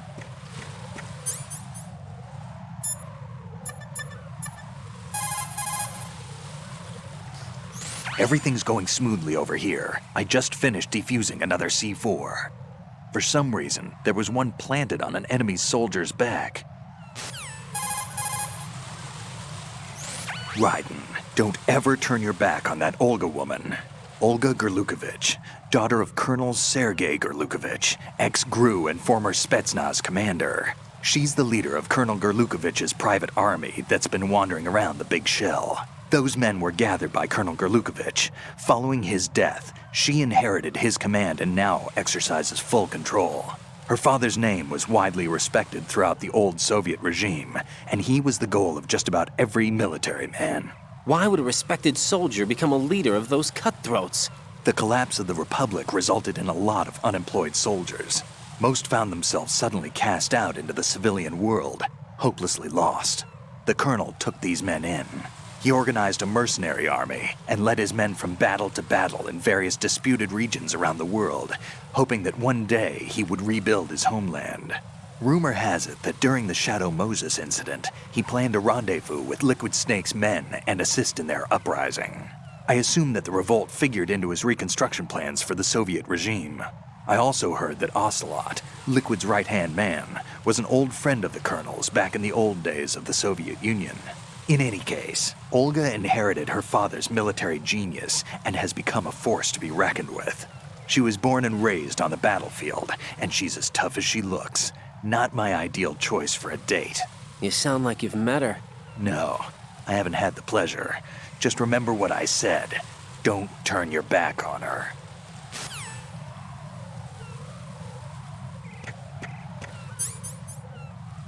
Interesting, drawing some parallels between Big Boss and Gerlukovich there.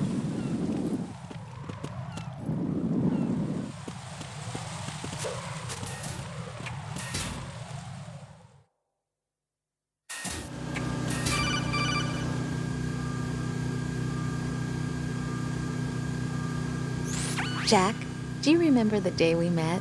I'm kind of busy right now, Rose. You're right, sorry. I do remember. It was right after I transferred to New York.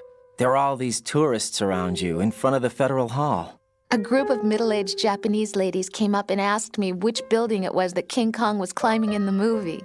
I said it was probably the Chrysler Building, and then you showed up and started mouthing off. You were like, no, it's the Empire State. I said the Chrysler Building was in Godzilla. We started arguing, and I forgot all about the tourists. I was insisting that I was right, and you were doing the same.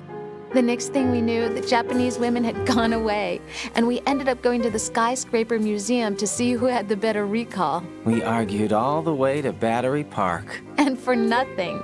Since the museum was closed, we went our separate ways from the museum. And then I found you again by coincidence out in the base corridor. An amazing coincidence that we were actually working at the same place. That night we went up to the top of the Empire State. It was so beautiful. I could look down on the Chrysler Building from 120 stories above ground.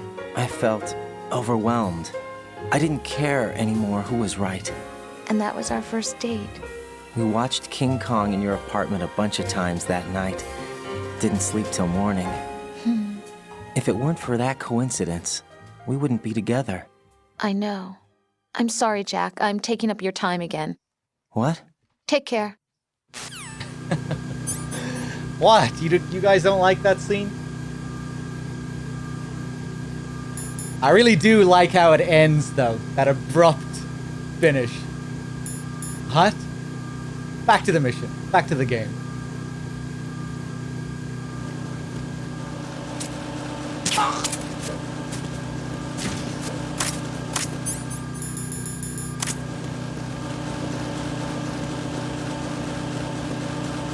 Oh, that was close, actually.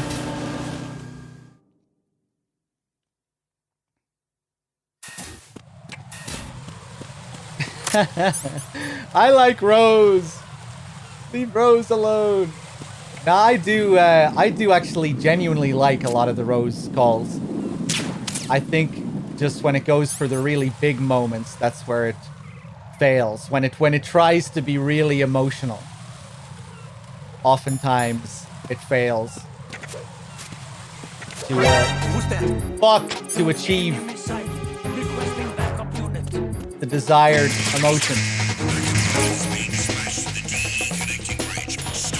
Like the empty room call and the big confessional scene in Arsenal Gear. Those are some of the weakest parts of the game. For me, anyway. Oops. Right, what's wrong? Raiden! Again, I think a lot of those scenes work better in Japanese because the voice acting is better and Rose doesn't sound, you know, Rose's crying and emotion sounds a lot more real in Japanese. This is our first mission failed, isn't it? I think it is. So, this screen is kind of interesting, isn't it? It's a little bit different to what we saw on the tanker. Just a little bit. No longer do we have the classic game over screen. On the tanker, we get the classic MGS1 game over screen with the classic music. But here, we get this weird thing. And it doesn't say game over. It says mission failed. All these things that you see underneath continue and exit, all these random numbers and letters, they're actually not so random. These are your stats. It's code for your stats, like arm strength at the top there. Fairly obvious. Your grip level, your grip gauge. Prudence, 17. That's your save count. Ammo used, 165. So all the ammo that you used. 165 points, 165 rounds. I don't know. ALRTNUM, alert number. Alert number, 9. So I have 9 alerts. NUET 11, neutralized. That's 11 kills. DMGA MMOUNT, that's damage amount. However the game calculates damage. I don't know, 240 points of damage. After that, we get camera coordinates, camera position X, camera position Y, camera position Z. Area move, 150. I think this is the amount of times that you went from area to area. The amount of, moving from area to area. How many times did you move from one place to the next? How many loading screens did you go through? And vanished point, I think, is area designation. Like, I think right now we are in W192. That's what this area is coded as. I'm not sure what the other ones are. I always forget. Onikomodo. I'm not sure. I'm not even sure if these stand for anything. But they probably do. I can't remember. I'll have to look this up again. I think those ones on the top right always stay the same.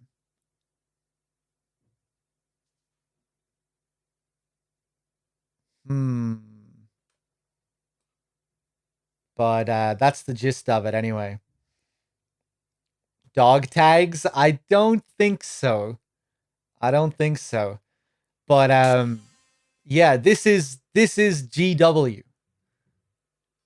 This is like GW, one of GW's programs that analyzes Raiden's performance. And the mission failed thing is especially interesting because MGS1 says game over. The tanker says game over. But there was a game that was released in between MGS1 and 2 called MGS VR Missions. And when you fail in MGS VR Missions, it doesn't say game over. It says mission failed. So what does that suggest? MGS1, game over. Tanker, game over. MGS VR Missions, mission failed. Plant, mission failed. So you have these uncomfortable, lingering questions about, the nature of this mission and how real it is. Again, just blurring the lines between what's real and what isn't.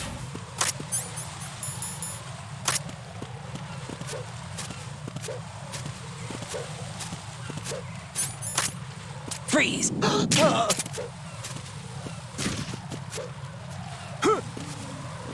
Fish and mail. That's why the screen goes all crazy inside Arsenal Gear at the end of the game. Because the virus is affecting GW. The same reason behind why the kernel is going crazy. The virus affecting GW. The kernel is GW and so is that screen.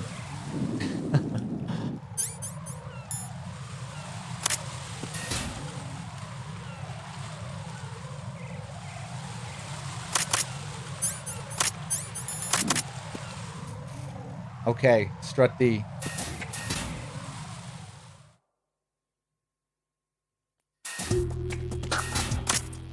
Let's try and get crazy here.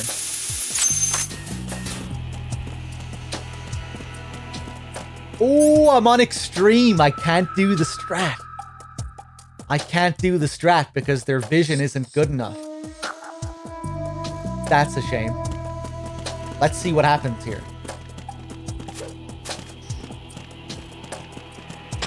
Nothing here. Oh, Zoko with the 73. Thank you. We can still get down to this guy.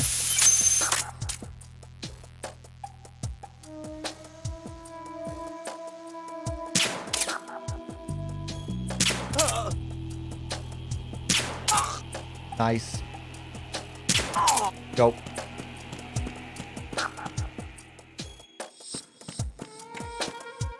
There's one less guard as well, I think. Huh? Ha! What was that just now? Nothing.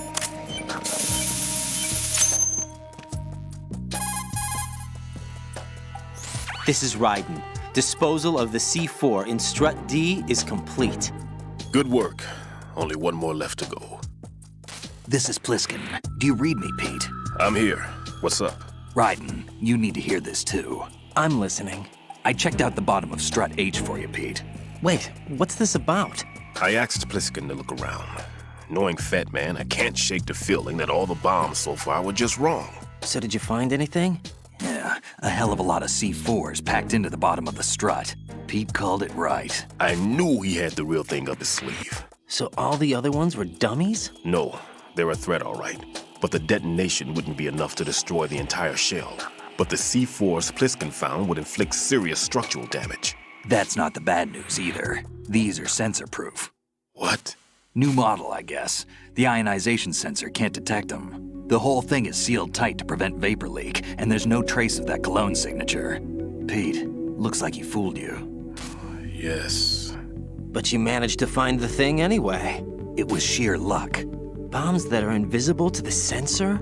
Any ideas, Pete? Are there more out there? I'll go see for myself. You can't move fast enough. He's right. I can try the spray from a distance. Hold on. There's something not right about this one. I can feel it. Well, Pete, should I come back and get you? No, there's no need. Raiden, you have one left to go, correct? Right, except for those scentless ones. How about you, Pliskin? I have 2 left, not counting this one. Okay. It'll have to be me. I have the level 4 card that'll get me into Shell 2 in any case. You'll never make it. With that bad leg of yours, they'll spot you for sure. That won't happen. I can walk just fine. I can even run. What do you mean? That bomb 5 years ago, I messed up. Even with all my experience, I lost it. And a church was lost in the explosion. All those kids playing nearby, too. These past 5 years, I've lived a lie. Lied? Yes, lied. I didn't lose my leg in the explosion. So many dead. All because of my mistake. All I could think about was hiding from the crime, shielding myself from the public outcry. I wanted people to be sorry for me, for my weakness. I faked being a victim myself because I couldn't bear to face the families of the real victims. This is no prosthetic. I can keep my footing on catwalks and hike over deserts. I lived my lie so well I haven't even answered to myself for my sins. It was supposed to be a shield, and it's become a shroud instead. I've killed my soul by playing the victim. Instead of protecting me, it's made my life even more hellish. What good can that do the victims? I know. I'm a coward. Hey, Pete. God forgive me. I can walk with my own 2 feet, and I need them to stop Fat Man. His crimes are also mine. One of omission and arrogance. No one should teach the skills I taught him without a clear conscience. This is the only way I can diffuse my own sins. I get you, Pete. That one's all yours. You got it, Raiden? I understand. Pete, I've taken care of guards in struts G and H of Shell 2. I wouldn't recommend you go into any of the other struts. I owe you one. I'll get back to freezing the baby bombs then. You do that too, Raiden. I'm on it. I'll have the radio with me if you need to get in touch.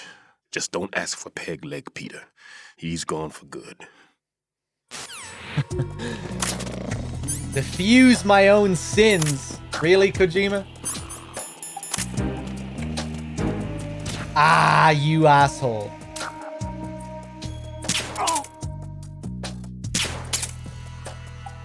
Oh, just ignore your buddy then. All right.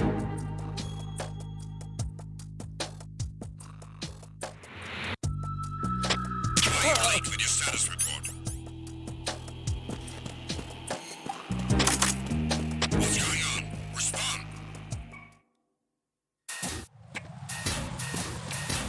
I love Stillman's voice acting. I really like Greg Eagles. He's the same guy who plays Gray Fox in MGS1.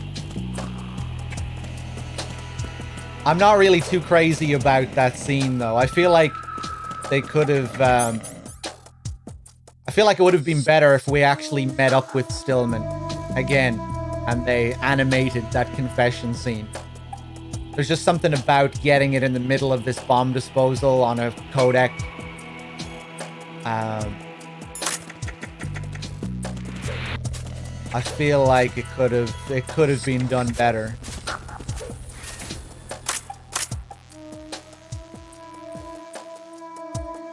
Let's call Stillman again. We can get a follow-up.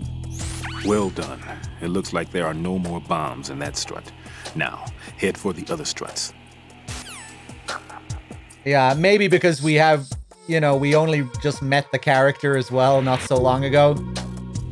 But, yeah, I don't know. I feel like it really still could have worked if it was delivered during a scene or something. I don't know.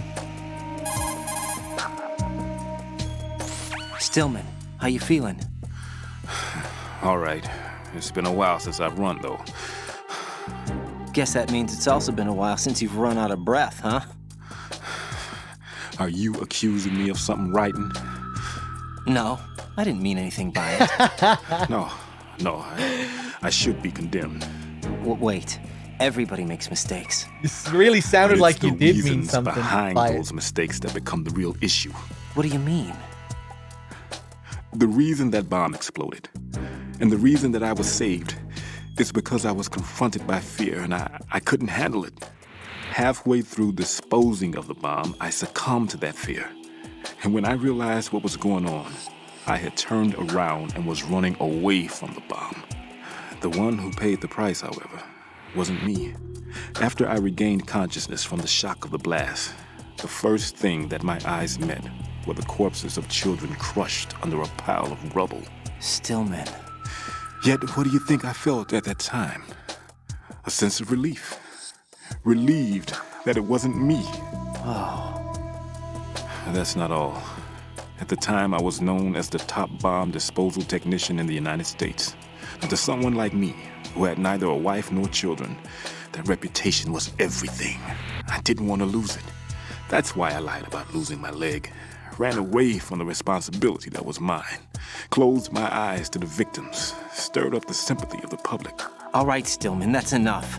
For now, let's just worry about what we're going to do about Fat Man's bombs. Yeah. The awkward delivery of that last line there. Yeah, I love, no, I didn't mean anything by it. The hypocrisy of Raiden, of course, as well, calling him out for these lies.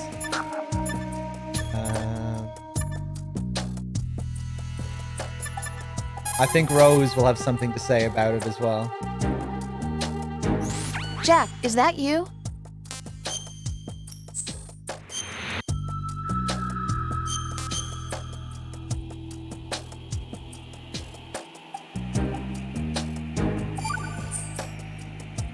I can't believe it. Stillman's prosthetic leg was all a big lie. Don't be too hard on him, Rose.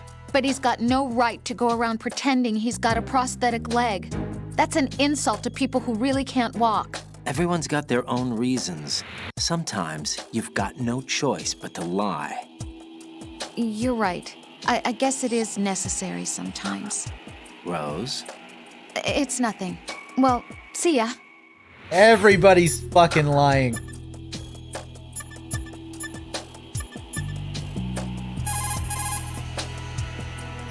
Raiden, like I said before, there's a huge load of C4s at the bottom of Strut H that won't show up on the radar. The old man's right.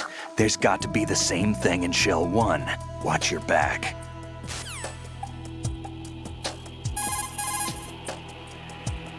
I just got a call from Pete. He made it to Shell 2. I guess he really can run. Pliskin. I'll take good care of Pete. Don't worry.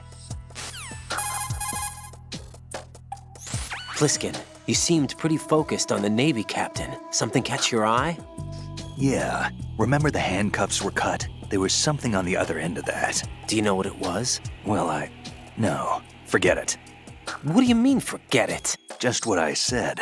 Forget it. Talk to you later, kid.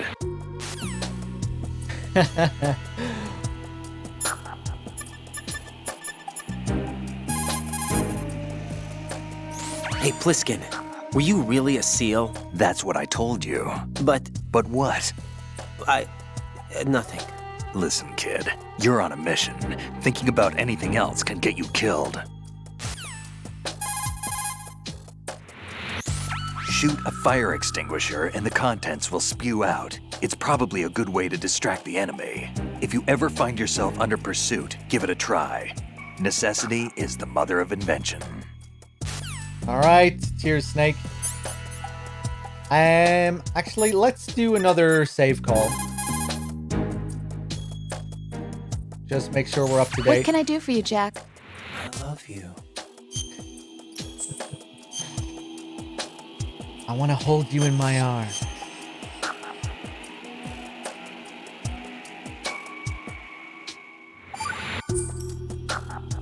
Rose, no comment?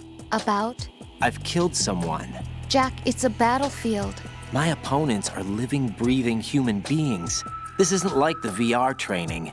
They have bodies. They have had lives. I took all that away from them. But you've got no choice if you want to survive. And yet, maybe because of the VR training, I can't help but try and block out that reality. It's the only way I can manage to fight. Jack. What? I don't care what it takes, just as long as you come back alive. Do whatever it takes, please. Just come back in one piece. Okay.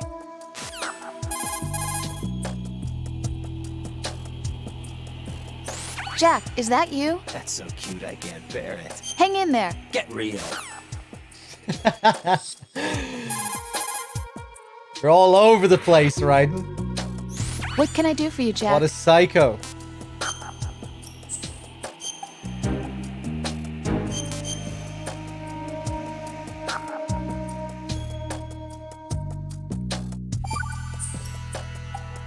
Hey, Jack. I bet bomb disposal's a lot like starting a relationship. Oh, here we go. Huh? What are you talking about? Carefully dismantling emotional defenses, being on your toes constantly, you know. I guess. Neither of them are my strong point. It's true that you're not the most patient man in the world. It's not that. I like to leave things as they are. Are you afraid of what might be hidden inside? Not afraid, just unwilling to deal with complications. Like me? You're... Hey, Jack. Yeah? Do you know why I took this job? I wanted to see what you were really like. But we've been together a while. You know me already. No, you never let me in past a certain point, and I need to know what's there. Oh, are you trying to take me apart now? Hey, it's not important. Good luck, Jack. His laugh there is pretty good. There's one call I'm really looking for here. Jack, do you need to save? That's so cute I can't bear it.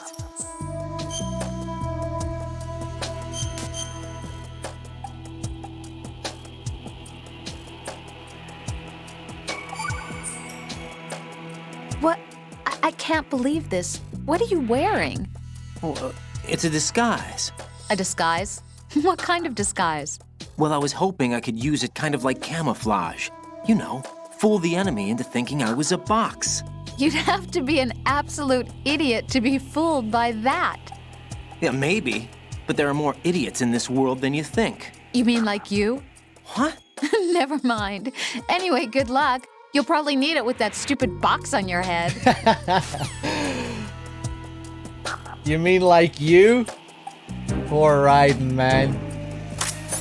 Just getting owned by everyone.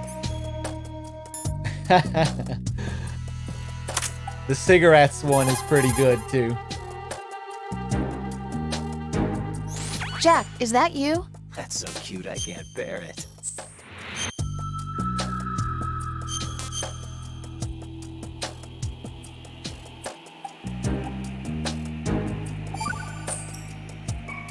By the way, Jack, are you smoking? Yep. I thought you quit smoking. Why did you start again? There are lots of reasons. Look, I'm only thinking about your health, okay? Remember the last time you quit, how hard it was? Yeah, it was pretty tough. Wasn't it? So you should I've got it, Rose. I've thought of a way to avoid all that pain and suffering. What are you gonna do? Keep smoking. Jack! Just kidding. I know it's bad for me. I'll quit as soon as I get back.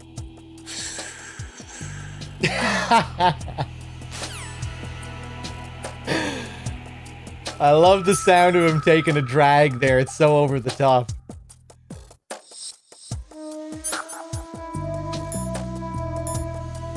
All right, I think we're good to go.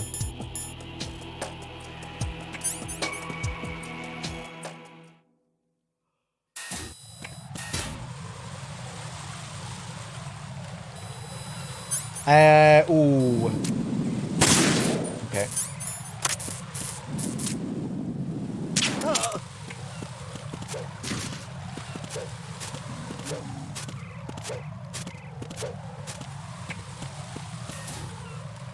Oh, we still need to get a ration.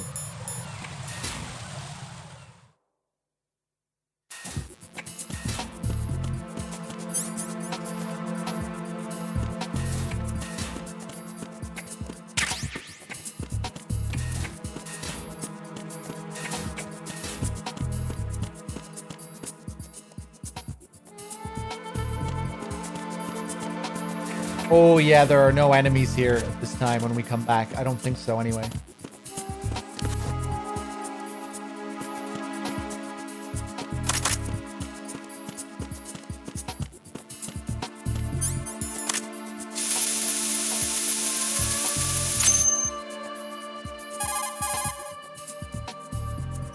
I have the last C4 frozen. There's nothing showing up on the sensor now. Good work, Raiden. You're way ahead of me, kid. I still have one to go. How's your bomb, Peter? It's a bomb, all right. Sealed C4, and in huge quantities. You think there's another one in Shell 1? For sure. Somewhere at the bottom of Strut A. Why are you so certain? If this bottom section of the strut is demolished, Shell 2 will be well on its way to destruction. You mean that Shell 2 will actually sink? Not immediately. There'll still be 5 struts left. But if Shell 1 loses a strut at the same time, it'll be a very different story.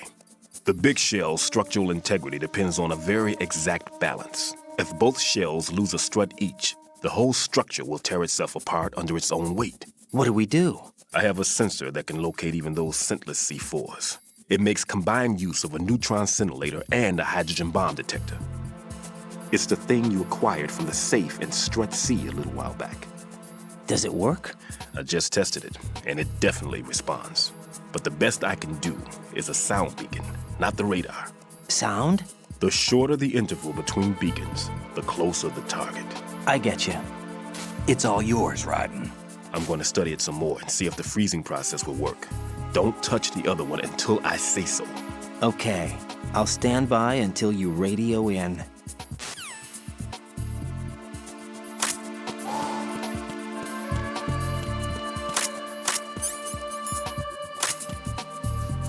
Let's just make sure I'm up to date with the Colonel's calls. It's possible that... I see.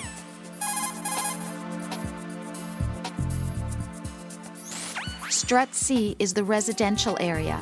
It supports life at sea for all of the workers on the big shell. That being said, almost all systems are completely automated, so there aren't many workers to be found.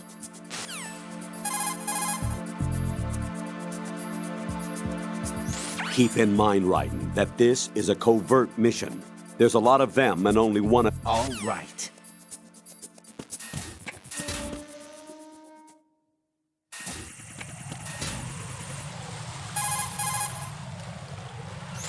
How's your invisible bomb? I'm looking at it, but I'm keeping my distance. How's Pliskin doing? A few more minutes. I just got to the last strut, but there are a few enemy sentries I have to take care of. Does it look bad, Peter? Maybe. It's an odd one. The detonator hasn't been activated. What? But the sensors are live, which means... This is Pliskin. I've located the last C4. Is that it? I'm about to freeze it. Then... Wait! Pliskin! Damn! That was it! What's going on? The detonator just woke up. It's counting down! What happened? The big ones were rigged to be activated when all the baby C4s went offline. Raiden, the one in Shell 1 should be counting down too. Hurry! What's the remaining time? 200 seconds. 200 seconds? Raiden, move! Get to the bottom of Strut A now! Let's go. Get out of my way, Cypher.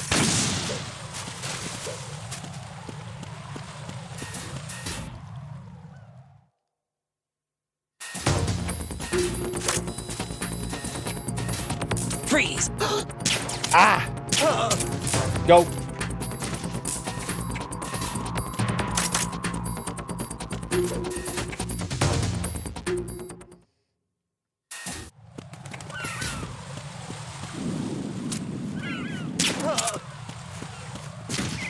Interesting how they don't play the music outside here. But I do kind of like when you get back in and the music kicks back in. Has a cool effect.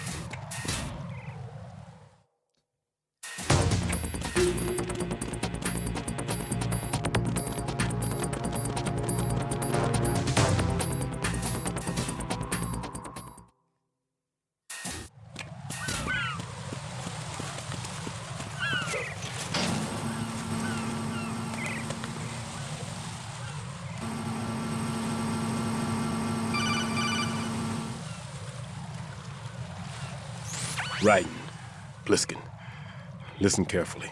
What is it? I fell for it. Fell for what? Fat man has my number. A proximity trigger. Microwave. Microwave? With a 7-foot range. It's not a technique I taught him. Neither was that multi-bomb booby trap. Looks like he's far surpassed me as far as explosives technique goes. As for the rest... Pete, get the hell out of there. There's less than 30 seconds left. It's too late. No! Pliskin, get away from Strut H as fast as you can. Pete! Raiden! Keep your distance. Use the spray from as far away as possible. Me? You can do it. I know that. I'm not so sure. But I am. Do it. I know you can.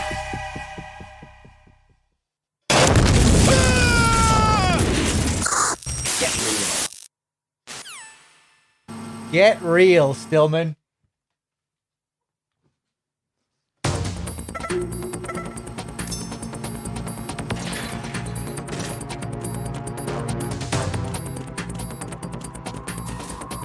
Look at how all this is set up here.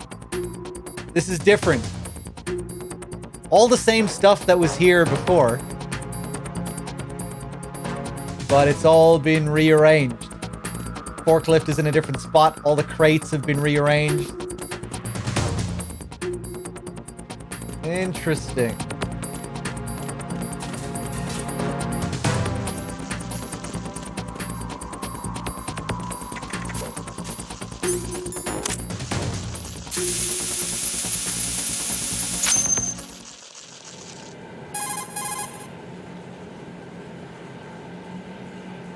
Colonel, I've neutralized the bomb. Good work, Raiden. It was a great loss for everyone. Yes, it was. Colonel, any damage report on the explosion? Seems that the duct for diverting the contaminated seawater was destroyed, and the central section of Shell 2 is flooding. The explosions ignited the oil slick on the surface. What about the toxins? The chemicals stayed in containment. There's no immediate danger. Is the big shell stable? Shell 1 was unaffected. The price was high, but the threat of the bomb is over for now. What's the next objective? Rescue the President. Get back to the upper level. Roger that. Hold on. What's the backstory for this guy playing Stillman? If the real one has been dead, just a pawn in the simulation?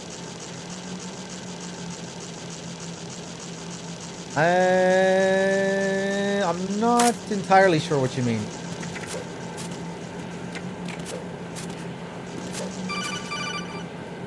That's the real Stillman. Raiden, the terrorists have retaliated for our bomb neutralization. What? A hostage has been killed, shot in the head. They shot one of them on the roof, just to make sure we caught it. One of our satellites caught it clear as day. Damn. They announced they would kill one every hour from now on. What are my orders? What should I do? Stay with your mission objective. Rescue the President. What about the other hostages? President Johnson is your first priority. Priority my butt. They're all in danger. Jeff, be reasonable. I know what you're feeling, but you can't save them all. No, not by myself. Are you expecting that Pliskin to come through? Well... Looks like he's turned his radio off too. I can't complete this mission by myself. That man was not included in the simulation. He is not a factor in this mission. What do you mean by that, Colonel? Your mission must remain a solo effort. What about the SEALs? No second attempt? They haven't even gotten to planning that. All we can do is wait. In the meantime, you're our only hope. I understand. Raiden, go and rescue the President. You can start off by getting to the upper level of Strut A. About the, someone asked there about the hostage, if he was actually shot. I don't think so, no. I don't think there was any hostage that was shot. It's just a lie. The Colonel putting more pressure on Raiden. Seeing how he copes with the stress of it. Just another part of the S3 plan. Quite evil when you think about it, just all the different levels of manipulation going on. Just pure control. Manipulation. But yeah, when we talk to Ames later, he tells us that he didn't hear anything about the hostage getting killed. And it could be that Ames just didn't know, you know? Because he's just there tied up as a hostage. Why would he know about it? But the fact that they bring it up again and the fact that he says that he didn't hear anything about it really makes you wonder, you know? Especially considering everything that the Colonel tells you. You know, the Colonel has a habit of lying about most things, about pretty much everything. So yeah, it seems likely that it's just another lie.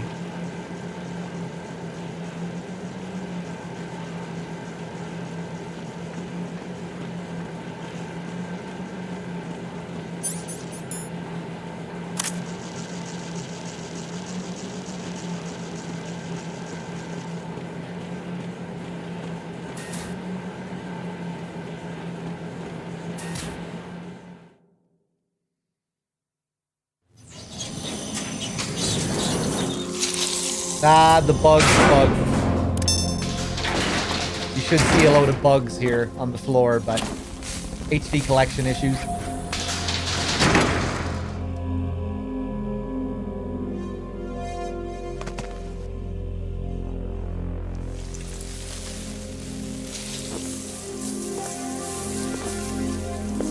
I can't tell you how happy I am that you were alive after all.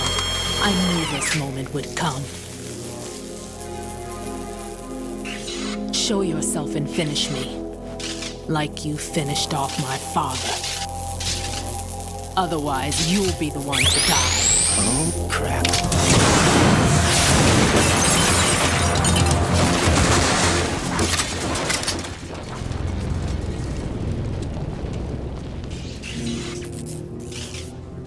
That's not him. This could be interesting. You've seen the fires of hell, haven't you?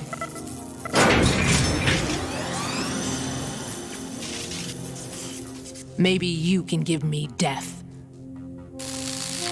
My name is Fortune, lucky in war and nothing else. And without a death to call my own. Hurry, kill me, please. Here we go. Vlad, how's it going?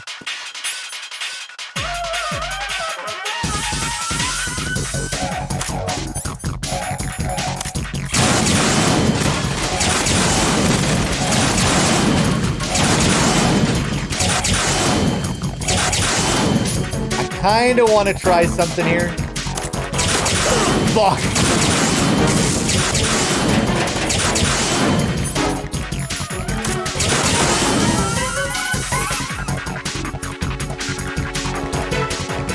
Fortune's railgun packs some power. A direct hit will kill you. Do not present her with a target under any condition. Stay behind cover.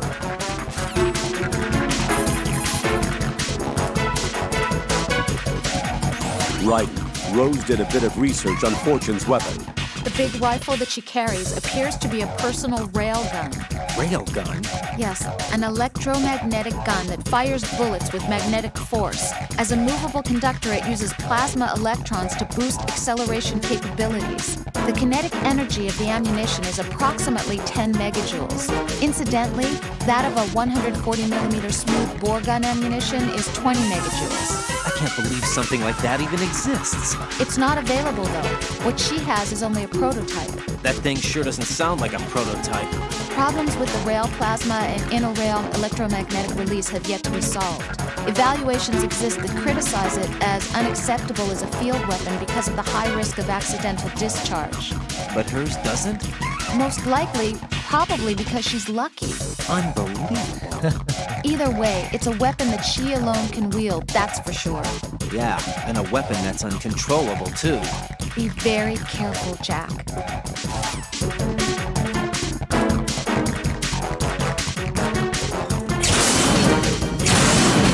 Probably gonna die here.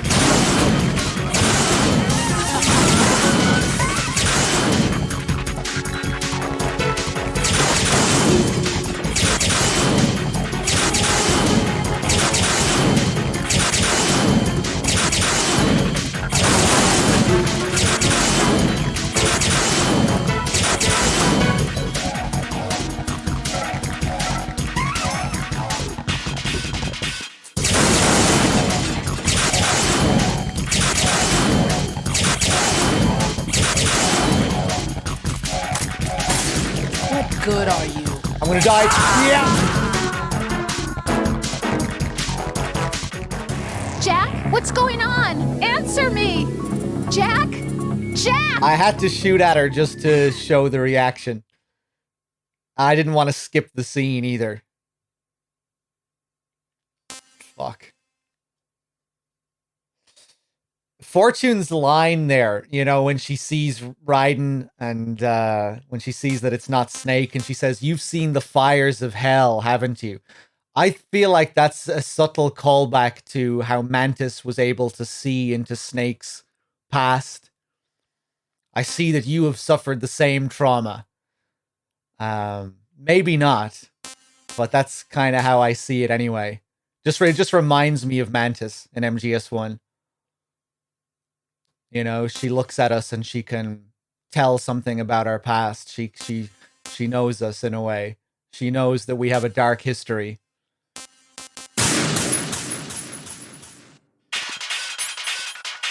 Foreshadowing Raiden's history in a similar way, I think.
Fat Man just contacted us directly.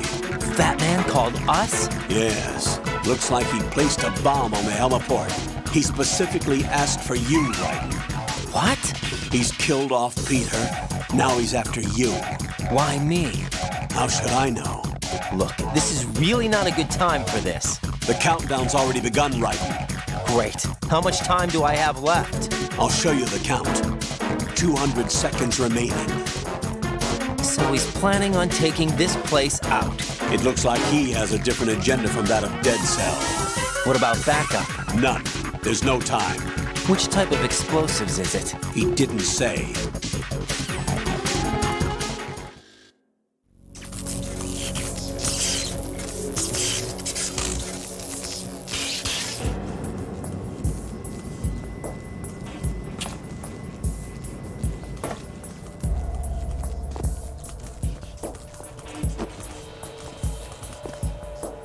I'll take over, Queen.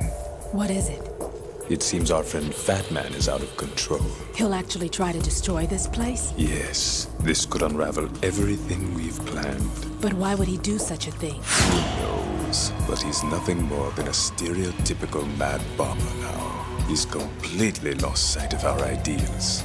And with it, his loyalty to Commander Jackson. All right. I'll take care of the wayward soul. It wasn't him. Unfortunate. I expected more of this one, really. But he couldn't kill you, I see. Completely useless. Then he's all mine. Later, then. Now! Now!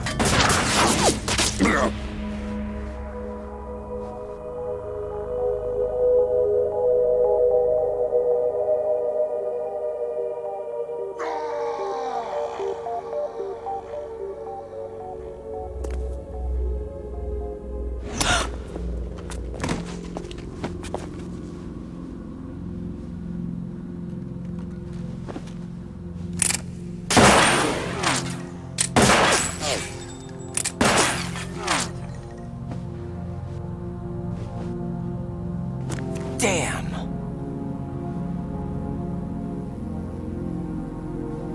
Vamp. Are you gone? No. No, that death was meant for me. Why am I the only one that can't die? Alone again? Cheated out of death again? How long will you force me to live? How much longer, Dad? You've punished me enough.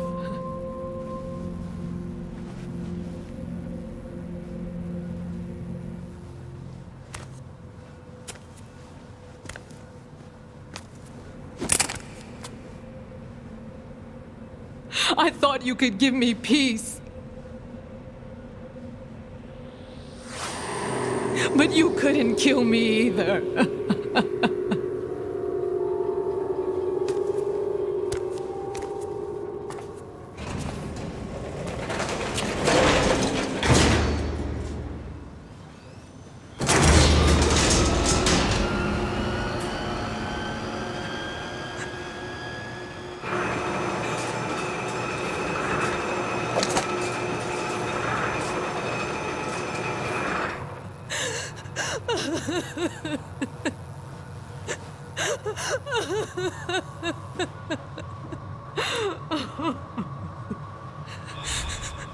There's no need for sorrow, Queen.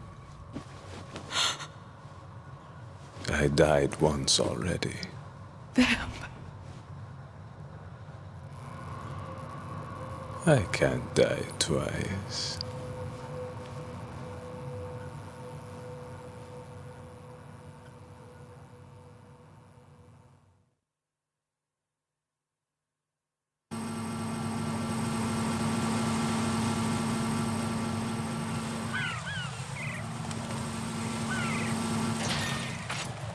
You are hamming it up as the tragic hero, thanks to the script that the Patriots wrote for you.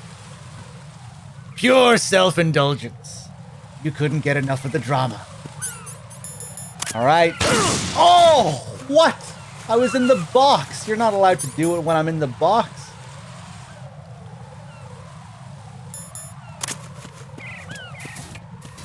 All right, I'll take it.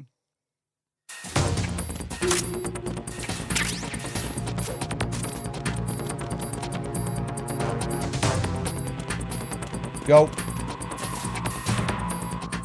Love how the timer waits for us to get to the top. Even though we were told that it was 200 seconds before the last scene. Very strange that they don't play that after that scene. Where's that quote from? The end of MGS2. Ocelot talking about fortune.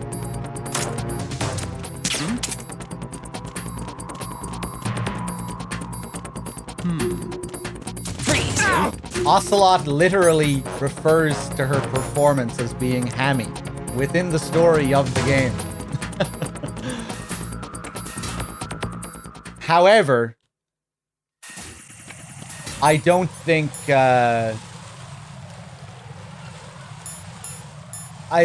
if you watch the Japanese version of that scene, the voice acting is much better. Her crying sounds a lot more real. And just her performance in general sounds a lot more real. But at the same time, it is supposed to be very melodramatic and very heightened, which is what Ocelot is referring to, I think. But I guess it still kind of works in English, given that her performance is pretty hammy. But, yeah.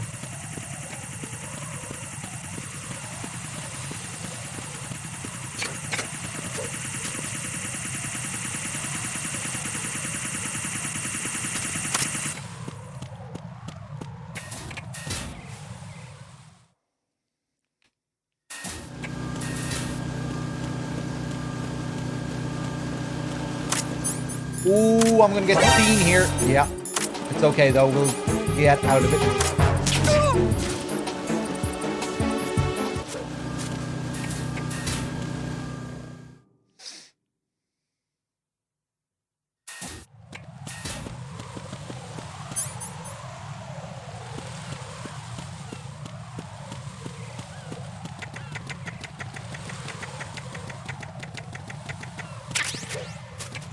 Love how the bomb is just there in plain sight, just toying with us.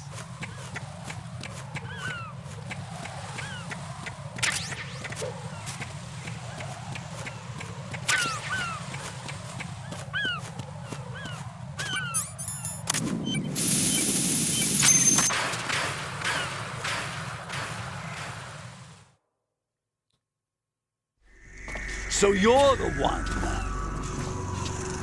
You're right on time, I see. I like a punctual man. Is he Dead Cell? I am Fat Man. I am the greatest that humanity has to offer, and the most. Can you hear it? Hear this rhythm? It's the rhythm of time. And life. Don't you love this sound? I used to hang around department store clock counters.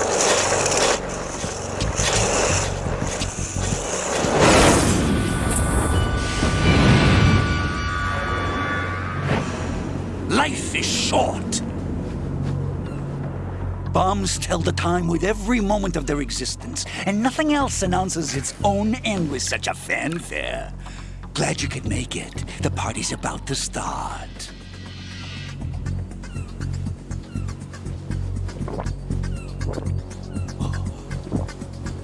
Yum. Good year. Let's drink the Stillman, shall we? If you destroy the big shell, you'll never collect your ransom. Ransom? What are you talking about? $30 billion in cash.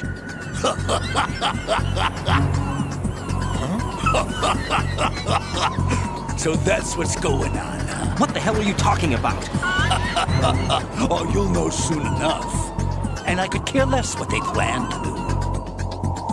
My ambitions are much more simple. To be the most famous bomber of them all. You're nuts! No one's gonna give a damn about you. Oh, yes, they will. I'll go down in history as the man who beat Peter Stillman. That's the only reason I assisted them. Like hell you beat Stillman. He had your number. What did you say? You have nothing of his courage. Or... What are you laughing at? That croc died a dishonorable death 6 months ago. 6 months ago. The liquidation of Dead Cell. Call it what you want. Only the right stuff survived that hell. Set me free, you know. Open the way to a new dimension. So that I can become the emperor among detonation devotees. You're nothing but a common criminal, and that's the only way people will ever remember you. How dare you! I'm an artist! That is why I dislike boorish military types. It's time to start the party. This is how it works. I plant a bomb, and it'll explode soon after that. If you prefer to stay in one piece, you'll have to disable my bombs. Laugh and grow fat. Let's move! Let's do it. Let's give him a head start.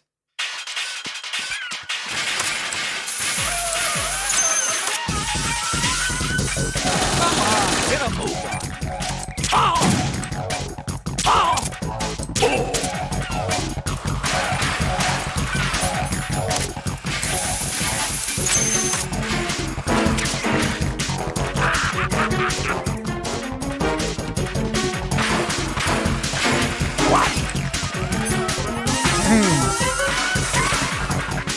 Ooh.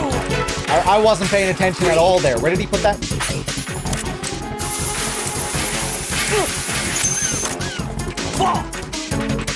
Look, your favorite. Floating. 20 seconds left. Shit. Oh, I'm fucked. 10 seconds.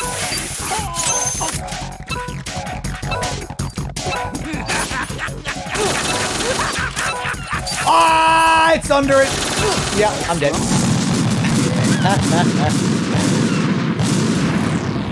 Right, come in. Right. I love his cackling there. It's an interesting sort of inverse of the Raven fight. With the same layout. And I guess Fat Man and Raven are both the heaviest characters in both of their games.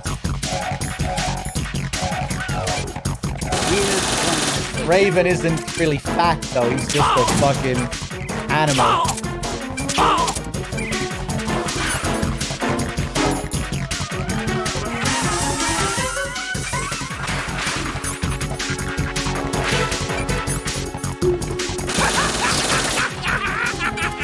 And Fat Man doesn't really have to turn corners like Raven. He can just go all over the place.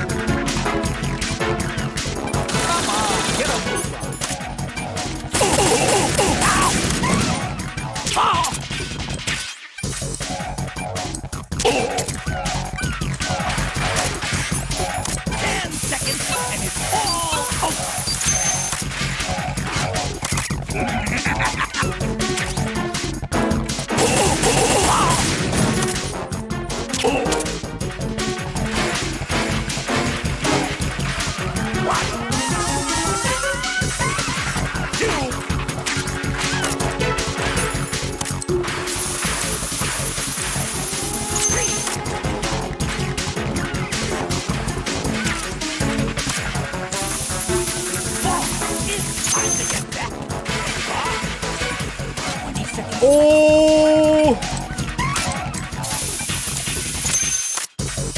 Where are you hiding?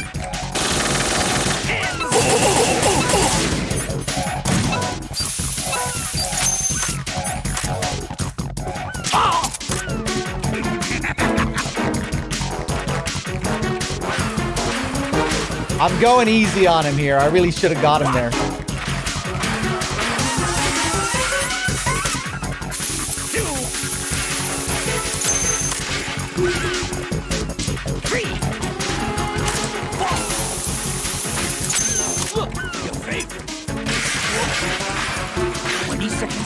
Ah! Here's one for you. Where the fuck is it? It's over. It's over. Oh, it's not over. What's wrong? Little foxhound not up to the task? Oh, nice! So if you shoot him at the last second, right as he accelerates, you'll get this animation, which is unique.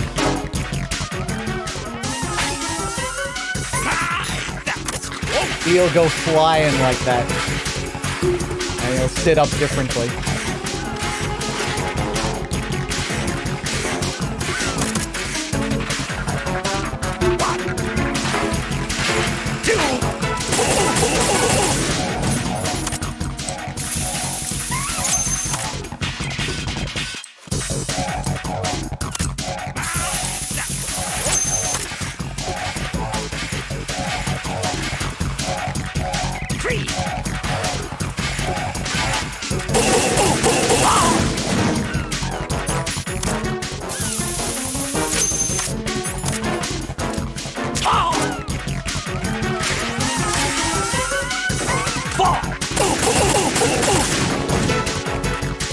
That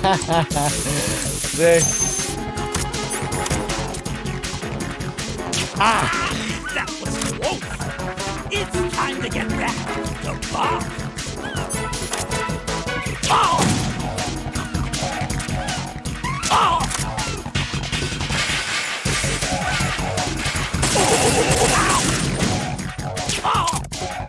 The double.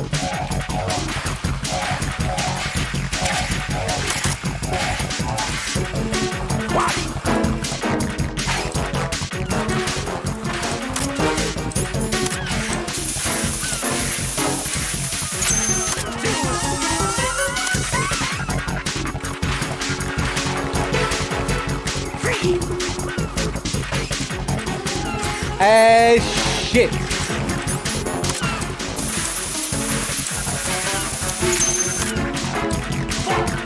I think it could be over. No, what? Ah! Look, your face. It was here. It's over. Ooh, 30 seconds. Maybe not. That's pretty generous. Oh, I'm on extreme. That's why. Yeah, I forgot. If this was European extreme, it'd be like 12 seconds. Maybe a bit more than 12.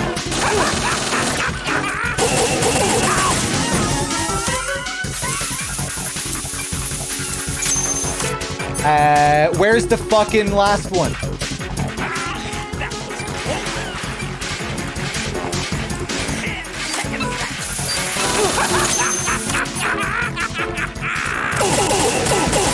Let's get some of that health back.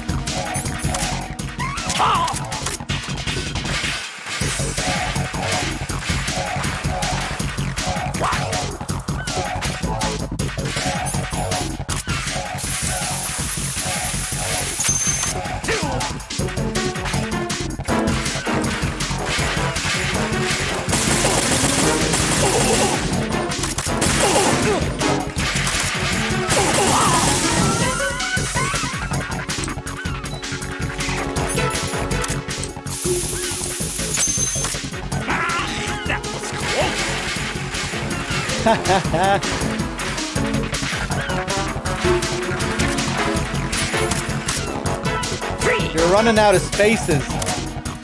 Fall! It's time to get back to Bob. 20 seconds, and it goes boom.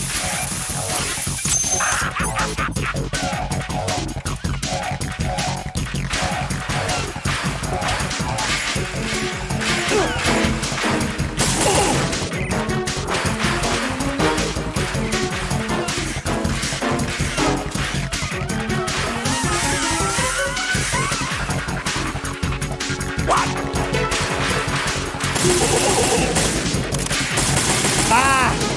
Okay.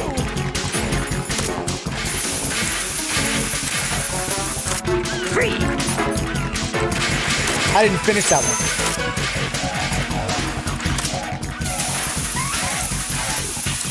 Fall! Look, your favorite. Explosive. Shit. 20 seconds left.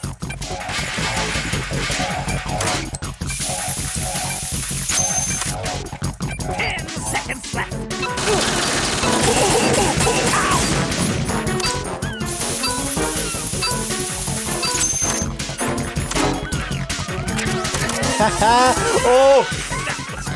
Let's get that health back.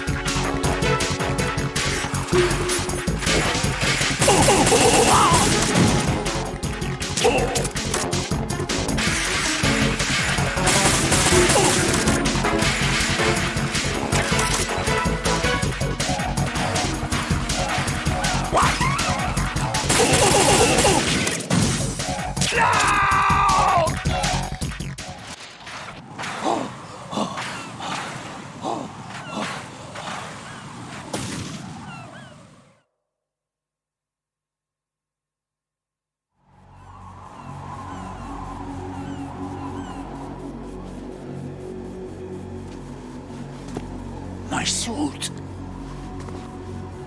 Oh no. I've nothing to wear to the party. The party's over for you. That's what you think.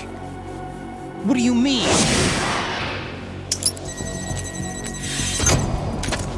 What did you just do? What is this? I have beautiful hands. These delicate hands can craft works of art. Answer me, what the hell is this? It's the switch for the biggest bomb in the entire place. Huh? No use. Once it's activated, there's no stopping the count. Where did you plant it? Where is it? Somewhere in this area. Don't worry, it's very close by. Where is it? Go ahead, shoot me. I'm already dead. Damn! Think you can find it? When it goes off, it'll take the big shell with it. Tell me where I can find the bomb! That's your problem. This is the highlight of the party. Bring it on, I say. They'll be happy too. I die here and start my legend. Too bad you won't be around to see the movies. Laugh and grow fat.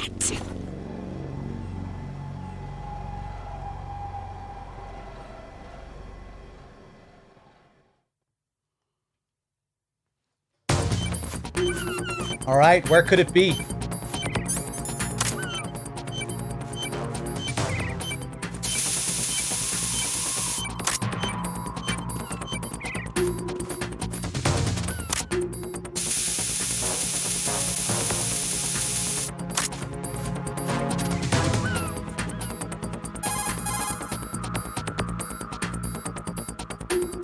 Colonel, where's that bomb? We have no information on that. Sweep the area. Hurry, Jack. The bomb has to be somewhere on the heliport. Use whatever means necessary to locate it.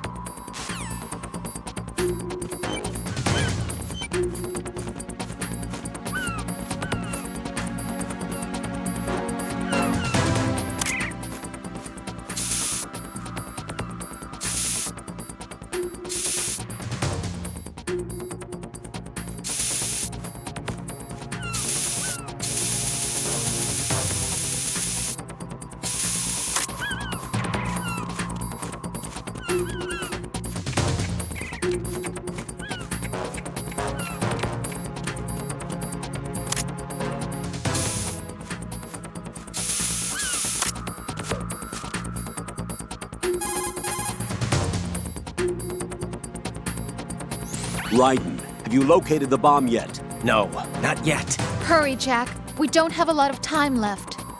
He wouldn't have had the time to find a good hiding place. It must be somewhere near him. Take a closer look.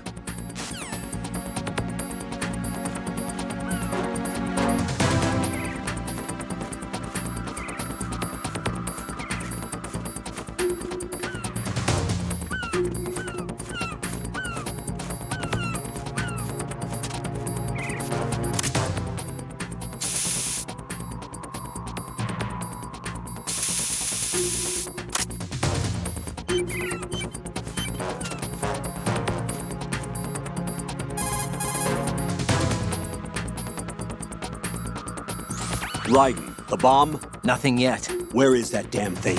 We're running out of time. Have you checked under Fat Man's body? What? Of course not. It can't be there. You don't know that. Okay, what evidence do you have that it's there? Just a hunch, all right? Look, Rose, I know what I'm doing, and this is my life on the line. You don't have any experience in this type of work, so just... Raiden, don't turn down a good suggestion when you hear one. Check it out.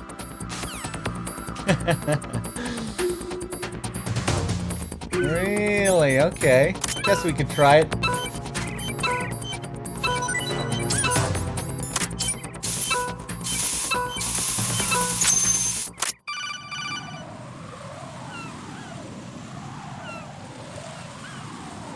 Good work, Raiden.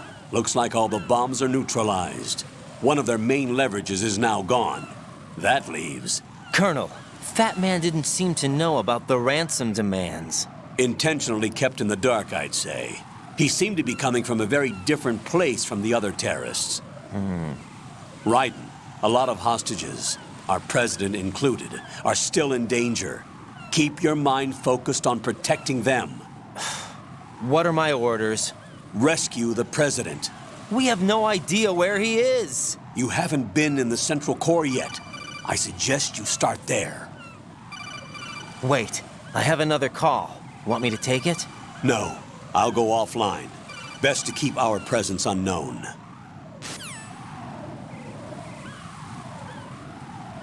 How you doing, kid? Pliskin, is everything all right? Could be better. Looks like I was out cold for a while. How did you manage to stay alive? Had a little help from a friend. Friend? What about the bomb? Diffused. And Fat Man, too. That's good news. How's Shell 2? It's a mess. The bomb crippled H-Strut. What about the toxins? The what? If the big shell blows up, the explosion is expected to produce massive amounts of toxins. Never heard anything about that. Huh? Well, looks like there's not much danger of that in any case. But the central core is starting to flood. It won't last much longer. Well, what about the president and the other hostages? They weren't in Shell 2. They must be in Shell 1. We need to get the hostages out of here now. It's too far from Manhattan for a swim. What about the lifeboats? There doesn't seem to be any. Doesn't make sense. So a chopper is our only extraction? Right. And it comes with a passenger limit. Intel has it that there are about 30 hostages. It'd take more than a single trip. We'll have to come back. Can you pilot a chopper? No, but I brought a gearhead with me. He's a good guy. I'll introduce you later. Pliskin, I'm on the heliport right now, but I don't see their Harrier. It's out somewhere. We'd better move now, then. Our chances with a Harrier after us are close to nothing. Do you know where the president is? No, that one's all yours. The president is at the top of our rescue list. These are our orders, Lieutenant JG. Your orders, not mine. What? See you later.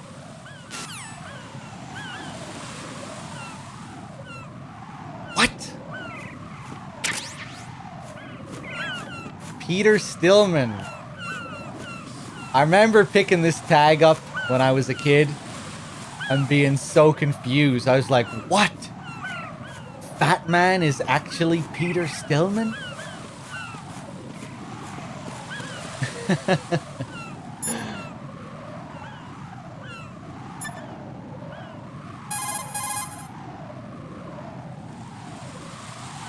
Jack, is that you?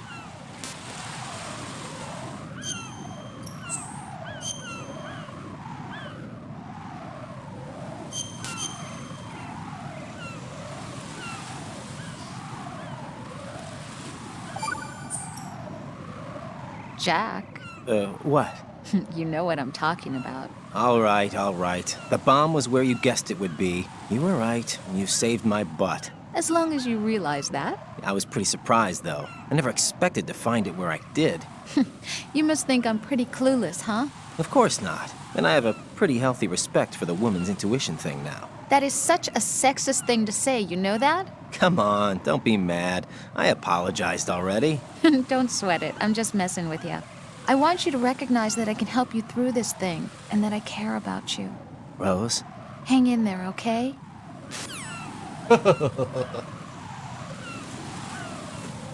So, to get that call, you have to have done the 3 calls before that during that last sequence where we had to freeze this bomb.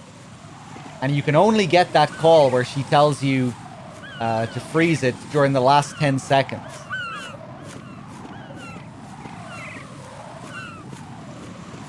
And you have to have done the 2 calls before that as well.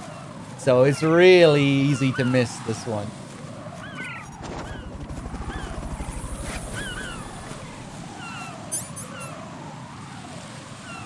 Dean Blue with the tier 1 sub. Thank you very much. Love how he's still breathing here as well, if we trank him. Like, they didn't have to do this in order for the character to register as being alive in the stats, you know? But kind of weird that they do this. Because he is supposed to be dead, canonically. Take a look at his manicured fingers. We can kill him here, yeah.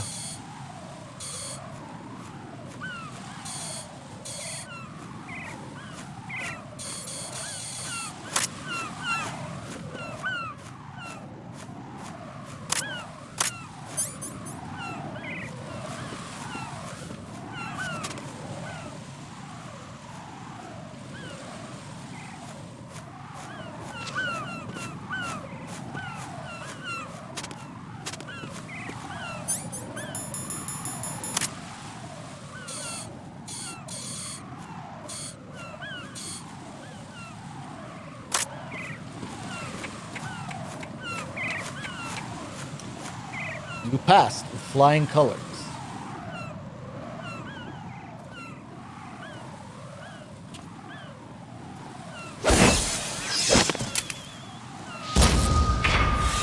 You passed with flying colors. Identify yourself. I'm like you. I have no name. Are you Mr. X? If you like.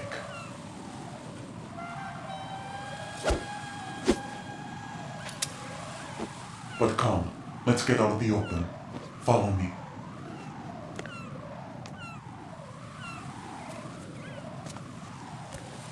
Are you with Foxhound too?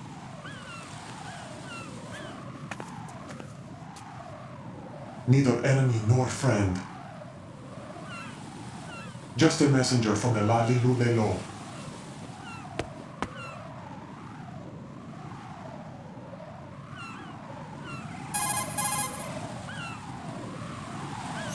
This is safer, I think. Safe from what? Eavesdropping, of course. All right. Why did you contact me? I've been ordered to give you backup, including the relaying of necessary intel. Ordered by whom? Why won't you identify yourself? There is no need for you to know. I'll decide whether I need to know. You are not yet trusted to make such decisions. I'll tell you something you do need to know instead. The current location of the president. What? Or rather, the person who knows the current location of the president. Who is it? A Secret Service agent named Ames, currently being held with other hostages. Secret Service, huh? The head of the president's security detail, Ames has been fitted with the same type of VIP nanomachine system as the president. If you're within range, you should be able to communicate. Why are you telling me this? Do I need to repeat myself? There's no reason for me to believe any of this. You understand that? Of course, but you also have no choice but to believe. Do you have any other leads? Where are those hostages?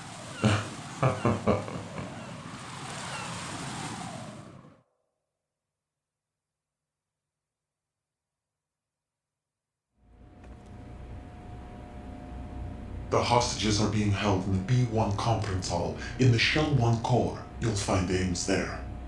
What does he look like? We don't know if it is indeed a he. I've never met this person either.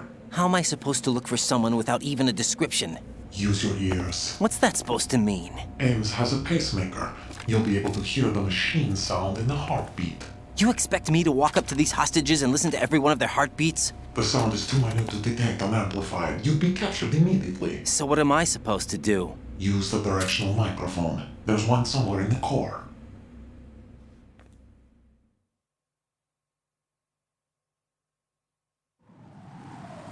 Take this.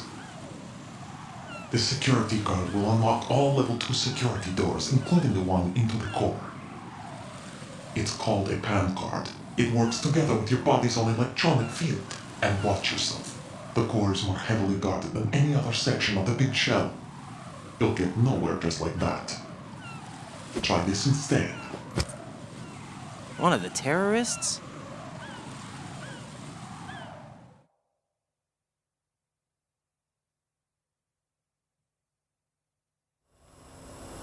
The surveillance camera won't let you on the elevator without the right uniform. You want me to disguise myself?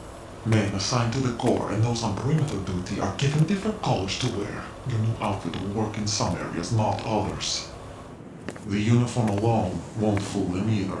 You're talking about weapons. Right, you need an AK. But I saw them carrying an AN-94.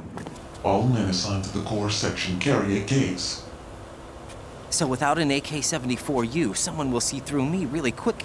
You could take care of the weapon issue yourself. One other thing. There's more? You'll also have to pass a retinal scan to get into the conference hall.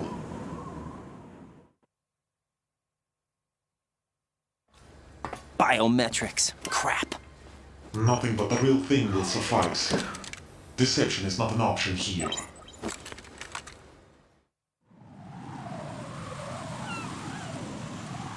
I suggest you hurry. They have the nuke on their side. The nuke? They have a nuclear weapon with them? You didn't find their continuing presence here unusual? Even with the president as hostage, this is an island, and they have no visible means of escape.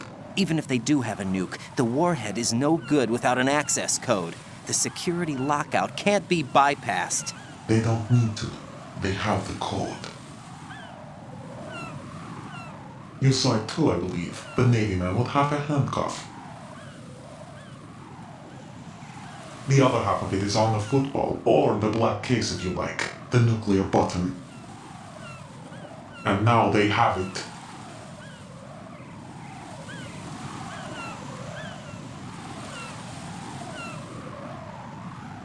Why did they have to bring the football along? To a decontamination plant of all places. But they did have to. Because, after all, the big shell is the farthest thing from a cleanup plant there is. What? Dead Cell didn't have to bring a nuke along with them. It was right here to begin with. Nothing in this affair is what it seems. A cover-up? But why? For what? For Metal Gear that is housed here. Metal Gear? The very same. Bipedal nuke-capable vehicle of Shadow Moses infamy. This place is the R&D center for its newest incarnation. What the hell is going on? Better ask Ames the rest.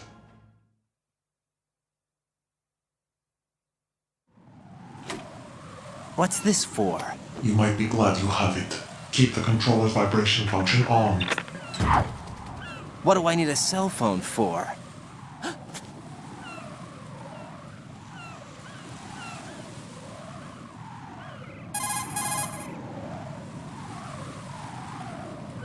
Colonel, who is that man just now? He's not one of ours. No, we have no one like that in our unit. He said that the big shell was housing a new model of Metal Gear. First I've heard of it. Colonel, what are you not telling me? I've been completely open with you, Raiden. I've told you everything. Is that everything you know? Or everything I need to know? Snap out of it, Raiden. I'll have the Metal Gear rumor looked into. You need to make contact with this Ames. So you believe that ninja? Since we have no leads on the President's current location, we have no other alternatives. Right now, collect as much data as you can, including anything on Metal Gear. Are those my orders? Yes, they are. Disguise yourself as an enemy soldier and infiltrate the Shell 1 core. Understood.